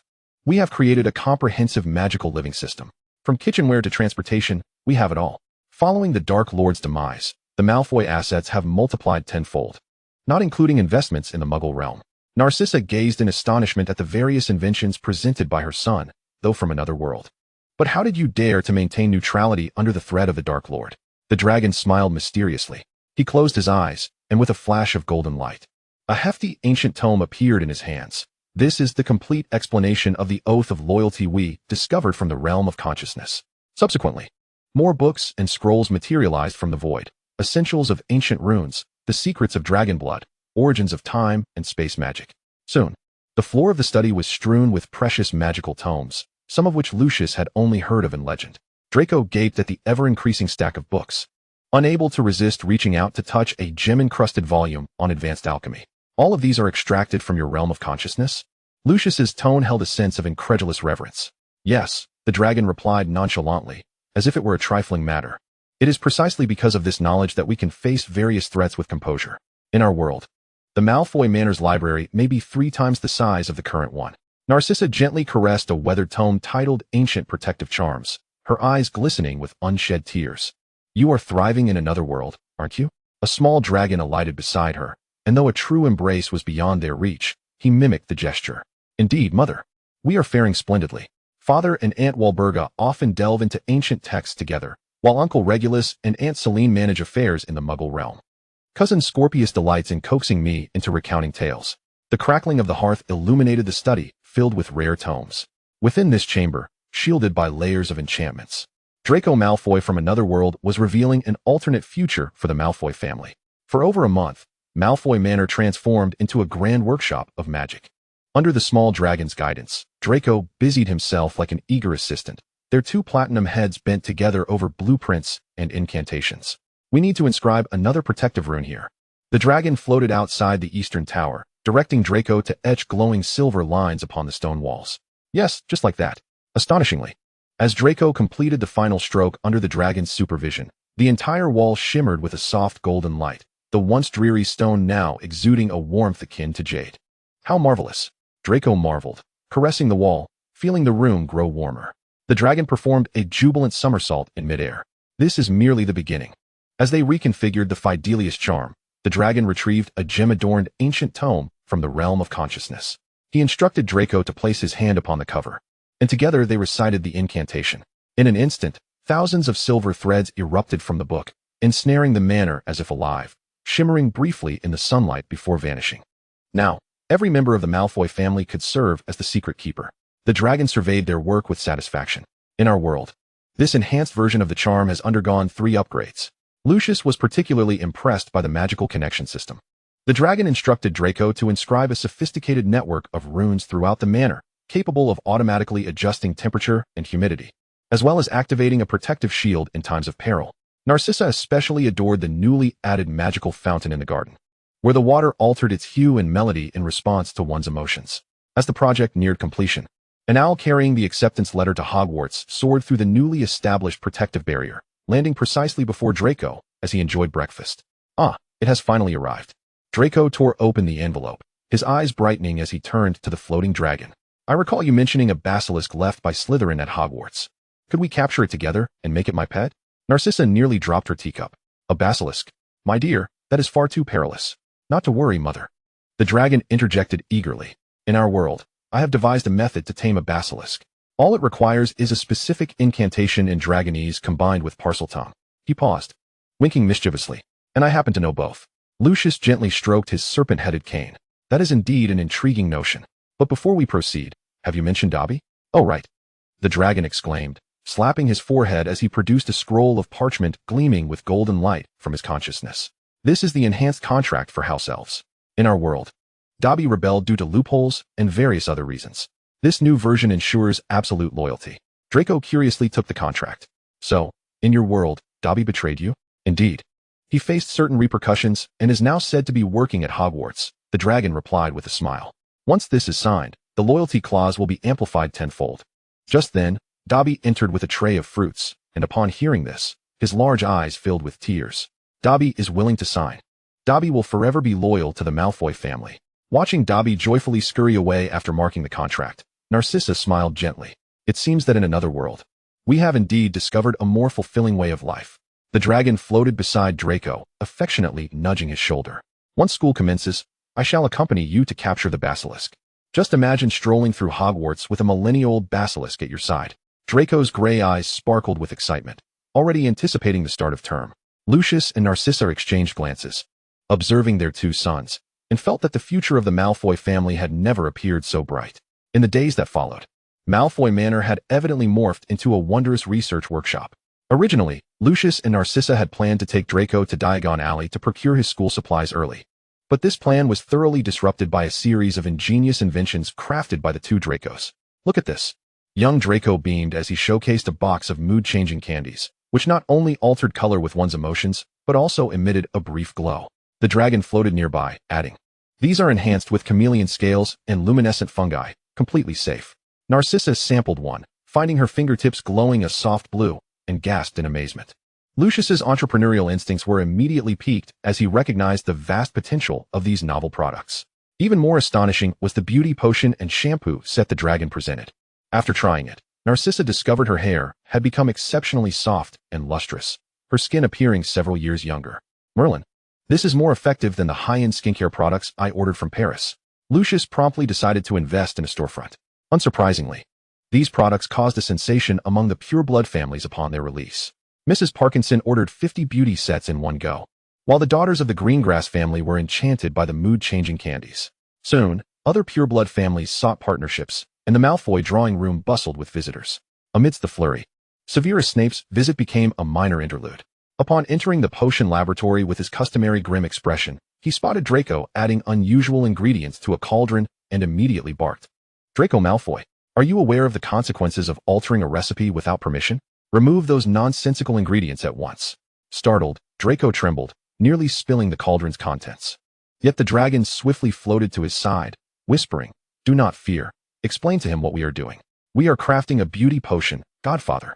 Draco summoned his courage to retort, his voice quavering slightly. "This is an improved formula." Snape narrowed his eyes, his dark robes billowing without wind. "Improved? You?" The dragon exchanged a knowing glance with Draco. Understanding, Draco retrieved a shimmering pearlescent potion and a scroll of the recipe, placing them before Snape. "This is a magical amplification potion." Draco's voice regained confidence, which enhances one's magical affinity by 30%. "If you doubt it, You may verify it yourself. Snape picked up the parchment, his initial expression laced with derision, but as he read further, his demeanor shifted to one of astonishment. When he looked up, disbelief filled his eyes. Whose research is this? At that moment, an alerted Lucius arrived in the laboratory. Upon grasping the situation, he elegantly waved his wand. Severus, I believe it is time to reveal the truth. With Lucius's explanations, Snape finally understood the dragon's origins. Upon hearing the term pureblood potion, the master potion maker's expression became singularly focused. In the world of the dragon, Draco elucidated, you spent years developing the pureblood potion through manuscripts.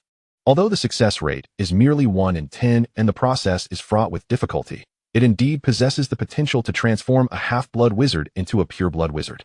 Draco puffed out his chest, proclaiming, in that world, you are already a pure-blood wizard, Godfather. Severus, unusually taken aback, lowered his gaze at the magical elixir in his hand, remaining silent for a prolonged moment.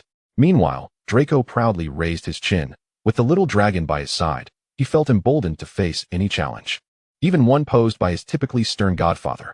Lucius observed this scene with a satisfied smile, as if he could already envision the Malfoy family on the cusp of unprecedented glory, bolstered by these trans-temporal inventions and knowledge.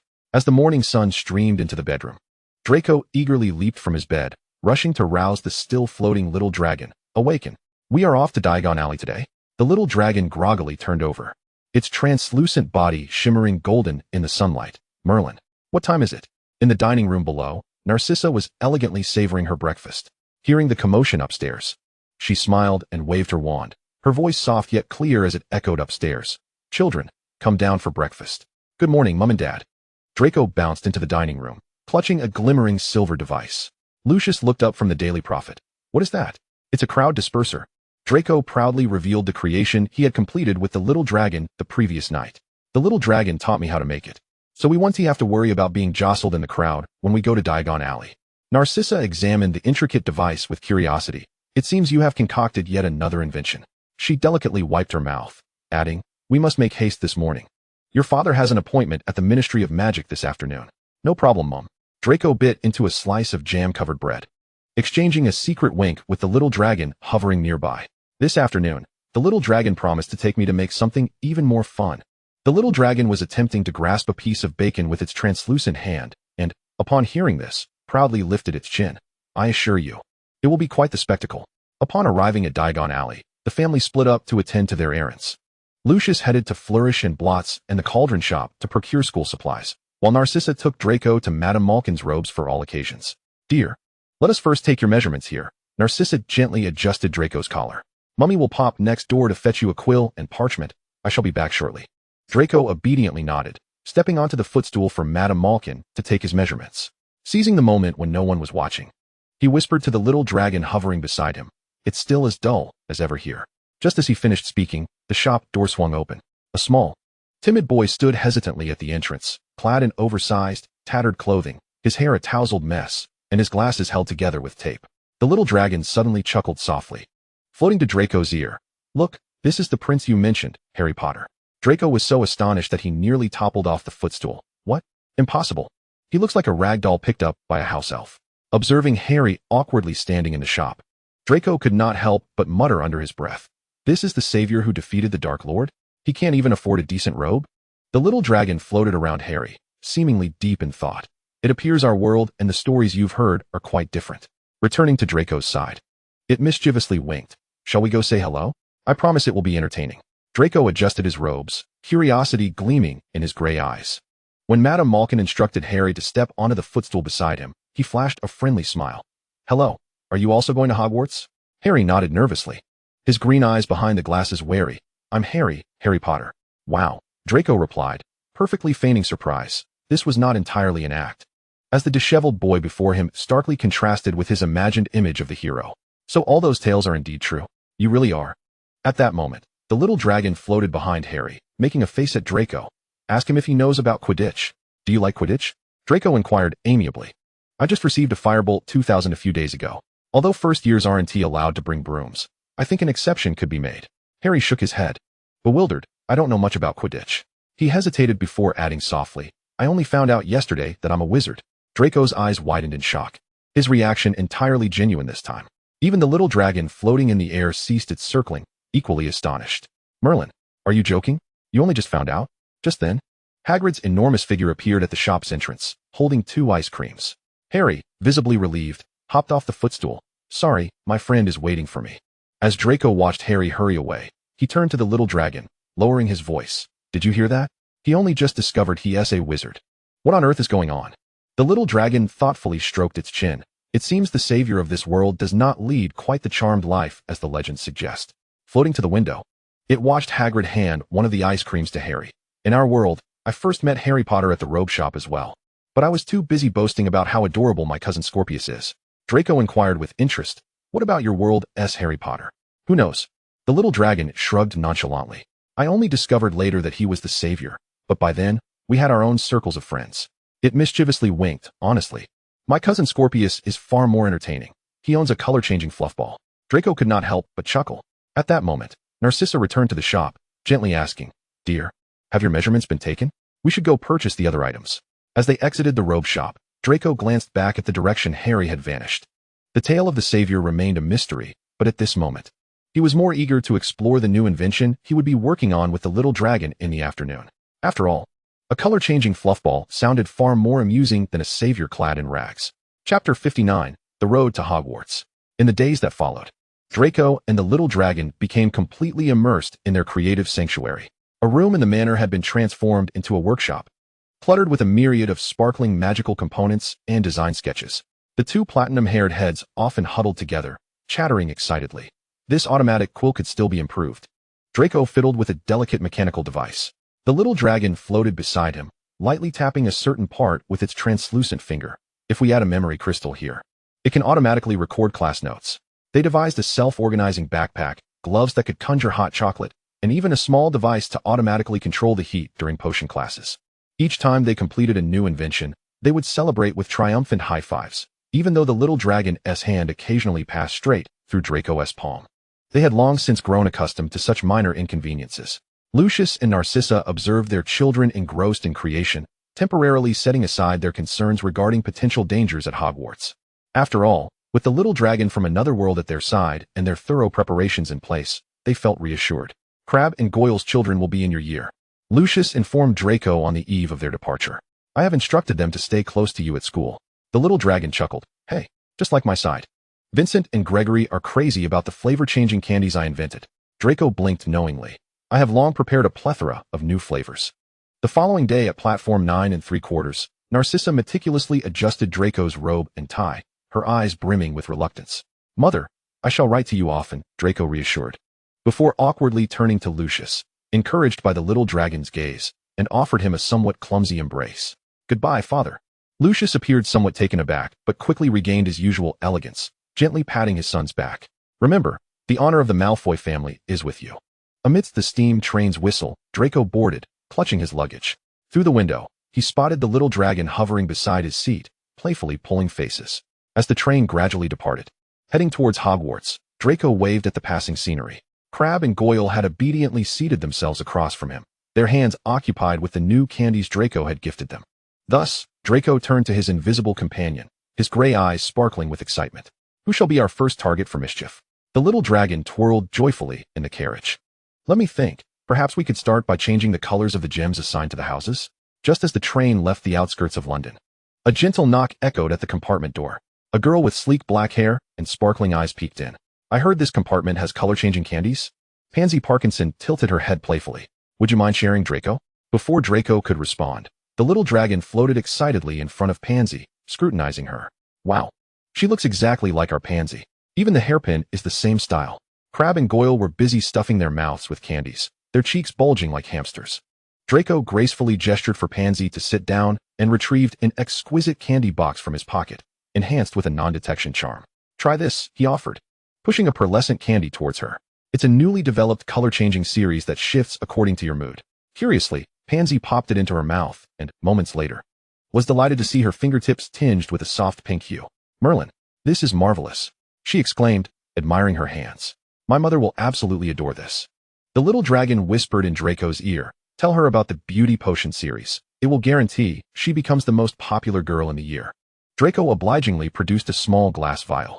This is a trial version of our beauty potion, designed to keep your hair smooth and shiny all day long. Pansy took the vial, her eyes sparkling with excitement. I heard your mother has been investing in these new products. So the rumors are true? The Malfoy family is venturing into the beauty industry? Just then, the compartment door swung open again. Blaise lounged against the doorframe, his dark skin glistening healthily in the sunlight. It seems I've missed quite the spectacle. The little dragon floated beside Blaise, spinning around him. Oh, this Blaise is even more handsome than ours. How unfair. Draco stifled a chuckle and offered Blaise a candy as well. When Blaise's fingers turned a graceful lavender, he raised an eyebrow. Interesting. I presume this won't last long? Only 10 minutes, Draco replied proudly. Enough time for you to dazzle everyone at the feast. Pansy could hardly wait to try the beauty potion. Her dark hair indeed became as smooth as silk. Leaning closer to Draco, she lowered her voice. My mother mentioned that this year Hogwarts might not be very peaceful. Have you heard? Draco exchanged a knowing glance with the little dragon. Rest assured, he said casually, the Malfoy family is well prepared. Blaise toyed thoughtfully with the color-changing candy. It appears this year will be quite entertaining. As the train passed through fields of golden wheat, the small compartment transformed into a product testing ground. Pansy was trying out various shades of beauty potion. Blaise was studying the principles of an automatic quill, while Crabbe and Goyle happily sampled an assortment of new candy flavors. The little dragon floated at the ceiling of the carriage, observing the lively scene, delight shimmering in its gray eyes. Look, even without a savior, we can create our own legends. Draco smiled faintly, tossing a candy that emitted a soft giggle into the air. The candy arced gracefully, landing perfectly in Blaise's hand. A clever little trick that was, of course, guided by the little dragon's subtle influence. The cheerful atmosphere of the compartment was abruptly interrupted as the door swung open with a clatter. A girl with fluffy brown hair stood at the entrance, her prominent front teeth contrasting with the confidence in her gaze, followed by a round-faced boy who was tearfully wiping his eyes. Has anyone seen a toad? The girl asked, her voice bright and assertive. Neville lost one. Without waiting for a response, she added, we've searched 6 compartments already, her tone tinged with impatience. As if blaming them for delaying her search. Draco frowned slightly, but before he could speak, Pansy raised her chin defiantly. Don't you knock before entering? Is this the upbringing of a Muggle-born?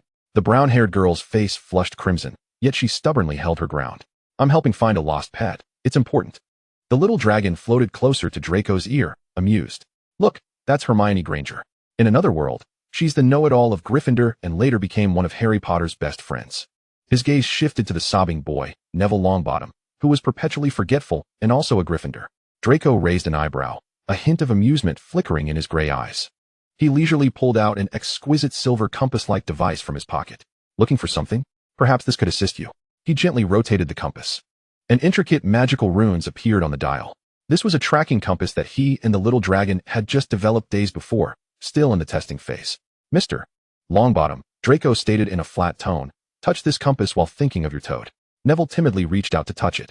The needle spun wildly before tremblingly pointing towards the back of the train. It seems your pet is towards the rear, Draco concluded, retracting the compass with a hint of superiority. Granger's eyes widened, clearly captivated by the ingenious magical device. What is the principle behind this? How can it locate specific items? Blaise lazily interjected. Clearly, someone from a Muggle background hasn't learned the basics of the object tracking spell. Pansy scoffed, deliberately speaking loudly to Draco. It appears this year we'll be sharing classes with quite a few unique individuals. Granger's cheeks flushed with anger as she yanked Neville, still dazed, toward her. Thank you for your help, she said stiffly before slamming the compartment door shut. The little dragon burst into laughter at the door's closure. Brilliant. This Granger is even more stubborn than ours. Draco fiddled with the tracking compass, a subtle smile gracing his lips. It seems life at Hogwarts will be even more intriguing than anticipated. Outside the compartment, Granger's voice faded as she walked away. Don't cry, Neville. We'll follow the needle's direction. That compass must use some advanced magic. It's not mentioned in the first-year textbooks. Time to change into our robes, Blaise remarked, glancing at the deepening twilight outside. Everyone stood up, preparing to return to their respective compartments to change. Shortly after, when Pansy reappeared at the compartment door in her school robes, her gaze was immediately drawn to Draco's robe. Merlin, she exclaimed in astonishment, drawing closer, what enchanting patterns are moving upon your robe? Upon the deep black fabric of his school cloak, silver green, vine-like designs gracefully flowed along the collar and cuffs, shimmering with a life of their own. Draco proudly lifted his chin. This is the latest design, featuring active enchantments. He deliberately left a suspenseful pause until evening. Just then, the lights in the compartment dimmed, signaling the train's imminent arrival. Suddenly, the patterns on Draco's robe illuminated brilliantly, radiating a soft silver glow. Remarkably, as he moved, the hem of his robe trailed delicate shadows resembling little dragons, playfully flicking their tails. Absolutely stunning. Pansy sighed enviously, reaching out to touch the mesmerizing patterns. I want one too. Draco, brimming with pride, retrieved a finely crafted lacquer box from his luggage. Neatly arranged within were several spray cans in various colors and small brushes. Choose a color, he invited.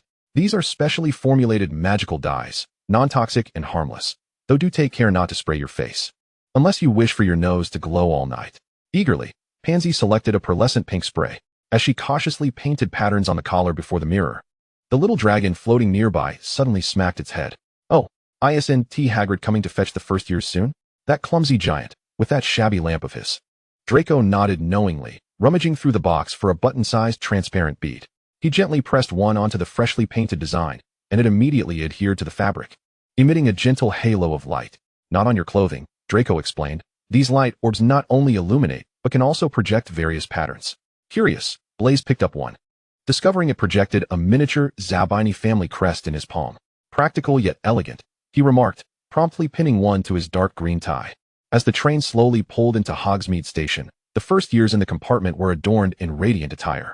The pink vines on Pansy's collar swayed gently in the night. The crest projection on Blaise's tie appeared particularly mysterious, and even the hems of Crabbe and Goyle's robes flickered with endearing little bare shadows. First years this way, came Hagrid's booming voice from afar, his oil lamp swaying in the darkness, indeed appearing rather shabby as the little dragon had remarked.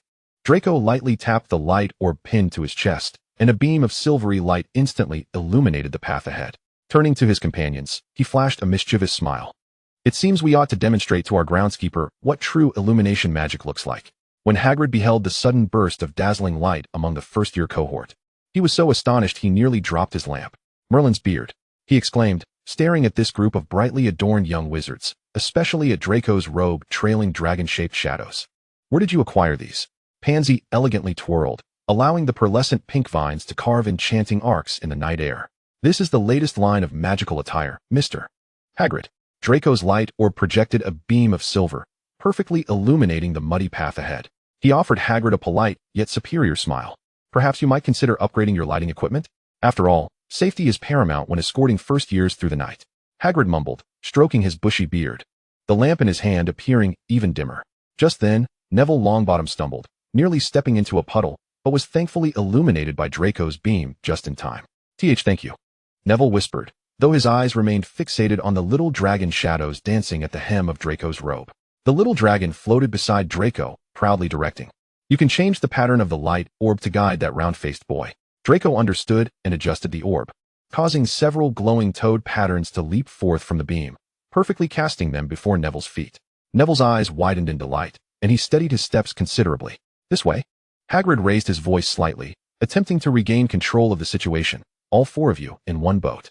As Draco, Pansy, Blaise, and Crabbe boarded the small boat, the shadows from Draco's robe cast a splendid reflection upon the inky water. Several curious fish leaped from the surface, chasing after the shimmering light spots. Look over there. On the opposite bank, Filch was peering out the window, holding his lamp, and when he caught sight of the exceptionally bright little boat on the lake, he was so taken aback he nearly dropped the lamp out the window. Professor McGonagall, welcoming the first years at the steps, was equally astonished by this sparkling procession. She adjusted her glasses, her stern gaze lingering momentarily on Draco's robe, yet ultimately, she said nothing. At least this way, no one will get lost, Blaise quipped softly, the projection of his family crest casting an elegant light pattern upon Professor McGonagall's robe. As the procession entered the Great Hall, these luminous first years instantly stirred a commotion. Under the starry ceiling, the little dragon shadows at the hem of Draco's robe stood out strikingly, even playfully flicking their tails towards the Hufflepuff table. Wow! An array of little wizards gasped in awe. The little dragon floating beside Draco surveyed the scene with satisfaction. It seems we've successfully stolen the spotlight from the Sorting Hat. Draco gently adjusted the brightness of the light orb, enhancing the dreamlike quality of the moving patterns. A mischievous glint sparkled in his gray eyes as he envisioned how many would inquire about these marvelous magical garments the following day. In the flickering candlelit Great Hall, this glowing cohort of first years became the most captivating sight. Even the usually stern Professor Snape, upon noticing the flowing silver-green patterns on Draco's robe, exhibited a slight twitch at the corner of his mouth. Chapter 60, The Dazzling Draco. When Professor McGonagall placed the renowned three-legged stool before the hall, The first year's attention finally shifted away from Draco's glowing robe. However, just as the ancient sorting hat began to stir its brim in preparation to sing, the little dragon shadows at Draco's hem playfully spat a cascade of light points towards the hat. The sorting hat noticeably paused, then, with a voice like a rusty trumpet, began to sing this year's new composition, which astonishingly mentioned ancient magic glowing anew, causing Professor McGonagall's expression to become quite nuanced. As the first new student rushed forward to the sorting hat, Pansy nervously adjusted her glowing collar. Blaze, with an air of elegance, refined the light orb on his tie, ensuring it projected a clearer family crest. Hermione Granger called the name of a brown-haired girl who hastily stepped forward, rehearsing her incantations under her breath. The sorting hat had scarcely settled upon her hair before it shouted, "Gryffindor, Draco Malfoy." A wave of expectant whispers rippled through the hall. Draco walked forward with poise, the little dragon shadows at his hem swirling in the candlelight, each step imbued with an elegant silver glow. As he seated himself upon the stool, the sorting hat had barely brushed his platinum hair before it exclaimed, "Slytherin." The unambiguous result elicited a raucous applause from the Slytherin table. As Draco approached the silver and green long table, the shadows on his robe suddenly flared with brightness, and a silver dragon phantom leaped from the hem, elegantly spiraling above the table before vanishing. "So cool," Pansy whispered in admiration beside him, her pink vine patterns also flickering with excitement. The little dragon hovering in the air boasted gleefully into Draco's ear, "See, even the sorting hat is impressed by our design." Throughout the remainder of the sorting ceremony, each time a new student was assigned to Slytherin, Draco would elegantly applaud, and the shadows on his robe would shift in tandem with the applause. As Pansy was sorted into Slytherin, the shadows and lights seemed to bloom into several silver roses. "Neville Longbottom," Professor McGonagall announced. The round-faced boy stumbled forward, nearly tripping over his own robes. The sorting hat lingered atop his head for a considerable duration before finally hesitantly declaring, "Gryffindor." Neville exhaled in relief and hurried towards the Gryffindor table. "Harry Potter." Professor McGonagall's voice rendered the hall instantly silent. As the bespectacled, diminutive boy stepped forward, Draco exchanged a meaningful glance with Crabbe. The sorting hat lingered on Harry's head longer than it had for anyone else, before finally exclaiming, "Gryffindor." The Gryffindor table erupted with deafening cheers, nearly shaking the stars from the ceiling. Blushing amidst the applause, Potter ran towards the table, completely oblivious to the small stars that had quietly illuminated the hem of his robe, a prank orchestrated by Draco and Crabbe. "It seems our savior is in need of a fashion advisor," Blaze remarked lazily, as the crest on his tie spun gracefully. As the last of the first years was sorted, Headmaster Dumbledore rose to deliver his welcoming address. Draco noticed the headmaster's gaze linger on the shimmering fabric of his robe for a moment, curiosity glimmering in his eyes behind half-moon spectacles. He noticed, Draco mused. Crabbe floated a bit higher in excitement. "I bet many students will seek you out after tonight to inquire about those magical garments." Draco elegantly adjusted the cuff of his robe, allowing the silver threads to flow more smoothly. "Perfect, I brought several samples." The feast commenced officially, silverware laden with delectable dishes. Draco sipped on apple juice whilst observing the array of house colors adorning the 4 long tables. "Perhaps we could design a special edition of Slytherin robes?" he suggested to Crabbe. Crabbe's eyes immediately lit up. "What a splendid idea. We could embellish the Slytherin serpent with some exquisite adornments." Their hushed conversation was interrupted by Pansy. "Count me in." The 2 Slytherin first years exchanged smiles, while above them, the spectral Crabbe joyfully performed somersaults, as if already envisioning the thrilling year ahead. As the feast drew to a close amidst laughter and merriment, Dumbledore stood to address the assembly, just as Draco's robe cast a shadow morphing into a coiled silver dragon, drawing the curious glances of the Hufflepuff first years at the neighboring table. Before everyone retired for the night, the headmaster's gaze swept over the 4 long tables. "Mr. Filch has asked me to remind everyone that the use of luminescent magical items in the corridors after hours is strictly prohibited." Many at the Slytherin table instinctively glanced towards Draco, who calmly allowed the shimmering light at the hem of his robe to fade into an elegant dark pattern. "Unless..." Dumbledore's eyes sparkled with mischief. "That item has received the endorsement of the charms professor." He nodded towards Professor Flitwick, who gleefully wiggled his toes. As head girl Gemma Farley led the first years towards the dungeon, she couldn't contain her curiosity. "Malfoy, where did you have your robe custom made?" "The latest design from the Malfoy family," Draco replied mysteriously, lowering his voice. "If you're interested, I could bring some samples to the common room tomorrow." The floating Crabbe spun in delight. "See, I told you it would be a hit." In the Slytherin common room, emerald-hued lanterns cast a verdant glow upon the intricately carved ceiling. Just as Draco settled into an ornate chair by the window, he was encircled by inquisitive classmates. "How long will this glowing pattern last?" Can it be customized with other designs? Will it be confiscated by the charms professor?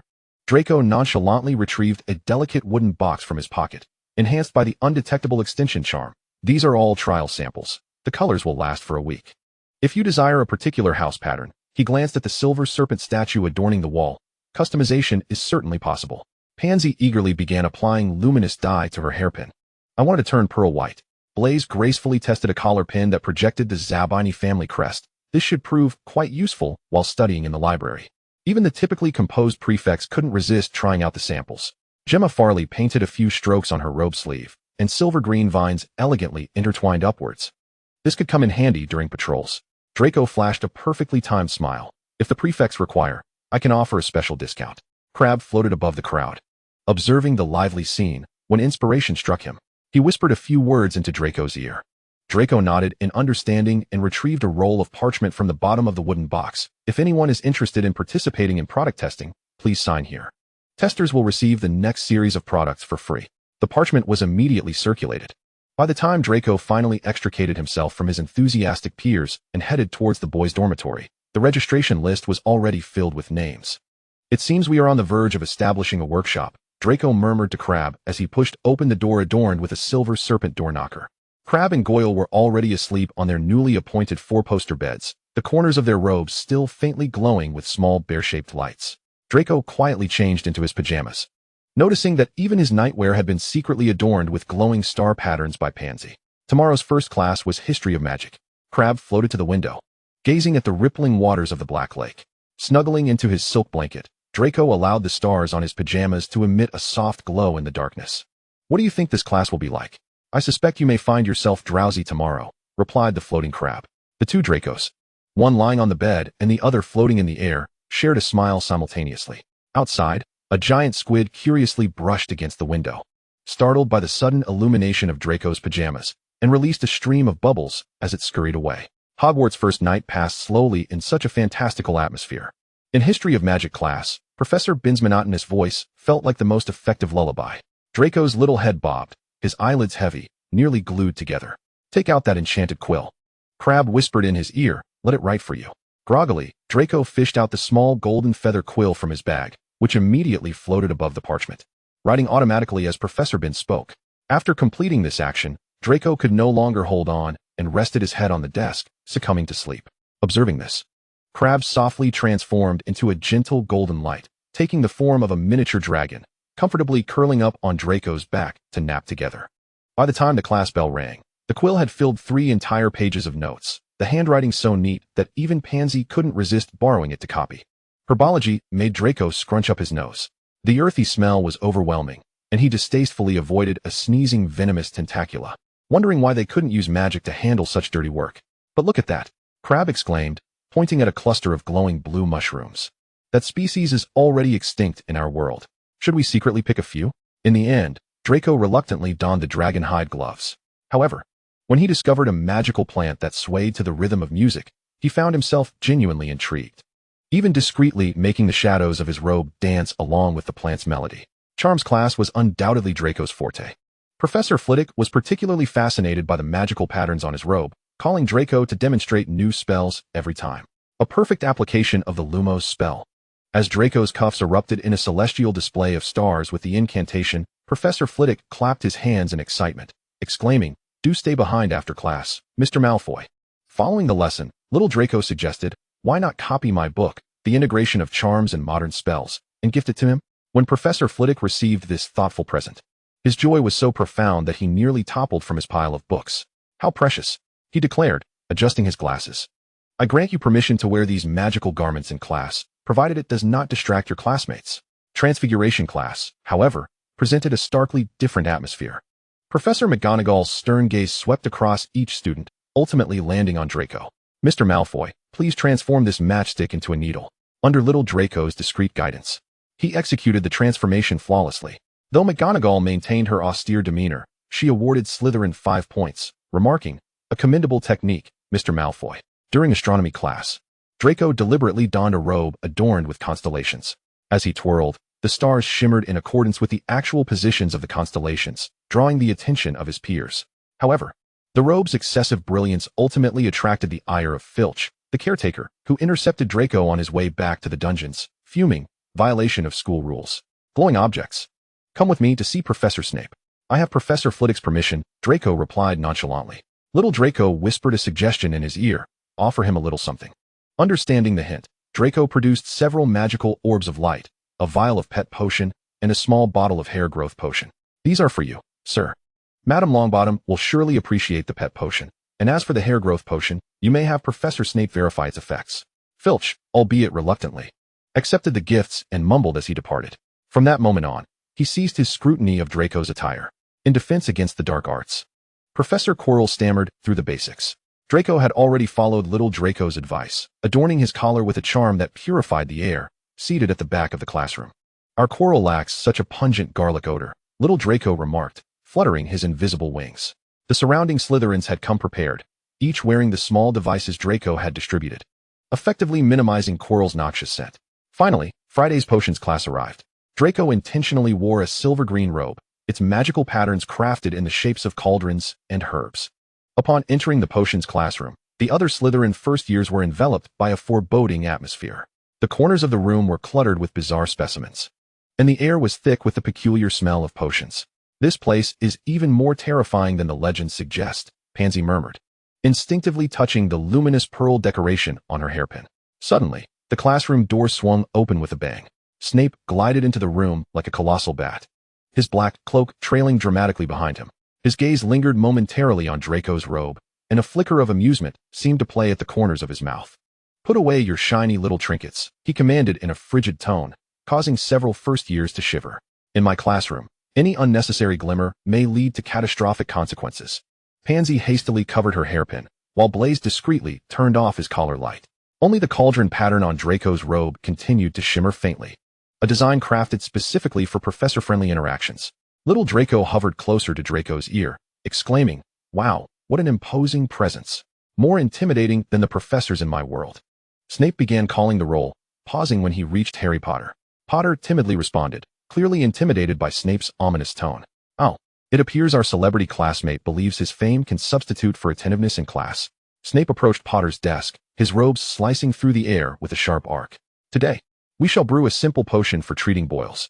If anyone cannot manage even this," his gaze pointedly swept over the Gryffindor side, "I suggest you pack your bags and go home." Little Draco whirled with excitement beside Draco. It's starting. The professor is about to trouble Potter." Indeed.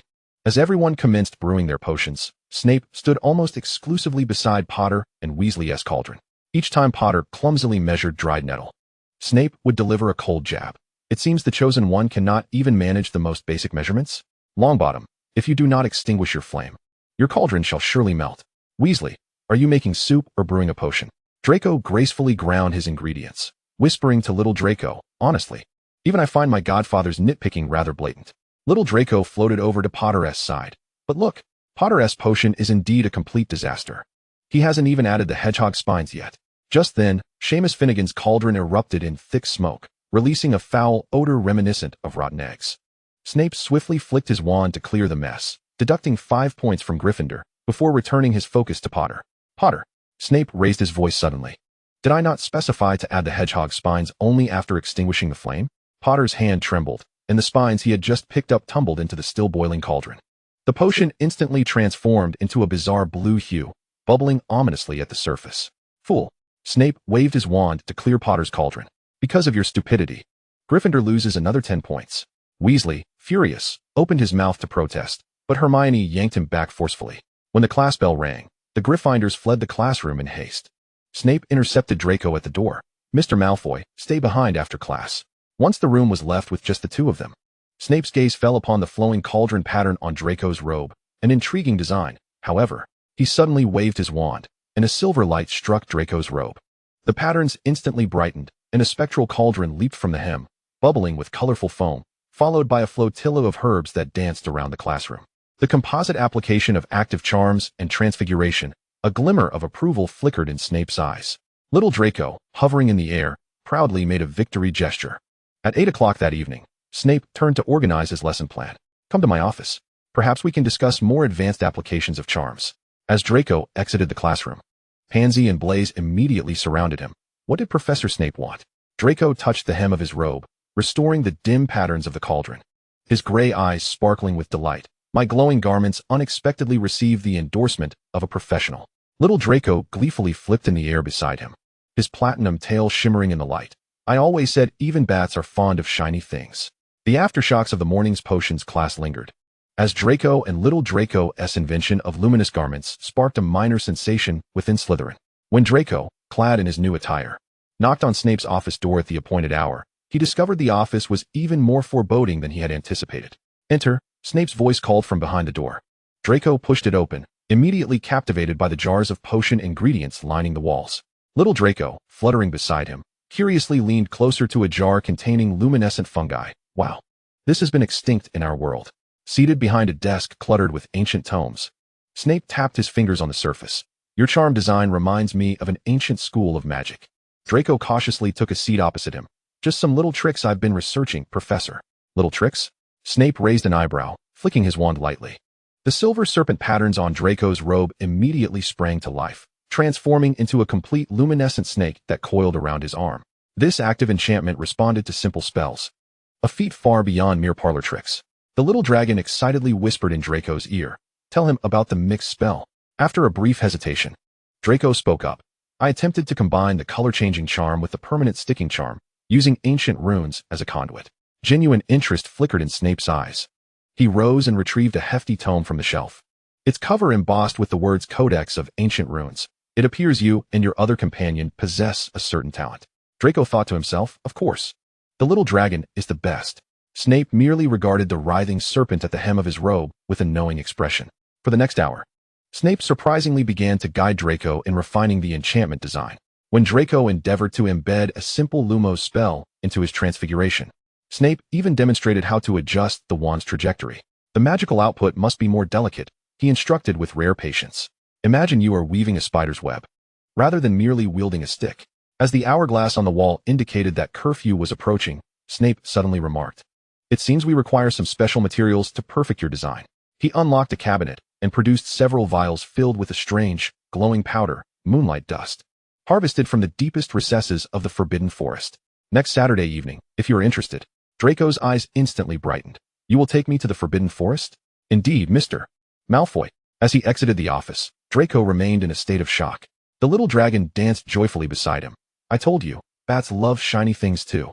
When Draco showcased the enhanced Lumos badge in the common room, Pansy adorned herself with a color-changing butterfly hairpin, while Blaise studied a luminous orb capable of projecting maps. "So Professor Snape is truly taking you to the Forbidden Forest?" Pansy inquired enviously. "My father said it's teeming with dangerous creatures. Professor Snape will be accompanying us." Draco replied nonchalantly, though he too felt a twinge of anxiety. Chapter 61. Draco's visit to the headmaster's office. During Thursday's flying lesson, as Madam Hooch demonstrated the proper summoning of brooms, Draco subtly suggested to the little dragon, "Perhaps we should design some luminescent equipment for flying?" At that moment, Neville's brooms suddenly went haywire, and as he screamed while being lifted high, Draco instinctively waved his wand, conjuring a net of light that perfectly caught the plummeting Neville. "Mr. Malfoy!" Madam Hooch exclaimed in shock. "What is this?" "Just a minor application of a protective charm, madam," Draco replied gracefully as he stowed his wand. Though he was just as astonished as the little dragon, the spell had been entirely improvised. Word of this incident swiftly spread throughout the school, and that evening in the Great Hall, even Professor Flitwick took the time to commend Draco's quick thinking at the Slytherin table. "It seems your little glowing contraption has indeed proven useful," Blaise mused. "Perhaps we should develop a Quidditch series? Golden snitch projections, bludger warning lights, ghostly quaffle trajectory trackers. What do you think, Draco?" However, just as their enthusiastic discussion unfolded, Professor McGonagall unexpectedly appeared behind Draco. "Mr. Malfoy, Headmaster Dumbledore wishes to see you." Under the astonished gazes of his classmates, Draco calmly rose. The little dragon floated beside him. Could it be that we've gone too far? Upon entering the headmaster's office, Draco was captivated by the spinning silver instruments and the softly murmuring portraits. Dumbledore sat behind a large desk, his curious eyes gleaming behind crescent-shaped glasses. "I have heard you have invented some rather interesting things, my dear child," the headmaster said kindly. "May I see them?" After a moment's hesitation, Draco produced his latest design, a light orb.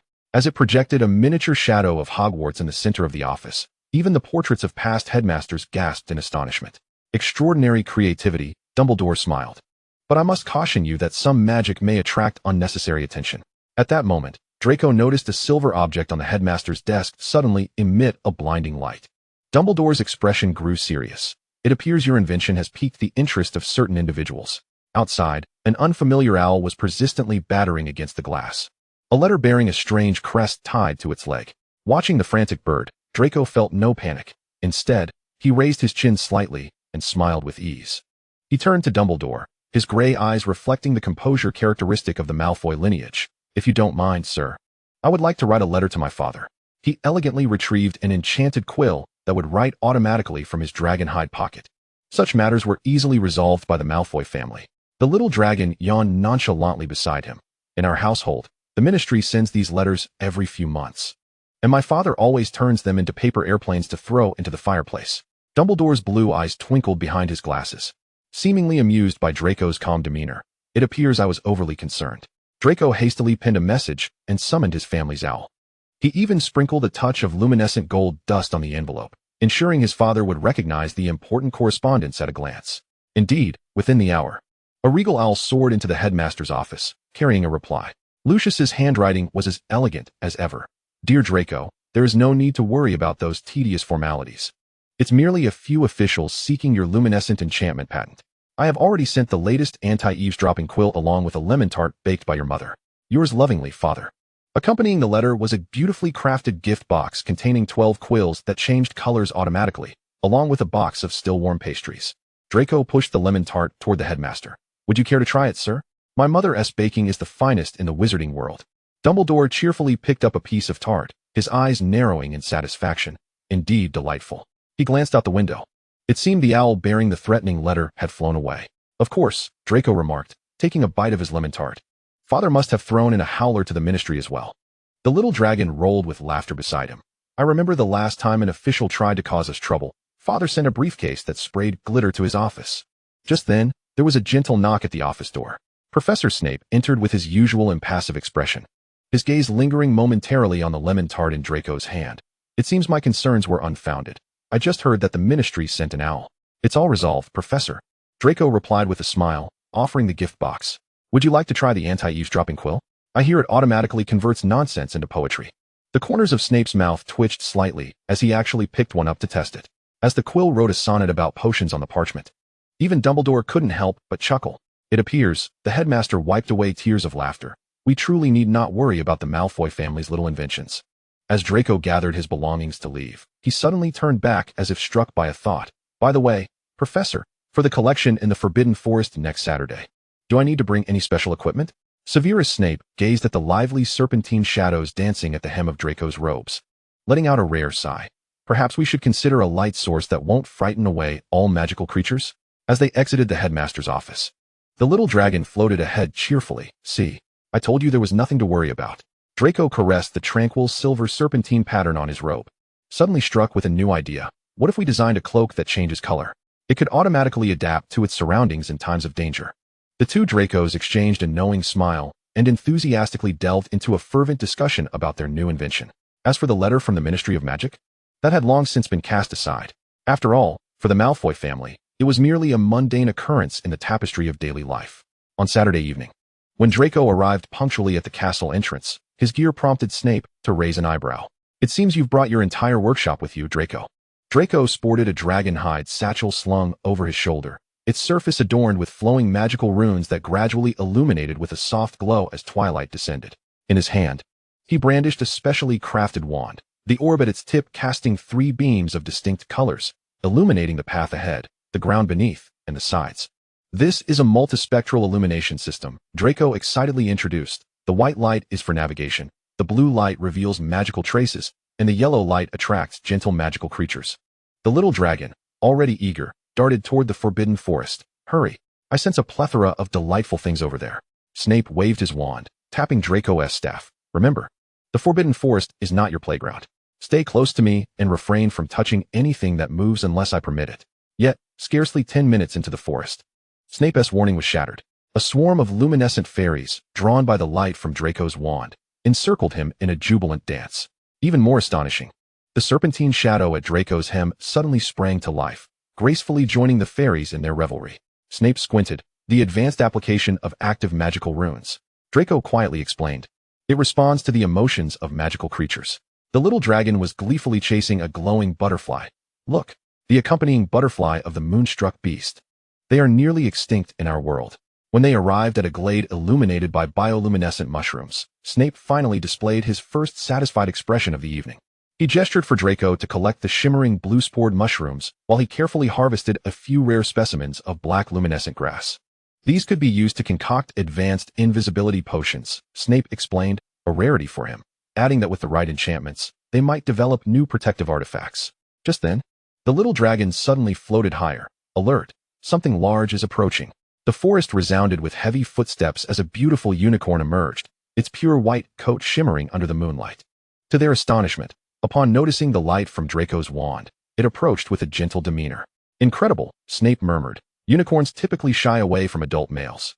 Draco boldly extended his hand, and the unicorn affectionately nuzzled his palm. More remarkably, the serpentine shadow on his robe transformed into a unicorn pattern, harmonizing with the real creature.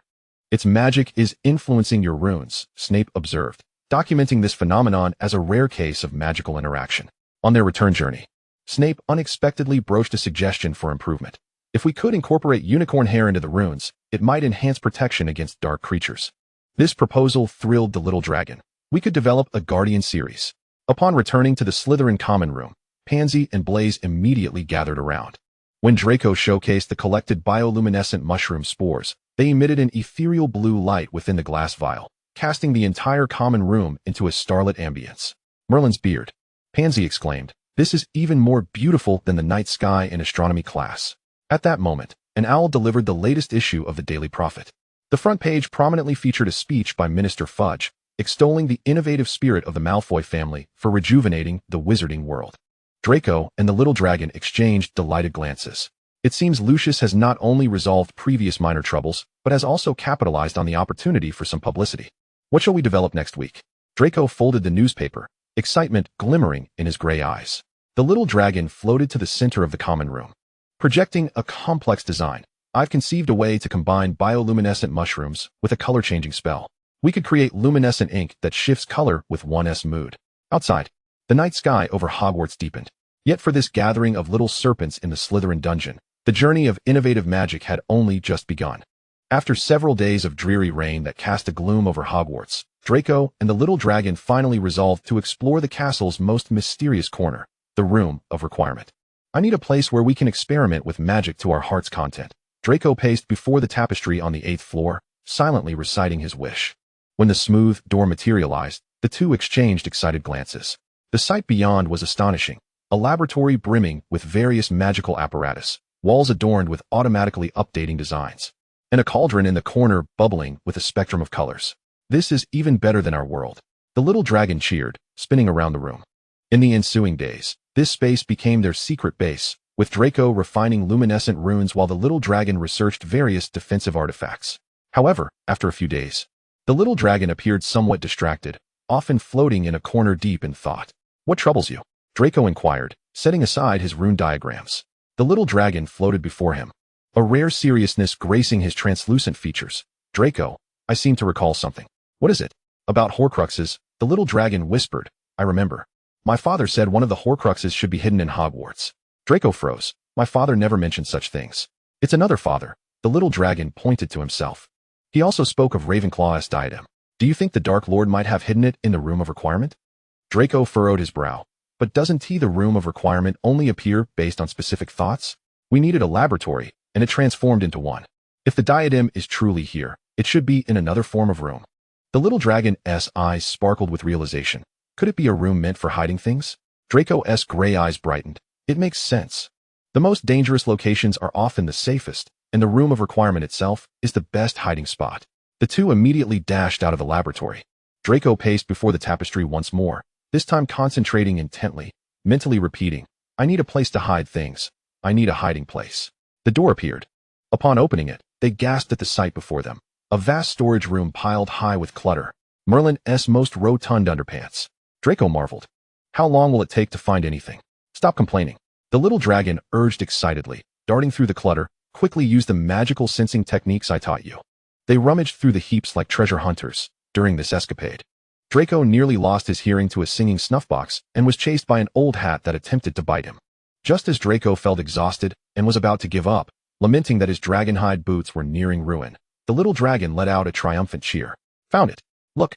Following the little dragoness lead, Draco approached a dilapidated cabinet. The little dragon pointed to the top. It's up there. Draco stood on his tiptoes, his gloved hands, clad in dragonhide, sifting through the thick layer of dust until he encountered an object. As he lifted it, the dust cascaded down, revealing an ancient silver diadem, the central sapphire casting a faint glow even in the dim light. This must be Ravenclaw's diadem, Draco gasped, noticing the traces of dark magic upon it. The little dragon circled the diadem cautiously. It felt just like the diary and the locket, a Horcrux. Draco swiftly placed the diadem into a specially designed lead box, casting a dozen protective spells upon it. Once he completed these tasks, he immediately produced a two-way mirror. The reflection of Lucius appeared, clearly having been roused from slumber. His platinum hair disheveled, clad in a silk robe, and wearing an expression of irritation at being disturbed. Draco, do you have any idea what time it is? If it weren't for something important, Father, I found Ravenclaw's diadem. But it's a Horcrux, Draco eagerly reported. Lucius's expression transformed from drowsiness to sheer shock. As he sat up abruptly, what? Describe it clearly. Wait, are you unhurt? Are you injured? I'm fine, Father. I wore gloves and put it in a lead box. Good. Lucius visibly exhaled in relief, though his tone remained urgent. Listen, stay where you are, and do not touch that box. I will contact Severus immediately. Well done, my son, but from now on, you must follow my instructions to the letter. In less than 10 minutes, Snape appeared at the doorway, his dark cloak billowing, his expression gloomier than usual. Draco, he said coldly, you seem to have a knack for turning ordinary nights into extraordinary events.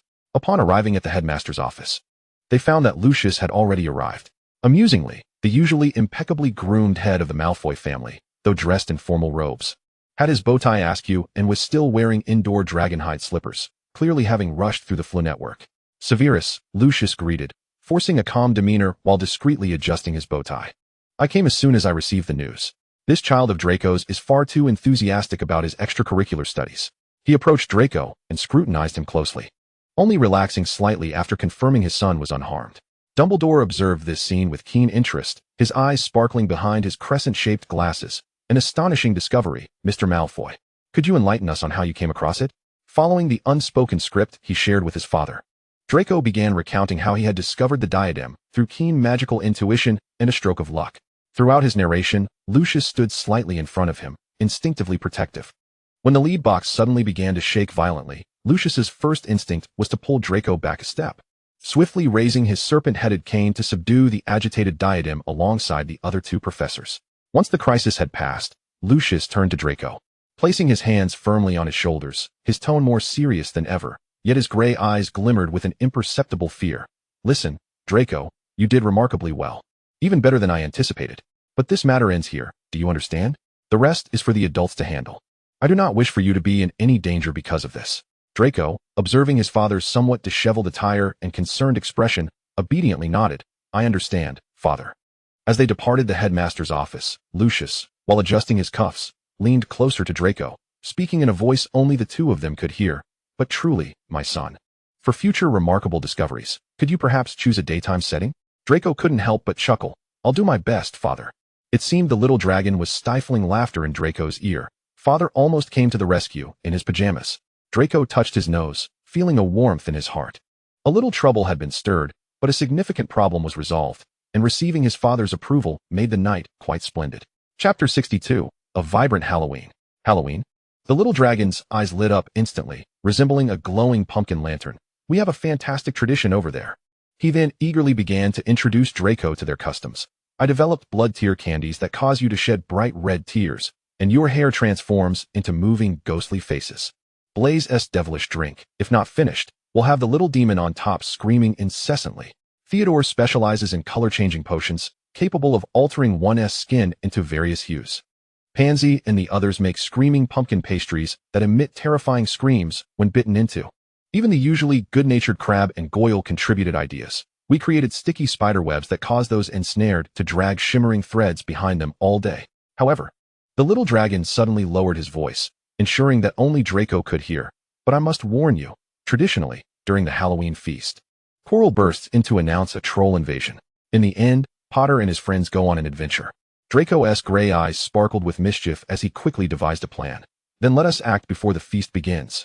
We can enjoy our Halloween revelry in advance. Draco promptly gathered his friends, Blaze, Pansy, Theodore, Daphne, Goyle, and Crab, and shared with them this spectacular scheme. In the week leading up to Halloween, the Slytherin common room transformed into a veritable workshop of magical ingenuity. Under Draco's leadership, a group of little snakes eagerly prepared their special surprises. "Look at this," Draco exclaimed, raising a translucent candy that trembled slightly in his palm. It was floaty candy, which would make one float like a balloon for 10 minutes. Albeit with caution not to drift into the chandelier. The little dragon performed a somersault in midair. I personally tested it, and the effects are absolutely splendid. Just be careful not to float into the chandelier. Pansy carefully injected different pitches of screaming spells into pumpkin-shaped cookies. My upgraded screaming pumpkin pastries can now form a terrifying choir. High, mid, and low notes all included. If someone eats 3 cookies of different pitches simultaneously, they can produce harmonies. Blaze elegantly concocted his devilish drink. The liquid swirling in the glass in a sinister vortex. I added echo and tracking charms. The screams will echo in the corridors, and the glass will chase after those who haven tea finished drinking, perfect for use in the library or quiet hallways. At that moment, Draco produced a delicate glass jar containing several vividly animated candy butterflies. These little creatures will seek out their targets, landing on someone's shoulder, exploding into a burst of colorful smoke that morphs into ghostly faces, wishing a happy Halloween before vanishing. The best is yet to come, Draco enthused, pointing to a bubbling pot of purple liquid, smoke candy. Holding it in your mouth will release various colored smoke, resembling fire breathing. Different flavors correspond to different colors. Mint is blue, strawberry is pink, orange is orange. Even Crab and Goyle contributed with an improved version of the sticky spider web, now emitting an eerie green glow, projecting dancing skeletons around those ensnared while humming a tuneless version of the skeleton dance. Theodore showcased his new potion, an upgraded color-changing potion. It can now not only change skin colors, but also cause moving, terrifying patterns to crawl on clothes, spiders, drifting ghosts, and even mini trolls fighting. 3 days before Halloween, the pranks began quietly. On the first afternoon, Hermione hurried past the corridor outside the library, arms laden with thick tomes. A delicate sugar butterfly floated gracefully from the window and gently alighted upon her hair. As she strolled past a cluster of Hufflepuff students, the butterfly suddenly burst forth, releasing a cloud of pink smoke that formed a grinning, ghostly visage, which hilariously exclaimed, "Nerd. Time to take a break." This spectacle elicited peals of laughter from the surrounding students. "Who did this?" Granger fumed, stamping her foot, a sprinkle of pink glitter dust still clinging to her hair. Meanwhile, the perpetrator, Draco, concealed himself behind a suit of armor, peeking out alongside the dragon. "A precise hit," Draco remarked nonchalantly, though the curve of his lips betrayed his amusement. The dragon spun in the air. "My improved tracking charm is quite effective, isn't it? I told you it would automatically locate the most diligent student." "Barely acceptable," Draco replied, lifting his chin, yet his gray eyes sparkled with delight. "But next time, let the ghostly visage speak for a longer duration." The following day, after potions class, Neville inadvertently stepped on a piece of the floating candy wrapper that Draco had earlier scattered on the floor, causing the enchanted jelly beans to leap into his pocket. As Neville ascended the stairs with Harry and Ron, he suddenly began to float upwards, flailing in panic as he pedaled his legs midair. "Neville, what's wrong?" Harry exclaimed, astonished. "I don't know. I feel so light." Before Neville could finish, he soared near the ceiling, bending down to avoid a collision. Passing by, Filch witnessed the commotion, his beard trembling in fury. "You mischievous brats. I'll inform the professors." Yet, as he took a step, he stepped onto another floating candy, and along with his cat, Mrs. Norris, he too began to levitate, creating an even more comical scene. Draco and the dragon, hidden behind a tapestry around the corner, observed the hilarity unfold. Uffed. Draco quickly covered his mouth, his shoulders suspiciously shaking, resembling a turtle flipped on its back. The dragon was rolling in midair with laughter. I could laugh for a year at Filch floating with his cat. "Look at how Mrs. Norris's fur is all fluffed up." "Keep your voice down," Draco admonished, attempting to maintain a serious demeanor, yet the mirth in his eyes was about to overflow. "You're laughing too." "I am not. It's merely a facial spasm." The most thrilling spectacle took place on the morning of Halloween in the Great Hall, destined to usher in unprecedented chaos. As Draco and the dragon entered, armed with their meticulously prepared prank candies, the morning light streamed through the stained glass windows, casting a kaleidoscope of colors upon the 4 long tables. The duo exchanged a mischievous glance, initiating their special operation. They began with Hufflepuff, The dragon floated beside Draco, directing the operation. Draco casually strolled past the Hufflepuff table, his sleeve giving a subtle flick, allowing several floating candies to land precisely in Ernie Macmillan's pumpkin juice. Oblivious to the ruse, Ernie took a hefty gulp, and in the next moment, to the astonishment of the entire hall, he began to float toward the ceiling. Merlin's beard. Ernie flailed in midair, resembling a human balloon. Someone help me. Simultaneously, Pansy was sharing her shrieking pumpkin pasties at the Ravenclaw table. When Lisa Turpin took a bite, a shrill, nails-on-a-chalkboard scream erupted, startling Anthony Goldstein, who sprayed cereal all over the table. What is this? Professor Flitwick stood on tiptoe at the staff table, nearly toppling his orange juice. Draco had already returned to the Slytherin table, elegantly lifting a cup of pumpkin juice as though nothing pertained to him. The dragon floated nearby, quivering with excitement. Look at Macmillan's expression, the dragon whispered, unable to contain its joy. He thought he would float forever. Draco leisurely sliced his sausage. Hufflepuff's reactions are always so exaggerated. But he is indeed floating quite high. I adjusted the formula. The dragon boasted, calculating buoyancy based on weight. Heavier individuals float slower, but higher. Quick look, it's starting with Gryffindor. The most spectacular scene emerged at the Gryffindor table. Blaise elegantly added a special demon drink to their juice pitcher. When Ron Weasley filled a cup, it abruptly leapt up and began spinning around his head, emitting a deafening scream. Drink me, or I'll start telling cheesy jokes. Why don't trolls like playing chess? Because they always get checkmated. Harry attempted to assist in catching the screaming cup, but inadvertently knocked over his own, prompting a second cup to join the fray. The two screaming cups engaged in a mock battle above the Gryffindor table, shouting at each other. I was here first. No, I'm the real demon drink. Both of you be quiet. Now, Seamus's cup joined the chaos, resulting in 3 cups embroiled in a ludicrous aerial skirmish.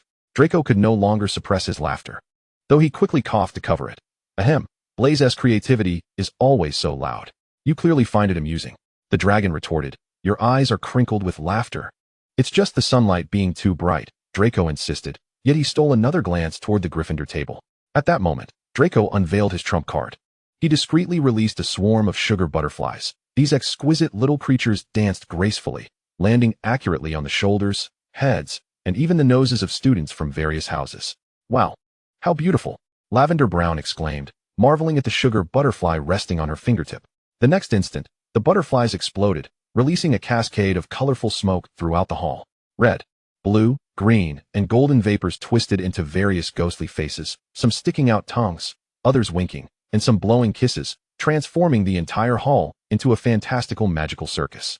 Professor Snape strode in, his black robes billowing, yet as he passed the Slytherin table, he stepped on a smoking candy. Purple smoke ascended from beneath his feet, forming a colossal bat shape above his head, perfectly suiting his persona. As the smoky bat flapped its wings twice, the hall fell into an instant hush, everyone holding their breath. Snape's expression darkened further than usual, yet surprisingly, he merely snorted, creative, commendable, execution, foolish. Slytherin loses a point. This judgment, paradoxically, prompted stifled laughter among the Slytherins, as it was essentially a veiled encouragement. Draco and the dragon exchanged glances, both struggling to contain their mirth. Just 1 point. The dragon gasped. Professor Snape seems to be in a good mood today. Draco raised his cup of pumpkin juice, concealing the smile at the corner of his mouth. It appears he is somewhat satisfied with the bat design. Even more astonishing was Professor Flitwick's comment to his colleague. Honestly, Severus, that bat design suits you well. Perhaps you should consider it as a regular Halloween costume. Even Professor McGonagall's lips quivered slightly as she fought to maintain order. Everyone, immediately cease using these special candies. Anyone who creates further chaos will find themselves in detention. However, the pandemonium continued unabated. Neville Longbottom accidentally consumed a blood tear candy, now streaming glowing red tears as he dashed around the hall seeking an antidote, his hair morphing into a pumpkin shape that made mocking faces at him. I can't stop, Neville cried. The crimson tears are trailing behind, mocking me. 3 Hufflepuff girls shared a color-changing potion, their skin alternating between pumpkin orange, ghostly white, and deep purple, changing every 10 seconds, causing surrounding students to burst into laughter, with some even starting to wager on what the next color would be. At the faculty table, the professors exhibited a range of reactions. Professor Sprout, with good intentions, attempted to assist Neville in dispelling the enchantment, only to be met with a comical grimace from his pumpkin-shaped hair, accompanied by a faint, whimsical sound. Professor Quirrell stuttered in an effort to speak, but was startled back by a passing sugar butterfly, retreating in fright behind his large headscarf. Most surprising of all was Professor Dumbledore. The elderly headmaster's eyes sparkled with delight behind his crescent-shaped glasses as he subtly directed his wand to guide a smoking candy towards Trelawney's teacup. When Trelawney sipped her tea and exhaled a plume of silvery smoke that formed into a crystal ball, Dumbledore clapped his hands joyfully. "Youth is a wondrous thing, is it not?" he remarked to Professor McGonagall beside him, casually taking a bite of Pansy's shrieking pumpkin pie. As the cookie emitted a gentle scream reminiscent of a fairy's hum, he chuckled merrily. "This version is much milder, perfect for sharing at breakfast." Draco and the little dragon observed all of this. "Even the headmaster is joining in the fun," the little dragon exclaimed. "Our creativity has unexpectedly aligned." Draco raised an eyebrow, a hint of pride crossing his features. "This indicates that the quality of our pranks has received the highest commendation." However, he lowered his voice. "Perhaps we should design a special style just for the headmaster next time. He seems to be quite fond of it. How about a phoenix-shaped smoking candy? It could fly around while emitting green smoke. That's worth considering." As breakfast concluded, the Great Hall had descended into a chaotic magical soup. Students floated beneath the ceiling, forming makeshift human constellations. Color-shifting individuals weaved through the long tables like living rainbows. Screaming cups persistently chased their targets, while the residual smoke from sugar butterflies languidly swirled in the air. Draco and the little dragon watched this spectacle with satisfaction. The Slytherin table remained the only relatively calm area, as its occupants feigned indifference, elegantly enjoying their breakfast. Yet their eyes sparkled with pride as they exchanged knowing glances of accomplishment. Draco whispered to his companions, "This is merely the beginning. We shall ensure the entire castle remembers this day." Blaise adjusted his tie with elegance. "I am already concocting the next generation of devilish beverages. Perhaps they could even sing an opera?" Pansy consulted her notebook, where she recorded the reactions of each house. Ravenclaw had the highest acceptance of the color-changing potion. Hufflepuff was most frightened of the screaming pumpkin pies, and Gryffindor was the easiest to fool. Fascinating data indeed. Outside, the sun shone brightly. Meanwhile, within the Hogwarts Great Hall, the Slytherin-led Halloween revelry had only just begun. The Transfiguration class had just concluded, and students poured out of the classroom. In the main corridor leading to the hall, Draco discreetly released a few sugar butterflies. One blue butterfly gracefully landed on the silver snuffbox Hermione had just conjured, an exemplary piece from her class. As she proudly showcased it to Harry and Ron, the butterfly suddenly burst, releasing blue smoke that formed a mischievous grimace and playfully declared, "Not bad. But a happy Halloween is far more important." The snuffbox even began to tap dance on its own. Malfoy, Hermione's face flushed with anger, while Draco had already blended into the crowd, leaving only his triumphant laughter behind. He and the little dragon hid behind a statue at the corner of the staircase, watching Hermione in a fit of exasperation. "She really did transform that snuffbox perfectly," Draco remarked, "but now its tap dance is far more entertaining." The little dragon chuckled. "What your butterfly said was the most infuriating. Happy Halloween is more important. She must be livid. I was merely reminding her to relax a bit." Draco replied with feigned seriousness, though his eyes sparkled with mischief. After all, it was a festive day. After potions class, in the dimly lit corridors of the dungeons, Seamus Finnegan excitedly showed Dean the barely acceptable scabious potion he had brewed, completely oblivious to a smoking candy rolling towards his feet. When he stepped on it, the candy exploded, enveloping him and Dean in a cloud of orange smoke, making them appear as two freshly baked pumpkins. "Finnegan," Snape's voice suddenly echoed from behind, colder than the dungeon walls. "It seems you have finally found a way to manifest your incompetence. 10 points from Gryffindor for your seasonal attire." However, as Snape turned to leave, Draco keenly noticed a small patch of sticky spiderweb clinging to the back of his black robe. As the professor walked away, the glowing threads trailed behind him, forming a beautiful bat pattern. Draco and the little dragon had just turned the corner of another corridor, catching sight of this scene. "Uft!" Draco quickly turned, pretending to cough, his shoulders shaking with suppressed laughter. The little dragon was already doubled over, clutching his stomach in midair. A bat. When did Crabbe and Goyle add this feature? Brilliant. They had truly come up with such a clever prank. Draco wiped away tears of laughter. "I must admit, this exceeded my expectations. Look, the professor hasn't even noticed.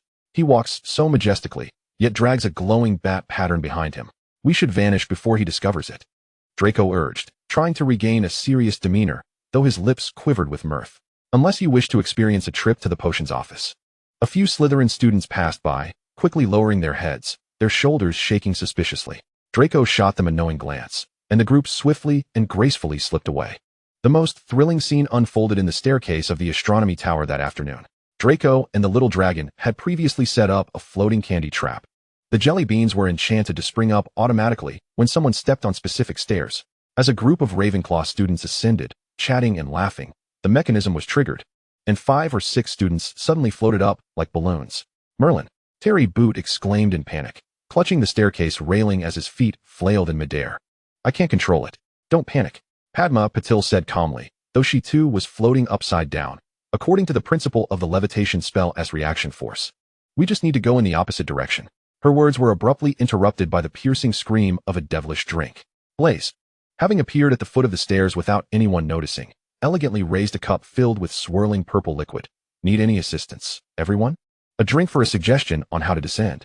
Mandy Brocklehurst floated the highest, attempting to cast a spell with her wand, only to find herself spinning. I think I might be sick. Hang in there, Michael Corner shouted, trying to mimic a swimming motion. Only to actually move a few inches through the air, this technique works. Draco and the little dragon hid behind the railing on the upper staircase, peering through the gap at the ensuing chaos below. Ravenclaw truly has to apply principles even when floating, Draco remarked with a sly tone characteristic of Slytherins. The little dragon looked on with admiration, but they are genuinely attempting to solve the problem scientifically, though at the moment, they resemble a group of drowning individuals swimming through the air. That Blaze, Draco mused, watching his friend elegantly raise his cup, always knows how to make a dramatic entrance. Shall we add a bit more chaos? The little dragon suggested excitedly. I have a few more sugar butterflies. No, this is just perfect. Draco replied with a mischievous glint in his eye. It's far more amusing to let Ravenclaw figure out how to get down on their own. I bet Padma will derive the complete formula before she lands. On the other side of the corridor, a group of Hufflepuff students shared the color-changing potion, now forming a rainbow procession through the castle, their skin shifting through various whimsical colors and patterns. Justin Finch-Fletchley's face became a checkerboard. Susan Bones had many pumpkin carriages racing across her arms, and several spiders crawled on Hannah Abbott's neck. Should we find a place to hide? Ernie whispered softly, his face now a vivid fluorescent green adorned with purple polka dots. What are you hiding from? Zachariah Smith boasted, his skin displaying a Halloween fireworks show. The most flamboyant day of the year. As Draco and the little dragon descended the staircase, they brushed past this rainbow brigade. Wow, the little dragon blinked. Theodore's potion effects are even more colorful than we imagined. Draco endeavored to maintain an air of composure, yet his gaze betrayed him, following the shifting patterns. At least they appeared to be enjoying themselves. Hufflepuffs always knew how to appreciate simple pleasures. You clearly find it amusing. Look, that carriage is still running. I am merely assessing the potion's effects, Draco retorted, turning his gaze away stubbornly, though his slightly flushed ears revealed his true feelings. As dinner approached, the Great Hall had transformed into a magical carnival. Under Dumbledore's indulgent approval, an array of prank candies flourished. The Hufflepuff table had morphed into a palette, students continuously shifting between various patterns, with some even attempting to paint their faces using color-changing potions. The Ravenclaws formed a screeching choir, playing off-pitch renditions of Ghostly March with Pansy's special pumpkin pastries, harmonizing in a hilariously absurd concert. Even the professors were not immune. Professor Sprout sipped tea laced with the color-changing potion, her cheeks shifting hues like a rainbow, changing color with every word she spoke. Professor Flitwick attempted a floating candy, now hovering 3 feet above the staff table, enthusiastically instructing on aerial spellcasting techniques, his plate floating beside him. Classmates, pay attention to your wrist movements. Stability is key when casting in midair. He demonstrated a simple spell, resulting in sparks from his wand forming the words Happy Halloween. It seems we may have gone a bit overboard, Draco murmured to the little dragon as he surveyed the chaos filling the hall. A floating Gryffindor had just zipped over his head, attempting to advance by swiping the air with a fork. Overboard? The little dragon exclaimed excitedly, flipping over to dodge a screaming cup chasing after Neville. This is what Halloween is truly about. Look at Dumbledore. He is having such a wonderful time. Indeed. He was watching the spectacle with great enthusiasm, even directing a few floating students into constellation patterns with his wand. Just then, Professor Quirrell burst into the Great Hall. His face even paler than usual, his turban askew. A troll in the dungeon. Truly. However, this time, the response was not panic but a chorus of laughter and cheers. Great performance, Professor, shouted a Hufflepuff student with hair resembling a pumpkin's ghastly grin, floating near the ceiling, clapping. This joke is better than last year's. What a splendid costume, chimed in another Ravenclaw student with zebra-striped skin. Troll theme quite on point. Quirrell stammered even more, nearly incoherent. In no joke. A real troll. In the dungeons. Draco and the little dragon exchanged knowing glances. Just as planned, Draco whispered, his voice tinged with tension yet brimming with excitement.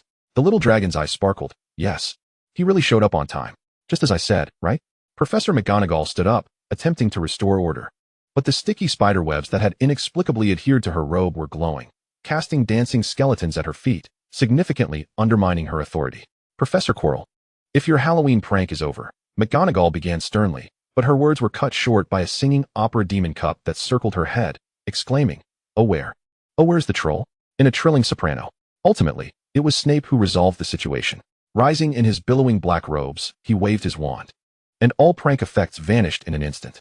The floating students gently descended, some landing on cushions conjured by a softening spell. Their color-changing skin returned to normal. Many sighing in regret, the screeching cups finally fell silent, clattering onto the tables. Everyone, Snape's voice sliced through the hall like a cold blade. Return immediately to your respective common rooms. Any lingering students will be responsible for cleaning up tonight's prank aftermath. During the orderly evacuation, Draco overheard Dumbledore softly telling Professor McGonagall, "I must say, Minerva, this has been my most unforgettable Halloween, brimming with youthful exuberance." Professor McGonagall huffed, but Draco noticed her discreetly slipping a small bag of smoking candy into her robe pocket. That evening in the Slytherin common room, the little snakes held a private celebration. The green flames crackled, illuminating every excited face. "Did you see Professor Quirrell's expression?" Pansy laughed uncontrollably, completely disregarding her ladylike demeanor. He thought no one would believe the troll story. In the end, everyone thought it was part of the Halloween show. Blaze elegantly sipped normal pumpkin juice, asserting that no one should touch any special drinks tonight. Clearly, their pranks had been too successful. Even a genuine crisis was mistaken for a joke. "Isn't that an accomplishment?" Theodore smiled. "My color-changing potion was used on at least 30 people, including 3 professors. Data collection was remarkably successful. Even Crabbe and Goyle were glowing with pride. Our sticky spiderweb ensnared Filch." He dragged a glowing web across an entire corridor. Draco and the little dragon exchanged amused smiles, gently clinking their cups, Draco with grape juice, the little dragon with imaginary magical bubbles. Outside, they could hear the professors hurrying toward the dungeons, along with distant roars of the troll, misinterpreted as sound effects. Next year, Draco raised his cup, his silver-green tie slightly askew, yet he paid it no mind. "We shall involve all of Hogwarts. Perhaps we could organize a formal prank competition." "Absolutely." The little dragon eagerly chimed in, conjuring a brilliant magical spark in the air. "I've already thought of 100 new ideas. Self-knitting spiderwebs, ghostly smoke that produces real flavors, candy that makes the stairs sing." "Self-knitting spiderwebs?" Draco raised an eyebrow, though amusement danced in his eyes. "Are you sure that won't be terrifying but rather adorable?" The cute Halloween trend is all the rage. Meanwhile, in a corner of the castle, 3 Gryffindors were experiencing their own adventure, battling a real troll, only to unexpectedly become friends. However, for the Slytherins, the greatest victory of this Halloween belonged to their legendary pranks. That night, whispers echoed through every corridor, every portrait chuckled and shook their heads, while the celebrations in the Slytherin common room continued into the deep hours of the night. When Draco finally lay back in his 4-poster bed, listening to the gentle lapping of the lake, the laughter in his gray eyes had yet to fade. The little dragon floated near the bedpost, still excitedly recounting the day's successes and the patterns on the professors' backs. When did he discover them? Or has he not realized even now? "I hope the Godfather hasn't noticed," Draco chuckled, unable to suppress his laughter, "so we can witness it once more at breakfast tomorrow." Outside, a full moon hung high, illuminating this Halloween filled with magic, laughter, and a touch of delightful chaos. Indeed, it was the most splendid Halloween, Draco whispered, before sinking into a dream filled with candy, ghastly faces, and laughter. The arrival of November's Quidditch season heightened the atmosphere at Hogwarts. While other houses engaged in intense training, Draco and the little dragon plotted a revolution in the Slytherin changing room. "Look at this." Draco proudly opened a box adorned with emeralds, revealing an array of gleaming Quidditch equipment meticulously arranged within. The captain, Marcus Flint, skeptically picked up a broomstick, questioning its purpose. "What use are these shiny trinkets?" "Of great significance," came the reply. A small dragon floated above the broom, invisible to all but Draco, explaining that this modified Nimbus 2000 featured an invisibility acceleration mechanism, allowing for a sudden burst of speed during sprints. Following the dragon's guidance, Draco demonstrated, "Behold, these enchantments inscribed on the broom handle generate a protective airflow shield while turning, thereby reducing wind resistance." He then produced a set of silver-green protective gear, noting that the gloves enhanced grip, while the knee pads provided cushioning during abrupt stops. Even more astonishing was the tactical manual, Professional Quidditch Tactics, which the dragon retrieved from its consciousness space. The pages turned automatically, showcasing a holographic demonstration of formations. "This is, Quidditch strategy. Draco hastily corrected himself. Observe this silver serpent ambush formation, where 3 chasers dive simultaneously, with the keeper providing cover in front. Flint's eyes widened in astonishment. Merlin. Who authored this? A genius. Draco and the dragon exchanged knowing smiles. During the subsequent training sessions, the Slytherin team began secretly rehearsing these innovative tactics. Draco equipped the players with specially designed tactical lenses that revealed real-time magical flows and optimal passing routes on the field. This is unfair, exclaimed Bludger Derek after the initial trial. I can even predict where the opponents will fly next. Meanwhile, Draco noted that the Gryffindor team's training, as the dragon had suggested, lacked Harry Potter's presence. Wood was leading a group of veteran players in practicing conventional formations. It seemed the Quidditch Cup was assured. Flint watched the training data with satisfaction. Yet, the dragon proposed an even bolder idea. Since the savior is absent, why not elevate our game further? Thus, following Draco's suggestion, the Slytherin team began rehearsing a series of flamboyant maneuvers. Seeker Terrence Higgs utilized an upgraded broomstick, tracing silver-green serpentine patterns in the air. The chasers practiced creating a shimmering effect with the quaffle while passing. We want the audience to remember not just our victory, Draco declared to his teammates, but also the style of Slytherin. On the day of the match, as the Slytherin team glided into the arena atop their glimmering brooms, the crowd erupted in astonishment. Their robes flowed with magical patterns in the sunlight, while their brooms left behind trails of silver-green light. This is cheating, Ron shouted from the stands, only to be restrained by Hermione. No rules have been violated. Hermione replied helplessly, I checked the complete Quidditch rules. As the match commenced, Slytherin's tactical advantage became immediately apparent. The chasers employed the silver serpent ambush to score 3 quick goals, while the keeper effortlessly blocked all attempts with the new protective gear. The highlight came when Higgs spotted the golden snitch. His broom suddenly accelerated, tracing a lifelike silver serpent in the air before gracefully capturing the snitch. Slytherin emerged victorious. Madam Hooch blew her whistle, her voice tinged with astonishment. At the celebratory feast that evening, Flint raised a toast to Draco. With these equipment and tactics, we shall surely claim the Quidditch Cup. However, what pleased Draco most was Professor McGonagall's contemplative expression after the match, along with the rare praise from his godfather. Quite creative. Do you know what is most delightful? Exclaimed the dragon, joyfully hovering above the trophy. We've proven that Quidditch can be just as thrilling without the savior's involvement. Draco smiled as he turned the page of the tactical manual, revealing a special strategy tailored for Hufflepuff. In the next match, we shall ensure that everyone witnesses the dawn of the Slytherin era. Outside, owls soared through the night, delivering the match results far and wide. Meanwhile, within the Slytherin dungeon, a Quidditch revolution was just beginning. Chapter 63, Christmas and the next semester. As December's snowflakes silently cloaked the towers of Hogwarts, Draco and the dragon commenced their eagerly anticipated Christmas plans in a corner of the common room. This year, they intended to make the Malfoy family's Christmas gifts unforgettable. Draco unfurled a lengthy parchment filled with names and inventive ideas. The dragon floated excitedly beside him, its semi-transparent form glimmering in the firelight. Let us start with Mom and Dad. The gift for Lucius was a self-editing quill that changed color based on the importance of the document and elegantly chimed upon discovering errors. Narcissa's gift was a starlight-imbued mithril necklace, its intricate vine design adorned with a pendant that displayed a color-changing magical gemstone, encapsulating a tiny, everlasting snowflake and a hint of twinkling starlight. The gift for his godfather needed to be special.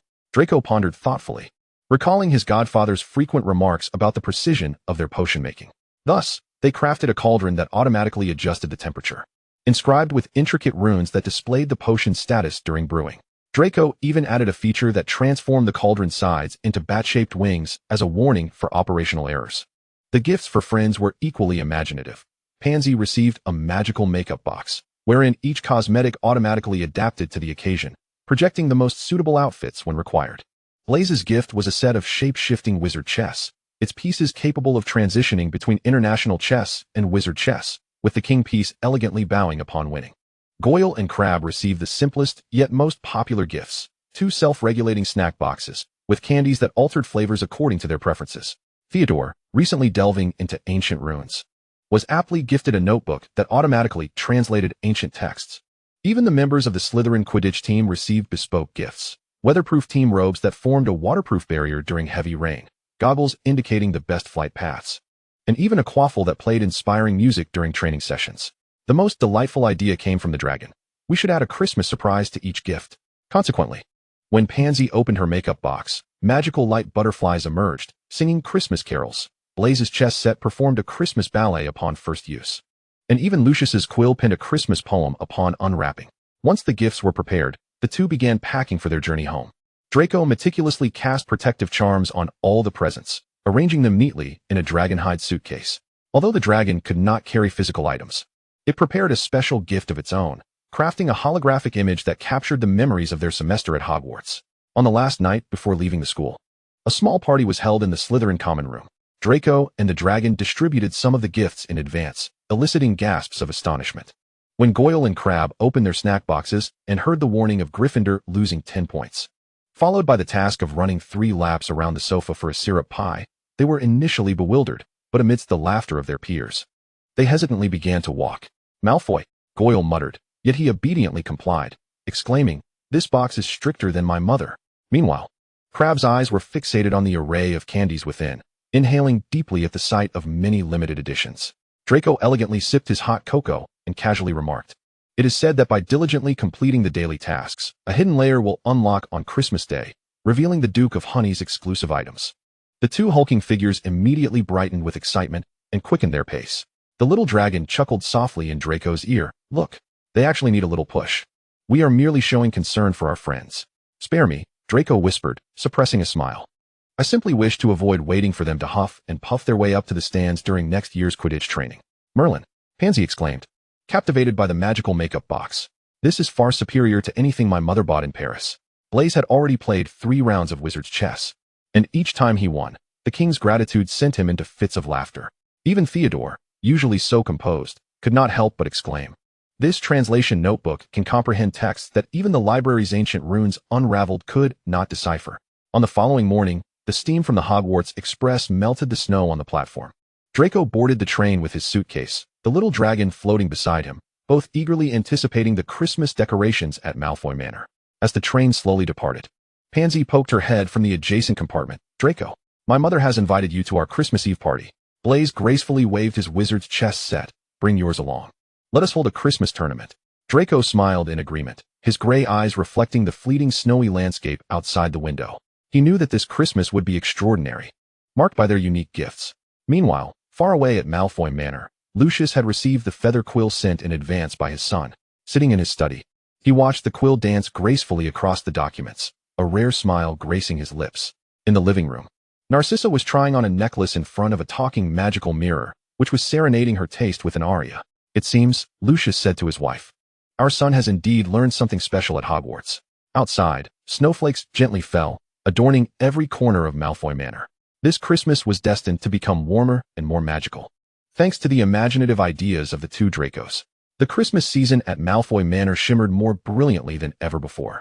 Narcissa adorned every Christmas tree with color-changing magical orbs, while Lucius tacitly allowed his son's inventions to flourish, from singing carol armors to magical snowmen that automatically dispensed candy. However, within Draco's lavish bedroom, a clandestine meeting was underway. "We already know enough about the Horcruxes," Draco stated, tapping the list with his wand. "The diary, the locket, the crown, and now the resurrection stone ring, the Hufflepuff cup. And that one on Potter's forehead," the little dragon interjected, its translucent form appearing particularly solemn in the candlelight. "It is time to seriously consider vanquishing the Dark Lord." Just then, Narcissa entered, carrying a tray of her homemade gingerbread, having overheard the last remark. She elegantly placed the tray on the table and gently ruffled Draco's hair. "Do you need your mother's assistance with anything?" Lucius followed her inside, his serpent-headed cane making a soft sound against the carpet. "It appears your Christmas holiday will not be dull." With their parents' tacit approval, the two youths embarked on their plan to eliminate the dark magic. Their first task was to address the Horcruxes they could not confront directly. The resurrection stone ring was best handled by the Godfather and the headmaster. Draco circled it on parchment, noting the curse was too perilous. The little dragon nodded in agreement. "As for any others, we will address them as we can. The cup and the fragment on Potter's forehead, we will find a way." In the ensuing days, the library transformed into a command center. Lucius provided a wealth of ancient texts on dark magic, while Narcissa kept an ear to the ground regarding the ministry's movements. Unexpectedly, Snape paid a visit one late night. "I hear you are collecting this," the potions master said, placing a vial of silvery blue liquid on the table. "A soul separation potion. It can temporarily sever the connection between a Horcrux and its host. Enough for you to safely handle one." Draco and the little dragon exchanged glances, their eyes reflecting mutual astonishment. The cup is in the Lestrange vault, Lucius casually mentioned during breakfast, and Gringotts is currently upgrading their security system. This presented an excellent opportunity. Amid the chaos of Gringotts' system upgrades, Draco and the little dragon devised an intricate plan. They created a counterfeit cup, imbued with a powerful confusion charm. As soon as the genuine cup came into contact with this replica, the two would instantly swap positions, and Gringotts' detection spells would be utterly incapable of identifying such magic. Just like performing a magic trick, the little dragon exclaimed, beaming with pride. And since the Dark Lord cannot sense the destruction of the Horcrux, we have ample time to deal with it. As for the fragment on Potter's forehead, they resolved to adopt a gentler approach. Draco retrieved an ancient soul container from the family vault, while the little dragon designed a sophisticated soul magic array. We do not need to kill that fragment, the little dragon explained. We simply need to lure it out and seal it within this container. This way, we solve the problem without harming Potter. By the end of the Christmas holiday, all preparations were complete. Information regarding the Resurrection Stone ring had been anonymously sent to Dumbledore. The counterfeit cup was ready, and the soul container rotated slowly within the library's magic array, awaiting its guest. On the morning of their departure from Malfoy Manor, Lucius called out to Draco in the foyer, "Remember, the Malfoy family never easily takes a side. But once a choice is made," Draco completed his father's thought, his gray eyes flickering with an unexpected resolve for his age. On the Hogwarts Express, Pansy and Blaze curiously examined Draco's new invention, a magical hat that produced candy. "This semester is going to be quite interesting," Draco whispered to the little dragon, as the scenery outside rushed past him. The little dragon floated above the seats, gazing at the gradually emerging Hogwarts castle in the distance. Interesting enough to change the future of the wizarding world. As the train passed over a frozen lake, the two Dracos exchanged a smile. The plan to vanquish the Dark Lord had quietly commenced on this seemingly ordinary day of return to school. Spring sunlight bathed the Quidditch pitch, where Gryffindor was set to face Hufflepuff. The stands were abuzz with excitement, yet Draco and the little dragon quietly slipped away. The match would last at least 2 hours, Draco mused, glancing at the raucous pitch. That gives us enough time to find Nox. The little dragon retrieved 2 specially designed glasses from the realm of consciousness, an improved version of basilisk glasses. They not only prevent petrification, but also allow us to see the magical flow of creatures. They evaded Filch's patrol route and made their way to the girls' lavatory on the 2nd floor. Myrtle was sobbing in a stall, but the little dragon distracted her with a few glowing bubbles. "Open up," the little dragon commanded in parcel tongue to the copper dragon head of the sink. As the stone wall slid aside, a deep tunnel appeared before them. The tunnel was thick with damp air, and the little dragon floated ahead to scout. "I can sense Nox is sleeping. It feels so lonely." Deep within the Chamber of Secrets, a massive basilisk lay coiled beneath the statue of Salazar Slytherin. Even with its eyes closed, it radiated an overwhelming aura of dread. "Allow me," the little dragon hissed gently in parcel tongue. "We are friends, Nox. We are here to take you away from this dark place." The basilisk slowly raised its head, its eyes still shut, but evidently listening. The little dragon continued to converse with it in the serpent's tongue, recounting the transformations of the world beyond, speaking of sunlight and freedom. It expressed a willingness to accompany us, but in order to tame it, one must earn its acknowledgement, the little dragon excitedly informed Draco. Stepping forward with poise, Draco, though deeply awed by the ancient serpent's majesty, maintained the characteristic haughty demeanor of the Malfoy lineage. He retrieved a scroll of ancient parchment, a prized artifact unearthed from the Malfoy family's library. "In the name of the Malfoy family," Draco proclaimed, his gray eyes gleaming with ambition and confidence, "I invite you to become my ally." No elaborate incantations were required. The purity of his bloodline served as the finest passport. As the parchment brushed against the serpent's forehead, Nox submissively lowered its head. "You possess the blood of the purest lineage." The serpent's voice resonated directly within Draco's mind. "I acknowledge this pact."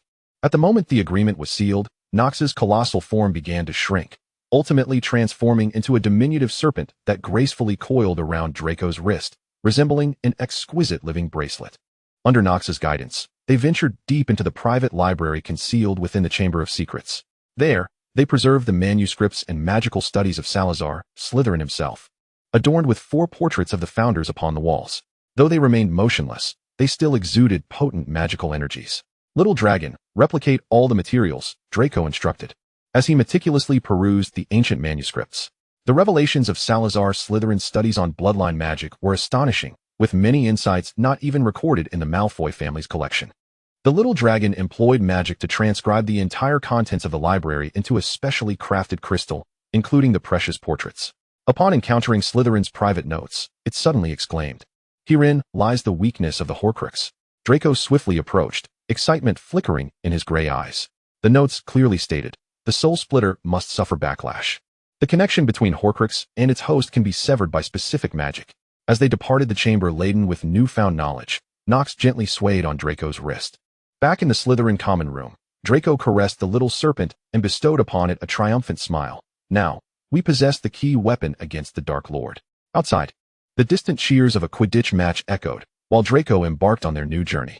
In the following weeks, Draco and the little dragon immersed themselves entirely in the study of soul-severing magic. Each morning, they were invariably the first students to arrive at the library, with Madam Pomfrey accustomed to seeing that platinum head buried among the ancient tomes. The theory of soul anchoring and counter curses, Draco murmured, carefully turning the yellowed pages, which mentioned using moonstone as a medium to disrupt soul connections. The little dragon floated nearby, swiftly jotting down key points. We require the purest moonstone, along with unicorn tail hair to craft the magical conduits. They then proceeded to the room of requirement on the 8th floor to conduct their research, gradually filling the table with an array of rare materials, softly glowing moonstones, shimmering unicorn tail hair, and even a small vial of serpent venom contributed by Nox. The crucial catalyst. Just as their research reached a pivotal stage, one afternoon they inadvertently overheard a heated argument between Hagrid and Madam Pomfrey in the library. Just one more book, Hagrid implored in his gruff voice. The dragon breeding cycle will suffice. Madam Pomfrey retorted sharply, you have already borrowed 6 books on dragons. Unless you can explain why you are studying this. Draco exchanged a knowing glance with the little dragon. That evening, they donned the invisibility cloak and revisited Hagrid's hut. Peering through the window, they clearly observed the black-gray dragon egg trembling slightly by the hearth, fine cracks already appearing on its surface. Norwegian Ridgeback, the little dragon asserted confidently. And it is about to hatch. Nox, coiled around Draco's wrist, suddenly perked up. Spiders. That giant used to keep spiders, and now he's gone to the Forbidden Forest. There's a giant spider named Aragog. I have fought it before, and its offspring are still thriving in the Forbidden Forest. Draco gently stroked Nox's cool scales in exasperation. Haven't I been providing you with the freshest ingredients daily? Why are you still thinking about those spiders? It's different, Nox protested, flicking its tongue. The spiders in the Forbidden Forest have a wild, delectable flavor. Let's focus on the matter at hand, Draco interjected, regardless of where Hagrid acquired that dragon egg. It is a grave violation of school rules and the Ministry of Magic's regulations. The little dragon floated to the window to observe closely. In my world, Hagrid taught care of magical creatures in his 4th year, always bringing in dangerous and foul-smelling creatures for class. Blast-ended scroots, hippogriffs, and worst of all, he thinks they're adorable. Draco grimaced in distaste. It seems his taste is horrid no matter the world. They swiftly devised a plan. First, Draco wrote 2 anonymous letters of complaint using specially crafted magical ink, detailing Hagrid's illegal possession of the dragon egg. The ink would vanish after reading, ensuring no evidence remained. Delivering this to Professor McGonagall is more reliable than to Dumbledore. Draco sealed the envelopes, feeling that the headmaster could sometimes be overly lenient. Meanwhile, they did not halt their research on the Horcruxes. In a late-night experiment, the soul-severing compass was finally completed. When Draco brought the compass near a cursed object, the needle trembled violently before suddenly stilling. The severing magic had taken effect. We succeeded. The little dragon twirled in excitement within the laboratory. Now we can safely handle the Horcruxes. The following morning, the news of Hagrid's illegal dragon keeping was irreversibly exposed. Professor McGonagall did not arrive alone. Accompanying her was a visibly more solemn Severus Snape and a stern official from the Department for the Regulation and Control of Magical Creatures, clad in a burgundy robe. They fortuitously intercepted Hagrid, who was singing merrily while clutching a large barrel of brandy and half a slab of raw meat. Even from their distant vantage point, cloaked in invisibility, Draco and the little dragon could distinctly hear Professor McGonagall's shocked and furious voice rise. Rubius Hagrid. This is a Norwegian Ridgeback. Merlin above. Do you have any idea what you're doing? This is a serious offense. Extremely dangerous. The ministry official's voice was cold and formal. According to Section 7 of the Dragon Breeding Act and relevant clauses of the International Confederation of Wizards Secrecy Statute, you, Rubius Hagrid, are charged with the illegal possession, intent to hatch, and rear a Class A extremely dangerous magical creature. You must surrender the creature immediately and submit to an investigation. Hagrid's massive frame seemed to shrink in that instant, desperately attempting to block the doorway with his bulk, his large, bell-like eyes brimming with tears and plea. No. You can't take Norbert. It just hatched. It needs me. Professor Snape's icy voice cut through Hagrid's lamentations. Does it need you to turn it into the next snack for the Dementor at Azkaban? Or or to set Hogwarts ablaze as a celebratory gift for its birth. Step aside. Hagrid, your maternal instincts have become a threat to the entire school. Ultimately, under the firm magical assistance of Professor McGonagall and the authority of the official, the Norwegian Ridgeback was confined within a specially designed magical container and taken away. Hagrid slumped at the doorway like a child, weeping inconsolably. The punishment came swiftly and harshly, far exceeding a mere suspension. At breakfast the next day, Hagrid's seat at the staff table remained conspicuously empty. Professor McGonagall rose to her feet, her voice resonating powerfully through the hushed auditorium, each word striking like a shard of ice. Last night, a grave violation of both magical law and school regulations occurred. The keeper of keys and grounds, Rubius Hagrid, has been suspended immediately for the illegal possession and attempted hatching of an exceedingly dangerous Norwegian Ridgeback dragon, pending further adjudication from the Ministry of Magic. She paused momentarily, her stern gaze sweeping across the audience. The Department for the Regulation and Control of Magical Creatures has intervened. Initial determinations include, Mr. Hagrid is to be fined a substantial sum of 1,000 galleons. His duties at Hogwarts are suspended until the Ministry concludes its investigation and reassesses his risk awareness. Blaise leisurely sliced through his sausage, a chuckle escaping him as he leaned towards Draco and whispered, 1,000 galleons?